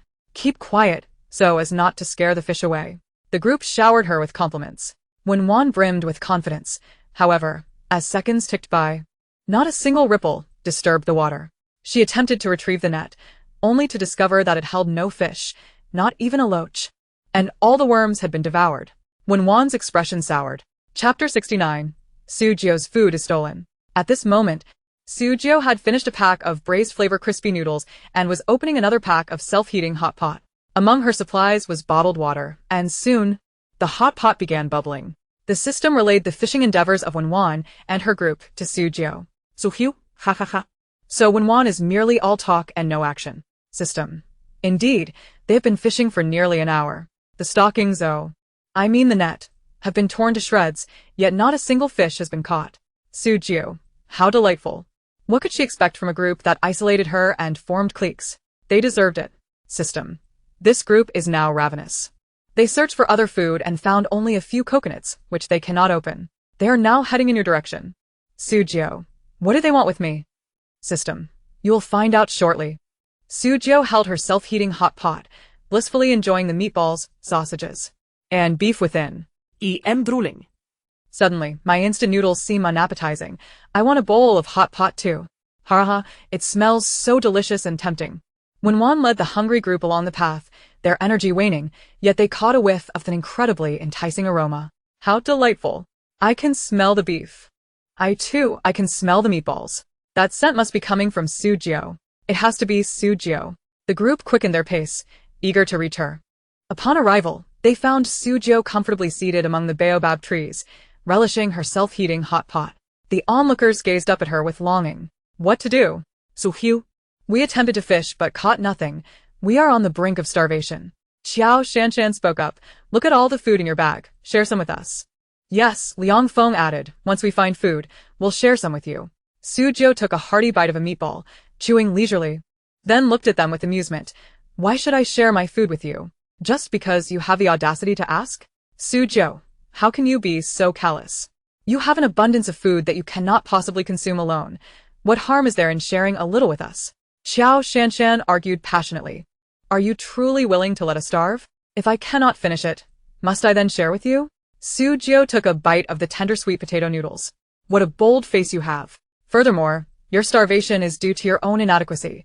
It has nothing to do with me. Spare me your moral high ground. Thank you. Su Jiu is being excessively selfish. How can she hoard so much food? Heavens, Su Jiu is truly cold-hearted. Yet Su Jiu has a point. She cannot share her food with everyone, for it would leave her with insufficient supplies for the coming days. Qiao Shanshan's eyes reddened with indignation.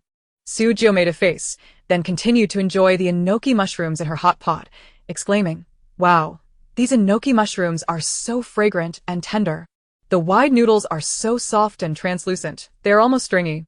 The fish balls burst with flavor upon biting into them. The others were left drooling. What to do?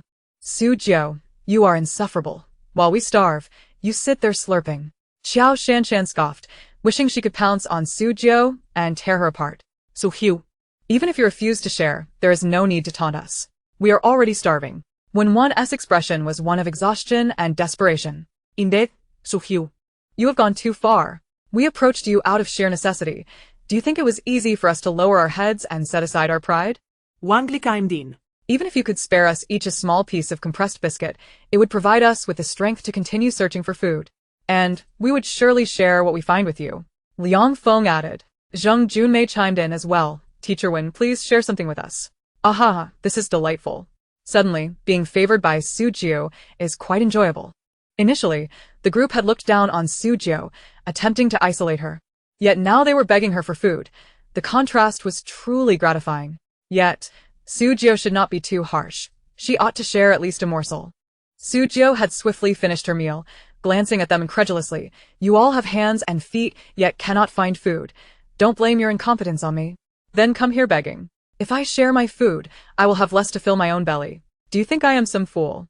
Handing out food just because you're putting on a sad face? Su Jiu looked utterly incredulous. Had they not isolated her, had they not formed their little clique, perhaps she might have shown them some pity and shared a morsel. But now, that was out of the question. Fine. It is you who lack compassion first. Qiao Shanshan, filled with indignation, declared with a fierce determination, since you intend to watch us starve and suffer, there is no need for us to be polite. With a glance at her accomplices, she signaled them, then sprang into action, forcefully clutching Su Jiu's snakeskin bag. Su Jiu's eyes widened in disbelief. Were they truly attempting to rob her? Qiao Shanshan tugged at the bag, swiftly pulling it down. Everyone lend a hand, she called out. Huang Li hurried over to assist, quickly unfastening the bag.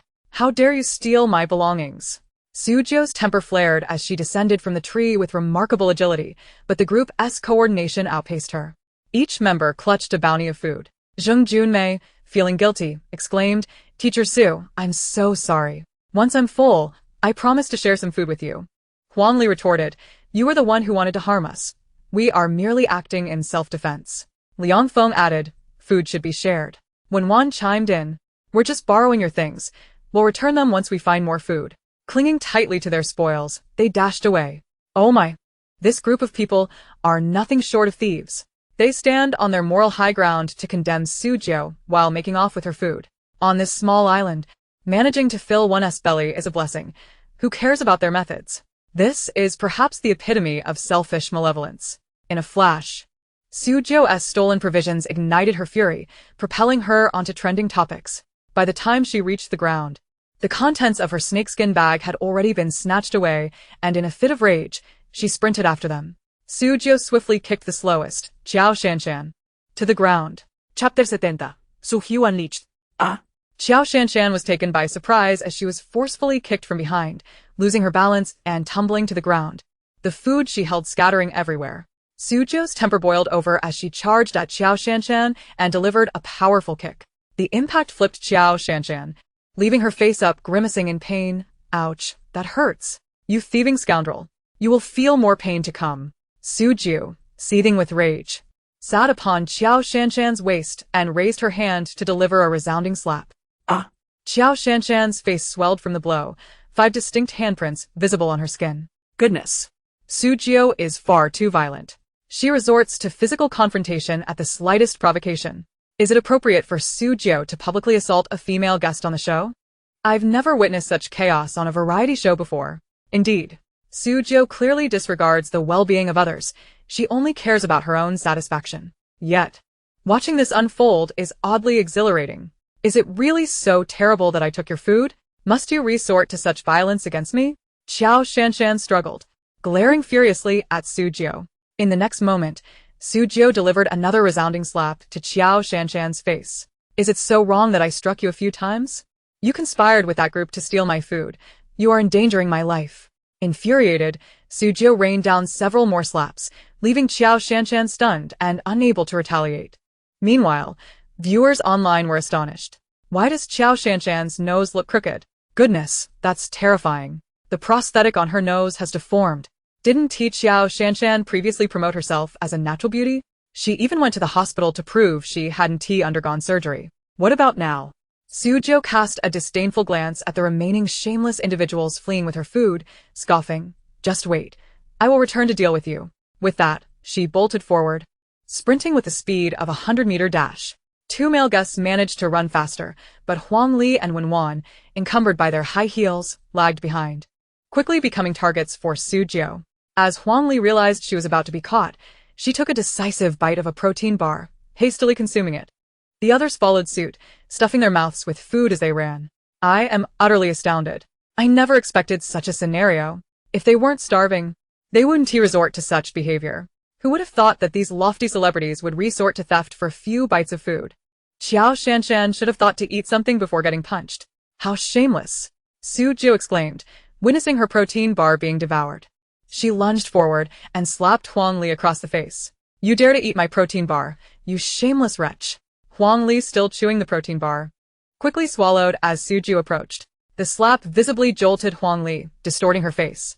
The chewed remnants of the protein bar mixed with saliva were expelled from her mouth, although some managed to remain in her stomach. Furious, Su Jiu grabbed Huang Li by the hair while delivering another forceful slap. You dare to steal from me? Have you no shame? Huang Li's face quickly swelled from the blows, and she hastily swallowed the remnants of the protein bar, shouting, Su Jiu, have you lost your mind? Yes, I have indeed lost my mind. Su Jiu continued her assault, alternating slaps with precision. You have driven me to madness, you shameless thief. Oh. And you not only steal food but also steal people. What? Su Jiu has completely lost it. What is happening? Did Huang Li steal someone? Who? What nonsense are you spouting? I did no such thing. Huang Li, her face marked with welts, attempted to protest, but Su Jiu, unfazed, struck her again. While your dear friend was intoxicated and unaware, who was it that engaged in an affair with her husband? Goodness. What a shocking revelation. Is this true? I am utterly shocked. Huang Li stared at Su Jiu in disbelief. Only she and her friend's husband knew of this incident, and there were no witnesses. How could Su Jiu possibly know? Had her friend's husband been careless with his words, leading to this knowledge reaching Su Jiu? Su Jiu, you're lying. I have never done such a thing. Wan Li protestava mainly. Oh, let me not forget about another matter. Su Jiu slapped her once more. Not only did you seduce your friend's husband, but you also didn't spare your manager's husband. You intentionally orchestrated encounters with President Wang, flirting with him. Ah? Is it really that scandalous? Is what Su Jiu says true? How does she know? It sounds so real. Oh, I almost forgot one more thing. Su Jiu delivered another slap. In addition to the older men, you have been keeping a younger one, a male model from a bar. Am I mistaken? Huang Li stared at her in terror, her swelling face momentarily forgotten. Damn it. How does Su Jiu know all of this? You're speaking nonsense. Wan Li insista. Clinging to her denial. Your expression has betrayed you. Su Jiu rose to her feet, flexing her wrists as she prepared to confront the remaining individuals. She had already dealt with two, and there were others yet to be addressed. It was only fair to distribute her attention evenly. With determination, Su Jiu charged towards the others. Indeed, Huang Li's expression earlier suggested a sense of guilt. Could it be that all of Su Jiu's revelations are true? At that moment, an ID named I am Huang Li's wronged best friend flooded the live stream with comments. Greetings, I am Huang Li's wronged best friend. Su Jiu's disclosures are genuine. I, too, have been watching this variety show and, to my astonishment, I found myself embroiled in this scandal. Just moments ago, I discovered evidence of my husband's affair with Huang Li on his phone. For further details, please refer to my account's homepage. Chapter 71. Life and Death in Perspective. Fight if unconvinced. Many curious netizens eagerly clicked on the profile of the ID "I am Huang Li's wronged best friend." It contained a series of videos showcasing chat records between this account and her husband, spanning dozens of pages. The essence of the content revealed that they had been together for a decade, transitioning from school uniforms to wedding gowns, sharing a relationship that was once filled with affection. However, Huang Li persistently sent ambiguous, suggestive messages to her husband, accompanied by provocative images, such as those featuring sheer stockings, deep V-neck dresses, and off-shoulder tops. The messages were shockingly explicit, leaving little to the imagination. The onlookers were captivated by the unfolding drama. I am stunned. It turns out Huang Li was the initiator of the seduction, and her husband had no interest at first. What? Huang Li is seducing someone else's husband. Her best friend's husband was quite devoted to her, and it was Huang Li who led him astray. Huang Li, renowned as the innocent flower of the entertainment industry. I never imagined she could be such a seductress. It appears Su Jiu's claims hold merit. If Huang Li has seduced the husbands of her manager and others, the implications are dire. Before Huang Li's friend could finish her tirade, Huang Li's manager took to Weibo to voice her grievances. Huang Li's manager stated, "From the moment Huang Li debuted, I have been the one nurturing her career, investing countless hours and energy to cultivate her into a first-tier star. All of her endorsements and resources are the result of my relentless efforts, even enduring gastric bleeding from drinking with investors. I do not expect her gratitude, as we have a professional relationship, but I never anticipated she would betray me by sleeping with my husband." The manager showcased surveillance footage from her home, revealing multiple scenes across the seasons, depicting Huang Li and her husband in their marital bed. Some explicit content was blurred, but the images of their entangled forms were unmistakable. Yet, the drama did not end there. A young male escort, supported by Huang Li, emerged to share his own story. With his striking looks and alluring physique, he had amassed over 300,000 followers on Douyin. By stepping into the spotlight, he could ride the wave of this scandal for fame and fortune, while also crafting a narrative of being wronged. "Hello, I am Huang Li's boy toy. I never expected the woman who professed to love only me would act in such a manner." He posted a video on Douyin, his eyes red with tears, appearing both aggrieved and pitiful. "I thought she was solely devoted to me. I was saving up to buy a house because I envisioned a lifetime together, only to realize she was merely toying with my emotions. Not only did she deceive me, but she also owes me money, having supported me for a year, yet still owes 3 months' worth of payments. Woe is me. What a revelation. I never imagined Huang Li could be this way." Huang Li truly is a master of time management. Indeed, juggling filming, variety shows, endorsements, and affairs with 4 different men speaks volumes about her organizational skills. Don't cry, little brother. Huang Li may have wronged you, but I can offer you genuine affection. Why not come to me? Little brother, leave your contact information. I would care for you. In a flurry, many began to comment on the young escort's account, seeking a way to connect. The young escort had become a sensation.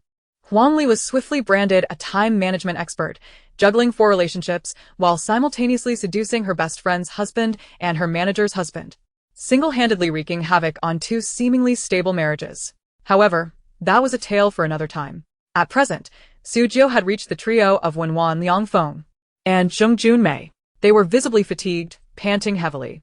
Wenwan had consumed a protein bar and a Snickers, offering the remaining food in her palm to Su Jiu.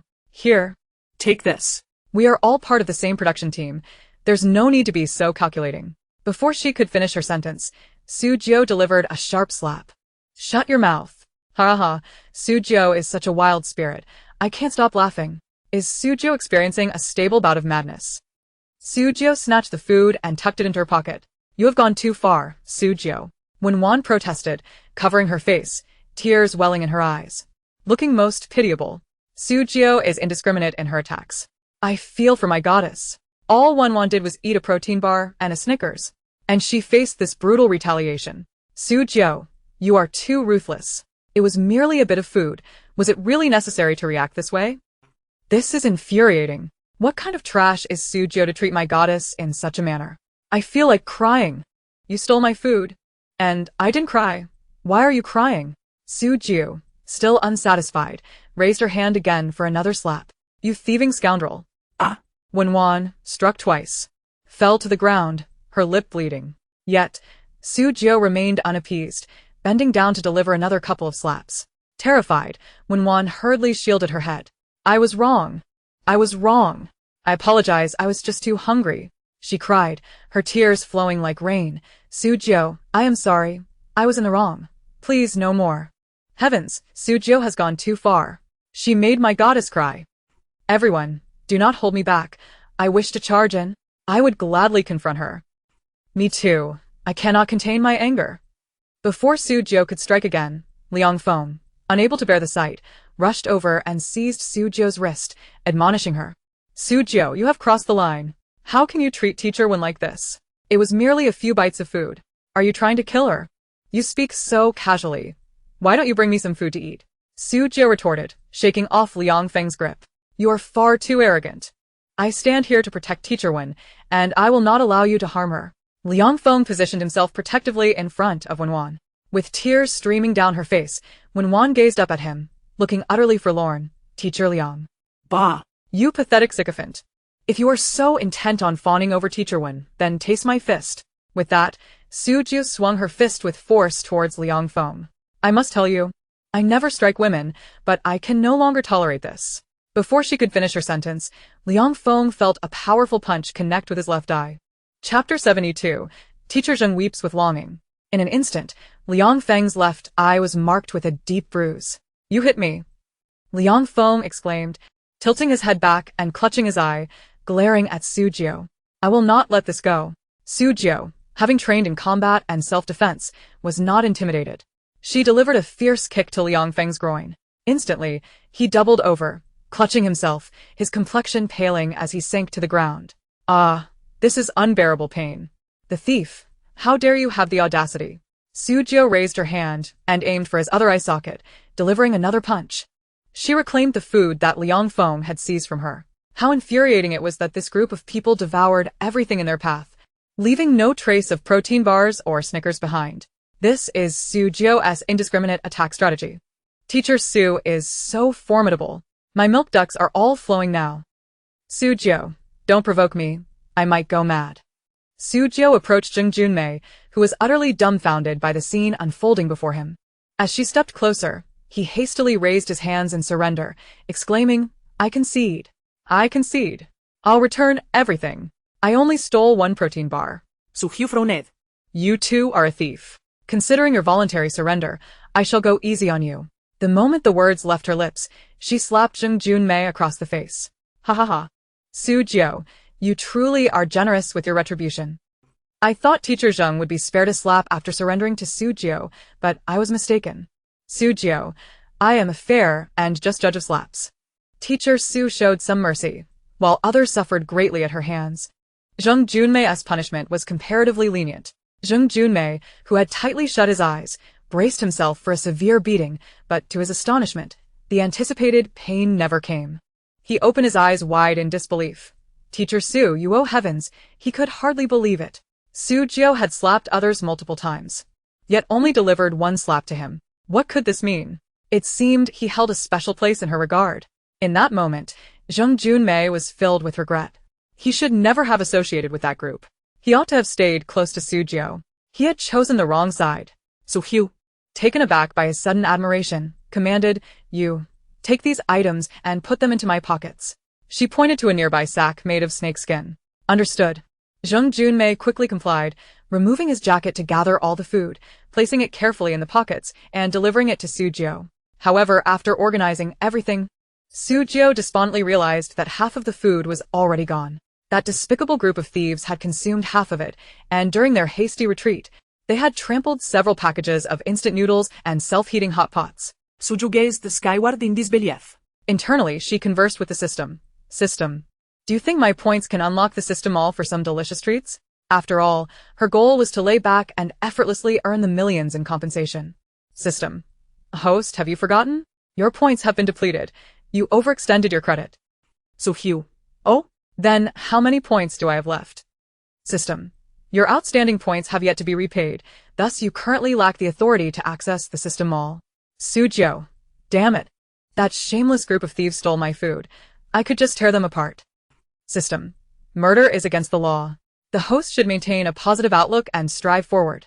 Su Jiu conceded, since she could no longer be idle with the remaining food. She would have to gather resources on this island to satisfy her hunger. There must be plenty of supplies on this island. Starvation would not be a concern. With this thought, she found Zheng Junmei slightly more agreeable. Su Jiu swiftly climbed a baobab tree. Glancing down at Zheng Junmei, "Are you hungry?" Surprised, Zheng Junmei obediently replied, "Yes." Su Jiu retrieved a package of instant noodles, crushed into bits, from her pocket and tossed it down to him. "Here you go." Zheng Junmei, astonished, held the package. "For me?" "Yes." Su Jiu replied nonchalantly, "If you don't eat it, give it back." "I will eat it." Zheng Junmei eagerly tore open the package. Even though the noodles were reduced to fragments, he had not eaten anything since disembarking the plane. This package of instant noodles was incredibly delectable, irresistibly tempting. With utmost care, he extracted the seasoning packet, sprinkling it delicately inside, then sealing the bag and shaking it evenly. He rolled the bag to reveal the perfectly seasoned crispy noodles, lowering his head to take a generous bite. Heaven knows how scrumptious this instant noodle was to someone who had been starving all day. He had never tasted anything so delightful. As he savored the noodles, Zheng Junmei was nearly moved to tears. "Teacher Zheng, look at you, how pitiful you appear." Ha ha ha. "Teacher Zheng, you will surely be the death of me with your antics." A single package of instant noodles almost brought Teacher Zheng to tears of longing. "Teacher Su, you are so kind to me," Zheng Junmei exclaimed, his eyes glistening with tears. Who else could be so fortunate as to receive food from Teacher Su? No one. Not only did she slap him once, but she also gifted him such a delicious meal. She treated him entirely differently from others. Zheng Junmei continued, "Teacher Su, I was wrong. I should not have associated with that group, nor should I have taken your food. I feel deeply ashamed and guilty for my actions. Can I follow you from now on? Of course, it was not merely for your food that I wished to follow you, but because you are truly admirable. Your strength commands respect. Being near someone like Su Jiu gives me a sense of security. Following Wen would only lead to another beating. If you wish to follow me, you must work for me," Su Jiu declared, lounging on the baobab tree with her arms resting beneath her head. "Absolutely. No problem," Zheng Junmei eagerly affirmed. A hint of a smile graced Su Jiu's lips. "Very well. You may stay." As dusk fell, Su Jiu had already discarded the voluminous skirt, revealing a fitted tracksuit beneath. She stood at the base of the baobab tree, practicing Ba Duan Jin. "Teacher Su, what are you doing?" Zheng Junmei inquired. "Strengthening my body." Su Jiu replied. "That makes sense." Zheng Junmei marveled. A healthy physique is essential to endure the coming days. Thus, he imitated Su Jiu, engaging in the exercises alongside her. Haha, these two are indulging in wellness practices. Meanwhile, Wen and the others are struggling to find food. Sticking with Wen means 3 days of hunger and a few beatings. Compared to that, following Su Jiu is certainly a better choice. Zheng Junmei has switched his allegiance from Wen to Su Jiu. Ha ha ha. After a while of practice, Su Jiu stretched her muscles. And soon the voice of the system echoed in her mind. Chapter 73, The Wine and Beauty CP System. Wen and her group toiled until 8 p.m., originally intending to catch fish, but returned empty-handed. They managed to gather a few large coconuts, cracking them open with stones to drink some coconut water. They also picked some wild peaches, which they consumed. However, Huangli developed an allergic reaction to the peaches, her face becoming red and swollen. Su Jiu, are wild peaches tasty? System, mediocre, perhaps even a bit sour. Su Jiu, oh. System, big news. After your revelation in the live stream last night, Huangli has completely collapsed. Her scandal has become widely known, and her reputation is in tatters. Her devoted fans have turned against her. All potential endorsements have retracted their offers, and her agents are seeking to terminate contracts. The dramas and films she participated in are facing boycotts, and her agent has proposed termination due to substantial penalties. Su Jiu, wow. Wen is not a good person, nor is Huangli. Oh. And what about Qiao Shanshan? System. Due to Qiao Shanshan's nose implant being damaged, she had to press the emergency button and exit the production team. In a flurry of urgency, she hastily boarded the plane, having made a swift recovery. Her image as a natural beauty has crumbled, leading her devoted fans to collectively despair. Su Jiu remarked, wow. The system interjected, there's another twist. With Qiao Shanshan's departure, a male guest will be parachuted in, someone you are acquainted with. Su Jiu inquired. Wow, is it my second brother? The system replied, you will find out soon. The following morning, as the sun ascended, Wen and her companions had already awakened. Su Jiu was comfortably slumbering atop a baobab tree, while Zheng Junmei sat beneath it, observing her peaceful rest and choosing not to disturb her. Zheng Junmei gazed longingly at the bag of food, swallowing hard. Su Jiu, wake up.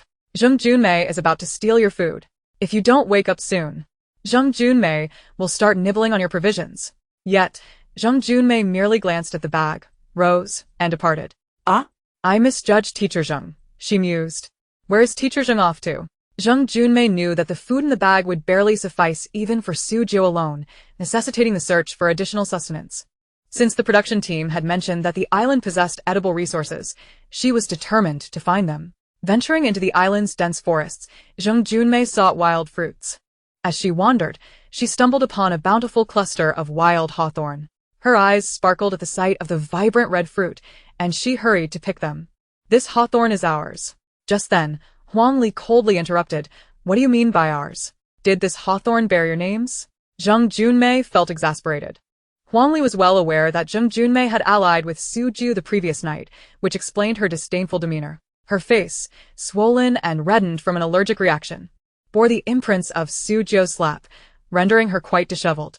Zheng Junmei, aren't you following Su Jiu? She has plenty of food, and you won't be missed with just a bite or two.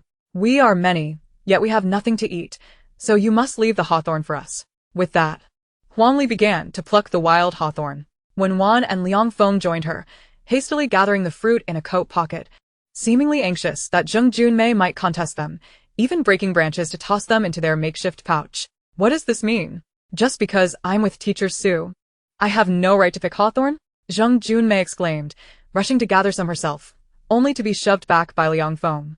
Zheng Junmei, by associating with such a violent individual as Su Jiu, you are complicit in their misdeeds and stand against us. Hence, this hawthorn is ours to claim. Liang Feng scoffed, his eyes still shadowed from previous altercations, his face marked with fresh welts and bruises, looking gaunt and lifeless from starvation. Indeed, when Wan bore similar marks, and the group's disheveled state was evident. She sighed, while you feasted last night, we have been starving all day. We barely found something to fill our stomachs. And this little bit of food is hardly sufficient, so please refrain from contesting it. Zheng Junmei frowned, realizing that although Su Jiu had ample provisions, they had been pilfered. And even for 2 people, it wasn't enough. Moreover, Su Jiu needed to supplement her diet with vitamins. Ah. The thought that Su Jiu requires vitamins truly brings tears to my eyes. Suddenly, I shipped the pairing of Zheng Junmei and Su Jiu. How delightful. Isn't the pairing name too cliché? Let us call it Beautiful Wine. No way, that sounds too rustic. Let us go with Wine Beauty. I proudly raise the banner for Wine Beauty. What she needs to consume is none of our concern, Huang Li retorted coldly. Liang Feng swiftly gathered all the hawthorn branches. Mocking Zheng Junmei, how did you become Su Jiu's sycophant overnight? Your flattery will not spare you from a beating, are you foolish? Before Liang Feng could elaborate, Zheng Junmei, with reddened eyes, shouted, I will not allow you to insult Teacher Su. At that moment, she lunged at Liang Feng and struck him fiercely. How dare you hit me? Liang Feng exclaimed in fury, and the two became entangled in a scuffle. Meanwhile, Su Jiu was blissfully asleep until she was alerted by the system's notification. Host! Host! Trouble is brewing. Liang Feng and Zheng Junmei are fighting over you. Su Jiu responded. What? The system continued. Zheng Junmei attempted to gather hawthorn for you, but was intercepted by Wen Wan and her group, leading to a verbal altercation. Liang Feng insulted Zheng Junmei, calling him a sycophant, which prompted Zheng Junmei to defend you and escalate into a fight.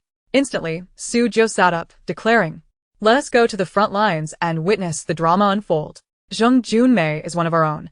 I cannot stand idly by while my people are attacked. With determination, Su Jiu marched toward the fray, exuding an air of indignation. Su Jiu is on her way. Is another round of conflict about to commence? Chapter 74. Has Su Jiu contracted rabies? Soon, Su Jiu arrived at the battleground, where Zheng Junmei was being overpowered by Liang Feng, having been forcefully shoved to the ground. His handsome features marred by scratches from the dry grass. You've injured my face. Zheng Junmei trembled as he touched his cheek and noticed the warm blood staining his fingers, his eyes widening in shock. He had hoped to rely on his looks for sustenance. They have indeed gone too far. However, if Zheng Junmei hadn't contested them for food, he wouldn't have been pushed down. It merely indicates his lack of strength. In truth, I think they have a point. Zheng Junmei has been eating well with Su Jiu, while our goddess merely sipped some coconut juice last night and appeared utterly drained, which pains my heart. Alas. I wish our goddess would withdraw from this show. She refuses to listen, and now she suffers in this remote wilderness, which is truly heartbreaking. It was your own clumsiness that caused the injury. It has nothing to do with me. Liang Feng scoffed dismissively. Indeed, if you hadn't contested us for the hawthorn, your face would remain unscathed, Huang Li remarked coldly as she secured the hawthorn in her clothing. Wen Wan, why must Zheng Junmei insist on contesting us when there are ample resources on this island? It is unnecessary. You are bullying us too much, Zheng Junmei shouted, covering his face, his eyes nearly ablaze with fury. Who dares to bully my people? At that moment, a calm yet commanding voice echoed from a distance. Just when Zheng Junmei felt helpless, he saw Su Jiu approaching in a fitted sports outfit, illuminated by the morning light, as if she were radiating a divine glow. Her luminous, fair complexion shimmered in the warm golden sunlight, appearing as though she were enveloped in a sanctified aura, pure and untouchable. Treacherous, Zheng Junmei murmured, lost in admiration. Haha, Zheng Junmei looks at Su Jiu as if she were a beacon. I'm in love with this pairing. Is this not true love? Zheng Junmei's gaze towards Su Jiu is practically mesmerizing. Am I the only one who thinks Zheng Junmei's feelings for Su Jiu stem from admiration rather than love? He seems to genuinely idolize her. Get up. Su Jiu extended her hand towards him. Su Jiu is so handsome. Both charming and cool. Which girl wouldn't fall for him? Honestly, I find myself infatuated with Su Jiu. Zheng Junmei, taken aback, reached out to grasp Su Jiu's hand, only to be pulled up by the girl. Upon seeing Su Jiu, those who had been beaten instinctively took a few steps back, the shadows of last night's brutal thrashing still looming over them. They all fixed their gazes upon Su Jiu, particularly Huang Li, who concealed a large bag of hawthorn behind her back. Su Jiu, it's not that we bullied him. We had our eyes on this batch of hawthorn first. When Wan remarked, biting her lip, there are plenty of other resources on this island. Why make such a fuss over a few hawthorn berries? Don't you agree? System. Host. Zheng Junmei was only trying to supplement your vitamins when he got beaten. I truly have no interest in these few hawthorn berries. Su Jiu cast a dismissive glance at them, but those who injured me must be held accountable. What do you mean by that? Liang Feng instinctively stepped in front of Wen Wan. You beat us all up last night. Isn't that enough? Su Jiu, don't go too far. Liang Feng sneered. Do you realize this is being broadcast live? Your actions last night are surely trending all over the internet, and you're likely being lambasted right now. Even with the Su family as your backing, such erratic behavior will make it hard for you to survive in the entertainment industry. If you apologize sincerely, maybe I could. Before he could finish, Su Jiu raised her hand and delivered a resounding slap. The crisp sound echoed, and Liang Feng felt a burning pain on his face, the metallic taste of blood filling his mouth. Liang Feng glared at Su Jiu, touching the corner of his lip only to find it split and bleeding. You think you're invincible just because you had a drink? You've crossed paths with me, and your fate is uncertain. Su Jiu scoffed, pulling Zheng Junmei behind her. Watch closely. I shall avenge you. In the next moment, Su Jiu unleashed a flurry of slaps upon Liang Feng. The sharp sounds reverberated across the small island, drawing gasps from onlookers. When one could no longer bear it. Su Jiu, how can you behave so lawlessly? Just because you come from a wealthy family, does that give you the right to strike others at will? Silence. Su Jiu retorted, delivering another slap to Wen Wan, catching her off guard. You vile creature, I will not hold back. Before Huang Li could finish her sentence, Su Jiu kicked her down, ordering, shut your mouth. Having witnessed Su Jiu's terrifying combat prowess, the crowd dared not provoke her further, fearing another brutal beating akin to last night. From now until the end of the variety show, it would be wise for you not to cross paths with me or my companions. Su Jiu shot them a glance. I will not initiate conflict unless provoked. Remember, the slaps you received today are well-deserved. With that, Su Jiu dismissed them and turned to leave. Teacher Su Jiu, Zheng Junmei's eyes glistening with tears, remarked, Are you foolish? What is so delectable about those few hawthorn berries? Come on, I'll treat you to a seafood feast, considering your unfortunate injury. A seafood feast? Zheng Junmei's mouth watered at the thought, swallowing hard. Really? Of course. When have I ever deceived you? Su Jiu shot him a playful glare. As they departed, Wen Wan shed tears of grievance, exclaiming, I never anticipated Su Jiu would become such a person. She's nothing but a lunatic. We should avoid provoking her from now on. Huang Li, having learned her lesson, agreed to steer clear to avoid another beating. Su Jiu is detestable. Once we finish recording this variety show, I will ensure she pays the legal price. Liang Feng scoffed. She is utterly deranged. I suspect she is suffering from madness. Just earlier, she claimed she would treat Zheng Junmei to a seafood feast. I'd be impressed if she caught a single fish. Wan Li snarled. Sigh.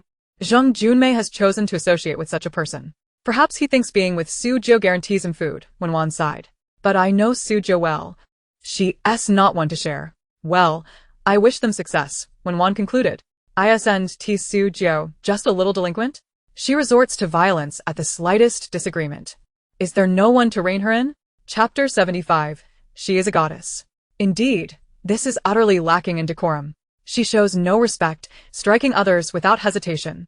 Yet, in a way, it's quite satisfying to watch.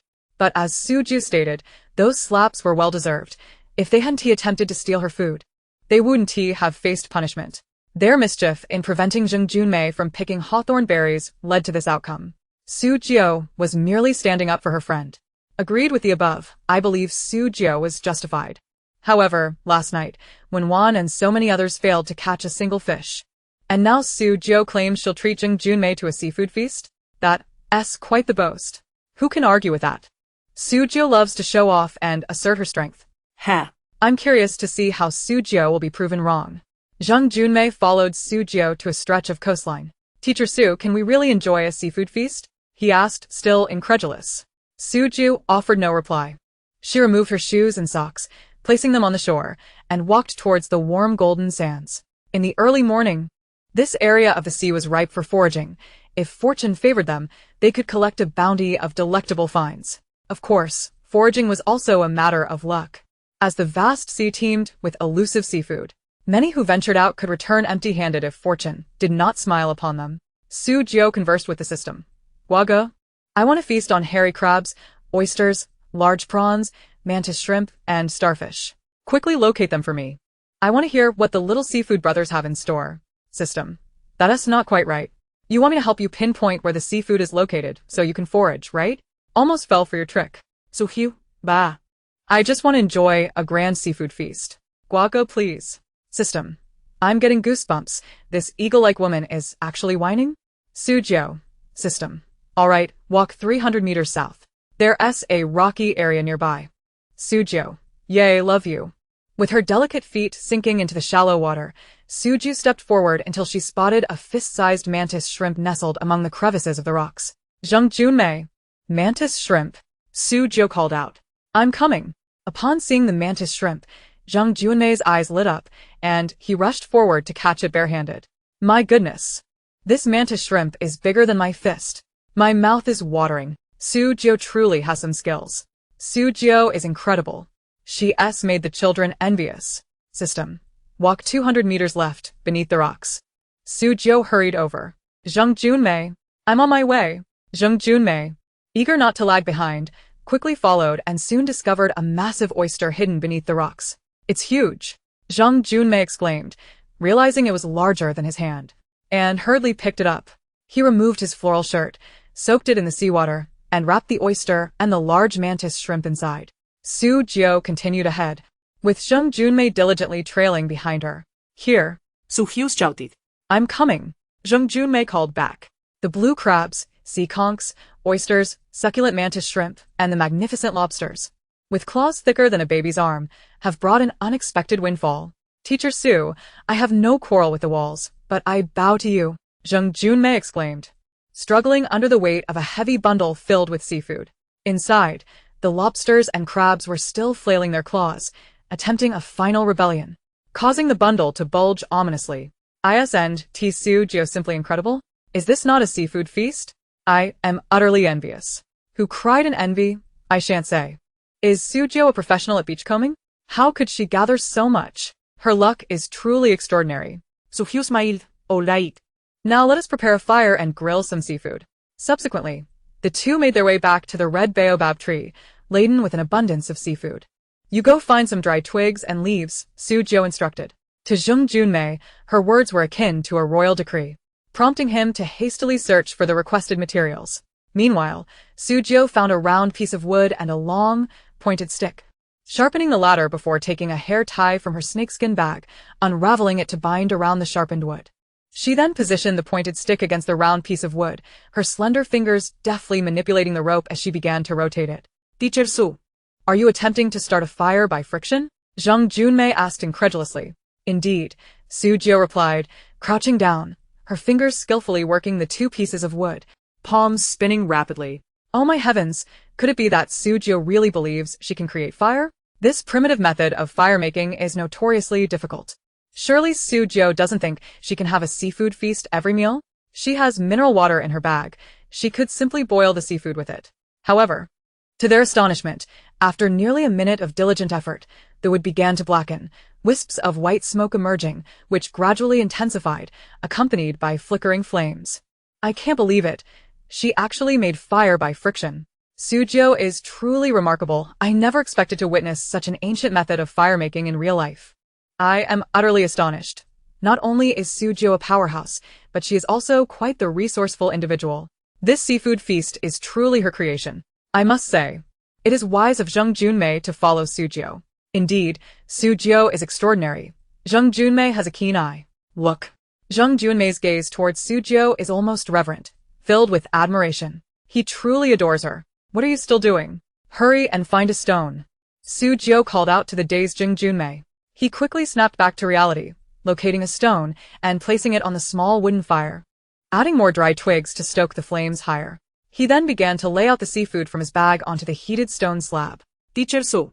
You are truly impressive," Zhang Junmei said, his face alight with admiration. He knew he had made the right choice in following Sujio.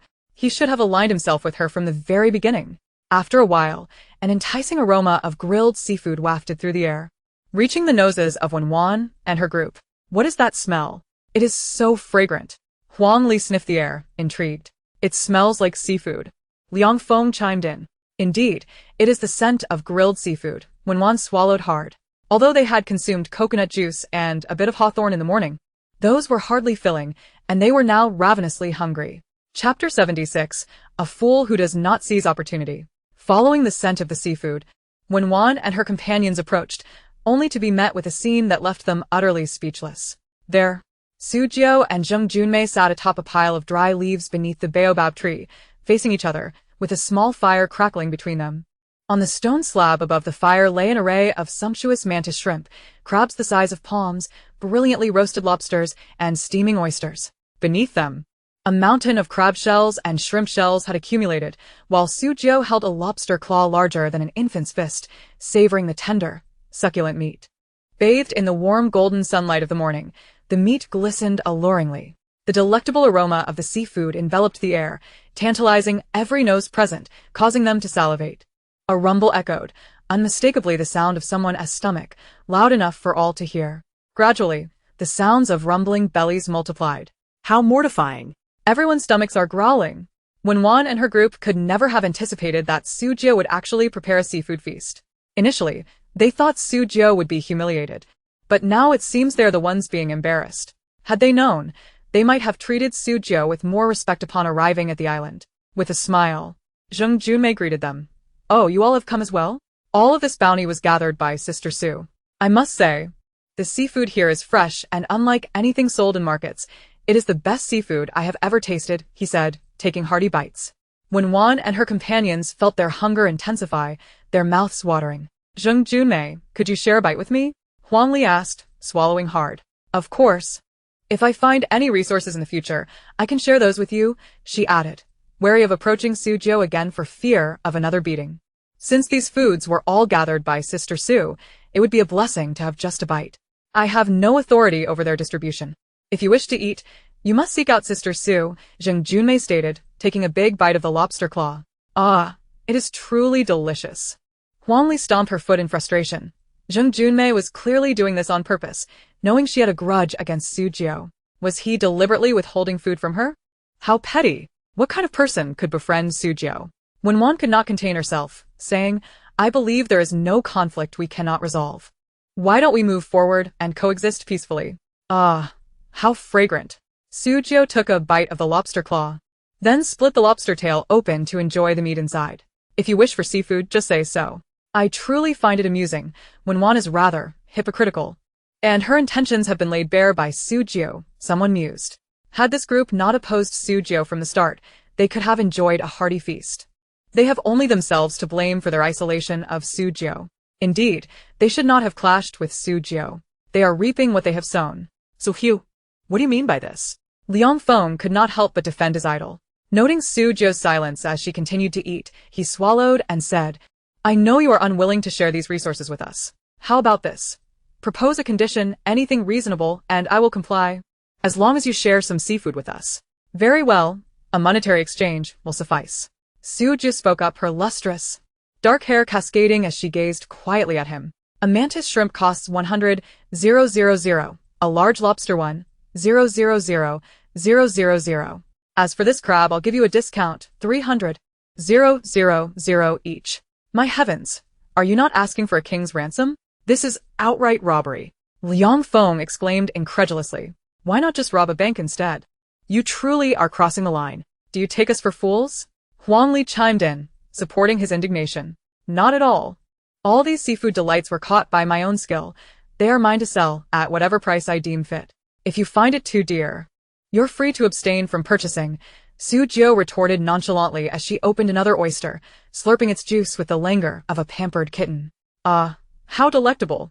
Indeed, indeed. Su Jiu's fare is undeniably exquisite. The seafood she catches is the best, Zheng Junmei declared, now thoroughly enamored by Su Jiu, showering her with compliments. His admiration for her had only grown, realizing he should have allied himself with her sooner. At that moment, he felt profoundly grateful for his decision. When Wan and her companions could only grit their teeth in frustration, yet they were powerless.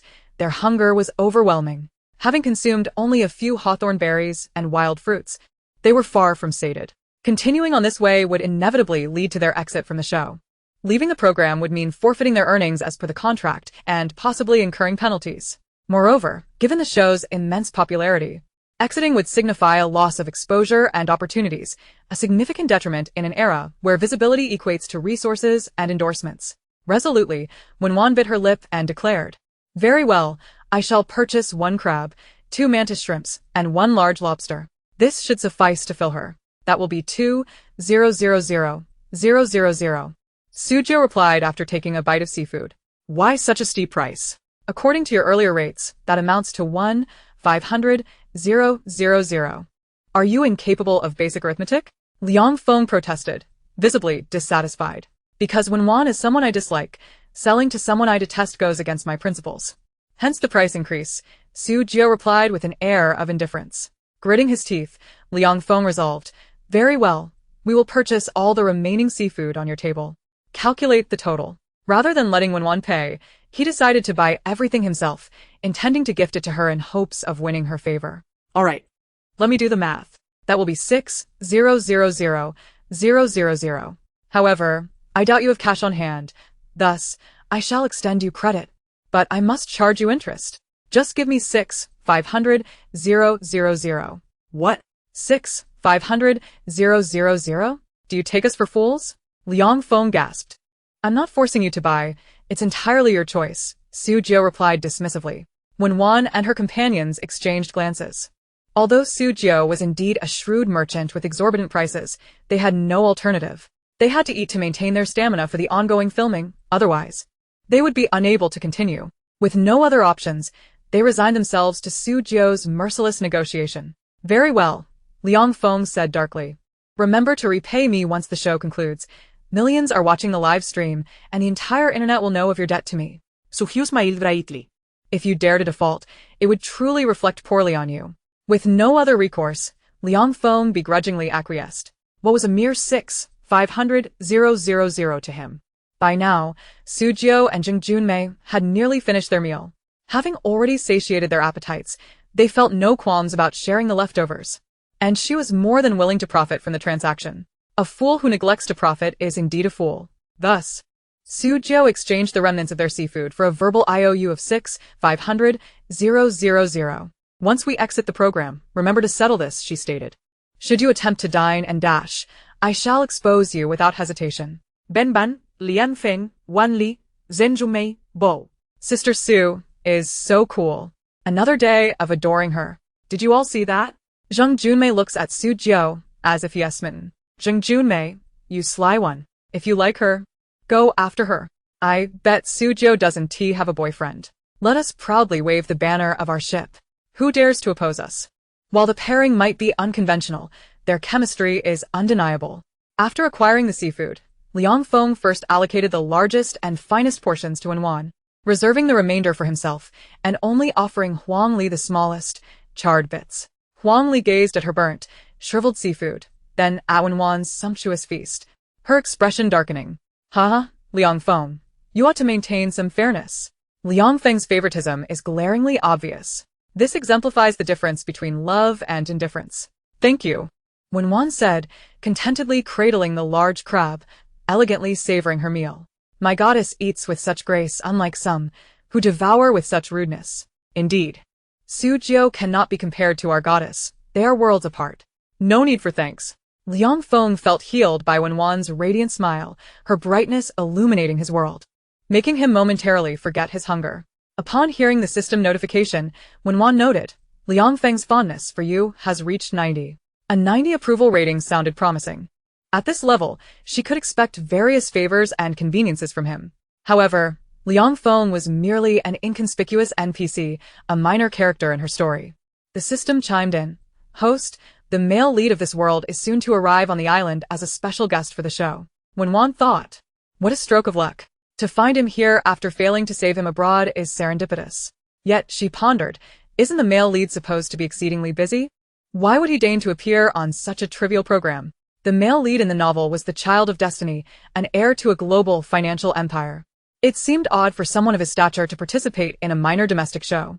The system replied, that remains uncertain. Regardless, seize the opportunity to win over the male lead and complete your main task. Understood. She was the grand heroine of this world, destined to be adored by all. With countless men vying for her affection, she understood her allure well. As for the male lead, he was just another man. With her system's golden touch, capturing his heart would be a breeze. Observing Wen's tender demeanor toward Liang Feng, Huang Li scoffed inwardly, dissatisfied as she nibbled on her charred seafood. How shall we settle the payment for the seafood, Liang Feng?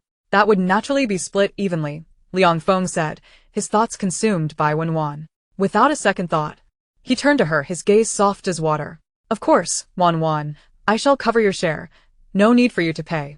Is that appropriate? Wen replied, feeling a touch embarrassed. What's wrong with that? We are friends. Liang Feng smiled gently at her. Wow. This couple is quite shipworthy.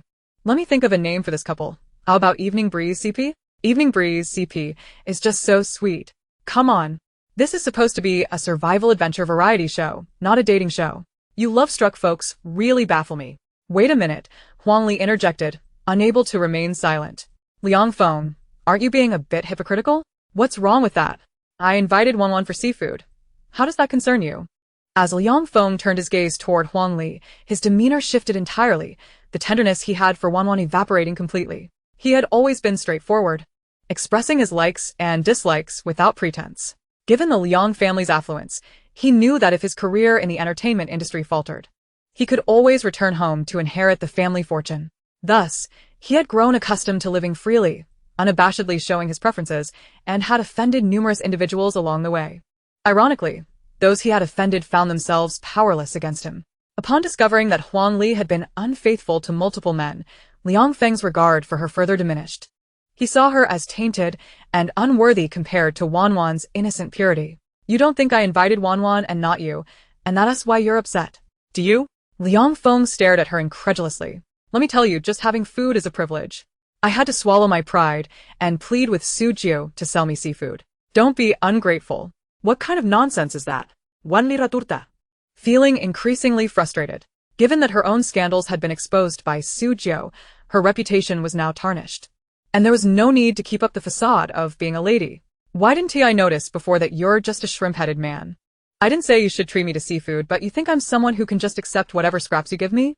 You gave the best seafood to Wen, kept the decent ones for yourself, and then expect me to split the bill equally? That's absurd.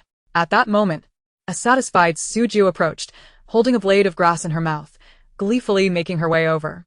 Wow, looks like there's more juicy gossip to indulge in. Zheng Junmei, noticing Su Jiu's arrival, joined her, and the two stood side by side, eagerly anticipating the unfolding drama. Honestly, I think Huangli has a point. She received the worst portion, so why should she pay equally? Isn't that treating her like a scapegoat? Exactly. Liang Feng can like Wan, but he shouldn't be so cruel to Huangli. She got the worst, so she should pay the least. From this perspective, Liang Feng does seem like a shrimp-headed man. Best to keep some distance from such people. Huangli may have questionable character, but her words ring true. This time, I stand with Huangli. Chapter 78. Special guest arrival. Everyone, take a look at Su Jiu's expression while eating gossip. It's just like mine on the other side of the screen. Ha ha ha. Su Jiu, the alternate version of me. At this moment, Su Jiu lazily dangled the grass and clicked her tongue. I stand with Huangli, Liang Feng, while you dote on your goddess. You give her the best while expecting her to share the bill. Isn't that utterly shameless? Ha ha ha, Su Jiu, you have a way with metaphors. What a beautiful expression of the Chinese language. Su Jiu, if you can speak, why not say a bit more? Su Jiu is simply my internet spokesperson. Liang Feng frowned. He hadn't anticipated this.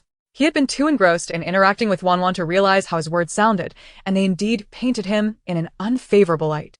All right. I admit I was wrong. I'll take 600,000, and you take 50,000. 50,000 for such a charred pile of food? You must think I'm a pushover. Huangli protested, growing more indignant. Do you not know that this meal costs 650,000? Liang Feng hadn't expected Huangli, as a first-tier celebrity, to be so petty and lacking in vision. He replied sternly, you were present at the time, and now Su Jiu is also here. I'll pay 600,000. And you take only 50,000. That's fair. Yet Huangli still felt wronged. Initially, she felt secure with them. But now it seemed she was better off sticking with Zheng Junmei and Su Jiu. Had she aligned herself with Su Jiu, she would have had free seafood by now. However, she had thoroughly offended Su Jiu, and with her secrets now exposed, Huangli feared her career was in jeopardy. What? Are you still unsatisfied? Liang Feng smirked. Do you want a free meal? Is that what would make you happy? That's not what I meant. Huangli fumed, stamping her foot. 50,000 is 50,000. I'll pay Su Jiu once the show airs. As the argument simmered down, Su Jiu found it rather dull. Fine. Out of pity for your plight, I'll share a little secret. Just now, when the three of you were together, Wan told Liang Feng to keep his distance from you. Worried you might have some disease to infect him. Huangli's eyes widened in disbelief. What nonsense are you spouting? That's impossible. Wan and I are still good friends. You must be trying to sow discord between us. Wanli raplia coldly. So Hughes Chirag. Believe what you want. Oh. By the way, you might not know this yet, but with your reputation now in tatters, many of your commercial resources have already been snatched by Wan's team. You currently have no resources left. As for her agent, her agency is tirelessly working online to tarnish your reputation, hoping to absorb all those resources. That can't be. This is my good friend. Huangli stared incredulously at Wan, who was now walking away with Liang Feng. She wouldn't betray me like this, would she? But Su Jiu seemed to know everything. She had accurately predicted many things, so perhaps this was true as well. Content. Su Jiu returned to her baobab tree, with Zheng Junmei sitting beneath it, keeping watch. Suddenly, a system prompt echoed in her mind. Big news. A flying guest is about to land at the venue. Oh. What's so special about that? The system replied, do you know? The person being airlifted is Wan's target. If she succeeds in her pursuit, your luck will vanish. And you'll be forced to follow the storyline to its tragic conclusion. Su Jiu perked up. But haven't I already altered some fate? How could I still end up on that path? The system retorted, if you cannot prevent Wan from completing her main quest, then the changes you made are meaningless. It will all end in tragedy. Su Jiu exclaimed, goodness, Wan is truly relentless. The system continued, if you can make Wan's target, the big shot arriving today, fall for you, perhaps the plot could take a different turn. Su Jiu pondered, why would I want the male lead to fall for me? I just need to ensure he doesn't fall for Wan, and that is sufficient. The system acknowledged, that does seem to be the case. Su Jiu concluded, so. I'm just responsible for breaking up Wan and the male lead, and I'll avoid the crisis? The system confirmed, theoretically, yes. But if you can increase the male lead's favorability towards you. Favorability? That sounds exhausting. I prefer to break up couples. Just wait and see what I do. Soon. A loud buzzing filled the air, and the surrounding trees swayed wildly in the wind. Everyone looked up. An airplane. Zheng Junmei exclaimed, his eyes lighting up. Liang Feng was also filled with excitement. Could it be that the production team, seeing our pitiable state, had arranged an airdrop for us? I always knew they wouldn't turn a blind eye to our plight. Wen Wan, however, remained silent, her heart scoffing at his naivety. Fool. Soon, the helicopter descended repeatedly, finally landing smoothly on the island. At that moment, the cabin door swung open, and Director Zhou was the first to alight from the aircraft. Director Zhou, have you come to deliver supplies to us? Huang Li couldn't help but inquire. It's not supplies. It's a flying guest, Director Zhou replied, stepping back a pace as all eyes turned towards the cabin door. There, a tall and lanky man clad in a deep black windbreaker, wearing sunglasses, sauntered leisurely towards them. The man stood tall, exuding a powerful aura of authority, both commanding and intimidating. Every movement of his radiated an exquisite, aloof charm, distant and detached, akin to a deity. Utterly untouchable. Wow. The flying guest actually flew here. I can't stop laughing. Wow. The flying guest is a handsome man. This is too dashing. Even with sunglasses on. His looks and aura are simply exceptional. He must be around 188 centimeters tall. Who on earth is this? Who is he trying to kill with his good looks? At this moment, when one cast an excited glance at Shun Mo Chung. Truly, he was the male lead from the novel, so handsome. Only a man of his caliber could be worthy of her. Ladies and gentlemen, please join me in extending the warmest applause for our special flying guest, Shun Mo Chung. Director Zhou exclaimed excitedly, when one tasted the bitterness of being treated differently. What? Did I hear that correctly? Shen Montag Cheng? The one from the prestigious Shen family. The global top-tier tycoon. I just searched online, and it turns out that this is indeed Shun Mo Chung. He is the heir of the century-old Shen family, and the current head of the Shun family. I can't believe such a big shot has come to this small variety show. My goodness. This is the closest I've ever been to a billionaire. I thought the Su family was wealthy enough, but the Shun family is even richer. The current male lead has become the richest person in the world. How can such a high-profile figure appear on this trivial show? I can't comprehend. This must be a wealthy person's whim. When you have money to a certain extent, you start wanting to experience the hardships of life, right? Plus. This show is so popular. Perhaps the big shot wants to try living like an ordinary person? This must be a little amusement for the wealthy. I genuinely envy them. With so many rich people in the world, what difference would one more make? Screaming and twisted, dark convulsions. Why is there such a vast disparity between people? Why am I so impoverished? Often, I feel so out of place in this world because of my own poverty. The barrage of comments flooded the screen as Shen Mo Cheng's appearance on the Island Adventure variety show quickly climbed the trending topics on Weibo. The show, which was merely being live-streamed, skyrocketed in popularity and became the hottest program on all platforms. Numerous advertisers and brands extended olive branches to the production team. Director Zhou, listening to the excited voice of the assistant director through his earpiece, felt his face flush with exhilaration. Weavy struck gold. Who could have imagined that this obscure little variety show, with such minimal investment, would yield such substantial returns? Su Jiu and Shen Mo Chung are truly my golden geese. At that moment, the other guests were also astounded by the male lead's presence. When Wan was the first to regain her composure, her face adorned with an elegant smile as she applauded. The others followed suit, joining in the applause. With the exception of Su Jiu. Su Jiu gazed intently at Shun Mo Cheng's godlike visage, her memory triggered. This person looks so familiar. Oh, I remember now. Isn't this the one who saved me while I was on vacation in Malaysia? At that moment, Su Jiu's expression remained neutral, but Shun Mo Cheng caught her thoughts. A subtle smile graced his sensual lips. Thankfully, she still remembered him. After their separation in Malaysia, he had swiftly returned to the Shin family to deal with a plethora of issues, eliminating his treacherous uncle, crippling him, injecting him with madness-inducing drugs, and confining him to a mental institution to ensure he could never cause trouble again. He swiftly replaced all of his uncle's subordinates with his own loyalists throughout the Shun family's enterprises. After resolving these matters, he began searching for the girl who had saved him in Malaysia, eventually discovering that she was participating in this very show. Now, he finally had the opportunity to seek her out. Wow, Shun Mo Cheng looks even more handsome after just a few days. Truly befitting the male lead of a novel. His looks and physique are beyond reproach. Hearing Su Jiu's somewhat infatuated thoughts, The curve of Shun Mo Cheng's lips deepened. Mr. Shun, welcome. We are all eagerly anticipating our collaboration with you, Wen said as she approached Shun Mo Cheng, her smile bright and inviting. Only then did Shun Mo Cheng direct his attention to Wen. He remembered her well. When he had been ambushed in Malaysia, gravely wounded and bleeding, he had instinctively called out to her for help, only to be met with a harsh kick that sent him tumbling into the sea. Fortunately, fate had smiled upon him, and he had been rescued by Su Jiu. Shun Mo Cheng would never forget the disdainful, icy gaze Wen had cast upon him, which starkly contrasted with her now warm and gentle demeanor. This woman was truly hypocritical.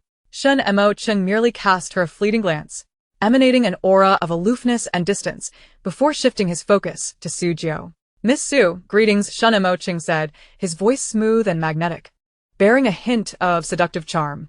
It is a pleasure to meet you. Hello, Su Jiu replied politely, obediently greeting him. Witnessing this interaction, Wen's composure began to crumble. What was happening? Why was Shun Mo Cheng so cold towards her while being so warm towards Su Jiu? This was blatant double standards. Why was he treating her so differently? Huang Li, noticing the change in Wen's expression, felt a sense of satisfaction. This was poetic justice. Liang Feng had treated her with double standards, and now Wen was experiencing the bitter taste of being treated differently. This shouldn't be. I thought many men were fond of someone like Wen. After all, she is a manslaying assassin. Exactly. Wen has always been well-liked, popular in the entertainment industry.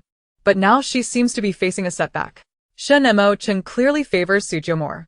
He is much gentler and more polite towards her, while he remains distant from others. Shun Mo Cheng must have been charmed by Su Jiu's seemingly gentle demeanor. She appears to be a sweet, delicate girl, but in reality, she is a foul-mouthed, uncouth tomboy. Once he gets to know her better, he will see her true nature. Right? How could someone like Su Jiu be worthy of affection? If I were a man, I would undoubtedly prefer Wen. Seeing Wen's discontent, Liang Feng hurriedly comforted her, saying it's all right. Yet, Wen was oblivious to his words, her mind consumed with thoughts on how to win over Shun Mo Cheng. At that moment, Shun Mo Cheng once again heard Su Jiu's thoughts. Huh? Liang Feng has proven to be quite a devoted admirer of Fei Yongyang. Alas, despite his fervent devotion, he is regarded merely as a backup, nothing more than a small fish adrift in an immense ocean. Backup? A fish in the sea? If Su Jiu's assessment is accurate, then Wen must be the Sea King herself. Shun Mo Cheng continued to listen intently. Wen's eyes wandered once again. Ever since Shun Mo Cheng appeared, her gaze remained fixated upon him. Undoubtedly, she was scheming how to win him over. If Shun Mo Cheng were to succumb to Wen's enchantment, she would have accomplished her primary objective, and consequently, I would be doomed. What primary objective? What conquest? Chapter 80.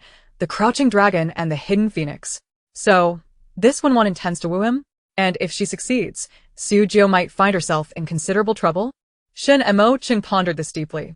At that moment, Wen, unwilling to concede, pressed on with her advances, wearing her signature gentle smile. Mr. Shun, during the upcoming variety show recording, you are welcome to join us. We will take excellent care of you. One more person means one more strength. Wouldn't you agree? Shun Mo Cheng frowned, his expression cold and detached. I do not consort with incompetence. The irony. Despite feeling some sympathy for Wen, it was truly amusing. Even if Shun Mo Cheng is wealthy, such arrogance is unbecoming. What is this disdainful attitude about refusing to associate with incompetence? Such haughtiness. Forgive my bluntness. But Shun Mo Cheng certainly has the stature to look down on others. Besides, Wen and her entourage could barely afford a meal without relying on Su Jiu's generosity. If they aren't incompetence, then what are they? Nevertheless, I find Shun Mo Cheng's words somewhat justified. Indeed, they are dependent on Su Jiu's largesse for sustenance. Everyone, cease your rebukes for a moment. Doesn't anyone else sense a certain chemistry between Su Jiu and Shun Mo Cheng? First, the stark contrast in height. Then the disparity in physique, the delicate versus the towering, the slender against the robust. Standing side by side, they ignite an undeniable spark for a romantic pairing. I too have even coined a ship name, the Su Cheng couple, a delightful play on their names. Splendid. This ship is quite promising. However, I still believe Su Jiu, with her quirky, boisterous, and violent nature, may not be suited for romance. Surely, no man could appreciate such a temperament? To each their own tastes. Your preferences do not dictate others. Meanwhile, the incompetents, Wen Wan, Liang Feng, and Huang Li. Wen Wan's initial kindness was met with unexpected disdain from Sha Nemo Chung, and her face paled. What do you mean by that? Liang Feng, Wen Wan's devoted admirer, rose to defend her. Mr. Shin, you may insult me and Huang Li, but I will never permit you to disrespect Wen Wan. Huang Li looked somewhat bewildered. Did I offend you? Very well, I suppose I deserve it, she conceded. Shen Mo Chung regarded Liang Feng as a comical buffoon unworthy of his attention. Even uttering a single word was a waste of breath. The voice in the girl's mind continued. Liang Feng, a hopeless romantic, was perpetually wounded by unrequited affection. He revered Wen Wan as a goddess. Yet she merely regarded him as a juvenile fish in the vast ocean, a mere blade of chive in a field. After all, so many men were enamored with Wen Wan. Liang Feng's desperate pursuit scarcely ranked among them. Shen Montag Cheng Fraunet. Many men favored Wen Wan? What could possibly be worthy of admiration? He understood now. Those men must be blind. In the narrative, Liang Feng sacrificed everything for Wen Wan, investing his entire fortune to pave her way, only to receive a mere good friend card. Once his utility was depleted, Wen Wan cast him aside without hesitation. In the end, Liang Feng resorted to stealing batteries from electric bikes on the streets to survive, only to catch sight of the city's giant LED billboard announcing Wen Wan's marriage to Shen Mo Chung. With tears in his eyes, he bit into a hard, Quase bunin sorau. Shen Mo Chung thought. Is he mad? Why would anyone marry a venomous woman like Wen Wan? The notion was utterly inconceivable. Meanwhile, Su Jiu's mind was abuzz with peculiar thoughts. Nearby, Zheng Junmei noticed Shen Mo Cheng's gaze persistently fixed on Su Jiu, stirring a sense of jealousy. Rising to his feet, he positioned himself before Su Jiu, blocking Shen Mo Cheng's line of sight. He had already accepted Su Jiu as his big sister and would not tolerate any man coveting her, not even the world's richest man, with his view obstructed. Shen Mo Cheng mused. In this program, it appears none of us are truly normal. Of course, that includes myself. Haha, is this the onset of a male rivalry? Zheng Junmei, I'm going to die laughing. What is this? A man's possessiveness laid bare. Zheng Junmei, a formidable adversary, has arrived. The battle for love commences now. Bring on more such plotlines. I'm a simple fan and I adore this. At that moment, Director Zhou, sensing the tension, spoke up. Ha ha ha. In light of our new member's arrival, I have prepared some rookie benefits for everyone. Of course, these perks are available to all our guests. What kind of benefits? Sugiu inquired, intrigued. Our program has arranged fishing gear and small boats for sea fishing, significantly reducing your difficulty in procuring food, Director Zhou explained. The main concern was not fear of them, but ensuring the wealthy don't go hungry. That's wonderful. Wan Li exclaimed excitedly. We'll finally be able to eat properly. Wen Wan and Liang Feng were equally thrilled. At last, they would no longer have to endure Su Jiu's disdainful glances. Is there anything else? Su Jiu asked. I'm tired of seafood. I do like some variety. As for other creatures, they inhabit this island. You'll need to explore to discover them, Director Zhou smiled. Well, it's getting late. I must take my leave. I wish you all a pleasant journey. With that, he boarded the program's small motorboat and swiftly departed. Director Zhou is off to rendezvous with his little lover. Poor Mrs. Zhou waits at home, clad in black stockings, longing for him. Yet Mrs. Zhou is unaware that her child refuses to eat at home, likely because he's well fed elsewhere. Shen Mo Cheng thought, so that's the type of Director Zhou is? Huh? Director Zhou's little lover is even connected to his son? The drama within this circle is truly chaotic. Alas, Director Zhou remains oblivious that his little lover has just returned from Thailand. The father and son are both being manipulated by a certain man. Poor Mrs. Zhou, who, since marriage, has become a housewife revolving around her husband and child, ultimately gaining nothing. Shen Mo Cheng felt a pang of sympathy. Since the program provided boats, Wen Wan suggested, why not take the boats out for some sea fishing? Chapter 81 Call? Call your father again? That sounds splendid. Liang Feng immediately agreed. This way, we won't have to pay exorbitant prices for the leftovers of certain individuals. This comment subtly implied Su Jiu's opportunistic and exorbitant demands. Huang Li lifted her chin and said, Su Jiu, if we catch some sea fish, we'll give you some large, fresh ones as a substitute for that 5 million. What do you think? Su Jiu shook her head dismissively, not interested. How can you say that?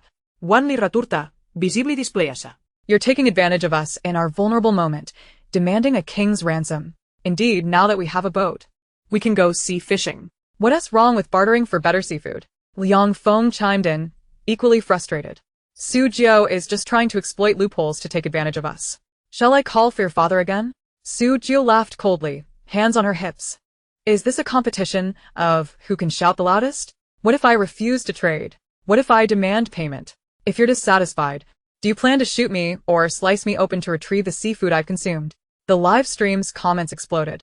What on earth did you all do to provoke her? Now look, you're rendered speechless. Su Jiu is like a Wi-Fi personality, her moods fluctuating like a signal. Sometimes stable, sometimes not. I absolutely love watching Su Jiu confront others. Su Jiu exhibits intermittent calmness coupled with persistent madness. Initially, Shen and Mo Chung had frowned at their shamelessness, ready to speak, but upon hearing Su Jiu's words, he could not help but chuckle. She was amusing and had a distinct character. It was the first time he encountered such an intriguing young woman. Zheng Junmei could not restrain herself from defending Su Jiu. What nonsense are you spouting? You now have the means to go sea fishing. But back when you were starving and had no tools, it was Sister Su who provided you with food, your lifeline. What is wrong with asking for a bit more money? Besides, didn't you promise to pay her handsomely?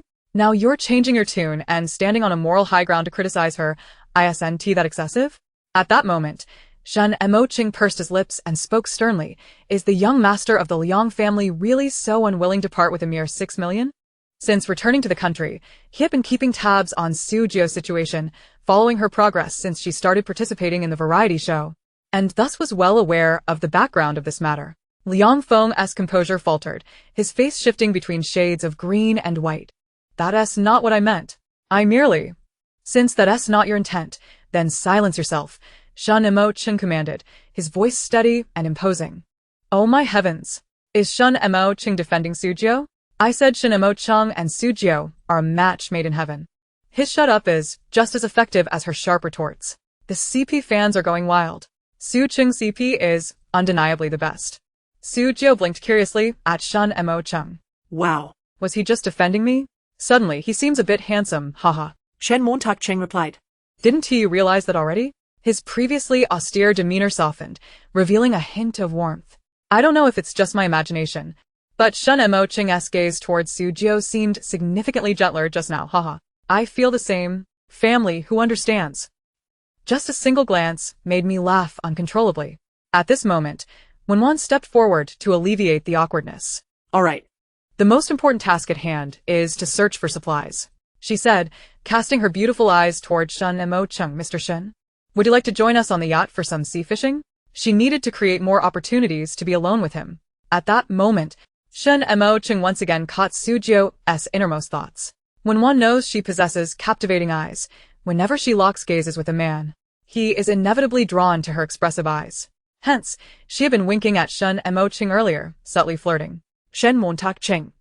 But when Wen, without proper cleansing water for her face after removing makeup, applies it repeatedly, her skin has long been splotchy and caked. Oh, I see when one is broken out. And despite using concealer, the redness of her cheeks is still visible. Can she really attract Shen Emocheng? Su Hu secretly scrutinized Shen Mo Cheng. While his gaze remained steadfastly on her, utterly ignoring Wen. Su Jiu, do you wish to come along? His calm, seductive voice resonated. Wow. Shen Emocheng's voice is so sultry. Of course I don't want to go. Seeing Wen is nauseating. But why is Shen Emocheng asking for my opinion? When Wen was addressing him, Su Jiu declined. No, I'll wander around the woods. Perhaps I can discover some other resources. Zheng Junmei is right. I do need to replenish some vitamins. Eating too much seafood can be overwhelming. If I could find some fruit to alleviate that, it would be splendid. Since that is the case, I won't go either, Shen Emocheng remarked. His gaze fixed on Su Jiu. When Wen, observing this, clenched her teeth. What did this mean? Was he following Su Jiu? Surely, he wouldn't be so brazen as to disregard her? After spending so long in this world, it was the first time she encountered such an unrefined man who rejected her advances. Very well. You, this domineering CEO, have perfectly captured the attention of my destined girl. When Wen reluctantly said, all right then, we'll set off first. Of course, if we catch any fish, we'll share some supplies with Mr. Shen, as we're all part of the same team and should help each other. Has no one noticed that when Wen is somewhat fawning over Shen Emocheng? She is clearly infatuated with him, while he treats Su Jiu exceptionally well. Could it be that Shen Emoching has feelings for Su Jiu? Haha. Zheng Junmei quickly added, I also want to be with Sister Su. I'm a bit tired of seafood anyway. Following Sister Su is always the right choice. Thus, when Wan and her group departed towards the yacht for sea fishing, while Su Jiu and her companions continued their exploration of the island. Unbeknownst to them, they had divided into two factions. Su Jiu, I admire you greatly, Shen Emoching said, walking shoulder to shoulder with her, his gaze appreciative. You are quite brave. And your skills are commendable. But you're not thinking of hiring me as your bodyguard, are you? Su Jiu blinked, momentarily bewildered. I want to take on a bodyguard's role. Why would you compliment me? Shen Montag Cheng. Haha, Su Jiu has made a perplexing statement. Shen Emoching, your lack of romantic finesse has ruined much of my gentleness. Zheng Junmei, displeased that Shen Emoching was encroaching on his territory, stood up and moved between them, puffing out his chest to nudge Shen Emoching aside. Sister Su, are you hot? I'll fan you. With that, he plucked a large, green palm leaf and began to gently fan Su Jiu. Shen Montag Cheng's brow twitched. Where did this pesky creature come from? Chapter 82. She is becoming increasingly unhinged. This person seems to be quite attached to Su Jiu. Haha, Shen Emoching. Are you not courteous? Could this next segment possibly be a competition of masculinity? My goodness, local fans adore these kinds of dramatic moments. Me too. I love watching men vie for attention. Fortunately. Thank you, Su Jiu said, looking satisfied at Zheng Junmei. Wow, Xiao Zheng is quite perceptive. Shen Emocheng's expression darkened. He said gravely, Su Jiu, why don't you stay here and rest? You're a girl, let the men handle the task of finding ingredients. Zheng Junmei found Shen Emocheng's words quite reasonable. However, upon reflection, he realized that Shen Emocheng's remark implied that he was relying on Su Jiu to obtain seafood, branding him a coward. His expression soured. But he could only concede, Sister Su, he has a point. You should stay here while we search for supplies. Su Jiu, eh? Is this a good thing? After all, it was thanks to Sister Su that I savored seafood yesterday, so it is only fitting that today I take on my share of responsibilities. Zheng Junmei revealed his signature smile. His handsome features, characterized by a delicate complexion, are the sort that wealthy women find irresistible. When he smiles, his attractiveness amplifies several-fold. Su Jiu nodded. Very well. I shall remain here and await your good news. Oh my, how delightful it is to reap without sowing. I can once again lounge about and take life easy. Su Jiu found a sturdy baobab tree and swiftly climbed it, waving goodbye to Zheng Junmei and Shen Emoching. Goodbye. Yes, farewell. The young man's gaze lingered on the girl's exceptionally bright and spirited face, a hint of warmth gracing his otherwise stern features. Sister Su. Wait for my return. Zheng Junmei waved back with a smile. Soon, Su Jiu watched the two depart, comfortably settling into a position to rest and sleep. Shen Emoching and Zheng Junmei, neither of whom held the other in high esteem, consequently chose different paths. Meanwhile, when Wan, having toiled tirelessly at sea, returned exhausted, reeking of fish after catching only a handful of them. In contrast, Su Jiu reclined luxuriously on the baobab tree, shielding her petite face from the sun with palm leaves. Without a point of comparison, one could not feel the sting of inadequacy. Su Jiu appeared to be on holiday, while Wenwan's predicament seemed quite pitiful in contrast. Su Jiu looked blissfully asleep, completely motionless, evoking envy from insomniacs. If only I possessed Su Jiu's quality of sleep, my troubles would vanish in an instant, haha. After a while, Su Jiu was stirred from her slumber by the system's notification. Host awaken. Shen Emoching has discovered wild strawberries and cherries and is currently assisting you in hunting. His target is a wild boar. Su Jiu, still drowsy, murmured, Wild strawberries. Wild cherries. A wild boar salivating in anticipation. The system continued. However, Zheng Junmei has encountered a grave predicament. He stumbled upon wild bananas, but a monkey snatched them from him and even assaulted him, leaving a scratch on his face. Su Jiu exclaimed, which vile monkey dares to act so atrociously? She blinked awake, sitting up and surveying her surroundings in confusion. Originally, this was food prepared for you by Zheng Junmei, but it was stolen by a monkey. He is furious and confronted the monkey, only to discover it is the eldest son of the Monkey King. The royal monkey summoned his kin, and they began to swarm Zheng Junmei. Zheng Junmei is struggling to hold on. Su Jiu promptly leaped down from the baobab tree. How audacious these mischievous monkeys are. How dare they steal my food and harm my people? They are courting death. Where are those rascally monkeys? I must arrive on the scene post-haste. The system quickly conveyed their location, and Su Jiu hurried towards the site of the incident. What is Su Jiu up to? She appears rather displeased, and someone is about to face dire consequences. What could be troubling her? Is she sleepwalking? Upon reaching the scene, Su Jiu discovered Zheng Junmei encircled by a horde of monkeys, being overwhelmed. Alas, how pitiable Zheng Junmei seems. Yet the sight is undeniably amusing. Who would have thought a grown man could be bested by a swarm of monkeys? In truth, Zheng Junmei was not incapable of defending himself. His concern for his image led him to prioritize protecting his face, making it difficult for him to retaliate, resulting in his current predicament. At this moment, Zheng Junmei cried out, "Help! Save me from this horde of rascally monkeys." Su Jiu, hands on her hips, bellowed, "Who dares to bully my kin? Are you seeking death?" The monkeys, upon spotting Su Jiu, screeched and charged towards her. "Sister Su, be careful," Zheng Junmei shouted urgently. "Su Jiu, watch out. These monkeys are formidable." With a cold smirk, Su Jiu raised her leg and kicked the nearest monkey several feet away. The second monkey, too close for comfort, received a resounding slap across the face from Su Jiu's hand. The startled monkey was sent sprawling to the ground. The remaining monkeys, taken aback by the sheer strength of this bipedal creature, abandoned Zheng Junmei and turned their attention to Su Jiu. "You foolish monkeys! You have invoked the wrath of my kin." Su Jiu remained unfazed, effortlessly grabbing one monkey and flinging it aside, while kicking another to the ground. Soon, the air was filled with the wails of the defeated monkeys who lay twitching on the ground, devoid of any fighting spirit. Observing the chaos, the monkey prince realized the tide had turned. Abandoning his bananas, he attempted to flee. Yet, Su Jiu swiftly seized his tail, hoisting him before her. The monkey prince shrieked in terror, struggling in a futile attempt to resist. "Silence," Su Jiu declared, delivering a powerful blow to his face. The monkey prince, dazed and disoriented, finally succumbed to submission. "You will take me to your territory and present all your delectable offerings," Su Jiu commanded coldly, holding the monkey prince firmly. Ah! Is Su Jiu conversing with the monkey? This is utterly hilarious. Su Jiu truly seems to be losing her mind. Chapter 83. The overbearing CEO shoulders a wild boar. Am I the only one who thinks Su Jiu's mental state is precarious? Meanwhile, the monkey prince, thoroughly subdued by Su Jiu's formidable strength, nodded vigorously. "Oh my, this monkey can actually understand Su Jiu. How remarkable! Sister Su, you are my goddess." Zheng Junmei, battered and bruised, approached Su Jiu, his eyes sparkling with admiration. "You are incredible." He always knew Su Jiu was the most reliable. So you have. Still wary that the mischievous monkey might escape, and did not immediately release the monkey prince. She turned to Zheng Junmei, "Your belt." Ha! Zheng Junmei replied, bewildered. "Take off your belt." His fair complexion flushed crimson as he stammered, "Sister Su, while I admire you and would be willing to pledge myself to you, this is a live broadcast with so many viewers.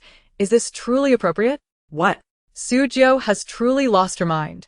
Asking Zheng Junmei to remove his belt in broad daylight. What on earth is happening? Is there no one to reign in Su Jiu? Where is morality? Where is humanity? At that moment, Shinmaching approached, carrying a bag of wild strawberries and draped with a wild boar over his shoulder.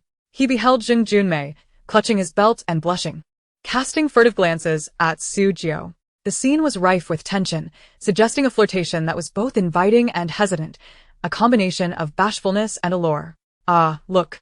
The crowd erupted with laughter as Shinmaching, the stoic CEO, strolled over with a wild boar. The contrast was utterly absurd. I had expected the CEO to be one who never lifted a finger, relying on a chauffeur, yet here he was, having taken down a boar with a single punch. "Everyone, pay attention." Shinmaching's gaze towards Su Jiu was laden with a hint of jealousy, tinged with sorrow. It was unmistakable. I detected a blend of coldness, sarcasm, melancholy, indifference, jealousy, and even anger in his eyes as they fell upon Su Jiu. "Look quickly. Shinmaching has misunderstood Su Jiu's intentions with Zheng Junmei, and it seems he is about to shatter." At this moment, Shinmaching held a bag brimming with fruits in one hand while the other bore the weight of a wild boar slung over his shoulder. His strikingly handsome features were marred by a layer of dust and splatters of blood from the boar, resembling the aftermath of a fierce battle. A cold, frosty demeanor enveloped him as he prepared to speak. "What nonsense are you spouting?" Jiu gazed at Zheng Junmei with an expression that clearly questioned his sanity. I'm merely concerned that this monkey might escape. I've tied it up with my belt around its neck. Zheng Junmei paused, momentarily taken aback. I see. He awkwardly removed the belt, fastening it into a loop around the monkey prince's neck, and handed one end to Jiu. The monkey prince remarked, fine, but it's unnecessary. Do I not have any dignity?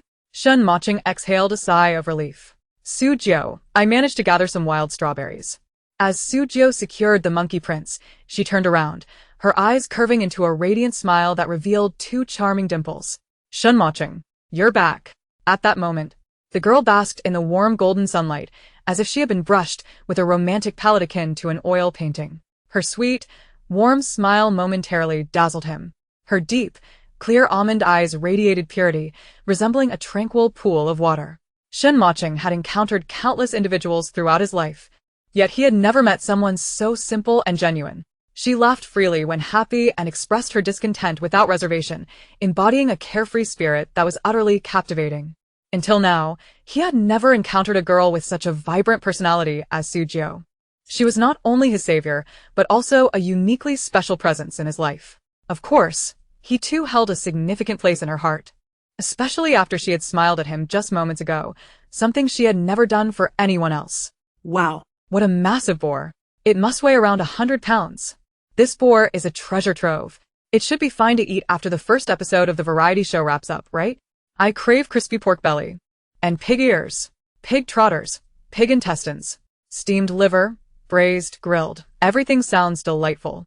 Shen Moching listened as Jiu rambled on about various ways to prepare the pig. Zheng Junmei's eyes lit up upon seeing the boar on Shen Moching's shoulder, though a hint of disappointment followed. As a man himself, he couldn't fathom how Shen Moching had managed to hunt a wild boar while he had been swarmed by a horde of monkeys simply trying to pick bananas for Jiu. Would Jiu think less of him for this? He anxiously glanced at her. At that moment, Jiu spoke. Shen Moching, you've worked hard. You must be exhausted from hunting the boar. Find a place to rest while Zheng Junmei and I tackle a little trouble we've encountered. Just wait here for us, and we'll return shortly with our spoils. Of course, while you wait, you could also do something else, like, starting a fire? Or skinning the boar. If you're too tired, we can all work together when we get back. Zheng Junmei's attention zeroed in on the phrase we three. Jiu didn't seem to find him bothersome. In fact, she was willing to work alongside him. What merit did he possess to deserve such kindness? He resolved to perform admirably and ensure he didn't hinder Jiu in any way. He needed to demonstrate his worth to her. Shen Moching had initially intended to accompany Jiu and Zheng Junmei, but realizing the hassle of dealing with the boar, he simply replied, all right then, be careful. Don't worry. Jiu winked at him, leading the way with the monkey. The monkey remarked, I'm not human, but you truly are a dog. This is quite presumptuous of you. Soon, Jiu, tethering the monkey, set off with him. The monkey prince, now in their control, felt the other defeated monkeys dare not challenge them, obediently trailing behind. Reluctantly, the monkey led Jiu to a vast expanse of subtropical flora, densely populated with lush green plants, pointing towards the interior. Of course, the monkey prince wasn't foolish enough to guide these detestable bipeds to their main hideout. They arrived merely at a small storage cave for food. You've hidden quite well, Jiu remarked, clearing away the foliage to reveal a modest cave brimming with concealed provisions. Indeed, without the monkey's guidance, we would never have discovered such a secluded spot. Zheng Junmei bent down and ventured inside. The cave was piled high with ripe bananas, an abundance of tempting red apples and juicy peaches adorned with green leaves, alongside golden apricots. Chapter 84. Brandishing a belt, I am Jiu, remember that. From behind the screen, I couldn't help but salivate. These fruits appeared far fresher than those from any supermarket. Absolutely, they clearly are organic, untouched by pesticides or fertilizers. Zheng Junmei hurriedly stuffed the bananas and peaches into the bag, exclaiming, even if the three of us only feast on fruits, this bounty could sustain us for a month. The monkey prince, bound by the belt, felt utterly despondent. Can they even comprehend human language? They're robbing our clan's hoard of food. He vowed to take revenge on them. Enough. Jiu shot Zheng Junmei a glance. Fruit spoils quickly. With this heat, a one tea lasts more than a few days. We should just sample a bit. Yes, Jiu possesses great foresight. Zheng Junmei nodded in agreement, though internally he thought, as long as they don't rot, I can eat them indefinitely. With these fruits and the boar hunted by Shin Maching, they finally need not worry about food. After collecting all the fruits, Su Jiu released the belt from the monkey prince's neck, handing it to Zheng Junmei. Little monkey, from now on you'd best keep your distance when you see us. Su Jiu instructed. Let us not interfere with one another. The monkey replied, You're surprisingly kind. Brandishing the belt, I declared, I am Su Jiu, remember that. These monkeys were truly lacking in foresight. Why provoke her unnecessarily? The monkey bared its teeth and swiftly scampered away, leaping into the trees, swiftly disappearing from sight. Su Jiu paid it no mind, walking alongside Zheng Junmei down the path. Today, we shall indulge in a feast of fruits, Zheng Junmei said joyfully. And we'll also get to enjoy that wild boar. Both were in high spirits.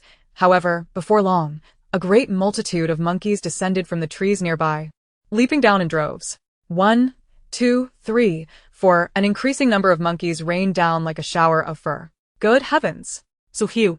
Why are there so many monkeys? Zheng Junmei exclaimed in shock. Have we stirred up a hornet's nest?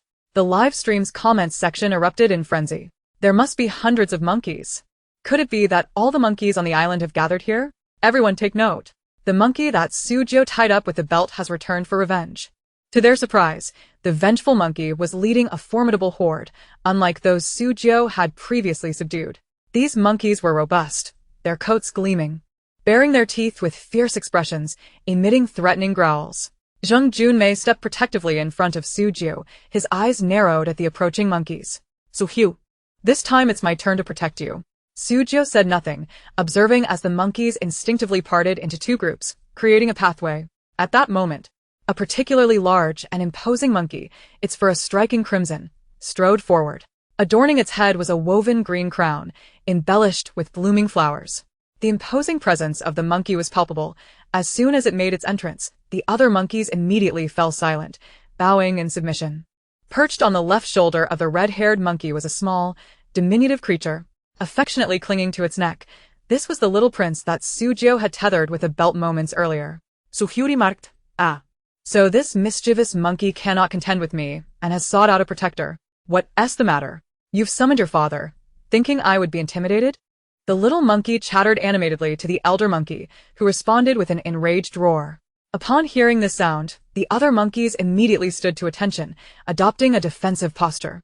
Heavens, how terrifying! Was Su Jiu truly prepared to confront them with force? While she had managed to handle a mere 10 monkeys alone earlier, this was a formidable assembly of hundreds, and their combat prowess appeared formidable. With no weapon in hand, a sense of dread enveloped her.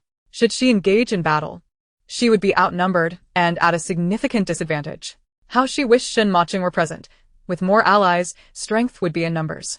At that moment, Zheng Junmei, feeling anxious, swallowed hard and urged, Sister Su, you must flee. I can handle these monkeys. If it becomes too overwhelming, I'll simply press the emergency button. Truth be told, Zheng Junmei was utterly enamored. Who could understand? He had been deeply moved by the bond of the Meiji couple. Their love was the sweetest. United in adversity, their lives intertwined. Zheng Junmei was the pure-hearted warrior of love. No need. Su Jiu gently pushed Zheng Junmei aside and sauntered toward the elder monkey. Gazing down upon him, pointing at the small monkey, she declared, This one is not your biological offspring. What is she babbling about? Su Jiu's words bewildered the elder monkey. Could it be that she possessed such knowledge? Just a glance, and she could tell wasn't he the father? Did the elder monkey even comprehend human speech? The little monkey, agitated, chattered incessantly in front of the elder, who glared at Su Jiu, his gaze seemingly questioning. Do you think I would believe your words? Su Jiu regarded him with pity. Have you not noticed that your son bears no resemblance to you? For instance, you are red-haired, while he is a muddy yellow. In your kind, a vibrant reddish hue indicates nobility and high status. It troubled the elder monkey that his only son did not resemble him or his mother. In that moment, a bold hypothesis took root in the elder monkey's mind. Did this formidable human know something? The elder monkey excitedly chattered a great deal. Though Su Jiu could not comprehend his words, it did not hinder her. Your true son is being bullied by a group of monkeys to the west. If you trust me, I can lead you to him. The elder monkey, suppressing his trepidation, nodded in agreement, gesturing for Su Jiu to proceed. At this moment, the small monkey on the elder's shoulder grew anxious. What was happening? Hadn't his father promised to help him seek revenge? Why was he now following this bipedal creature? And what had the bipedal creature been chattering about earlier? What did it mean that he was not the father's son? Not only was the little monkey confused, but the other monkeys were perplexed as well. Yet, out of respect for the Monkey King's authority, they dared not voice their thoughts and followed Su Jiu forward. Su Jiu couldn't believe her eyes. She had not anticipated such a turn of events. Was this all scripted by a production team? How else could a troop of monkeys be so obedient? Were these monkeys perhaps not real but rather robotic imitations? Otherwise, how could they be so compliant? Chapter 85. The Monkey King's recognition scene. Anyone who had visited a zoo and seen real monkeys would know these were genuine creatures. No mere imitation could behave so convincingly. Moreover, the idea that a production team could orchestrate this monkey performance was ludicrous. They lacked such power. Thus, Su Jiu must possess genuine talent, for she seemed to know everything. Her insights about Huangli were spot on, and even the monkey's affairs were within her grasp. It was truly commendable. Could it be that Su Jiu was merely fabricating tales? How could she possibly know who the Monkey King's true offspring was? The elder monkey himself was oblivious, yet she claimed to know. She must be trying to deceive the Monkey King soon, under Su Jiu's guidance. The Monkey King and his entourage of monkeys marched purposefully toward a large tree to the west. There, a frail little monkey could be seen, its hind legs crippled, forced to crawl along with its forelimbs. As it moved, its back legs dangled limply behind, dragging along the ground. Clutching a discolored, withered banana, it took feeble bites. One could easily discern the poor creature's dire state. It was little more than skin stretched over bones. Upon closer inspection, one would notice multiple dark, gaping wounds on its body, with a particularly large one above its left eye, where a grotesque, tumor-like growth protruded, sending shivers down one's spine. Its body was riddled with such ghastly marks, and something appeared to writhe within them. This monkey was truly unfortunate. How could it have developed such a multitude of tumors? These were not tumors. They were botfly larvae. They would inhabit the skin of animals, siphoning off their nutrients, and left untreated, could prove fatal. Heavens! This monkey seemed to be on the brink of death. It was in such a pitiful state, with patches of fur missing, exposing raw, bloody flesh beneath. At that moment, a female monkey encircled the frail little one and snatched the banana from its grasp, crushing it beneath her foot. The little monkey watched helplessly as its banana was destroyed, emitting a sorrowful whimper. Observing the scene, the Monkey King approached steadily. The female monkey that had tormented the frail one grew anxious upon seeing the king, hastily attempting to shoo the little monkey away, chattering nervously, signaling it to retreat to the cave. Su Jiu inquired, "What are they chattering about?" The system replied, "The female monkey is the mother of the little one, though not biologically. She fears the king will discover the frail monkey is his true son, and thus urges it to hide, claiming the little one is afflicted with a disease and harbors parasites, which could spread misfortune among the king and his kin." Su Jiu remarked, "Ah, what a masterful display of deception." At this moment, the little monkey, dragging its damaged leg, was about to leave when Su Jiu interjected, "Halt." The little monkey froze, startled, glancing around in panic, its gaze landing on Su Jiu and Zheng Junmei nearby. "Monkey King, I believe you see that this little one is your true son," Su Jiu proclaimed. "It bears numerous scars, the result of its mother. Oh, its adoptive mother, fearing that its similarity in fur to you would reveal its true identity, has plucked out the red fur. However, if one looks closely, new fuzz is beginning to sprout, and its hue closely resembles yours." What a dramatic revelation. Never had Su Jiu anticipated the unfolding of such a tantalizing narrative. This monkey-esque tale mirrored that of a classic story. How could the monkeys be so astute? The Monkey King approached the frail little one, who had never seen him before, for its mother had hidden it away in the cave since it was small, denying it food and forbidding it from foraging, allowing it to survive only by sneaking out while she slept. What rendered the situation utterly unbearable was the fact that his mother would relentlessly pluck the red hairs from his body. She insisted that the current king of the mountain monkeys was adorned with a full coat of red fur, and since he too possessed such hair, it constituted a grave violation of the king's taboo. Should this be discovered, it would lead to his execution at the hands of the monarch. Consequently, every time his fur grew back, his mother would meticulously remove each strand, causing him immense pain. Yet, in his struggle for survival, he endured this torment, firmly believing that his mother would never deceive him. Her actions were solely for his benefit. At that moment, he encountered the formidable and imposing Monkey King, and the little monkey trembled in fear. Upon noticing the newly grown tufts of fur that had yet to be plucked away, he feared for his life. He was not ready to die. Observing his distress, the mother monkey chattered nervously, urging him to flee. However, the king was filled with rage and let out a ferocious roar. Under the weight of the powerful presence, the mother monkey shrank back in terror, rendered mute. The king scrutinized the frightened little monkey, and when he beheld the red fur adorning its diminutive frame, he was astonished. This fur was strikingly similar to his own. Furthermore, the little monkey's fur, the color of its eyes, and even the size of its ears mirrored his own as a child. It was as if he were gazing upon a miniature version of himself. Elated, the king circled behind the trembling creature and sniffed at its rear, tears welling in his eyes. The scent was unmistakably akin to his own. If this was not his offspring, whose could it be? In stark contrast, the monkey perched upon his shoulder bore no resemblance whatsoever, neither in fur, ear size, nor scent. What on earth was happening? Was this an instance of monkey-style paternity testing? Could it be that this little monkey was indeed the king's biological child? The disparity was glaring. The false prince, who lived lavishly upon the king's shoulder, while the true prince suffered from hunger and cold, even limping as he did. Was this not a tale of false versus genuine royalty in the monkey realm? At this juncture, the king passionately called out to Wen Jiu. As you can see, Wen Jiu remarked, this one is indeed your biological offspring, while the one upon your shoulder is an impostor. The reason for this deception? This female monkey, driven by her infatuation with you, sought to mate and become the queen of your kind, but since you chose another, she, consumed by jealousy, swapped these two children. Oh, or rather, monkeys. In Chapter 86, Wen Jiu continued to extract the larvae of the horsefly. The creature upon your shoulder is the mother monkey's true offspring. Fearing that the truth would be uncovered, she once contemplated starving the little monkey by withholding her milk. Fortunately, other mother monkeys, seeing the little one's plight, provided nourishment, allowing it to grow, albeit irregularly. This treacherous mother, paranoid of her scheme being revealed, frequently plucked the little monkey's fur under the guise of caring for it, restricting its presence before you and confining it to a cave. What? The little monkey gazed incredulously at the mother monkey in the distance. I am not her true offspring? I am the king's biological child? The king roared in fury, directing a fierce glare at the trembling mother monkey.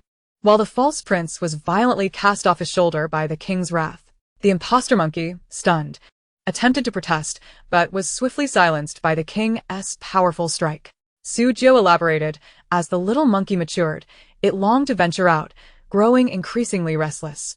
The mother monkey, desperate to eliminate the threat, devised a sinister plan after witnessing a monkey felled by parasitic horsefly larvae. She collected several of these larvae and hurried back to the cave. While the little monkey slept soundly, she placed the larvae upon him, leading to his current plight of being infested. Because of this, the mother monkey forbade him from leaving the cave, claiming he would infect others with this foul disease. Not wishing to harm his kin, the little monkey complied and remained hidden. Heavens! Who would have imagined that a monkey could harbor such malice? The heart of a wicked woman is truly fearsome, and it seems that this mother monkey is no exception. Had it not been for Wen Jiu, the little monkey would have never known that his mother had plotted against his life. The little monkey, tears brimming in his eyes, called out in anguish, questioning why the one he trusted most would wish him dead. Hearing this, the king was consumed with rage. Swiftly advancing towards the mother monkey and seizing her by the throat, she struggled desperately, shrieking in terror, but was no match for the king's might. Lowering his head, he sank his teeth into her neck with ferocity. In a swift moment, blood sprayed forth as the king's sharp fangs tore through her flesh. She was dead. The king cast aside the lifeless body of the mother monkey, his heart still filled with rage, and approached the little monkey, speaking in the language of their kind. Yet the little one, eyes glistening with tears, recoiled in fear. Through the system's translation, Wen Jiu came to understand. The little monkey was frightened that his parasitic burden might infect the king, hence his reluctance to draw near. Alas, the little one's plight was dire. What good was the truth if he was doomed to a short life due to the infestation? Who could assist in ridding him of these vile larvae? It seemed the detestable horsefly larvae had burrowed deep within, threatening his very insides. Indeed, the little monkey's plight was pitiful. Who could rescue him? So Hugh, Please save the monkey. Not only were the viewers concerned, but the king too looked anxiously towards Wen Jiu. I can promise you a salvation.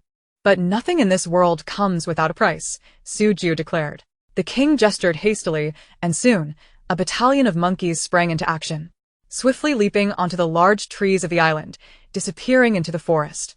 Before long, each monkey returned, cradling an abundance of fresh fruits. There were tropical bananas, freshly picked peaches, honeycombs, and even medicinal mushrooms and snow lotus. The monkeys reverently presented these offerings to Su Jiu. "My heavens, Su Jiu, you are quite remarkable," Zhang Junmei exclaimed, incredulous at the sight. Just moments ago, these monkeys sought to hunt them down, yet now, they humbly presented such bountiful gifts. The peaches and bananas appeared extraordinarily fresh. "Is that a snow lotus I see? And ginseng fruit?" These monkeys have truly brought forth their most treasured possessions. It was evident that the monkeys had spared no effort in their quest to save their little prince. Of course, these provisions were not solely from the island. Some had been gathered during the king's expeditions to other seas, stored away for special occasions. Now, They were offered in hopes that Su Jiu would assist the unfortunate monkey. "Well then, since you have shown such sincerity, I shall indeed save this little one," Su Jiu replied lazily, inspecting the little monkey's leg. It was not broken, but merely dislocated. Su Jiu located the joint, aligned it with the bone, and with a decisive crack, it was set back in place. How was she so adept? During her summer break in college, she had worked part-time as a veterinarian, acquiring a modicum of knowledge. Soon after, the most arduous and challenging task presented itself, extracting the botfly larvae from the little monkey. In other circumstances, such an operation would necessitate medical personnel to don specialized rubber gloves, administering anesthesia to the monkey beforehand to mitigate its suffering during the extraction, followed by disinfection with alcohol and using tweezers for a meticulous removal. But here, she had no tools at her disposal. How could she proceed? Pulling it out with bare hands risked the larvae burrowing into her skin, parasitizing her instead. Without any protective equipment, the wilderness posed a formidable challenge. indeed. The botfly larvae were cunning. With every attempt to extract, they would burrow deeper into the flesh, inflicting immense pain on the animal. Su Jiu realized that using her hands alone was futile. At this moment, she opened the system's marketplace. Gauge. "Could you check if my points can be exchanged for some kind of potion?" she inquired. The system responded, "Host, are you considering another debt?" "Gauge, please. Just this once," she pleaded. The system replied, "I am truly astounded by your audacity. Here's a miraculous potion, but you will owe double the points. You must diligently earn back what you owe and reclaim the fortune stolen by the protagonist. Otherwise, failure to complete the task will result in your erasure by the system." Right. So hiwa kisev.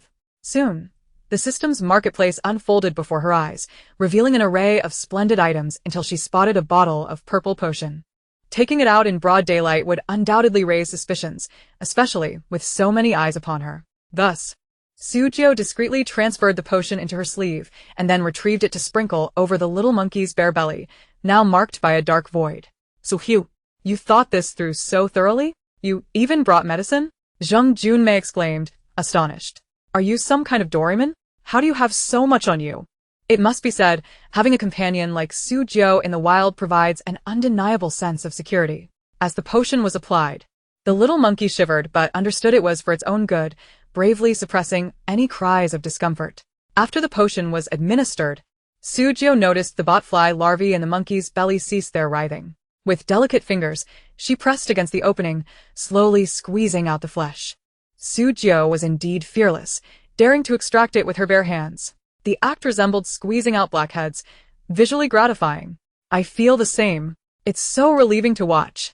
Hurry, squeeze it out and feed it to me," one viewer exclaimed.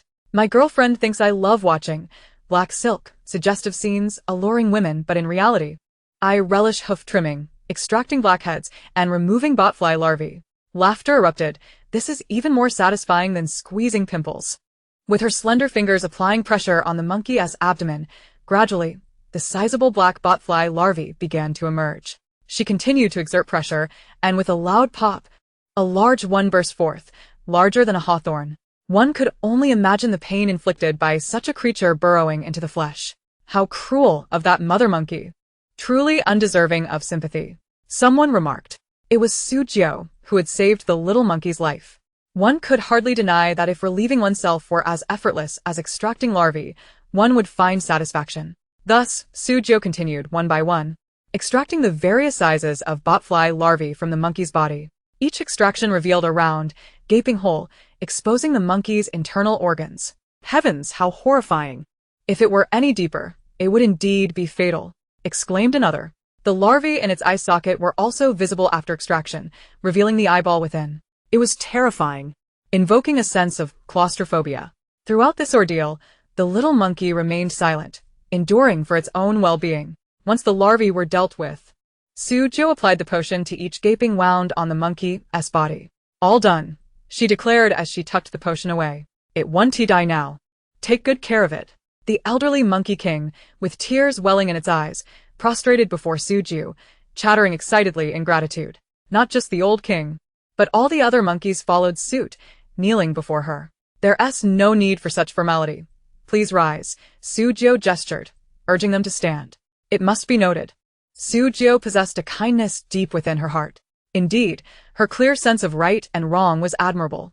The sight of a multitude of monkeys kneeling before Su Jiu resembled a scene of fealty, akin to a queen being honored. Had it not been seen with his own eyes, Zheng Junmei would have found it unbelievable. He stood there, stunned, unable to react for a while. Subsequently, the elder Monkey King, wishing to express gratitude, led the robust troop of monkeys to carry Su Jiu back.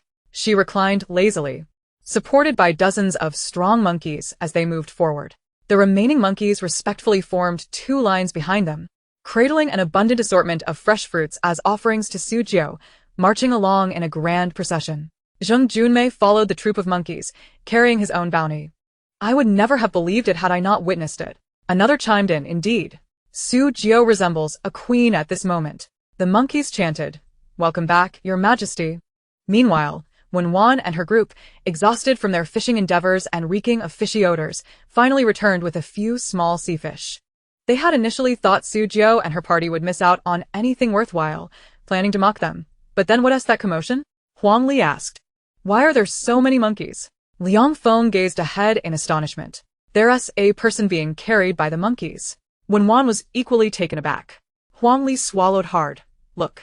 Those monkeys are holding an abundance of fresh bananas and watermelons. Such rosy peaches, thin-skinned and juicy. One bite must be heavenly. I haven't had peaches in ages.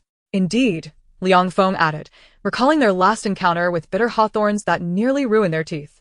Biting into one felt like wearing a mask of agony. This is bizarre. How did these monkeys gather such treasures? Huang Li climate, her disbelief evident. The monkeys were flanking Zheng Junmei. When Wan said, that person they're carrying looks so much like Su Jiu. Not just looks like, it is Su Jiu. Liang Feng remarked, squinting his eyes. As the troop of monkeys approached, when Wan and her group finally discerned Su Jiu's figure, she reclined lazily, being carried forward by the monkeys, her left hand holding a glistening, peeled peach and her right hand clutching a large, golden banana. Taking a bite of the peach, she closed her eyes in blissful contentment. Su Jiu. When Wan stared at her in disbelief, feeling as though her eyes were deceiving her. This was truly surreal. The monkeys, laden with fruits, had a purpose. Huang Li could no longer contain her curiosity. What are they doing with all those bananas and fruits? Su Jiu, unfazed by their inquiries, languidly took a bite of the banana. Wow. The taste of naturally grown fruits without pesticides is simply exquisite. Su Jiu, we're speaking to you. Have you no manners?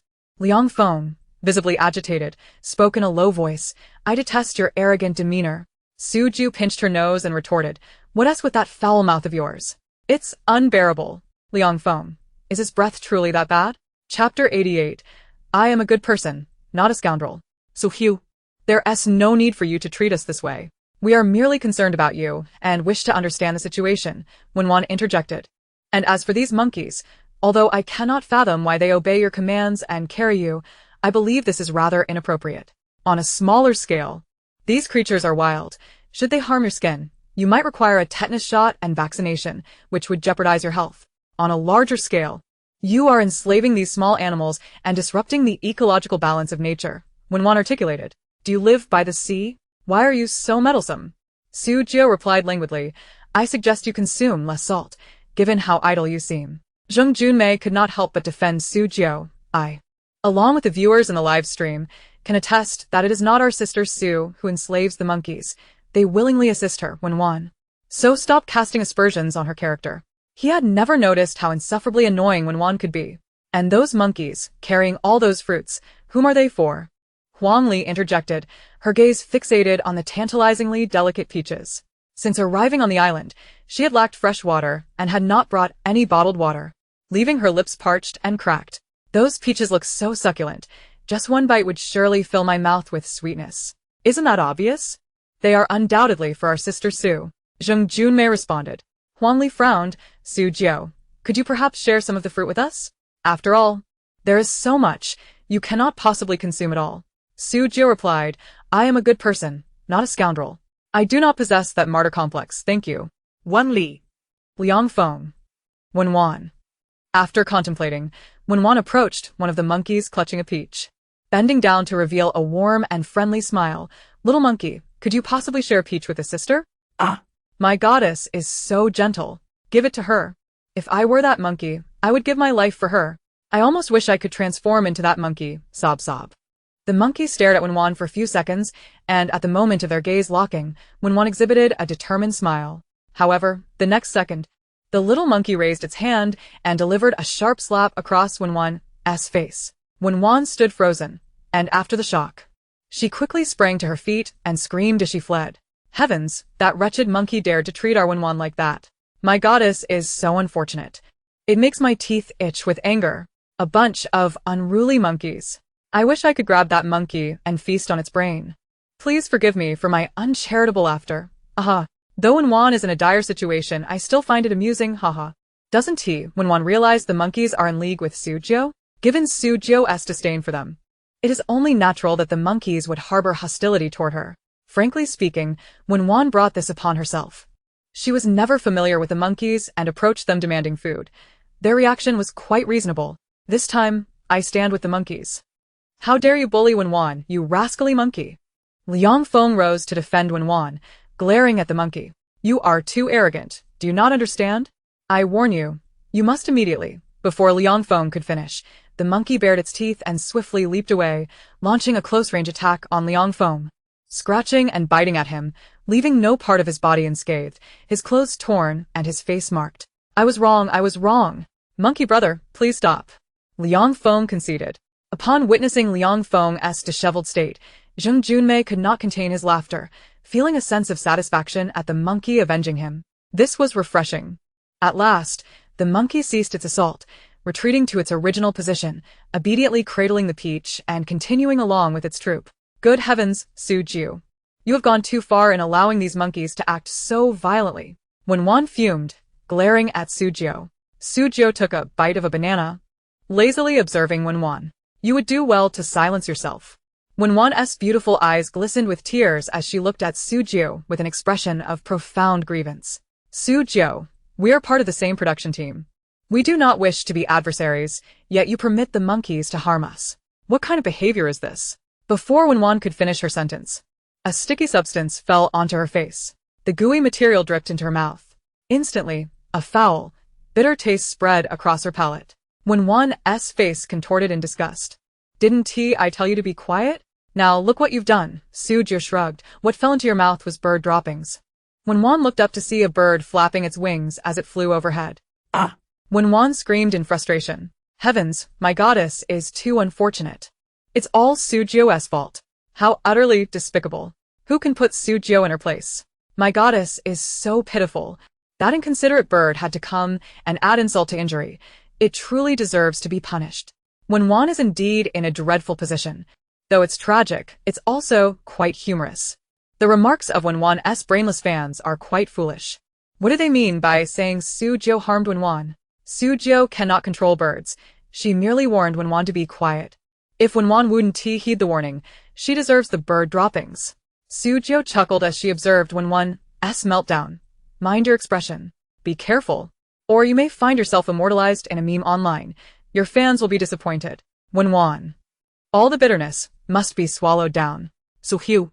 You wretched harlot. Sister Su, that's incredibly satisfying, huh? Zheng Junmei said while leading the monkeys. They were the ones who were foolish enough to provoke me. Su Jiu started. Zheng Junmei felt immensely fortunate to be on Su Jiu's side. He could scarcely imagine the alternative with Wen Wan and her crew. When the monkeys finally returned Jiu to her residence beside the baobab tree, a tantalizing aroma wafted through the air. Jiu quickly leapt off the monkeys and hastened to stand beside Shin.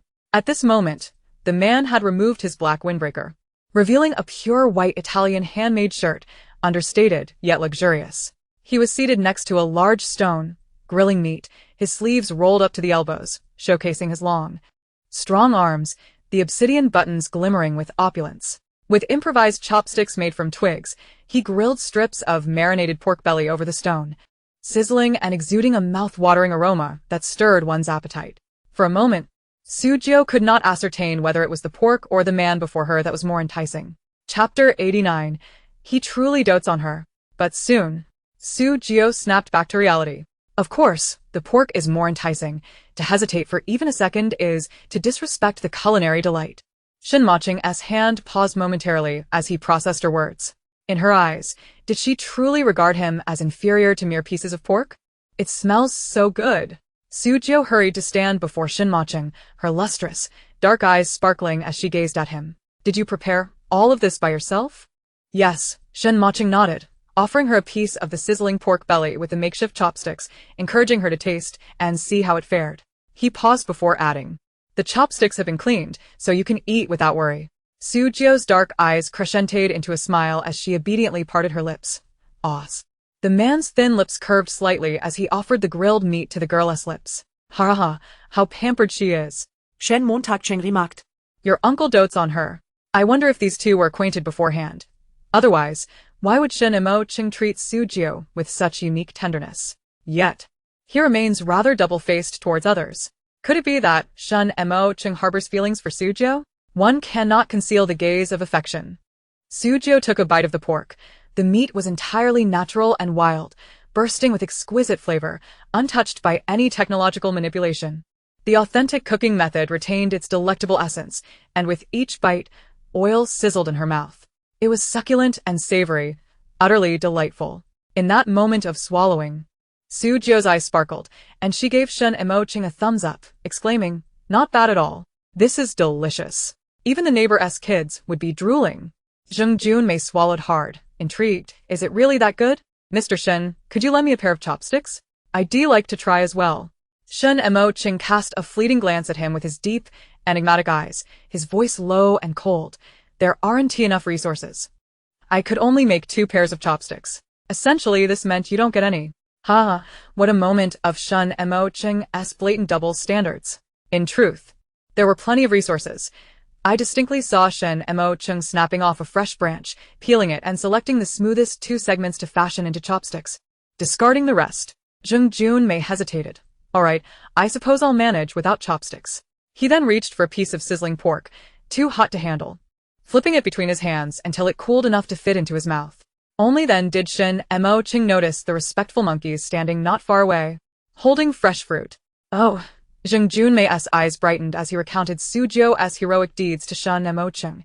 You have no idea how incredible Sister Su was back then. Junmei rambled on, his mouth parched from the excitement. In essence, these monkeys were here to express their gratitude to Sister Su, and all this food belonged to us now. Junmei took a breath and added, so that is how it is. Shin Cheng's gaze softened as he looked at Jiu.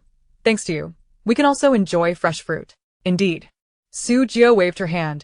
We owe it to Mr. Shin for this authentic grilled meat. The 3 of them sat before the stone, feasting on grilled meat. Not far away, the wild boar's hide was hung from a tree, alongside the pig's head and leftover pork, including the intestines. The boar lamented, in my past life, I wreaked havoc. In this life, I am reborn as a pig nearby. The monkeys carefully arranged the fruits beneath the monkey bread tree where Jiu and her companions resided, preparing to leave under the Monkey King's leadership. The monkeys gazed longingly at the grilled meat on the stone slab and the pork hanging from the branches, salivating. Yet they were polite creatures. Especially with the Monkey King present, none dared to act recklessly. Hold on, you've come such a long way. It must have been tiring, Jiu said, eating a large piece of grilled pork.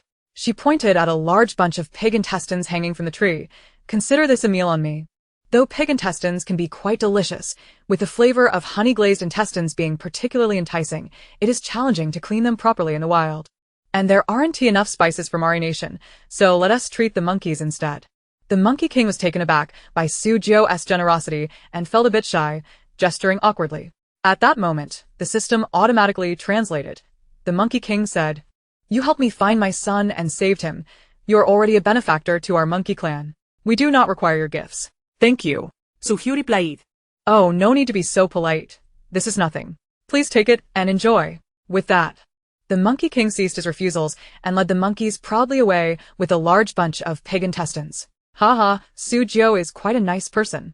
The monkeys looked at Su Jiu with eyes filled with gratitude. Ha ha ha, these monkeys are too amusing. It's just a bunch of pig intestines, but when Shen Mo Chung was butchering the pig, he didn't clean the intestines, so they must be filled with filth. Don't they find it disgusting to eat?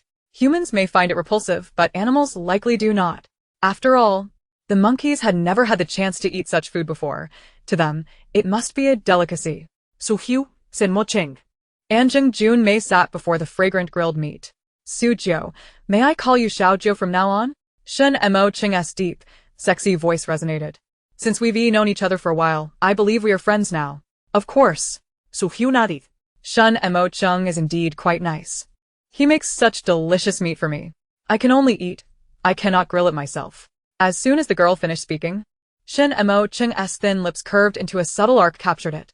Captured it. Boss Shen is smiling. Indeed, I saw it too. Shen Mo Cheng must have feelings for Su Jiu. Otherwise, he wouldn't smile like that. Shen Mo Cheng treats Su Jiu with such distinction. What else could this be if not love? The CP fans were once again in an uproar. The Su Cheng pairing is the sweetest. From now on, you may also call me Mo Chung, Shen Mo Cheng stated. Allrecht, Montag Cheng. The girl beamed, happily savoring the grilled meat. Junmei took a bite of the grilled meat and couldn't help but chime in. Sister Su, you can also call me Junmei from now on. Shen Mo Chung, Su Jiu. Haha, Junmei, you rascal. The atmosphere had been quite sweet until Junmei disrupted the CP vibe. How infuriating. Meanwhile, on the other side, when Wen's mouth was filled with the foul, bitter taste of bird droppings. Until Liang Feng brought her some seawater to rinse her mouth and expel the droppings. However, after this incident, Liang Feng instinctively took a few steps back whenever he spoke to Wen, as her breath still carried an unpleasant odor. Chapter 90. The overbearing CEO is brimming with unyielding energy. Wen rinsed her mouth with seawater, although the bird droppings were gone. The saltiness and bitterness left her feeling extremely uncomfortable. Damn it, it's all that wretched Su Jiu's fault. At that moment, Wen and her companions spotted dozens of monkeys marching grandly with a remarkably thick pig intestine. Where did that pig intestine come from? Liang Feng frowned. Indeed, that intestine looks quite fresh, as if it was just extracted from the pig, Huang Li added. I noticed the direction the monkeys are leaving is where Su Jiu just went. Wen frowned. Could it be that Su Jiu gave the monkeys the pig intestines to eat? It seems so. Su Jiu and Jun Mei must have found a way to obtain a bounty of fresh fruit from the monkeys. And I've seen Shen Mo Chung carrying a wild boar, so this pig intestine must have been shared with the monkeys by Su Jiu and the others. Liang Feng explained. This is too excessive. Sharing the intestines with monkeys while not giving us any. It seems we have been completely isolated by those three. Huang Li stomped her foot in anger. Are we three living beings not worth more than these monkeys? Forget it. Wen sighed. We've also caught some sea fish. Although this haul isn't substantial, we'll surely capture more seafood next time with our newfound experience. The three of them busily tended to the sea fish, skewering them to prepare for grilling. When it came time to create a fire through friction, Liang Feng's palms became calloused and sore from the effort. After much toil, they finally managed to ignite a small flame. After a long struggle, the three were utterly famished, and this meal barely filled their stomachs. This can't go on. Let us see if we can collaborate with them. With 6 of us, we can achieve greater strength in numbers, Wen suggested. Huang Li, maintaining an impassive demeanor, subtly distanced herself from Wen. Although words were spoken, we had already incurred the wrath of Su Jiu. How could she possibly collaborate with us? Indeed, we had offended Su Jiu, yet we had not wronged Shen Mo Chung. Wen remarked that if Shen Mo Chung were to ally with us, it would be advantageous. After indulging in a sumptuous barbecue feast, Su Jiu reclined blissfully upon her baobab tree. Junmei, undeterred, gathered dry straw to fashion a makeshift bed, resting upon it. Shen Mo Chung opted not to join them for a midday respite, instead venturing into the depths of the jungle. Junmei tilted her head, inquiring, Mr. Shen, Where are you headed? Without glancing back, Shun Mo Chun continued on his path.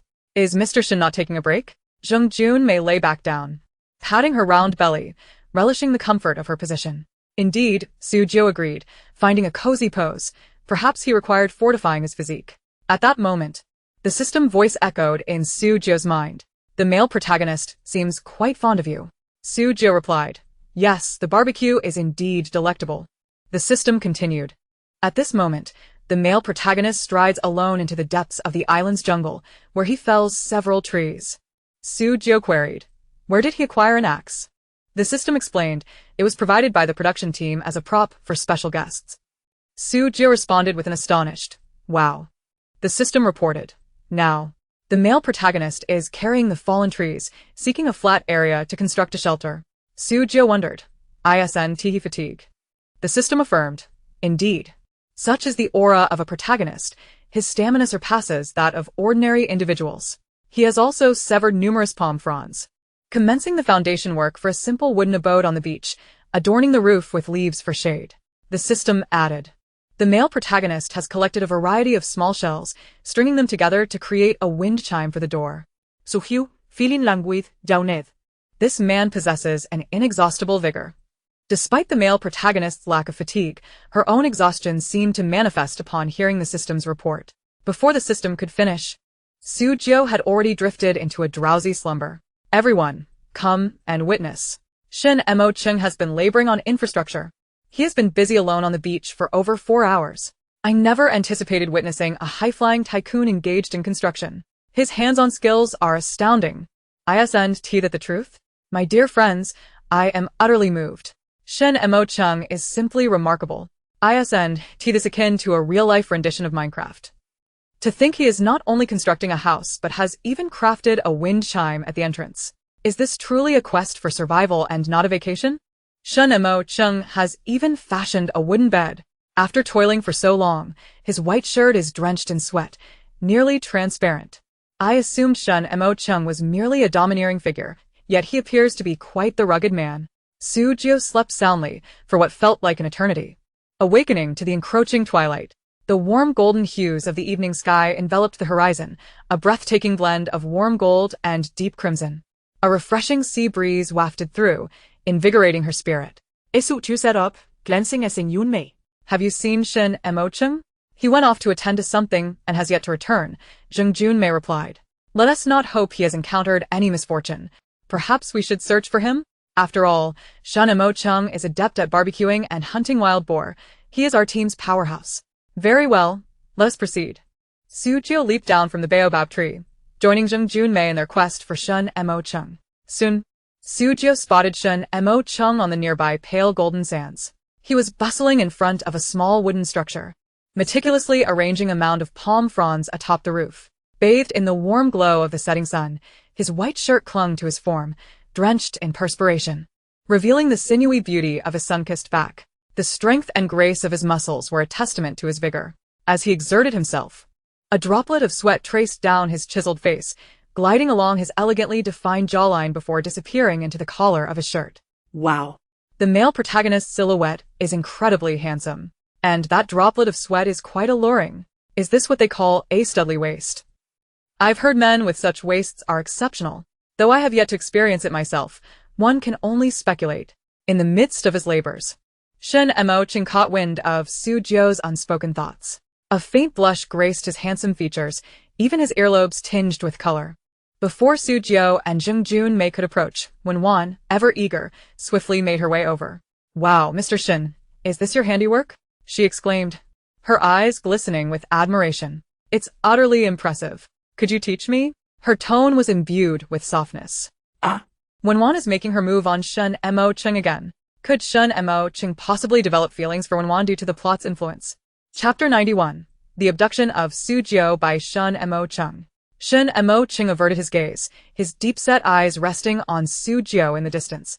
His lips curling into a gentle arc. Xiao Jiu, come and test this bed for comfort. Wen stood awkwardly beside him, bewildered by his intentions. Did he truly regard her as inconsequential? Furthermore, when did he become so close with Su Jiu? Ah, who can understand? Shun Mo Chung labored tirelessly all afternoon to create this quaint wooden abode for Su Jiu. It turns out this little house was meant for her. How sweet. If one were to claim Shun Mo Chung harbored no fondness for Su Jiu, I would find it utterly unbelievable. Only I feel that Shun Mo Cheng's treatment of Wen is rather discourteous. His disregard for her efforts in conversing is quite rude, don't you think? Why should he concern himself with someone he finds distasteful? Shun Mo Chung has the liberty to engage with whom he chooses. Su Jiu prowed briskly, Admiring the charming wooden structure before entering and languidly reclining on the soft, dry leaves that adorned the small bed. So, how is it? Is it satisfactory? Shun Mo Chung stood outside, a gentlemanly demeanor evident as he spoke softly. It's wonderful, exceedingly comfortable, Su Jiu replied, rising to her feet. More so than my baobab tree. In the future, you may reside in this little house. It will shield you from the elements, Shun Mo Chung offered. Su Jiu's dark almond eyes sparkled with delight. Really? Shun Mo Cheng's lips curled into a gentle smile, affirming, indeed. The system chimed in. Wow. Shun Mo Chung is exceptionally kind to you. The plot is veering in an unexpected direction. Shun Mo Cheng's kindness must stem from his appreciation for my fruit, finding it sweet and delightful, thus repaying me with this little wooden house. Shun Mo Chung quipped, am I truly such a glutton? Oh, and previously I saved him. So, he is showing me extra care out of gratitude for my heroism, Su Jiu added. Yes, but it is not entirely so. Meanwhile, Wen stood nearby, her eyes glistening with tears, evoking sympathy. Liang Feng, unable to bear the sight, interjected, Mr. Shin, why do you ignore Wen when she speaks to you? Are you not aware of how inappropriate that is? It is exceedingly rude. Shun Mo Chung turned slightly, his deep gaze landing on Liang Feng with a hint of indifference. I am aware. It is because she has foul breath. I couldn't help but burst into laughter. Su Jiu and Shun Mo Chung truly make an amusing pair. Their manner of communication utterly unique. While this behavior may be considered impolite, one must acknowledge that Wen's mouth has seen better days. In a moment of shame and anger, Wen covered her face and ran away, heartbroken. Wen, don't go. Liang Feng called after her, concern evident in his voice. Su Jiu couldn't suppress her laughter. Ha, Shun Mo Chung is truly a straightforward man. Seeing Wen so distressed brings me joy. The system. Wen wept for quite a while Liang Feng, parched from offering comfort, finally saw her tears subside. The system. Since the sea fish they caught barely sufficed for sustenance, they decided to venture out to sea once more. Su Jiu, oh. At that moment, Huang Li approached, clearing her throat. Would you like to join us in fishing out at sea? After all, many hands make light work. We can share the catch equally. Zheng Junmei instinctively declined. We still have plenty of pork to eat. Why should we go fishing at sea? It seems to me you're merely lacking ability and seeking more help. Yet, Su Jiu's mind echoed with the system's alert. Big news. A large cruise ship is sailing towards us from the Atlantic Ocean. On board this vessel is a band of pirates, composed of retired mercenaries from abroad, notorious for their ruthless pillaging. This time, they are targeting you and Shun Mo Chung. Su Jiu, The system. Indeed, these pirates have been hired, as Shun Mo Cheng's competitors discovered through this show how much he cares for you, and thus devised two plans. Plan A, to kidnap you as leverage against Shun Mo Cheng to extort his business secrets and wealth. Plan B, to eliminate Shun Mo Cheng. Su Jiu. I don't recall such a plot in the original text. I remember it stated that Shun Mo Chung had fallen for Wen, making her his Achilles heel, and thus his adversaries planned to kidnap her to threaten him. How did it turn into an abduction of me? The system. The storyline has deviated, leading to this outcome. Hearing Su Jiu's thoughts, Shun Mo Cheng's expression darkened. He would not allow a single scratch to mar Su Jiu due to him. Su Jiu. What a wretched life. I gain nothing from the good fortune. Yet the misfortune is all mine. Between shining and burning brightly, I can only choose to go mad. Rather than being passively captured, I shall take the initiative. Where are the pirates? I intend to annihilate them. Not a single one shall escape. The system. They are advancing towards you from 1,000 meters in the Western Sea. Su Jiu. I shall take them down. Su Jiu sprang to her feet, ready to depart. Su Jia, where are you going? Zheng Junmei hurriedly followed her lead. Su Jiu ground her teeth, forcing a smile. I'm going to fish at sea. Huh? Zheng Junmei blinked, but we have plenty of supplies. I'm tired of wild boar. I want to try some seafood, Su Jiu replied. Shun Mo Chung spoke in a low voice. Xiao Jiu. Wait for me on the island. I will catch fish to grill for you. He intended to deal with the pirates before they arrived. No need. I prefer to do it myself, Su Jiu waved dismissively. I want to see which blind fools dare to abduct me. Seeing her determined to go, Shen Mo Chung had no choice but to accompany her. Then I will go with you. He would do everything in his power to protect Su Jiu from harm. Wait for me, I'm coming too. Zheng Junmei, not wanting to be left behind, joined them. Huang Li's eyes brightened. You've come to an agreement. That's wonderful. Let us head out together. When Wan and Liang Feng had failed to persuade the trio to cooperate, while Huang Li succeeded with just a single statement, indicating her superiority over them. Soon, Su Jiu's group arrived at the yacht, followed by Wen Wan and Liang Feng. Since we are all going fishing, let's do it together. Due to her earlier tears, Wen Wan's eyes were still red, but she forced a smile. Are you sure you want to come with us? Su Jiu tilted her head, smiling at her. Of course. We are a team. Wen Wan replied. Su Jiu, you wouldn't consider leaving us behind while you take the others out to fish, would you? Liang Feng glared at Su Jiu. I warn you, don't even think about it. This yacht belongs to the group. Fearing Su Jiu would deny them boarding, Liang Feng pulled Wen Wan's arm, and they hurried onto the yacht, with Liang Feng fastening Wen Wan's safety belt. He stood at the helm. I know where the seafood is abundant. I will take you there. Su Jiu thought. ISNT Liang Feng staring us straight towards the pirates. Chapter 92. Everyone is captured. Liang Feng had not been sailing long when a massive yacht sped towards them. At the helm was a pirate with a bushy beard, sitting in the cabin, excitedly shouting as he spotted Su Jiu and Shan Mo Chung. There. Right there. We have located our targets. Initially intending to abduct only Su Jiu and Shan Mo Chung, they were now presented with a bountiful catch. Aim. Fire.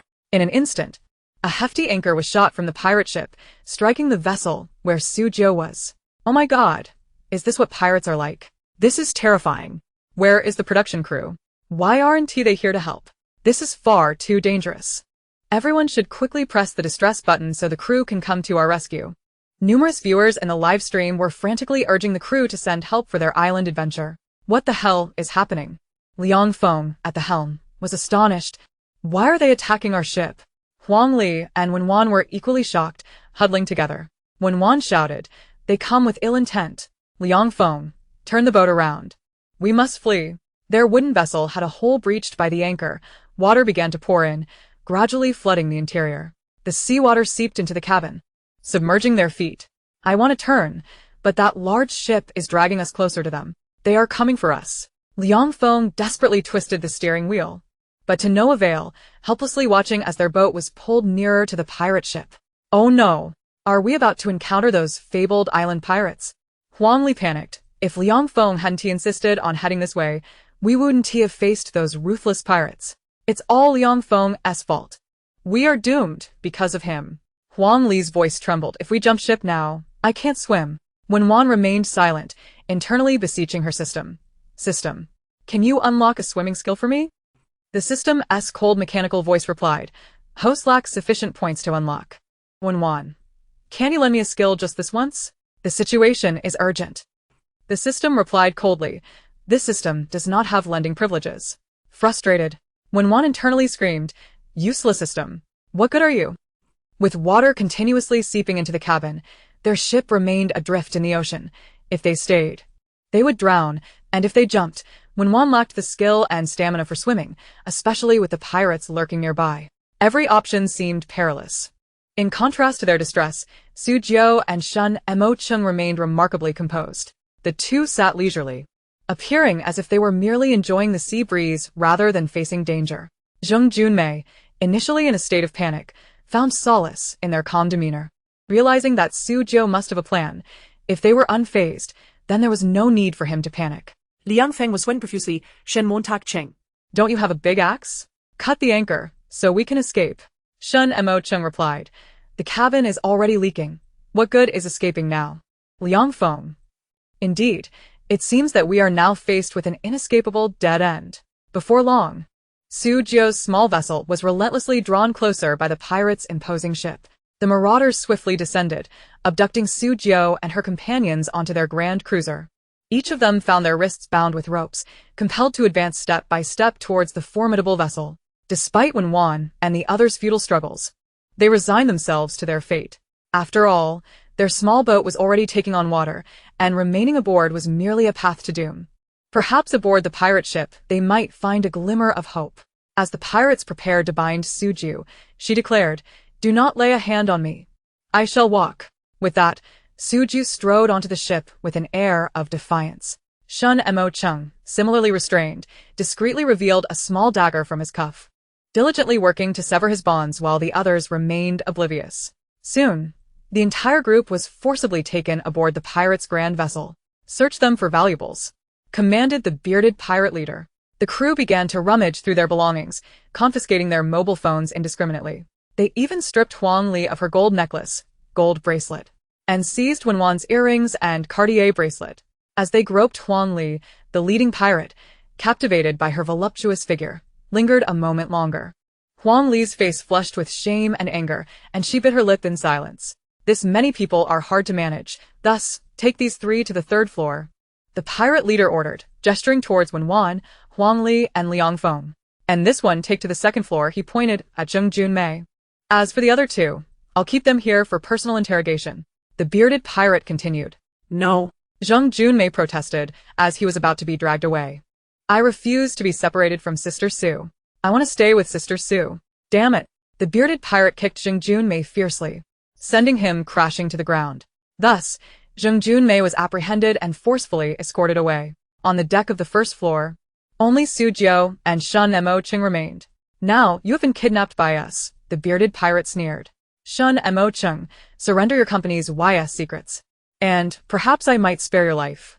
Observing that the pirates had dispersed, leaving only a few subordinates beside the bearded pirate, Shun Mo Chung contemplated how to deal with them, but was interrupted by Su Jiu's nonchalant voice. "Hey, Big Beard. Have you not noticed that both your wife and your subordinates have gone missing?" What do you mean by that? The bearded pirate glared at Su Jiu, his tone tense. Chapter 93, Su Jiu's Revelation. "These two are conspiring to poison you with the wine you are drinking," Su Jiu stated coolly. "After completing this deal, they intend to claim the reward for themselves, with your subordinates usurping your position as leader." Shockwaves rippled through the crowd. How could Su Jiu possibly know this? After all, this was the first meeting between the three. It must be a script. This has to be orchestrated by the production team to elevate Su Jiu's fame. Is this the power of the Su family's capital? How laughable. While it was one thing for the Su family to promote Su Jiu, it was outrageous for other stars to conspire alongside her. In an instant, the production team was thrust into the trending spotlight. The team vehemently denied the allegations. "There is no script. Please do not attack us." However, enraged netizens soon uncovered discrepancies. "I just searched and discovered that the leader here is a retired member of an international mercenary organization. Look at the pictures. My goodness, they really are mercenaries. Could this be a catastrophe? This is not a script. I have witnessed a ruthless mercenary boss on a variety show. My heavens. Oh, and I should mention, your wife often takes advantage of your drunken stupor to engage in unspeakable acts with your subordinates," Su Jiu continued. "What nonsense are you spouting? You think I would believe such slander?" The bearded pirate scoffed. "Believe it or not, it matters little to me, but I am aware of many of your secrets. For instance, you have developed 3 large hemorrhoids this year. One became infected and required surgery, and merely a month later, another grew back. They are now as large as quail eggs. In a fit of rage, you decided to have the second one removed as well. The outcome?" Chen Montak Cheng interjected. "What was the outcome?" Suddenly intrigued by the unfolding drama, the bearded pirate stared at Su Jiu in disbelief. "Damn it, how does she know?" "The outcome, dear Big Beard," Su Jiu shrugged, "is that you bled profusely, nearly fainting, and spent a long time bandaging yourself, lying in bed in agony. You thought you had recovered, only to find that another massive hemorrhoid had sprouted. Hemorrhoids cannot be eradicated. They reappear with the spring breeze." Sigh. Suhiu lamented. The bearded pirate gaped at Su Jiu. "How do you know this? This woman is far too uncanny." The matter of his hemorrhoids was known only to him and those close to him. How could Su Jiu have learned of it? Was there a traitor among his ranks? "I not only know about your hemorrhoids, but I also know you enjoy picking your feet and have a penchant for sniffing the scent of your undergarments," Su Jiu stated boldly. Shen Mo Chung. The bearded pirate was utterly humiliated. "You will cease this nonsense. Enough. Oh, and I also know that today you are wearing bright red undergarments." Su Jiu crossed her arms, tilting her head with a playful smile. Given that I am privy to so many of your secrets, would you not like to see what your wife is up to? A glance could yield no harm, only enlightenment. Would you not agree? Soo-hyo grinned mischievously. Very well. I shall go now, and you too shall accompany me. The bearded pirate, wary of Soo-hyo and Shun Mo Cheng escaping, fetched a rope and secured it to Soo-hyo's wrist, binding it to Shun Mo Cheng's as well. The three of them began searching the ship's hold for the bearded pirate's wife. At that moment, Shun Mo Cheng heard Soo-hyo's inner thoughts. What? No way. Huang Li would resort to such measures for survival. Shun Mo Cheng. What is Huang Li doing? Seeing that the pirates had confined her to a cabin without cameras, Huang Li, fearing for her life, began to seduce the pirates. What? Two pirates together? Has she become a sandwich filling? Shen Montag Cheng, Ems. Am I to witness Huang Li as a sandwich filling, or observe the bearded pirate being betrayed by his wife and subordinates? Which drama shall I indulge in? Shun Mo Cheng. Perhaps it would be more amusing to witness the bearded pirate's betrayal. After all, Huang Li's situation is somewhat inappropriate. Thus, Shun Mo Cheng and Soo-hyo followed the bearded pirate as he set off. Your wife is to the left, Soo-hyo pointed down a path. The bearded pirate shot Soo-hyo a suspicious glance, but proceeded left as indicated. Upon their arrival, he heard a familiar voice. Yes, pour mort, pour mort. It was the voice of his wife, Butterfly. The bearded pirate held his breath, straining to see inside. At that moment, his wife was holding a goblet brimming with red wine, while his most trusted brother was pouring a packet of powder into it. What? The bearded pirate stared in disbelief at the scene before him. Could it be that Soo-hyo's words were indeed prophetic? His heart raced as he continued to observe this unfolding drama. Soo-hyo truly possessed an uncanny foresight. How strange. How could Soo-hyo know everything? Huang Li's predictions came to fruition. She was right about the monkey, and even the matter concerning the pirate leader. Is this what it means to possess the gift of prophecy? Were it not for the revelation that this pirate chief was a retired mercenary and the foremost figure of an assassin organization, I might have suspected that the Soo family orchestrated this entire scenario to elevate Soo-hyo's status. What if we are discovered? The younger brother felt a twinge of panic, his fingers trembling. What are you afraid of? Butterfly smiled alluringly at him. This is a carefully chosen poison, colorless and tasteless. It will go undetected. Once he drinks this cup, within 3 minutes, the poison will take effect. At that point, we can simply dispose of him in the depths of the ocean to feed the sharks, leaving no evidence behind. And I. Her crimson-nailed fingers traced the man's chest, her smile seductive, her gaze entrancing. We'll acquire all this wealth, and we will take our child and vanish into the horizon. What? The child in your womb belongs to them? The bearded man's eyes widened in disbelief. Very well. For you and the child, I shall take this risk. The younger brother inhaled deeply, gripping Butterfly's hand tightly. We will wait for the boss to eliminate Shinmacheng and receive the employer's final payment. Then we will act to eliminate the boss. After that, I will take you away. We shall leave this ship, find a country where we can live incognito, wash our hands of the past, and live as a blissful couple. The younger brother embraced Butterfly, kissing her cheek. At that moment, the bearded man could no longer contain himself. He strode over, furiously demanding, "What are you two doing?" The pair froze.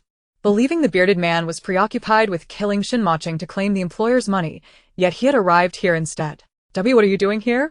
Butterfly forced a smile, attempting to feign that nothing had occurred. She reassured herself that perhaps her husband had just arrived and hadn't overheard their conversation. The bearded man, seething with rage, raised his hand and struck Butterfly across the face. You wretched creature, I know everything. The sharp sound of the slap echoed, leaving a distinct mark on Butterfly's face, her features swelling. I have treated you well, yet you betray me with him. Now, the child in your womb is his, isn't it? How can you do this to me? You despicable harlot. The bearded man, furious, seized Butterfly by the throat, his eyes bloodshot. If it weren't for me taking you in, you would have been killed long ago. I rescued you, treated you like my own wife. And this is how you repay me. I never loved you. It was you who forced me into this relationship. You tore me away from my beloved and compelled me to marry you. You are the one who killed my husband. Butterfly's eyes glistened with tears, her voice breaking. Wow. This is so intense. What do we call this? This is called forced love. The bearded man is the epitome of coercive affection. At that moment, the live stream as comments flooded in. Why does this plot resemble something from a melodramatic CEO novel? Let me summarize. This woman was once happily married, but fell into misfortune. The bearded man killed her husband and forced her to become his wife. ISNT, this a classic tale of abduction? Now. She pretends to be the pirate leader's wife to gain his trust for revenge. This is so thrilling, far more exciting than any drama. So all these years, you never loved me. Your kindness was merely a facade. The bearded man's large hand gripped his own throat, his eyes blazing with fury. He cried out, "Butterfly, how could you betray me like this?" Yet Butterfly merely scoffed, tears streaming from her exquisite eyes. "What makes you think I would ever love you? You are a ruthless pirate chief, stained with blood. How many have you killed? If it weren't for you, my husband would still be alive, and we would be happily together, living a simple life. You destroyed my happiness. You killed my husband. Do you have any idea how revolting it has been to pretend to be by your side all these years? I despise who I have become. I only wish I could have slain you, just a little closer, and I could have avenged my husband." Butterfly trembled, tears flowing, her hopes now resting on her current lover. If only this deceitful man would let his guard down, perhaps her ally could seize the moment and eliminate him, allowing them both to escape.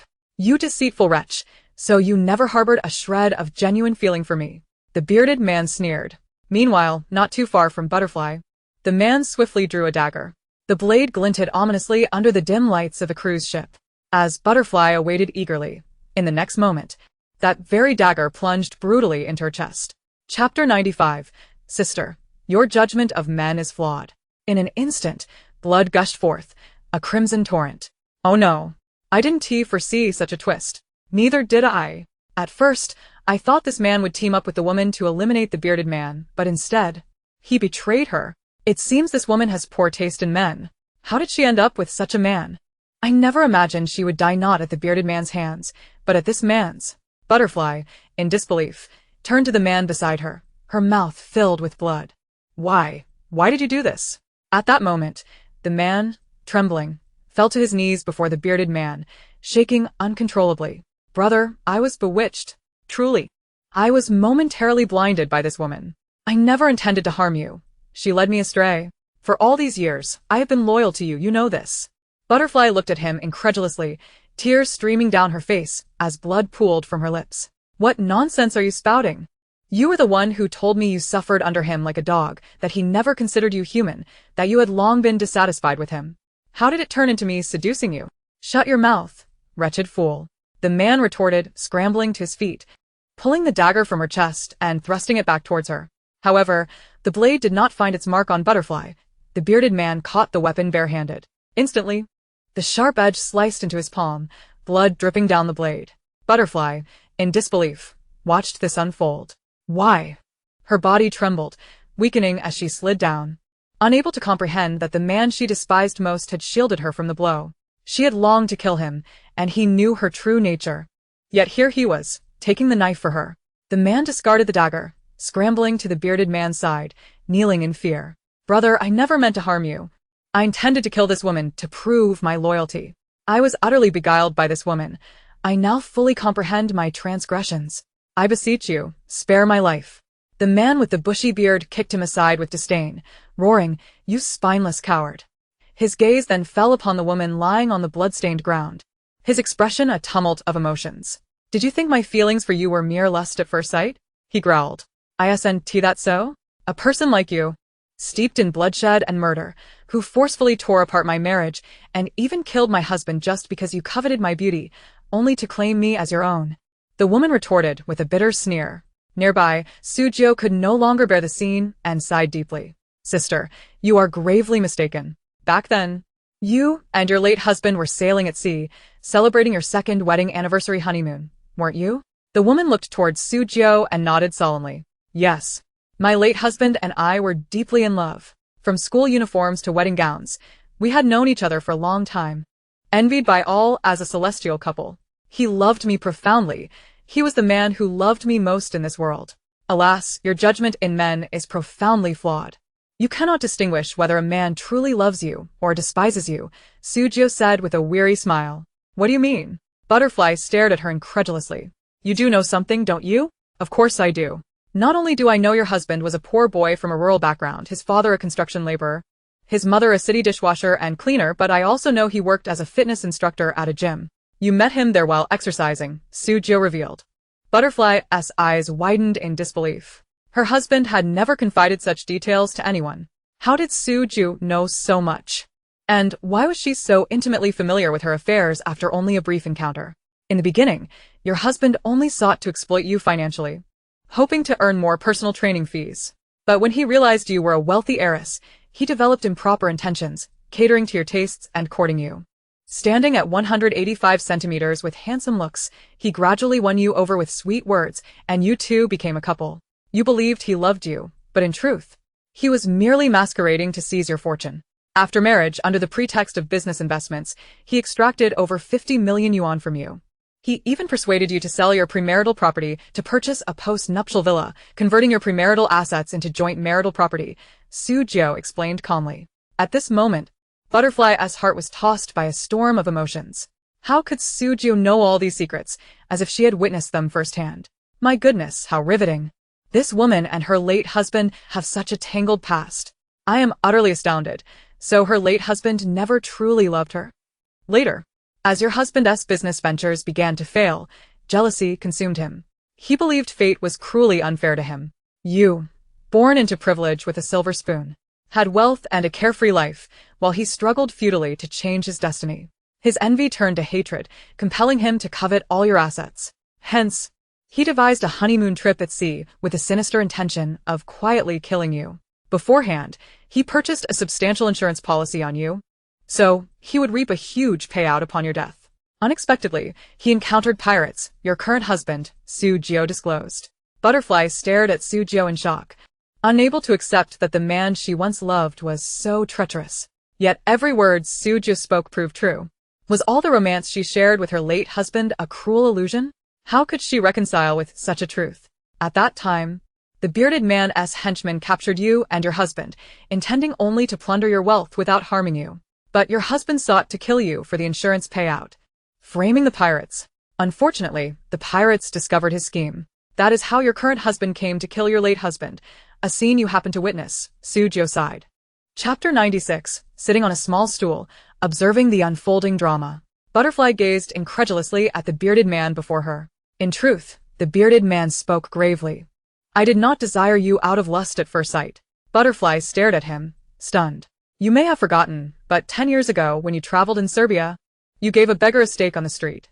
To you, it was just a simple meal, but to me, that steak saved my life. Had I not eaten it, I would have starved to death, he said with profound eyes. Butterfly was dumbfounded. So when you and that scoundrel appeared at sea, and my men captured you, I recognized you immediately. Later, I discovered that scoundrel's plan to kill you and frame us. I killed him. I had intended to let you go.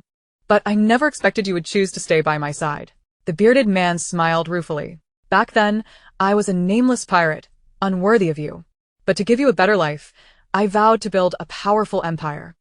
I became one of the top assassins on the hit list and the overlord of the seas.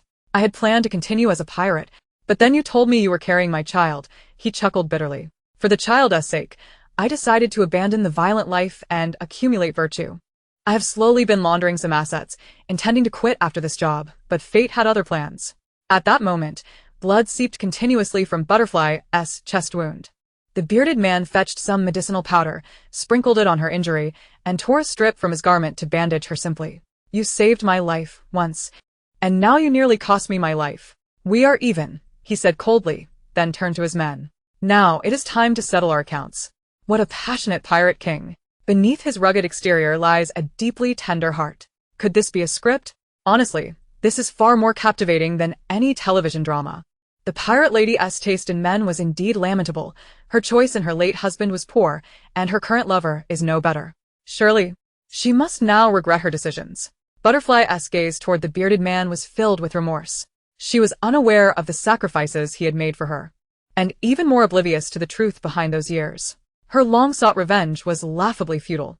Meanwhile, the bearded man's wounded hand continued to bleed profusely, crimson droplets falling to the ground. His wild, muscular frame advanced toward the kneeling man trembling below. Brother, I've admitted my mistakes. Won't you spare me? The man implored, quivering. My greatest hatred is for traitors. The bearded man gritted his teeth and growled coldly before delivering a brutal punch aimed squarely at the man's face. This time, the man skillfully dodged the blow. Mazi rose to his feet, his narrow eyes gleaming with icy sharpness. A sinister grin curled his lips. Very well, then. Let us see who dies tonight. You or I. He stood swiftly, assuming a stance poised for both defense and attack. Su Hu exclaimed, "Guau." Let the fight begin. Shen Mo Ching's gaze softened as he looked at Su Jiu. She is truly adorable. Su Jiu is just like me, an avid onlooker of unfolding dramas. Shen Moching gazed at Su Jiu with an undeniable sweetness in his eyes, a gaze so tender it could almost be spun into silk. If you ask me, if Shen Moching harbored no affection for Su Jiu, I'd be willing to twist my head off to kick it around for the netizens. Indeed.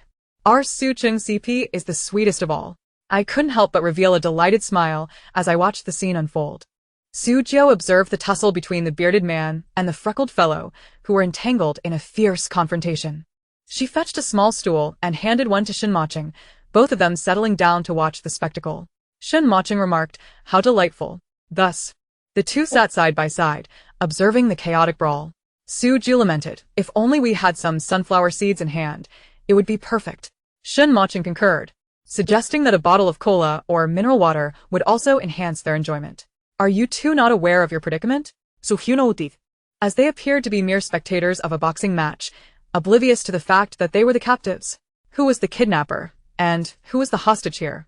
Su Jiu's mental state mirrored my own as she and Shen Moching eagerly watched the two larger men twist and grapple with one another. The bearded man boasted a healthy, bronzed complexion, his physique exuding strength and vitality, while the freckled man appeared leaner, clearly overpowered, and pinned to the ground.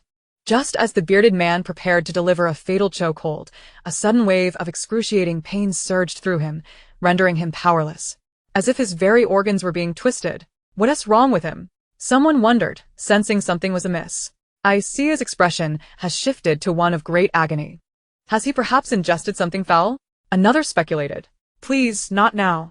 Don't falter at such a critical moment. It was precisely then that the freckled man seized the opportunity, raising his elbow and striking the bearded man sharply in the abdomen. The bearded man staggered back, his face contorted in pain. The woman known as Butterfly, clutching her chest where the wound throbbed, struggled to crawl away. As Su Jiu sat on her stool, realization dawned upon her. I understand now. The knife was poisoned. The bearded man has been afflicted. Butterfly stared, bewildered, first at the bearded man, then at the freckled man, as she too recognized the gravity of the situation. Feeling the searing pain that accompanied the knife's wound, before she could utter a word, she coughed up a mouthful of black blood. Goodness, no poison, no man. How ruthless this man is. It's a double tragedy. No, it's a triple tragedy, for this woman carries his child. How could he be so merciless? At least the bearded man showed mercy. Despite his wife's betrayal and intentions to harm him, he never contemplated her death. Just then, the freckled man let out a sinister laugh. You have no idea. I have long awaited this day. Chapter 97. The Pirate King's Downfall. I dreamt of your demise. With that proclamation, the freckled man launched himself at the bearded man, fists flying with brutal ferocity. Under the influence of the poison, the bearded man had lost all strength to resist, merely enduring the onslaught, blood spilling from his lips in dark torrents. Oh, how cruel, Su Jiu sighed. Shen Moching chimed in. Indeed, it is quite brutal. Are you two some sort of comedic duo? They mused, as the initially serious scene transformed into a farcical spectacle. Though none of these individuals were paragons of virtue, witnessing the bearded man suffer in such a manner stirred a sense of poignant nostalgia. Would the legendary Pirate King truly meet his end at the hands of this freckled fiend? Alas, the curtain was falling on his saga. As the freckled man continued to rain down blows upon the bearded man's battered visage, the latter's face became a canvas of crimson. In his frenzy, he failed to notice Butterfly, who had painfully crawled to the ground where a dagger lay. With a firm grip on the bloodied blade, she rose, step by agonizing step, creeping up behind the freckled man. In a moment of desperation, she swung the dagger with all her might, plunging it into the nape of his neck. Blood spattered, staining her face as the freckled man turned, eyes blazing with fury. You wretched harlot, he spat, before extracting the knife and delivering a brutal kick to her abdomen. The force sent her sprawling half a meter away, collapsing to the ground, clutching her stomach, a river of blood pooling beneath her. Wretch! I shall end you today. The freckled man growled, clutching his bloodied neck, advancing upon her like a demon from hell. Despite her own suffering, Butterfly laughed maniacally. You are poisoned too. Let us all perish together. Such madness. Were it not for her, the bearded man would have surely met his demise. You are insane. Yet, even in his agony, the bearded man summoned the strength to grasp the freckled man's leg. Gasping for breath, he pleaded, She carries your child. Do you not possess a shred of humanity, child? Ha! The freckled man cackled, kicking the bearded man away. Have you forgotten? Back when I was a mercenary, I was injured on the battlefield protecting you. And a bullet rendered me incapable of ever being a true man. Once, they had been brothers in arms, sharing youthful passions and noble camaraderie. On that fateful day, when the enemy discovered them, the bearded man had shielded him from a bullet, a sacrifice that had forever altered his fate. If only he had known the outcome, he would never have risked his life for him. Now he was doomed to a life devoid of progeny. Forever haunted by the pain of his loss and the hatred he harbored towards the bearded man, blaming him for his wretched existence. Is this the shocking twist? I never anticipated such a reversal. The freckled man and the bearded man were once brothers, but now their bond had twisted into hatred, fueled by love lost. If she cannot bear children, then whose is the child within her? What? The bearded man gasped in disbelief. Then the child she carries is, of course it's yours. You fool. The freckled man sneered. I never touched her. Wen Jiu, still munching on her seeds, exclaimed, Oh my, how thrilling. Shun Maching nodded in agreement. Indeed. What? Butterfly stood frozen in shock, her mind racing as she recalled their encounters. Wretched woman. Previously, every time we were together, you always kept your eyes closed. Utterly oblivious to the fact that I was using adult toys. Scar tugged at his lip, sneering coldly. Do you realize that every time I sleep with you, I am overwhelmed with disgust? Each encounter serves as a cruel reminder that I am not a real man, filling me with self-loathing and hatred for him. I suppose your end is near, so I might as well confess. From the very beginning, I knew your husband had arrived. I feigned fear to avoid poisoning him, because I understood your feelings for him were extraordinary. In all these years, he is the first man I have seen truly cherish someone. Therefore, before I kill him, I intend to break his heart. What could be more chilling than witnessing the woman you love betray you, carrying another man's child, and ultimately causing your demise? Scar laughed heartily. I had hoped to see you two tear each other apart, but I never expected your husband to be so devoted. Even knowing the child you bear is mine, and that you plan to kill him, he could not bring himself to kill you. Instead, he took the blow for you.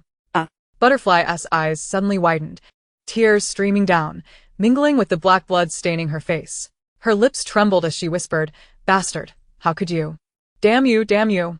The bearded man's eyes were bloodshot as he struggled to rise, summoning every ounce of strength to lunge fiercely at Scar. The two men tangled once more in a violent, twisting struggle.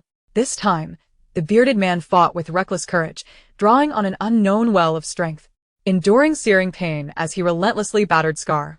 Gradually, Scar succumbed, his body convulsing under the influence of the drug before collapsing to the floor. The bearded man mercilessly struck Scar's head, blood slowly trickling down, staining the yacht's deck crimson. Scar was lifeless. Exhausted, the bearded man lay motionless, his wide-open eyes fixed on the woman nearby. The woman painfully crawled forward, each movement leaving a dark trail of blood, the life of her lost child. Chapter 98. Shout again? Shout once more? Tears streamed down the wife's face as she sobbed. I'm sorry, it's all my fault. I was blind. She crawled painfully toward the bearded man, finally clasping his bloodied hand, her eyes brimming with tears. If there is a next life, I would choose to be your wife again. The bearded man coughed up dark blood but managed a faint smile. I don't blame you. In the next life, we shall be husband and wife once more. Hand in hand, they exchanged a final gaze before closing their eyes in their last moments. Wen Jiu rose and checked their breath. Her deep, moist almond eyes met Shun Mo Ching's. Nobres. Shen Montag Cheng nodded. A pair of ill-fated lovers on the run. He confessed to having been unexpectedly moved by this pirate couple. So am I. Why did they have to provoke Wen Jiu and the others? If they hadn't been captured, none of this tragedy would have unfolded. No family destroyed, no triple deaths. Wen Jiu, drinking horse urine for your arrogance to provoke me, your fate is uncertain. Haha, I am truly dying laughing. The comment above is right.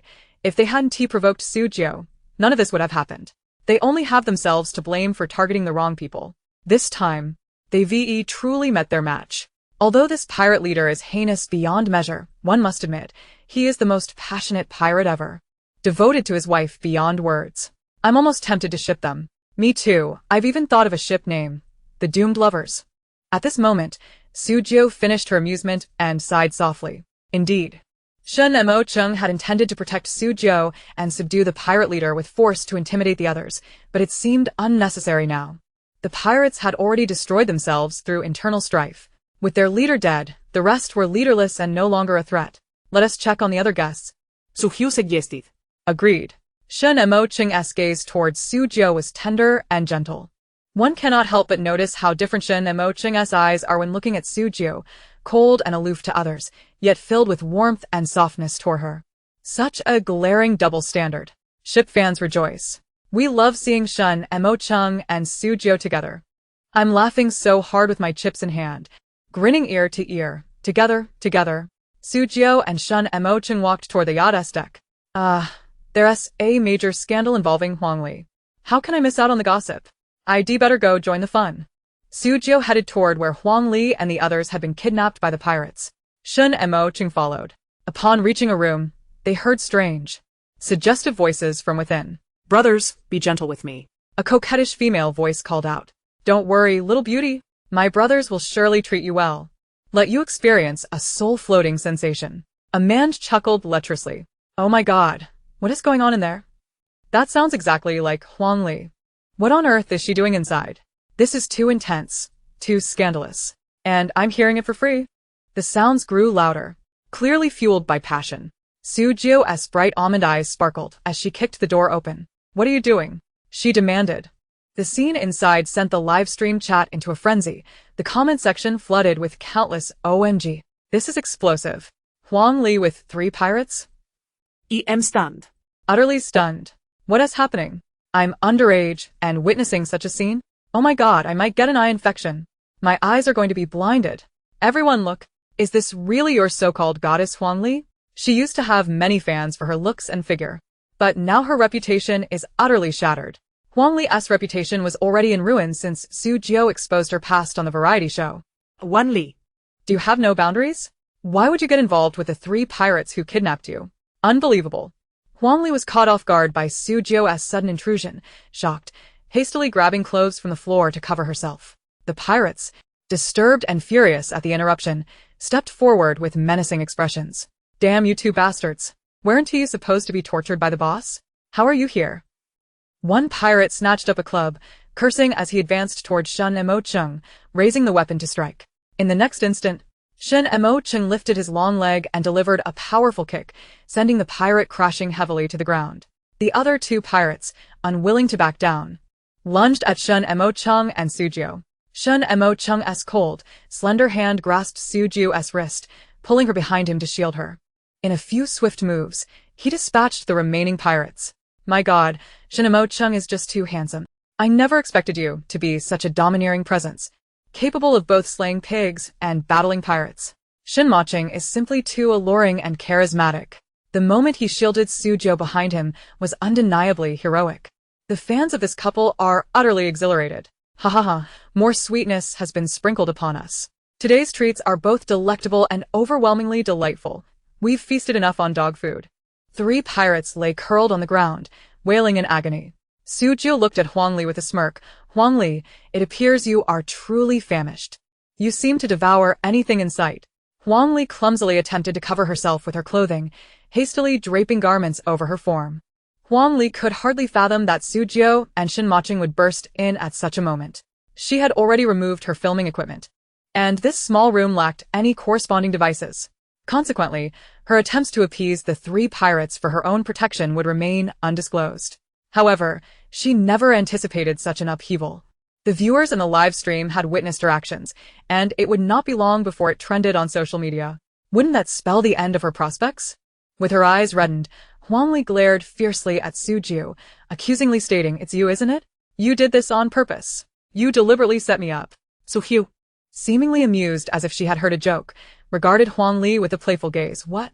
Go ahead and shout. I've had my rabies vaccine. Do you think I would fear you? Su Jiu continued to watch Huang Li, a smile playing on her lips.